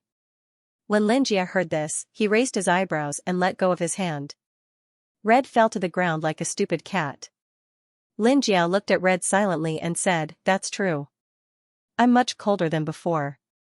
Maybe it's because I can resurrect your grandmother, and I know what kind of world people go to after death," Xianxia said as if he was talking to himself. "So that's how it is, you can resurrect my grandmother? If you make fun of my grandmother again, I'll kill you." Red knew that the dead could not be resurrected, so she raised her shovel and said with tears in her eyes. Xianxia raised his hand, habitually showing that he was harmless, and said, "I heard someone say today that there are many ores underground. We can go there and dig." Red's expression changed slightly when she heard this. Her reaction was not the reaction of an 8-year-old child in the upper city. She said, "We're on the 6th floor now, and there are indeed more ores underground. But my grandmother said that the closer we are to the underground, the worse the pollution. There are monsters lurking underground. But I think the managers will still give the so-called monsters food, and they will also give the managers ores." Xianxia touched his chin and said in Red's ear, "So they can communicate. If they eat people, the managers will be the first to be eaten. The reason they don't eat people is because of the witches." Red corrected him loudly, "If they kill the sacred managers, the tree witches will punish them." Xianxia thought for a moment. The tree witches, who had been sleeping for a long time and didn't care about anything and couldn't do anything, had been ruling the entire underground with silent majesty. They were using their so-called religion to control everyone. Xianxia glanced at the adults mining around, and his eyes fell on a few people who were whispering to each other. Even so, there were still a lot of people who resisted, and the plague church was probably born from this. "Then if you also believe in the tree witches, those monsters won't kill you." Xianxia continued, "Or, do you not believe in the tree witches?" "Nonsense," Red quickly retorted. Xianxia's simple provocation was too easy for a 9-year-old kid like Red. He followed Red through countless tunnels and continued to go down. The rock layer gradually became soft, and there was a danger of collapse at any time.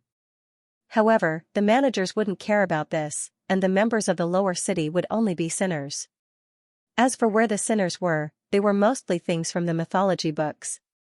It seemed that their ancestors had once been in cahoots with evil gods, and even secretly ate the fruit from the tree witch's tree of origin.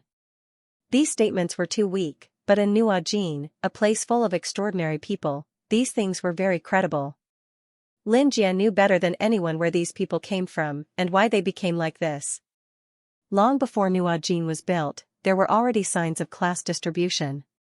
Under the influence of Yuxing, who came from the infinite universe to Azir, the elf kingdom was immediately destroyed, and Yuxing's sleeping place was rich in resources and treasures. In order to prevent Yuxing from destroying his family, Silver sealed the high magic world in the dream world. The life witches were weak, but they thought they could protect humans, so they built human camps. That was the original state of Nuajin. After the fall of the life witches, humans were no longer safe, and they needed more resources. The underground where the evil gods slept was the foundation of their survival. To put it bluntly, humans were really too weak. At that time, the so-called class distribution was also beginning to take shape. The poor people with no power and status were driven out of the surface and began to excavate minerals. The life witches desperately tried to prevent humans from getting close to the evil gods, but the humans did not hesitate to pounce on the evil gods. The mutation came very quickly, and the poor people who excavated minerals in the lower city began to show signs of being beasts. Now, they had green skin like a crocodile, tentacles with jaws and claws, forked tongues, and strong limbs. However, the voices of opposition were suppressed, and the people in the upper city drew a clear line with the mutated people in the lower city. They did not see them as humans, but as cattle and horses. They even blocked the unimpeded passage between the upper and lower city, and demanded to exchange minerals for resources. Humans were always very good at this. Xianxia sneered in his heart, but when he looked down and saw Red's small back, he suddenly recalled her reprimanding. Xianxia had indeed become very cold. He clenched his fist and told himself not to be like this. The upper city's method of blocking the passage to the lower city by force did not work. Such days could not last long. And lies became the best means. In the name of the tree witches, the will of the sinners who ruled the lower city ran rampant in the world. That was also the so-called only time the power of the tree witches was used. It was used to suppress the residents in the lower city. It was also because of this suppression that the judgment of the sinners was thoroughly rooted in the hearts of the residents in the lower city, and at the same time, it also castrated their thoughts. Xianxia silently followed Red and came to a large well where there were few people. From here, we can go to the 5th, 4th, and 3rd level, Red said, and her voice echoed in the well. There was no response from the well, perhaps because it was too deep. However, there was an exaggerated rancid smell coming from the well like silk threads, as if it was the mouth of an evil beast. Red looked at the huge well with a complicated expression. Xianxia felt that he could not see through this child if he did not activate his omniscient and omnipotent ability. The deeper we go, the more minerals there are, but the more serious the pollution is. Red said with a frown. But, the closer it is to me. Xianxia thought silently in his heart. P.S. This is a sensitive word. I am speechless. I can't even separate these two words. I can't do anything about it. I can't change it. I insist on submitting it. If it is blocked, I will deal with it tomorrow. The deep mouth of the well completely swallowed Red's voice. It was like an evil spirit that could devour all light. There were 7 levels in the entire downtown area. The lower one went, the closer it was to the source of the pollution. This well was one of the passageways that led to the lower levels. There were many stories of people who didn't care about their lives and went deeper to dig for more ores, but they never came back.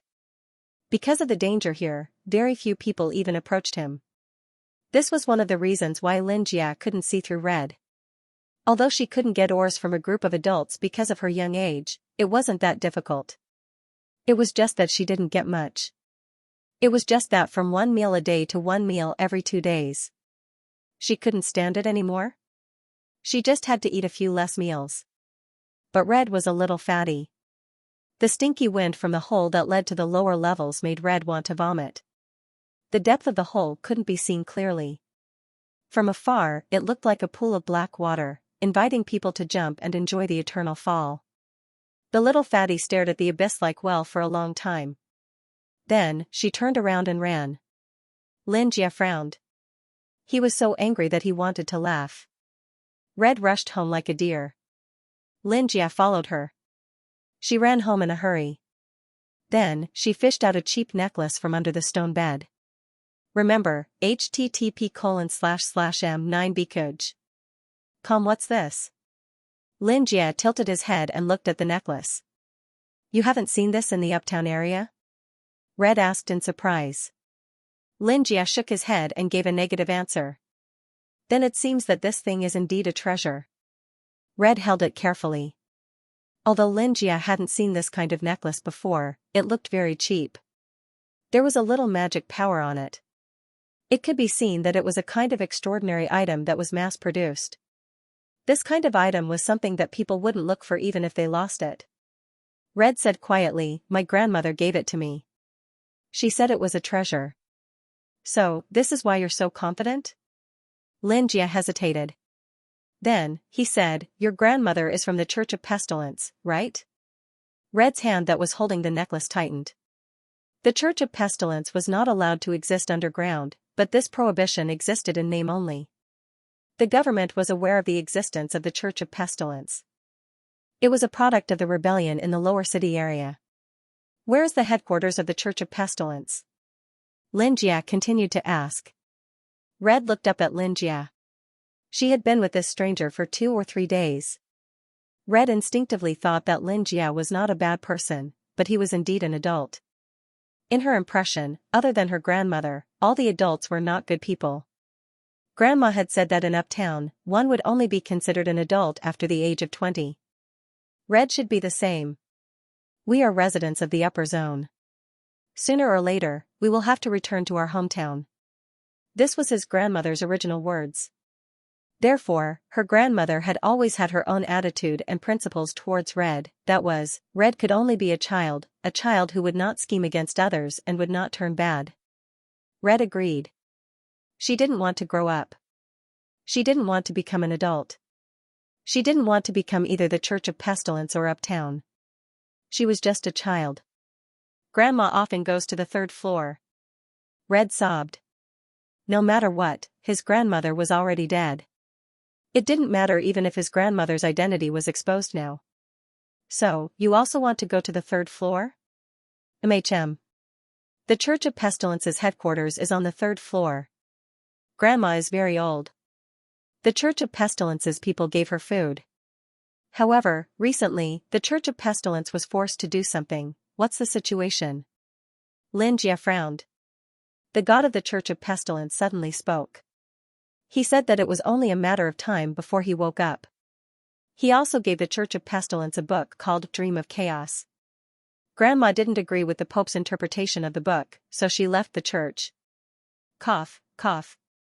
Xianxia hurriedly coughed a few times to hide his embarrassment. The Church of Pestilence's dream is to leave downtown and counterattack uptown. This is also my grandmother's dream. However, she doesn't want to counterattack uptown. She only wants to return to her hometown. Red ignored Xianxia's embarrassment and continued in a low voice, even the people of Uptown know of the Church of Pestilence's goal. However, they can't stop it because they don't dare to go deeper. Beyond the 4th floor, even the tree witch can't reach it. Red slowly stood up from the ground and held the necklace in her hand tightly. She said with some fear, because the deepest part of downtown is where the god is sleeping. Xianxia fell into silence. After a moment, he continued to ask, so, the Church of Pestilence is considered the leader of the resistance of downtown. Red pursed her lips as if she had made up her mind. She shook her head and said, they're not. They're the evil god's lackeys. They think that the changes brought to us by the gray fog are a gift from the evil god. What they want is not to return to their hometown, but to take revenge on the people of Uptown. In their eyes, when the evil god wakes up, everything will be destroyed, whether it's downtown or uptown. However, they're not afraid. They even think that the destruction of the evil god is a gift. That's why I don't want to become an adult. Whether it's the adults of downtown or uptown, they're not good people. Red lowered her head with tears in her eyes. She said, there's no way out for the people of downtown. Xianxia looked at Red's head and said, I see. The evil god will have all kinds of dreams when he's sleeping. Those strange dreams are the source of the gray fog. The closer you get to him, the more you'll be assimilated, whether it's your thoughts or your appearance. And all of this is just his unconscious behavior. Xianxia said, he doesn't even want to hurt anyone. When he wakes up, it'll be the time for his consciousness to return. When his consciousness returns, I'll die. Red was so scared that she squatted down and hugged her knees. Xianxia sighed and said, do you think I'm a bad person? Red didn't know why Xianxia suddenly asked such a question. She carefully raised her head and looked at Xianxia's warm smile. It reminded her of the legend of the sun that her grandmother had told her. Red sniffed and shook her head firmly. Xianxia didn't know why, but he felt relieved and said, let's go and dig. No matter what, life had to go on. With the dream of returning to their hometown one day, they picked up the hammer and began to dig. Red held the emerald necklace tightly and went to the well that led to the lower level again. She slowly went down the stairs with Xianxia. On the 5th level, they couldn't even see the lights for 2 hours a day. The people here had evolved to have stronger night vision. The golden vertical pupils and distorted facial features made Red feel disgusted. Red shouldn't be able to see here, but it seemed that she had also evolved to have stronger night vision. But unfortunately, there weren't many minerals here compared to Red's life on the 6th level. Xianxia pointed to the well that seemed to be darker than the surroundings and said, let's go down and have a look. Red held the enchanted necklace in her hand and nodded. Xianxia looked at the ordinary and cheap item and quietly snapped his fingers. It began to emit emerald light, which almost illuminated Red's eyes. The 5th floor of the lower city had completely abandoned the light. If the 6th floor, where Red was, still had a few hours of light, the 5th floor had completely lost all light. Xianxia could clearly see that instead of saying that the people here had excellent night vision, it would be more accurate to say that they had no eyes at all. Their long tongues stuck out like snakes and quickly sucked in, sensing the surrounding temperature and humidity. Xianxia quickly gave Red a stronger night vision, and at the same time changed some of her cognitive concepts, making her think that there was no difference between here and the 6th floor. Xianxia pointed down and motioned for her to continue. Red looked around and felt relieved. Everyone said that the deeper they went, the scarier it would be, but now it seemed that it was okay. Red nodded to Xianxia and went down under the gaze of the mutated people on the 5th floor.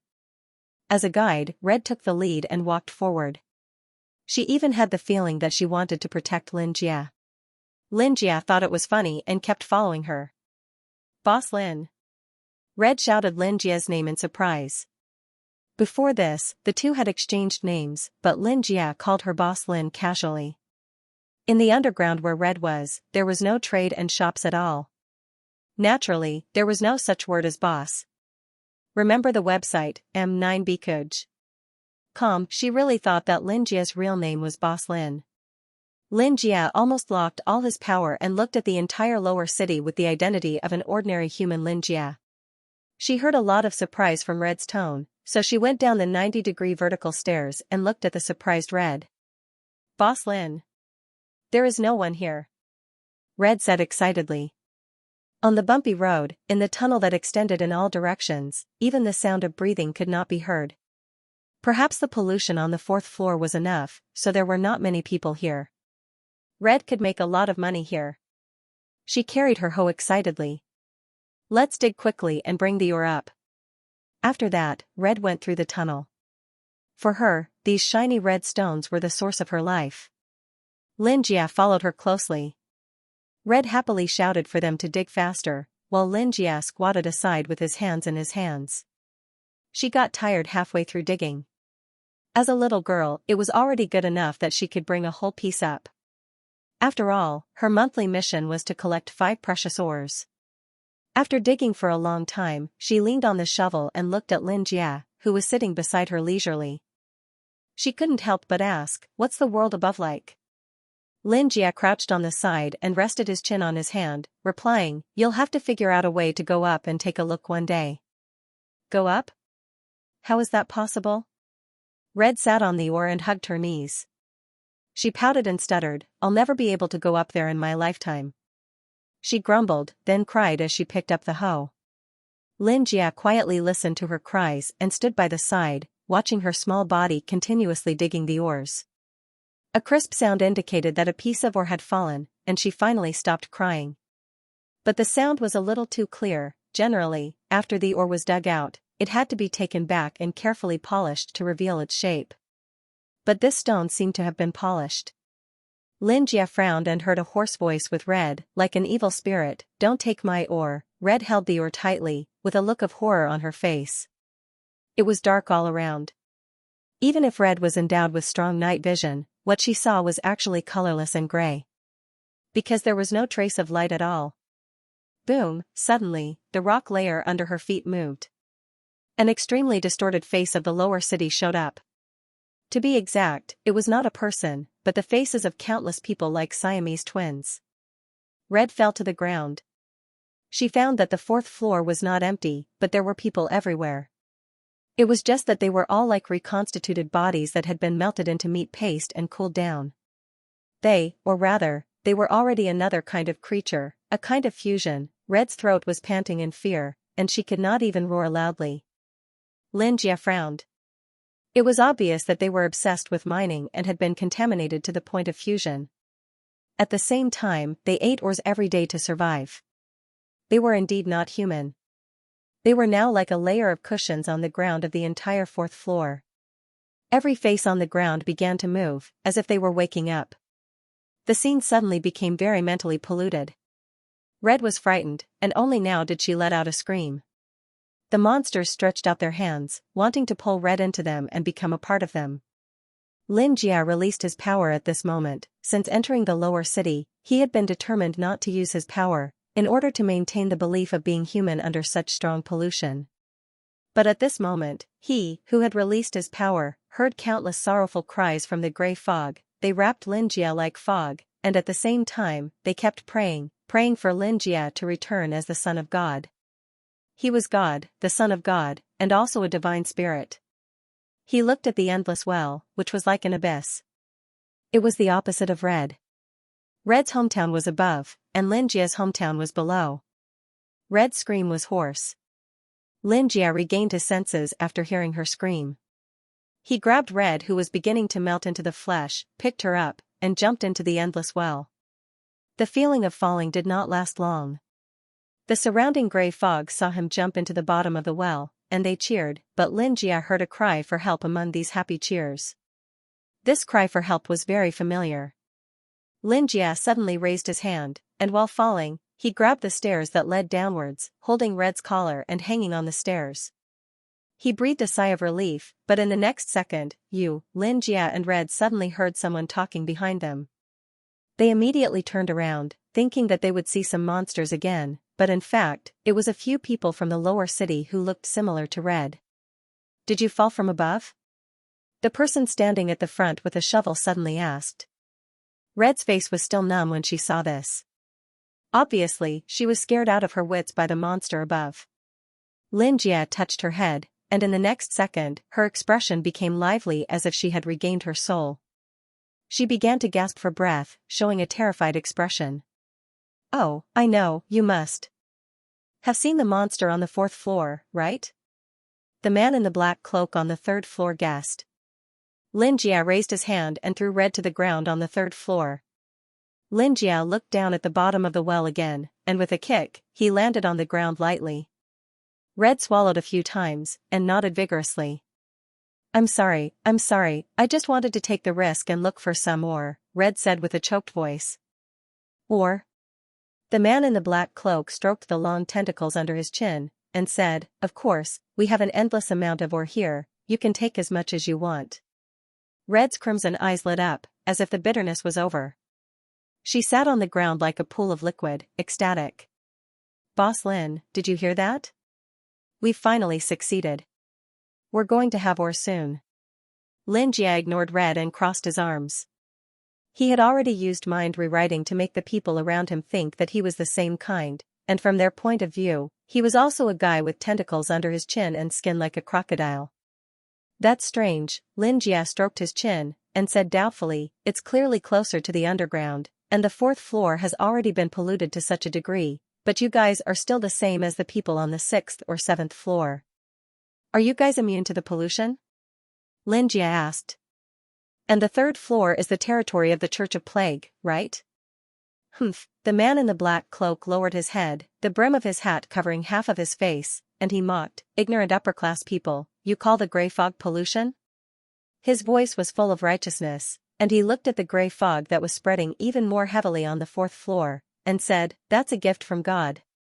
As he said that, he suddenly took out a book from his bag. The book was written Dream of Chaos, and the cover was exactly the same as the book he saw in the Village of Darkness. This is God's gift to us, the black-robed man said to Xianxia. He was holding a book called Dream of Chaos in his hand. Pollution and mutation had reached the limit of human beings from the 4th level onwards. The only ores that could be mined were the 6th and 5th levels where red was. The mutation on the 4th level was only the appearance of a human, but the 3rd level completely changed the human mind. Specifically, the people on the 3rd level no longer recognized themselves as human beings. Red frowned slightly when she heard the black-robed man say God's gift. Under Xianxia's protection, she did not experience much pollution. She actually did not agree that the mutation was God's gift. She thought that she was a human. A human should look like a human, at least someone like Xianxia. As for why he was in this state, the gray fog had an undeniable responsibility. Hello uncle. Can we dig some ores here and leave? Red clasped her hands together. Her round eyes were sparkling as she clasped her hands together and asked. Of course. The man smiled. 1 second to remember http://m9bcoj. Comrade was so excited that she almost jumped up. She grabbed Xianxia's hand and shook it happily. These ores are God's gift to us, one of the gifts he gives to all those who believe in him. The man continued, if you want these ores, you have to join the Church of Pestilence and spread God's mercy. The clergyman's words made Red's smile stop abruptly. Xianxia suddenly let go of Red's hand and looked at the tunnel on the 3rd level. The place was inlaid with shining ores. And unlike the people on the 6th and 5th level, although the people here also wore black robes, their bodies were more muscular. Everyone's eyes were completely beastly and possessed supernatural powers. Such a group of extraordinaires was like an army. Xianxia looked at the dark well. If he went down, he would really return to his original body. His original body was a completely unconscious body. Only he had the real will. But why would these people be contaminated by an unconscious body? Just as Xianxia released a little power and began to sense his unconscious body, the familiar cry for help sounded in his mind again. Doris? Xianxia frowned, but he definitely heard this familiar power. To be exact, it was a cry for help from the past. Xianxia's eyes widened, and he seemed to have understood something. The elf who had said that she wanted to see him seemed to have asked for help here. Little girl, have you thought it through? His face was ferocious, and his black tentacles were like the hair of a Medusa. They moved slightly, full of temptation. How can I join the Church of Plague? Red asked hesitantly. In the past, you only needed to swear to the abyss that leads to God, but now, according to God's guidance, you need to touch this book to swear and read it carefully. Red swallowed her saliva and looked at the book. This strange book was just a messy dream that Xianxia had when he was unconscious. But in the eyes of ordinary people, it had a high degree of mental pollution. The black cover seemed to be connected to the abyss, like an endless whirlpool that swallowed all human rationality. No. No, no, Red quickly raised her hand, then looked up and said to Xianxia, Boss Lin, let's go up. Hurry up, we don't want the ores anymore. The man showed an expression of disbelief, and his attitude changed slightly. This is what you want, ignorant person of the upper class. Without God's protection, you can't even pass through the 4th level. Red was so scared that she pulled on Xianxia's sleeves even harder. Xianxia didn't listen to the man's reasoning at all. Let me ask you, have you ever captured an elf family? Xianxia asked suddenly. His tone was full of certainty, as if he wasn't asking a question, but judging. His voice was very loud, and the other members of the Church of Plague looked at him in surprise. "Do you want me to ask again?" Xianxia asked. "What nonsense are you talking about?" "Swear to your so-called abyss." Xianxia pointed at the dark bottom of the well expressionlessly. His black eyes were like a pool of lake water. Xianxia's interrogative look instantly attracted the attention of many members of the Church of Pestilence, who quickly surrounded them. Red showed an anxious expression, and pulled on Xianxia's sleeves, making him come back to his senses. He subconsciously lowered his head to look at Red. The girl's eyes showed worry and fear. In Xianxia's impression, this child had never been not worried for a moment. As a 9-year-old child, she was really too pitiful. Pitiful. After this word appeared in Xianxia's mind, he seemed to have found his humanity again. He took Red's hand and said, "Sorry, let's leave quickly." Red nodded her head vigorously. The people around them didn't stop him.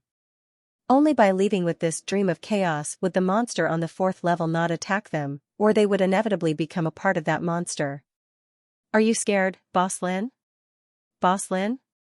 Red asked softly. Xianxia was rather surprised, and said, "I'm fine." "Don't be afraid, use this to deal with that monster." Red secretly took out the emerald necklace in her hand and showed it to Xianxia. Unfortunately, the cheap necklace's workmanship was very rough. But Xianxia still nodded, as if Red's encouragement had overcome his fear. The members of the Church of Plague looked on coldly as Red slowly climbed up the stairs. Xianxia followed closely behind, and slowly climbed up to the 4th level under everyone's gaze. Red gritted her teeth, clutching the necklace in her hand, and rushed up to the 4th level. The surface of the 4th level began to move, and the carpet-like lump of meat was the fusion of everyone. The moment Red approached the monster, Xianxia released his power, and immediately frightened the monster.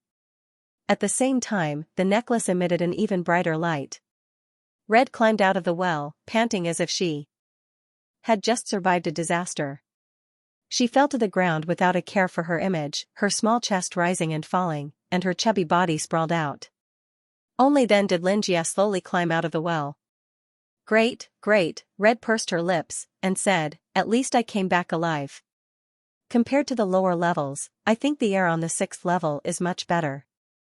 Xianxia looked down at her on the ground. Rumble, a sound that sounded like a car horn entered their ears. It was the first time Xianxia heard someone's stomach growl so loudly. "Although we adventured underground for an entire day, we still couldn't solve the ore problem." Xianxia tilted his head. Although he said regretful words, there was no sadness in his voice, as if he was stating a fact: if we can't solve the ore problem, we can't solve the hunger problem. "Who said that?" Red sat up like a salted fish, and showed him the stone in her hand. "Look. This stone was taken from the mashed human body on the 4th level. Although it's a little disgusting, it's an ore that's extinct on the 6th level. It's worth a lot of food." Red smiled, revealing a mouthful of white teeth. There were countless children like Red in the entire downtown. Just by looking at their faces, one could roughly guess that they were probably born in tunnel number 32. There were a large number of red ores in that tunnel. These ores were one of the cheapest in the entire downtown. They were easy to mine and had few uses. The only use was that they could be eaten temporarily. The so-called temporary consumption simply meant that one would not die immediately after eating them. After all, things like ores could not be digested at all once they entered the stomach. They could even twist the intestines. However, red ores would not. They would melt into powder as soon as they came into contact with gastric juices. They would accumulate in the intestines and give people a sense of fullness. Over time, they would not be able to digest them and die. If they ate red ores for a long time, even their descendants would turn red. This was the case for Red. Red took out the ore that had a blue watery sheen when they were exploring the 4th floor. It gave everyone a shock. This kind of sapphire ore was extinct in the 5th, 6th, and 7th floors. The energy of a piece of such ore was enough to supply the energy of a car for a lifetime. However, Red was investigated because of this. Her instincts told her that it was the necklace that protected her, so she insisted that she had picked it up. It was rare that these people actually believed her, or perhaps it was just on the surface. "Fortunately, I'm smart." Red carried a week's worth of food back to her tent and said to Xianxia, "Those guys are so greedy. They will definitely snatch my necklace." Xianxia nodded seriously, as if he did not treat Red as a child at all. He said, "Indeed, and there is a rule in the downtown that does not allow the existence of private property." Calm, well, not bad, Shaolin remembers it very clearly. It's worth praising. Red nodded like a little adult. Now, she often imitated her grandmother's tone and treated Xianxia as a child. Xianxia glanced at the food in her hand. The rare sapphire ore was only exchanged for a week's worth of food. It seemed that Red had been cheated a lot, but she still set up the pot happily. Oh! It smells so good. The fragrant and soft flour formed a paste that was burned black. This was the only and most delicious food in the entire downtown. Here, this is yours. Red filled 2 bowls with the pot of paste. You can use Grandma's bowl. Xianxia took the broken bowl and stuffed a mouthful of paste into his mouth. Other than the smell of burning, there was also a strong smell of mold.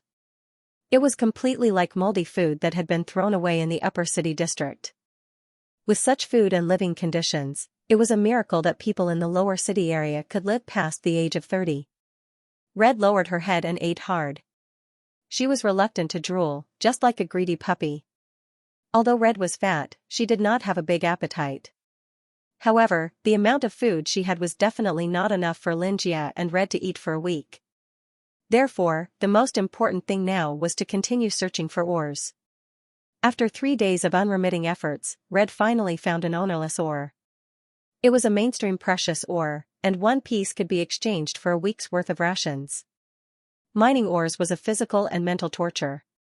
At night, they had to sleep beside the ores, or else they would be picked up by others. They also had to be careful not to let bullies snatch the ores away. "Those adults are all bullies," Red said to Xianxia while digging carefully with her hammer. Xianxia sat beside her casually and looked at Red. Red continued to nag, "That's why I don't want to be an adult. Grandma said that when I grow up, I'll be bad." "Hey, are you listening to me?" "I'm listening," Xianxia answered casually. Red then felt relieved and continued, "Grandma also said that people must have dreams. This is the biggest difference between humans and animals. By the way, do you have a dream?" Red suddenly stopped her work. Her pair of black and red eyes were full of expectation, and also full of rationality and clarity. It was completely different from other people's eyes. I think so," Xianxia said while thinking. "What is it?" Red asked excitedly. "Probably being a bookstore owner and living an ordinary life can bring some guidance to other people's lives." "Bookstore owner? What is that?" Red fell into deep thought after hearing about her dream. "You'll know when you get to the top." Xianxia's ordinary words made Red completely excited. Right. You also think that I will go up, right?" Xianxia nodded. "By the way, tell me about the things up there." "That's where my ancestors lived. It's my hometown." Red's brisk voice was full of expectation. It was like a long and distant song, and a flower bloomed in this wooden tunnel. Xianxia was slightly moved. He took a deep breath and began to describe the so-called things up there seriously. Red held the shimmering ore in her hand. Although the quality was not very good, it barely met the quality requirement. Red wiped the dust on her face weakly. She was a naturally fat person, but now even her clothes had shrunk a lot. Her round face was thinner and her eyes were much bigger. She had not eaten for about a week. Anyway, Red could not remember the time. She could not remember the time in the entire downtown. "This stone can be exchanged for 3 days of rations." Red held the stone and placed it parallel to her eyes. The color of the ore was printed on the bottom of her eyes. It looked very beautiful. Xianxia looked at the stone in Red's hand and glanced at the sneaky managers next to them. These guys were similar to Red and the others. They were all polluted downtown residents and had never been to the upper district in their lives. But now, they were the minions of the upper district. Every day, they used their connections to bully others and were called managers. Xianxia had an ominous feeling because of these people's watchful eyes. They probably did not believe Red's story of finding the sapphire. They had been watching Red closely, waiting for her to go down to the bottom and then tell them how she could come back alive from the fourth floor. Xianxia frowned and looked at those people. They seemed to be very disappointed when they saw that Red insisted on digging the ore even though she was about to starve to death and did not go down. "Let's go and exchange for food," Red said weakly, but there was still a smile on her face. "Okay, I'll cook this time. I can cook for the upper district," Xianxia suddenly said mercifully. After all, they had been together for more than a month. This guy was like a boss who did not do anything. He was basically a young master. "That's great," Red said excitedly like a balloon. "That's great. Half of my dream is about to come true." Red ran happily to the food exchange center. Xianxia followed behind her. He even turned around to look at the managers who had been following Red. After a few words of disappointment, they finally ended their surveillance of Red. Xianxia used mind rewriting to change his image in the minds of others into a burly and majestic 20-year-old man. If he was still strong and healthy at this age, he would be at the top of the food chain in the entire lower district. Because of Xianxia's image, Red did not fall into his trap and successfully obtained a week's worth of food. "I got a week's worth of food for a stone. They only gave me a week's worth of food for the sapphire last time. They're so mean." Red walked forward angrily, her cheeks puffed up angrily. Her head was like a little red pufferfish. Xianxia followed behind her with his hands behind his back. He did not say anything to comfort her. He was extremely quiet now. He would only speak when he was discussing his dream with Red. As soon as they arrived at Tunnel 32, they saw that the entrance of the tent where they lived day and night was crowded with people. Xianxia had been in the lower city for almost a month, and he knew most of the people here. Unfortunately, Xianxia always used his soul to change his image, so these people did not have much of an impression of Xianxia. It was the first time that the old tent was crowded with people. Usually, no one was free, and they were working almost 24 hours a day. Red had an ominous premonition. She walked forward quickly, and as soon as she reached the crowd, she heard someone shouting. "She's here." Red subconsciously shrank her feet, and hid the moldy flower in her hand behind her back. Her breathing was slightly rapid. Countless eyes fell on Red, and they slowly opened a path for her. A few tall managers stood in front of the small tent where Red and Xianxia lived. The pile of garbage in the house was basically scooped out and thrown to the ground. The tent was torn apart. The manager was the one who had been following Red. He was leading two tall and skinny black dogs. The dogs showed their sharp teeth, as if they were also contaminated by the gray fog. Long saliva flowed out like a transparent line. Red could not help but take 2 steps back. The manager's green cheeks were embedded with a pair of crazy golden eyes. He saw little Red's fearful expression and showed a cruel smile. The tentacles on his chin wriggled greasily, and there were vegetable residues on his yellow teeth. "Remember the website, M9bkuj. Com Red, right?" the manager asked in a hoarse voice. "Yes. Is there anything I can help you with?" Red lowered her head and answered softly. "You even know how to say please. It seems that your grandmother taught you well," the manager said with a smile. He then raised his hand, and a necklace fell from his fingertips. The moment she saw the necklace, Red's pupils shrank to the size of a needle, and she swallowed violently. "Then didn't your grandmother teach you not to steal?" "No, no." Red trembled in fear like a rabbit. She raised her hand and waved it vigorously. "I didn't steal it. My grandmother and I found it when we were mining." "Huh?" The manager pretended to be in disbelief and said, "Don't you know that private property is not allowed in this underground world?" "Woo." The 2 black dogs whimpered and stared greedily at Red. Red's pale and weak mouth opened, but she could not say a word. The 2 dogs couldn't wait to pounce on Red and barked at her. Red was so scared that she almost fell to the ground. "You should remember the punishment for stealing and keeping property, right?" he said with a chuckle. The manager loosened the chain in his hand. Her red eyes looked like they were about to pop out of their sockets.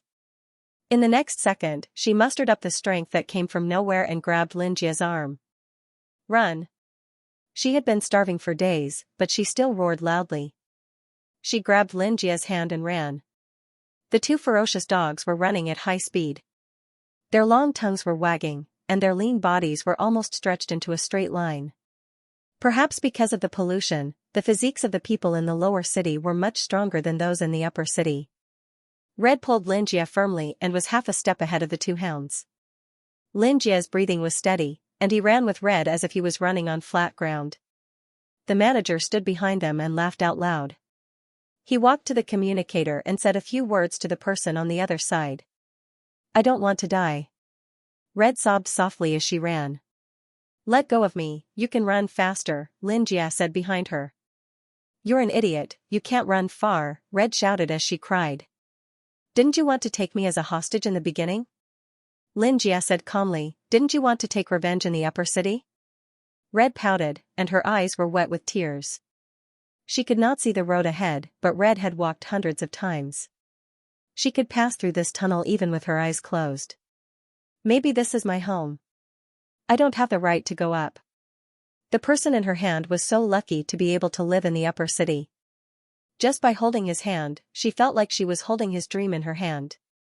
"Now, you're my friend," Red said softly, but Xianxia's hearing was sharp, and he heard her clearly. She said, "There's a magic in you, I have to protect you. Maybe you're the most precious ore in the lower city. One day, you can bring me back to my home." Home, Xianxia's brain, which was solidified by the gray fog, slowly cracked open. Countless memories of people and things became clear. The surging emotions flowed from the cracks in his petrified heart to his limbs and bones along with his blood vessels. "But my home isn't here." Xianxia gradually found his voice. It was as if his short memories on Earth in New Ajin were fighting with his tens of thousands of years of memories as a space traveler. He said, "Maybe, my home is at the bottom. That's where I was born." It was clearly written in the notebook that he swallowed the entire archaeological team and ate his mother. In the end, he was brought to Earth by his severely injured father. Because of him, he had destroyed many, many people. If he accepted his identity as a human, would he be responsible for those people? That's not it. Red turned her head. She didn't know why Xianxia suddenly said that his home was at the bottom, but Xianxia definitely didn't belong there. In the past month, she had spent with Xianxia. Although he was always like a stone, with a dull and indifferent face, he supported her incredible dreams. He would comfort her about her grandmother's death, and he would save her on the 4th and 3rd level. These things didn't exist in the lower city at all. There was no family, no friendship, no love in the lower city. They were just cold tools.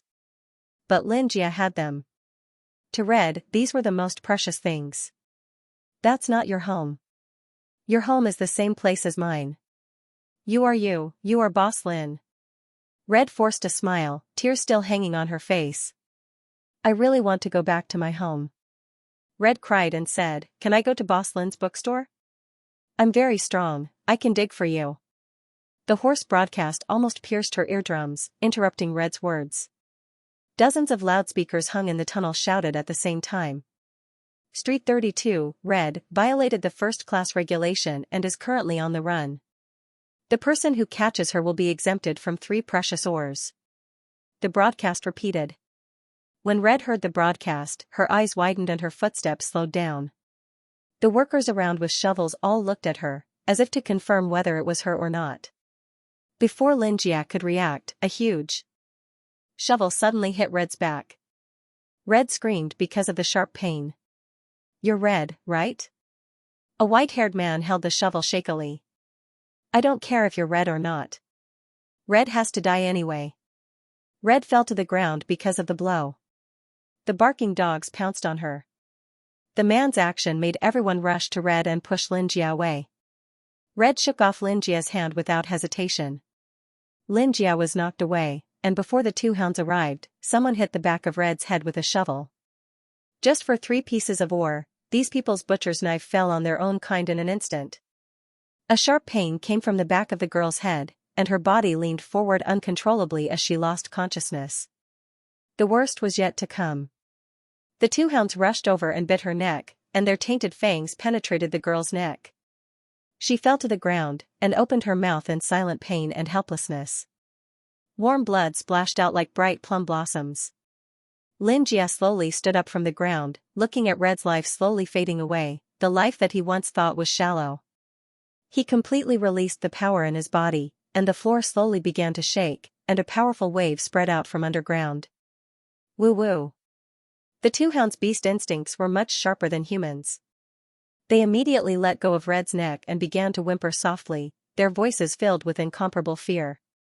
At the same time as the endless power was released, Xianxia heard countless voices resonating with the grey fog again, as if to celebrate his awakening. The grey fog was also polluting Xianxia's remaining human will. But at this time, Xianxia only saw Red, the short girl who had already died. Her fragile body carried the strongest soul Xianxia had ever seen. When Xianxia received the power again, the body of the god at the bottom of the entire lower city like a heart emitted a chaotic light, and began to beat like a heart. 1 second to remember http://m9bkuj. Calm, the leader of the Church of Plague stared at the dark abyss, and the fear in his eyes spread. God! It's about to revive. He raised his hands and roared in the third underground floor. When that god revives, he will destroy everything. This was the teaching of the Church of Plague. Now, death would soon arrive at everyone's side. He saw countless thick, flesh-like things slowly flowing out from the fourth floor, and that was the news of the mutated monsters on the fourth floor being completely corroded by the grey fog. And the grey fog was devouring the entire third floor spiritually. It's time. Due to Xianxia's book Dream of Chaos, the Church of Pestilence had undergone a major purge. As a result, not many members of the Church of Pestilence remained. The bishop of the Church of Pestilence took out a communication device that only the higher-ups in the entire lower city district had and dialed the number of the mole who had returned to upper city district. God is about to wake up. All our plans are ruined. The hierarch shouted at the top of his lungs. It's too early. He woke up too early. Their plan was naturally to return to Uptown and kill all the people who had enslaved them. Because God's will was to destroy everything after the resurrection, they wanted revenge even more. Of course, how many people in their right minds would continue to believe in a God that would eventually destroy everything? Even if they believed in him, they would still have to face death at this time. Forget it, today is the day to take over the upper city. The Pope of the Church of Pestilence roared, the tentacles on his chin waving wildly. Everyone from the Iris family who was close to the night village had been captured. Now, they only needed to sacrifice them to blow the horn of destruction to attack Uptown. After the Pope of the Church of Pestilence finished speaking, the imprisoned elves of the Iris family were dragged out by the other members of the Church of Pestilence. No matter if they were old or young, their bodies were all broken. All of them had been cruelly abused. The sixth floor. Xianxia stood up from the ground with difficulty and slowly walked towards Red. After the two vicious dogs smelled this ridiculously powerful power, they ran away with their tails between their legs. However, before they could take 2 steps, they bloomed into flowers of flesh from the inside out in the grey fog. Humans' ability to sense danger was much worse than animals. The speculators around Red only saw the dogs leave and heard their cries. They felt a faint sense of unease in their hearts, but they didn't know where this unease came from until Xianxia walked to their side. The bone-chilling coldness climbed up his back. Xianxia slowly took off his hood and removed mind rewriting, revealing the face that only Uptown had. The face that always had a gentle smile was expressionless. Only his eyes were as dark as an abyss. The moment they saw Xianxia, an inexplicable fear took over their hearts. They screamed and ran away frantically, only to find that the tunnel was filled with grey fog like a mountain wall. Grey fog, the symbol of God in the entire underground. It could even be said that it was the extension of the limbs of the sleeping god in the underground palace. They floated around like ghosts and were the source of all the pollution. The man who knocked Red out with a hoe from the back of her head had lost his mind. He collapsed on the ground and screamed as he retreated. "Why did you kill her?" Xianxia asked. The man was so scared that his legs were trembling. The power in this man's body seemed to be affecting his own body. Every muscle seemed to be alive and had its own consciousness. It produced a pain that felt like every inch of his body was being torn apart. I want food. Ores can be exchanged for food," the man said with difficulty. Then, he involuntarily knelt on the ground and kept kowtowing. The people around him immediately imitated his actions and kowtowed until their foreheads bled. Without food, we'll starve to death. We'll be dragged to the underground mines as slaves. I don't want this, I don't want this. The people of the Church of Plague said that if we offer ores to God, God will bless us and give us food. Xianxia was expressionless. God? God wasn't here. Xianxia squatted down and gently picked up Red's small body. Her dark red eyes were completely lifeless. She was still holding the bag of moldy flour in her hand.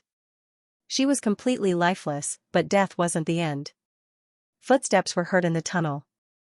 After Xianxia completely accepted and resonated with the underground power, he emitted gray fog. Of course, it also alarmed the entire upper echelons of the lower city district. Due to the battle at 67th Street, the Truth Society's and Roar's resources were sealed off. The upper echelons who used Roar's power to intimidate others fell into a panic. They were afraid of being abandoned by the upper echelons, so they turned to cooperate with the Church of Plague in the lower city district. They wanted to use the elves of the Dark Night Village to completely return to their hometown from the lower city district. But now, it was just a simple capital punishment for an insignificant girl, and it caused such a huge commotion. Who are you? The leader of the upper echelons asked the same question when he saw Xianxia holding the girl in his arms. The person who'll send you back to your hometown. Xianxia showed the same gentle smile as before. Then he continued, I'm just going back to my hometown. The spreading gray fog was like a huge claw. Under Xianxia's silent smile, these upper echelons seemed to be torn to pieces by a huge gray monster and swallowed into its stomach. The Church of Plague, who drove the elves of the Iris family, held the cross high and walked past the numb people of the lower city district. They kept shouting to counterattack the upper city district. Then, at the next corner, they ran into the upper echelons who were being swallowed. Their expressions froze in the next second. And the man who controlled all this was holding a red girl in his arms. The bishop of the Church of Plague recognized Xianxia at first glance. Just based on the compilation of the abstract image of God in the book Dream of Chaos, it was a feeling that allowed him to recognize Xianxia at first sight. You, the bishop of the Church of Plague, opened his mouth. Fear and disbelief made him choke out a word for a long time. Xianxia turned around and saw the elves who were being bullied and the Church of Plague who was like a mad beast. Boss Lin. An elf who was imprisoned in chains suddenly shouted. Lady Doris is right. Have you come to save us? I see. Xianxia tilted his head and thought for a moment. Then he nodded. Silver did mention the enmity between the Dark Night Village and the Iris family. It seems that those dark elves want to take back everything that was in the past. Xianxia waved his hand. With a ding, the chains broke. The bishop of the Church of Plague saw the elf who was released. His faith wavered between wavering and chaos. When God came, he would destroy everything, including himself. God wasn't on his side. Then, the plan to destroy the upper city district was over. Now, everyone was going to die. He raised his hand and said to Xianxia, I believe in you. Then he put his hand on his chest and used his 5 fingers to dig out his heart. Xianxia admired it. Then, he fell to the ground in a daze. Xianxia frowned and took a step back because of the blood on the ground. Lunatic, the lump of flesh on the ground. Well, it didn't sound good to call his own body. Anyway, the corrosion of the 3rd layer of his body had already swallowed up their minds. Seeing the bishop's actions, the remaining elves looked at each other and prepared to dig out their own hearts. They were even prepared to force others to offer their loyalty. Xianxia wasn't here to watch the performance. With a slight thought, he controlled everyone's thoughts. The bloody heart of the leader of the Church of Pestilence rolled out. The blind believers were about to commit suicide as well. Xianxia sighed and controlled everyone with his thoughts. Where's Doris? Xianxia couldn't be bothered with the believers. He turned to ask the elves who had been unchained. One of the elderly elves said, the door between the dream world and the real world has been opened. Lady Doris went to see the Silver Lady and Boss Lin. Xianxia nodded. Doris did say that she wanted to see him, but now it seemed like she missed it. You can go now, Xianxia said. The elves wanted to say something but stopped. In the end, they knelt down and saluted Xianxia. They supported each other and walked back to the road to the upper city district. At this moment, many miners who were attracted by the commotion appeared in the tunnel. They looked at Xianxia with fear in their eyes. The Church of Pestilence's existence couldn't be ignored in the underground world. Even the upper city district acknowledged their existence. Because of this, most people had heard of the Church of Pestilence's teachings. When the god underground woke up, everything in the human world would be destroyed. They, who had been tainted by the god, had a stronger connection with Xianxia. They had a natural intimacy and respect for Xianxia. Xianxia raised his hand and gently pushed aside Red's blood-soaked hair. An invisible force gathered and healed her wounds, returning her life to her. Remember the URL, M9 Bikuj. Calm. Even though life and death were in Xianxia's hands and he was almost omnipotent, all this power was like a demon that was about to change him. The girl's face started to regain color. She coughed a few times. Tears that were too late for death flowed out of her tightly shut eyes. Then, she slowly opened her eyes. Xianxia's calm face entered her sight. "Boss? Lin?" Red said weakly. Ever since she saw Xianxia, he had always been expressionless in her memory. It was as if tomorrow was the end of the world. It was as if he had seen through everything and always observed everything indifferently. But now, Xianxia's gaze was gentle and concerned, just like how her grandmother looked at her when she was sick, but not quite the same. However, Xianxia's hands, which were tightly covering his neck, were no different from his grandmother's warm hands in his memory. When they were red and dizzy, they gently touched their foreheads, as if they were hands full of love that could cure all diseases. At this moment, Xianxia and her grandmother were the warmest memories in Red's life. "Am I dead? Boss Lin?" she asked hoarsely. Xianxia relaxed his furrowed brows and said with a smile, "No, I revived you." "So, you really do know how to revive people?"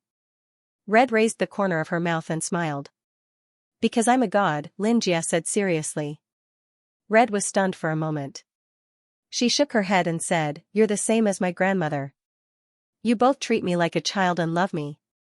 From now on, you're no longer a child." Xianxia smiled gently and helped her up. The girl's stiff limbs almost fell, but Xianxia supported her again. Red looked at the crowd surrounding her and took 2 steps forward. She stared blankly at everyone. Xianxia grabbed Red's hand and pulled her in front of all the members of the Church of Pestilence. He suddenly said, "Your leader is dead. From now on, Red is the new leader of the Church of Pestilence." Just like how the Tree Merchant Guild had to compete with Roar for resources, after the upper and lower districts were connected, the Church of Pestilence had to coexist with the Church of the Sun. Otherwise, one day, the Church of the Sun would become the next Church of the Dome. Everyone looked at each other in disbelief. However, the one lying on the ground was their leader, and the one standing in front of them was a true god. They had to believe it. Red opened her mouth and wanted to say something. Xianxia didn't wait for anyone to react, nor did he let Red speak. He pulled her forward and walked to the well where they first snuck underground. The black well was now filled with gray fog. Xianxia turned his head to look at Red and said, "Even a child will grow up one day. Not all adults are bad. And it's precisely because there are many bad adults that Red wants to become a good adult. You can make more people become good." Red widened her red eyes and looked at the smiling Xianxia. "Because people will always grow up. This is not a choice, just like how I have to go back to my hometown." "Boss Lin, don't you want to go back to your hometown?" Red only now realized that something was wrong with Xianxia.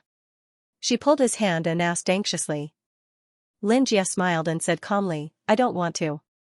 Although the time I spent there is much longer than here, the word hometown is very important to a person's identity. From Earth to Norkin, a short 30 years of life was nothing more than a drop in the ocean compared to the endless time." Xianxia looked at the well that was shrouded in gray fog and continued, "You made me understand many things, such as the dreams of humans like you." Thinking that he probably wouldn't be able to come back, Xianxia decided to tell Red everything about himself. Including the fact that if he returned to the body of that god, he would no longer be Xianxia. "I am that god. I killed my parents in the other world, their friends. Because of my book, my blind instinct, it caused the sacrifice of countless people. Because of the existence of my body, the entire downtown area was polluted. I don't like it, but these are the facts. Xianxia sighed and said, if I accept the identity of a god, how will I bear the responsibility for the mistakes I made? These things forced me to blame myself as a human, turning them into another voice in my heart, telling me that I am a god, that I don't need to sympathize with everyone, that I can control life and death, that I can control everything, that I can get whatever I want. These words helped me walk out of my self-blame, but it also made me gradually leave the person I liked. Xianxia smiled bitterly as he said this. Then he squatted down and touched Red's head. I'm sorry, telling you this doesn't make you a child. I'm not a child anymore, Boss Lin, you said it. Red suddenly interrupted Xianxia.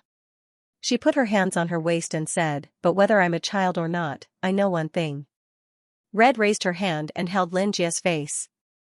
She pressed her forehead against his and gently closed her eyes, saying, because I know, Boss Lin is the savior. Xianxia's black eyes, which were like pools of water, suddenly lit up. You are the savior in the books I've heard about. Because of your sacrifice, I have the chance to realize my dream. Red said. Tears flowed down her face again. She continued. Because of you, when you become the soul of this unconscious evil god, he will stop polluting. You are Boss Lin, not an evil god, you are the savior. Xianxia looked at Red, her red cheeks and bright eyes, and suddenly he seemed to understand something. You're right, I can't understand such a simple thing. Xianxia smiled and said, Red, you have to remember, there was a Boss Lin who liked to sell books. He was warm, kind, and helpful. He was such a person, so many people liked him. Red nodded hard. At the same time, she felt that Xianxia was gradually becoming transparent. She anxiously pulled back her hand, but found that Xianxia had completely turned into gray fog. Boss Lin! She shouted, but the gray fog that filled the whole underground began to shrink slowly, and quickly gathered into the hole beside Red. The gray fog that had existed underground for thousands of years finally dissipated. It was like the weather after the rain, the wind stopped and the rain stopped. The pollution stopped at this moment. The crocodile-like skin on Red's body began to disappear gradually, and the tentacles on her chin began to slowly retract her skin. Gradually, a chubby red-haired little girl with white skin and red hair appeared. A pair of red eyes saw that the pollution of the people around her began to stop. They rejoiced and celebrated their new life. But Red couldn't see her own face, and she didn't feel happy. She just looked at Xianxia with tears in her eyes, who was under the abyss. There was a savior who changed everything and stepped into hell. Xianxia, who arrived underground, appeared from the gray fog. A black cloak spread on the ground, like a pilgrim's robe, and he smelled a strong smell of blood. A red evil god's nest made of flesh and blood covered the whole underground. And in the palace made of flesh and blood, a throne full of blood vessels stood in the center. That was the throne that had been prepared for him for tens of millions of years. Boss Lin! A familiar voice came from above. Red, who had stopped the pollution and returned to the appearance of a girl, was shouting his name, Boss Lin. You're not an evil god, you're mine, the savior of everyone. She kept shouting until she was hoarse, until she couldn't say a word anymore. Xianxia listened to her voice and walked slowly to the throne, like a traveler returning home after many years, and like he said, if I don't go to hell, who will? He sat down and fell into a peaceful sleep. The rain was quite heavy. It was as if stones were being thrown down from the sky, hitting the ground and washing away the smell of blood. In a way, the heavy rain had saved Blade's life. In an abandoned ditch, the Blade was hiding in a precarious cement can. Fresh blood had dyed the white bandages on his shoulders and ankles red. His body, which was born for battle, was not good at healing magic. Magic was a new and more powerful supernatural ability that humans had mastered. It had completely replaced the supernatural abilities that could only be obtained by wandering on the edge of madness 100 years ago. Humans could obtain magical abilities by staring at magical creatures and their innate bloodline. Since the collapse of the barrier between the dream world and reality 100 years ago, the whole of Azir had entered an era of high magic. A large amount of ether flowed out from the dream world and washed over the whole continent. Together with the flood of dream beasts, or rather, magical creatures, they awakened the human bloodline and announced that Nuajin had completely bid farewell to the ignorant world where extraordinaires and mortals were isolated. In this era, if a person was not a magician, he or she would not be able to survive in Azir. From Blade's name, it was clear that at least part of his bloodline came from the lower city. He did not have a surname. The current Nuajin was the Nuajin after the leader of the Church of Pestilence, Red, led all the old humans in the lower city to return to the surface. Remember this in a second, http://m9bkuj. Com Nuajin was redesigned by the former god-level sage of the Truth Society, Rachel, who had the title of Earthly Wisdom. It was a broader and greater Nuajin. Perhaps the people in the lower city had lived close to God for a long time, so their spiritual knowledge and talent were higher. In other words, people with the bloodline of the lower city were magic geniuses that only appeared once in 100 years. Unfortunately, this world was still dominated by the weak. The upper city had been researching magic much earlier than the lower city, and had a much larger population than the upper city. Moreover, the Church of Pestilence believed that everyone in the lower city was God's chosen. This was completely contrary to the teachings of the first religion, the Church of the Sun.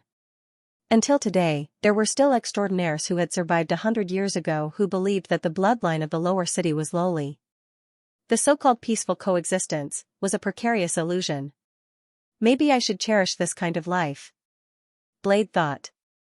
After all, it was said that more than 100 years ago, his ancestors were still beasts of monsters in the lower city. They were enslaved and turned into existences that were neither human nor ghost. Thank you, Lord. Thank you, Saintess. The Blade drew a circle on his chest, the symbol of the Church of Pestilence.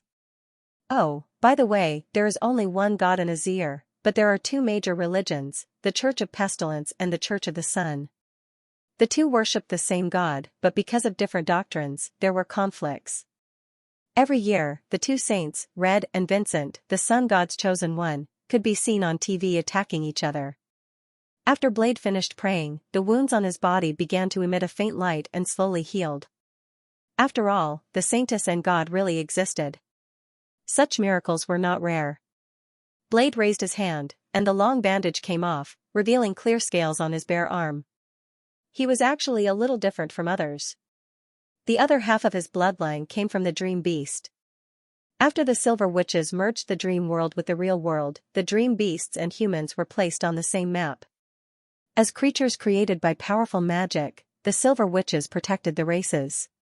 The dream beasts, which were the reflections of the ancient dragons and ancient elves, were naturally the most honorable existences. The coexistence of honorable and lowly bodies was indeed a sad existence. Not to mention, he was the experimental product of his ambitious father. I hope everything ends soon, Blade murmured, then turned and rushed into the rain. Have you found it? A search team officer in white asked his subordinates who had rushed over. The clothes they wore had the rigor of scientific research and the romance of knights. On their shoulders, they wore badges with a coiled serpent and a sharp sword. This was the symbol of the Nuajin Association of Directors.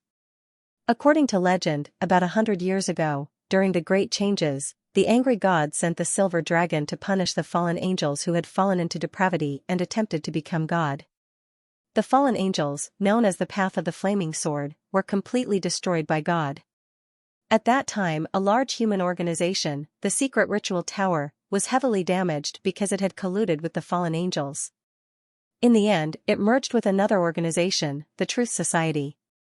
They completely united and changed their name to the Nuajin Association of Directors, leading all the affairs of Nuajin today.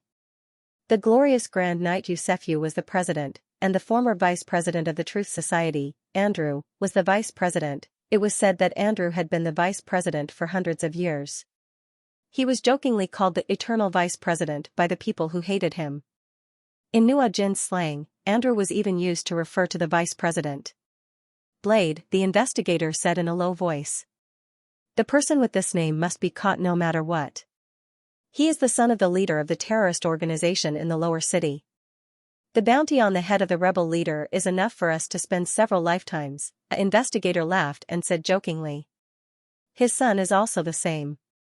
The investigator glanced at his subordinates and said, "That guy is in District 16. He won't come here."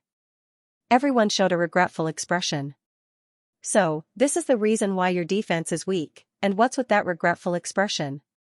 A young voice was particularly clear in the pouring rain.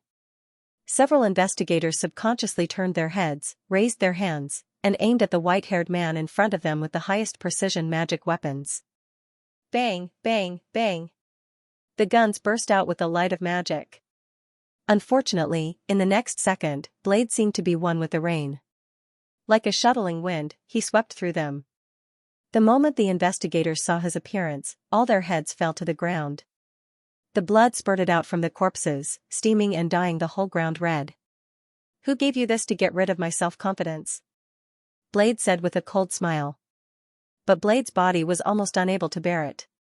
In just a few seconds, he immediately pulled himself together and left the encirclement. "What can I do if I leave? I'm homeless." Just like what the investigators said, he was indeed the son of the leader of the rebel army in the lower city, but he was the child of his inhumane father and the Dream Beast. He had no interest in terrorist acts and didn't want to join, so he fled from the rebel army. "If there's anyone in New Aujin who can't accommodate, it must be me, right?" Blade thought self-deprecatingly. As he fled, he couldn't help but let his imagination run wild. "Maybe I can join the hunters.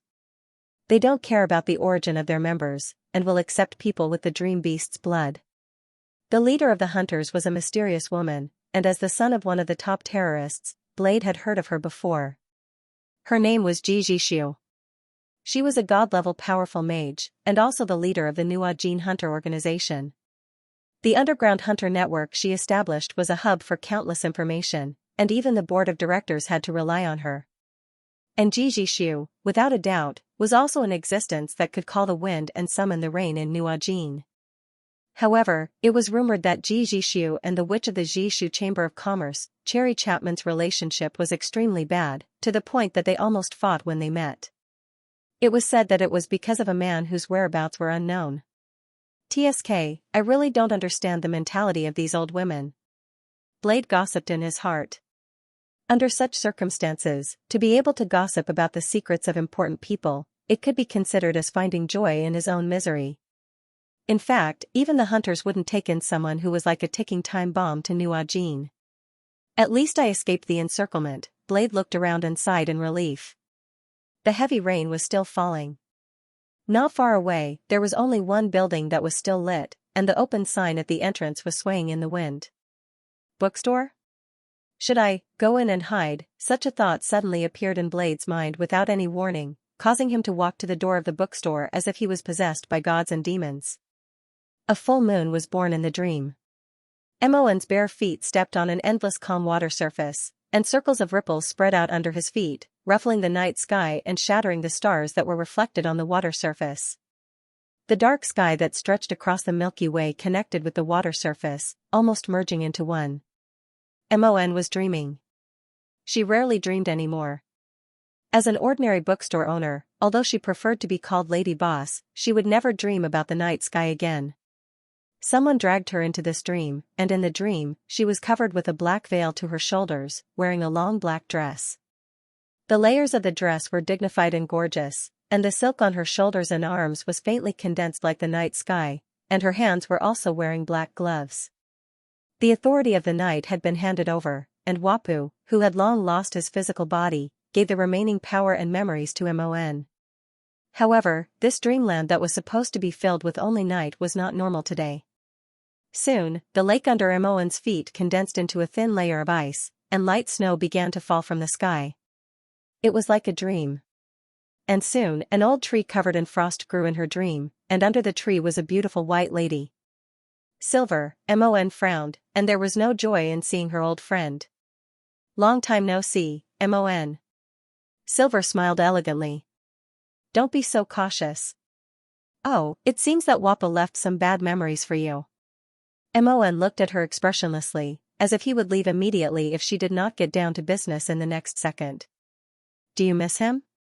When Mon heard this, his iceberg-like expression moved slightly, and he subconsciously looked up, and then saw Silver's teasing expression. The girl's cheeks were slightly hot, and just as she was about to defend herself, she saw Silver put away her sly and gentle expression, and looked into the distance, and her voice was as soft as the white snow in the sky. "I miss him too." At the edge of the gray fog, an old man in an old robe was sleeping on an ancient stone chair. One of his elbows rested on the armrest, supporting his head. An ancient emerald green ring could be clearly seen on his thumb. His dust-covered cheeks moved slightly. Then he slowly opened a pair of grayish-blue eyes. "I've been waiting at the edge of the gray fog for too long." Wang Erda sighed softly, and then looked at the dark sky, where his teacher used to sit. He loosened his hands and feet, the old robe dragging on the ground, held a lantern, and slowly walked into the depths of the gray fog. 100 years ago, the wall of gray fog collapsed, and the world was turned upside down, but until now, no one dared to take this step. And now, he was going to do it. As the first person to explore the gray fog, this was also his teacher's last wish. Suddenly, Wang Erda's body froze, his eyes widened, and looked back. Inspiration surged in his body. He seemed to see himself many years ago, dragging his seriously injured body, and slowly walking towards a bookstore. Blade dragged his tired body, and felt a sharp pain in his lower abdomen. Then he realized that he had also been shot in the abdomen, but he ignored it because of his highly tense nerves. As expected, to get rid of the council and his father's search, accurately find Ji Jishu's hunters organization, and persuade her to let him join, was an impossible wish. He looked at the building in front of him that emitted a warm, dark yellow light. Since that was the case, he could only find a place where he could heal, and then he would think about it. Blade observed the bookstore as he approached. The bookstore stood in the rain, and the warm display windows shone with a faint light, vaguely revealing rows of dense bookshelves inside. Other than that, the surroundings were dark. In such a heavy rain, there were so many shops. Only this shop was still open, and there was an open sign hanging on the door. There was a simple staircase in front of the door, and it was out of place with the surroundings. Blade covered his lower abdomen, the smell of blood washed away by the rain. Perhaps this was a way out, or a trap, so what if it was a trap? At this point, no matter what choice he made, the outcome would be the same, right? He lowered his head and smiled bitterly, somewhat giving up on himself in this heavy rain. Blade stepped on the simple staircase, pushed open the door, and walked into the bookstore. Asterisk ding dong. Asterisk the bell hanging on the edge of the bookstore's door rang crisply. There was only a young man about his age in the quiet bookstore. Even the color was the opposite of his shirt and trousers were all black, and his similarly black hair was slightly messy. His skin was pale, and he had his head lowered as he flipped through the book in his hand. There were 2 cups of steaming tea in front of him, but there were no customers here. 2 cups of tea, he was waiting for me? Blade was startled, and looked warily at the young man in front of him who was trying to distinguish between friend and foe.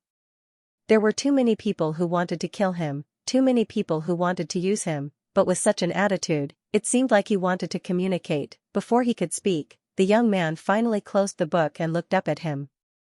"I didn't wait long this time, but, welcome." The owner of the bookstore looked at him, his dark eyes were bottomless, and there was a gentle smile on his face.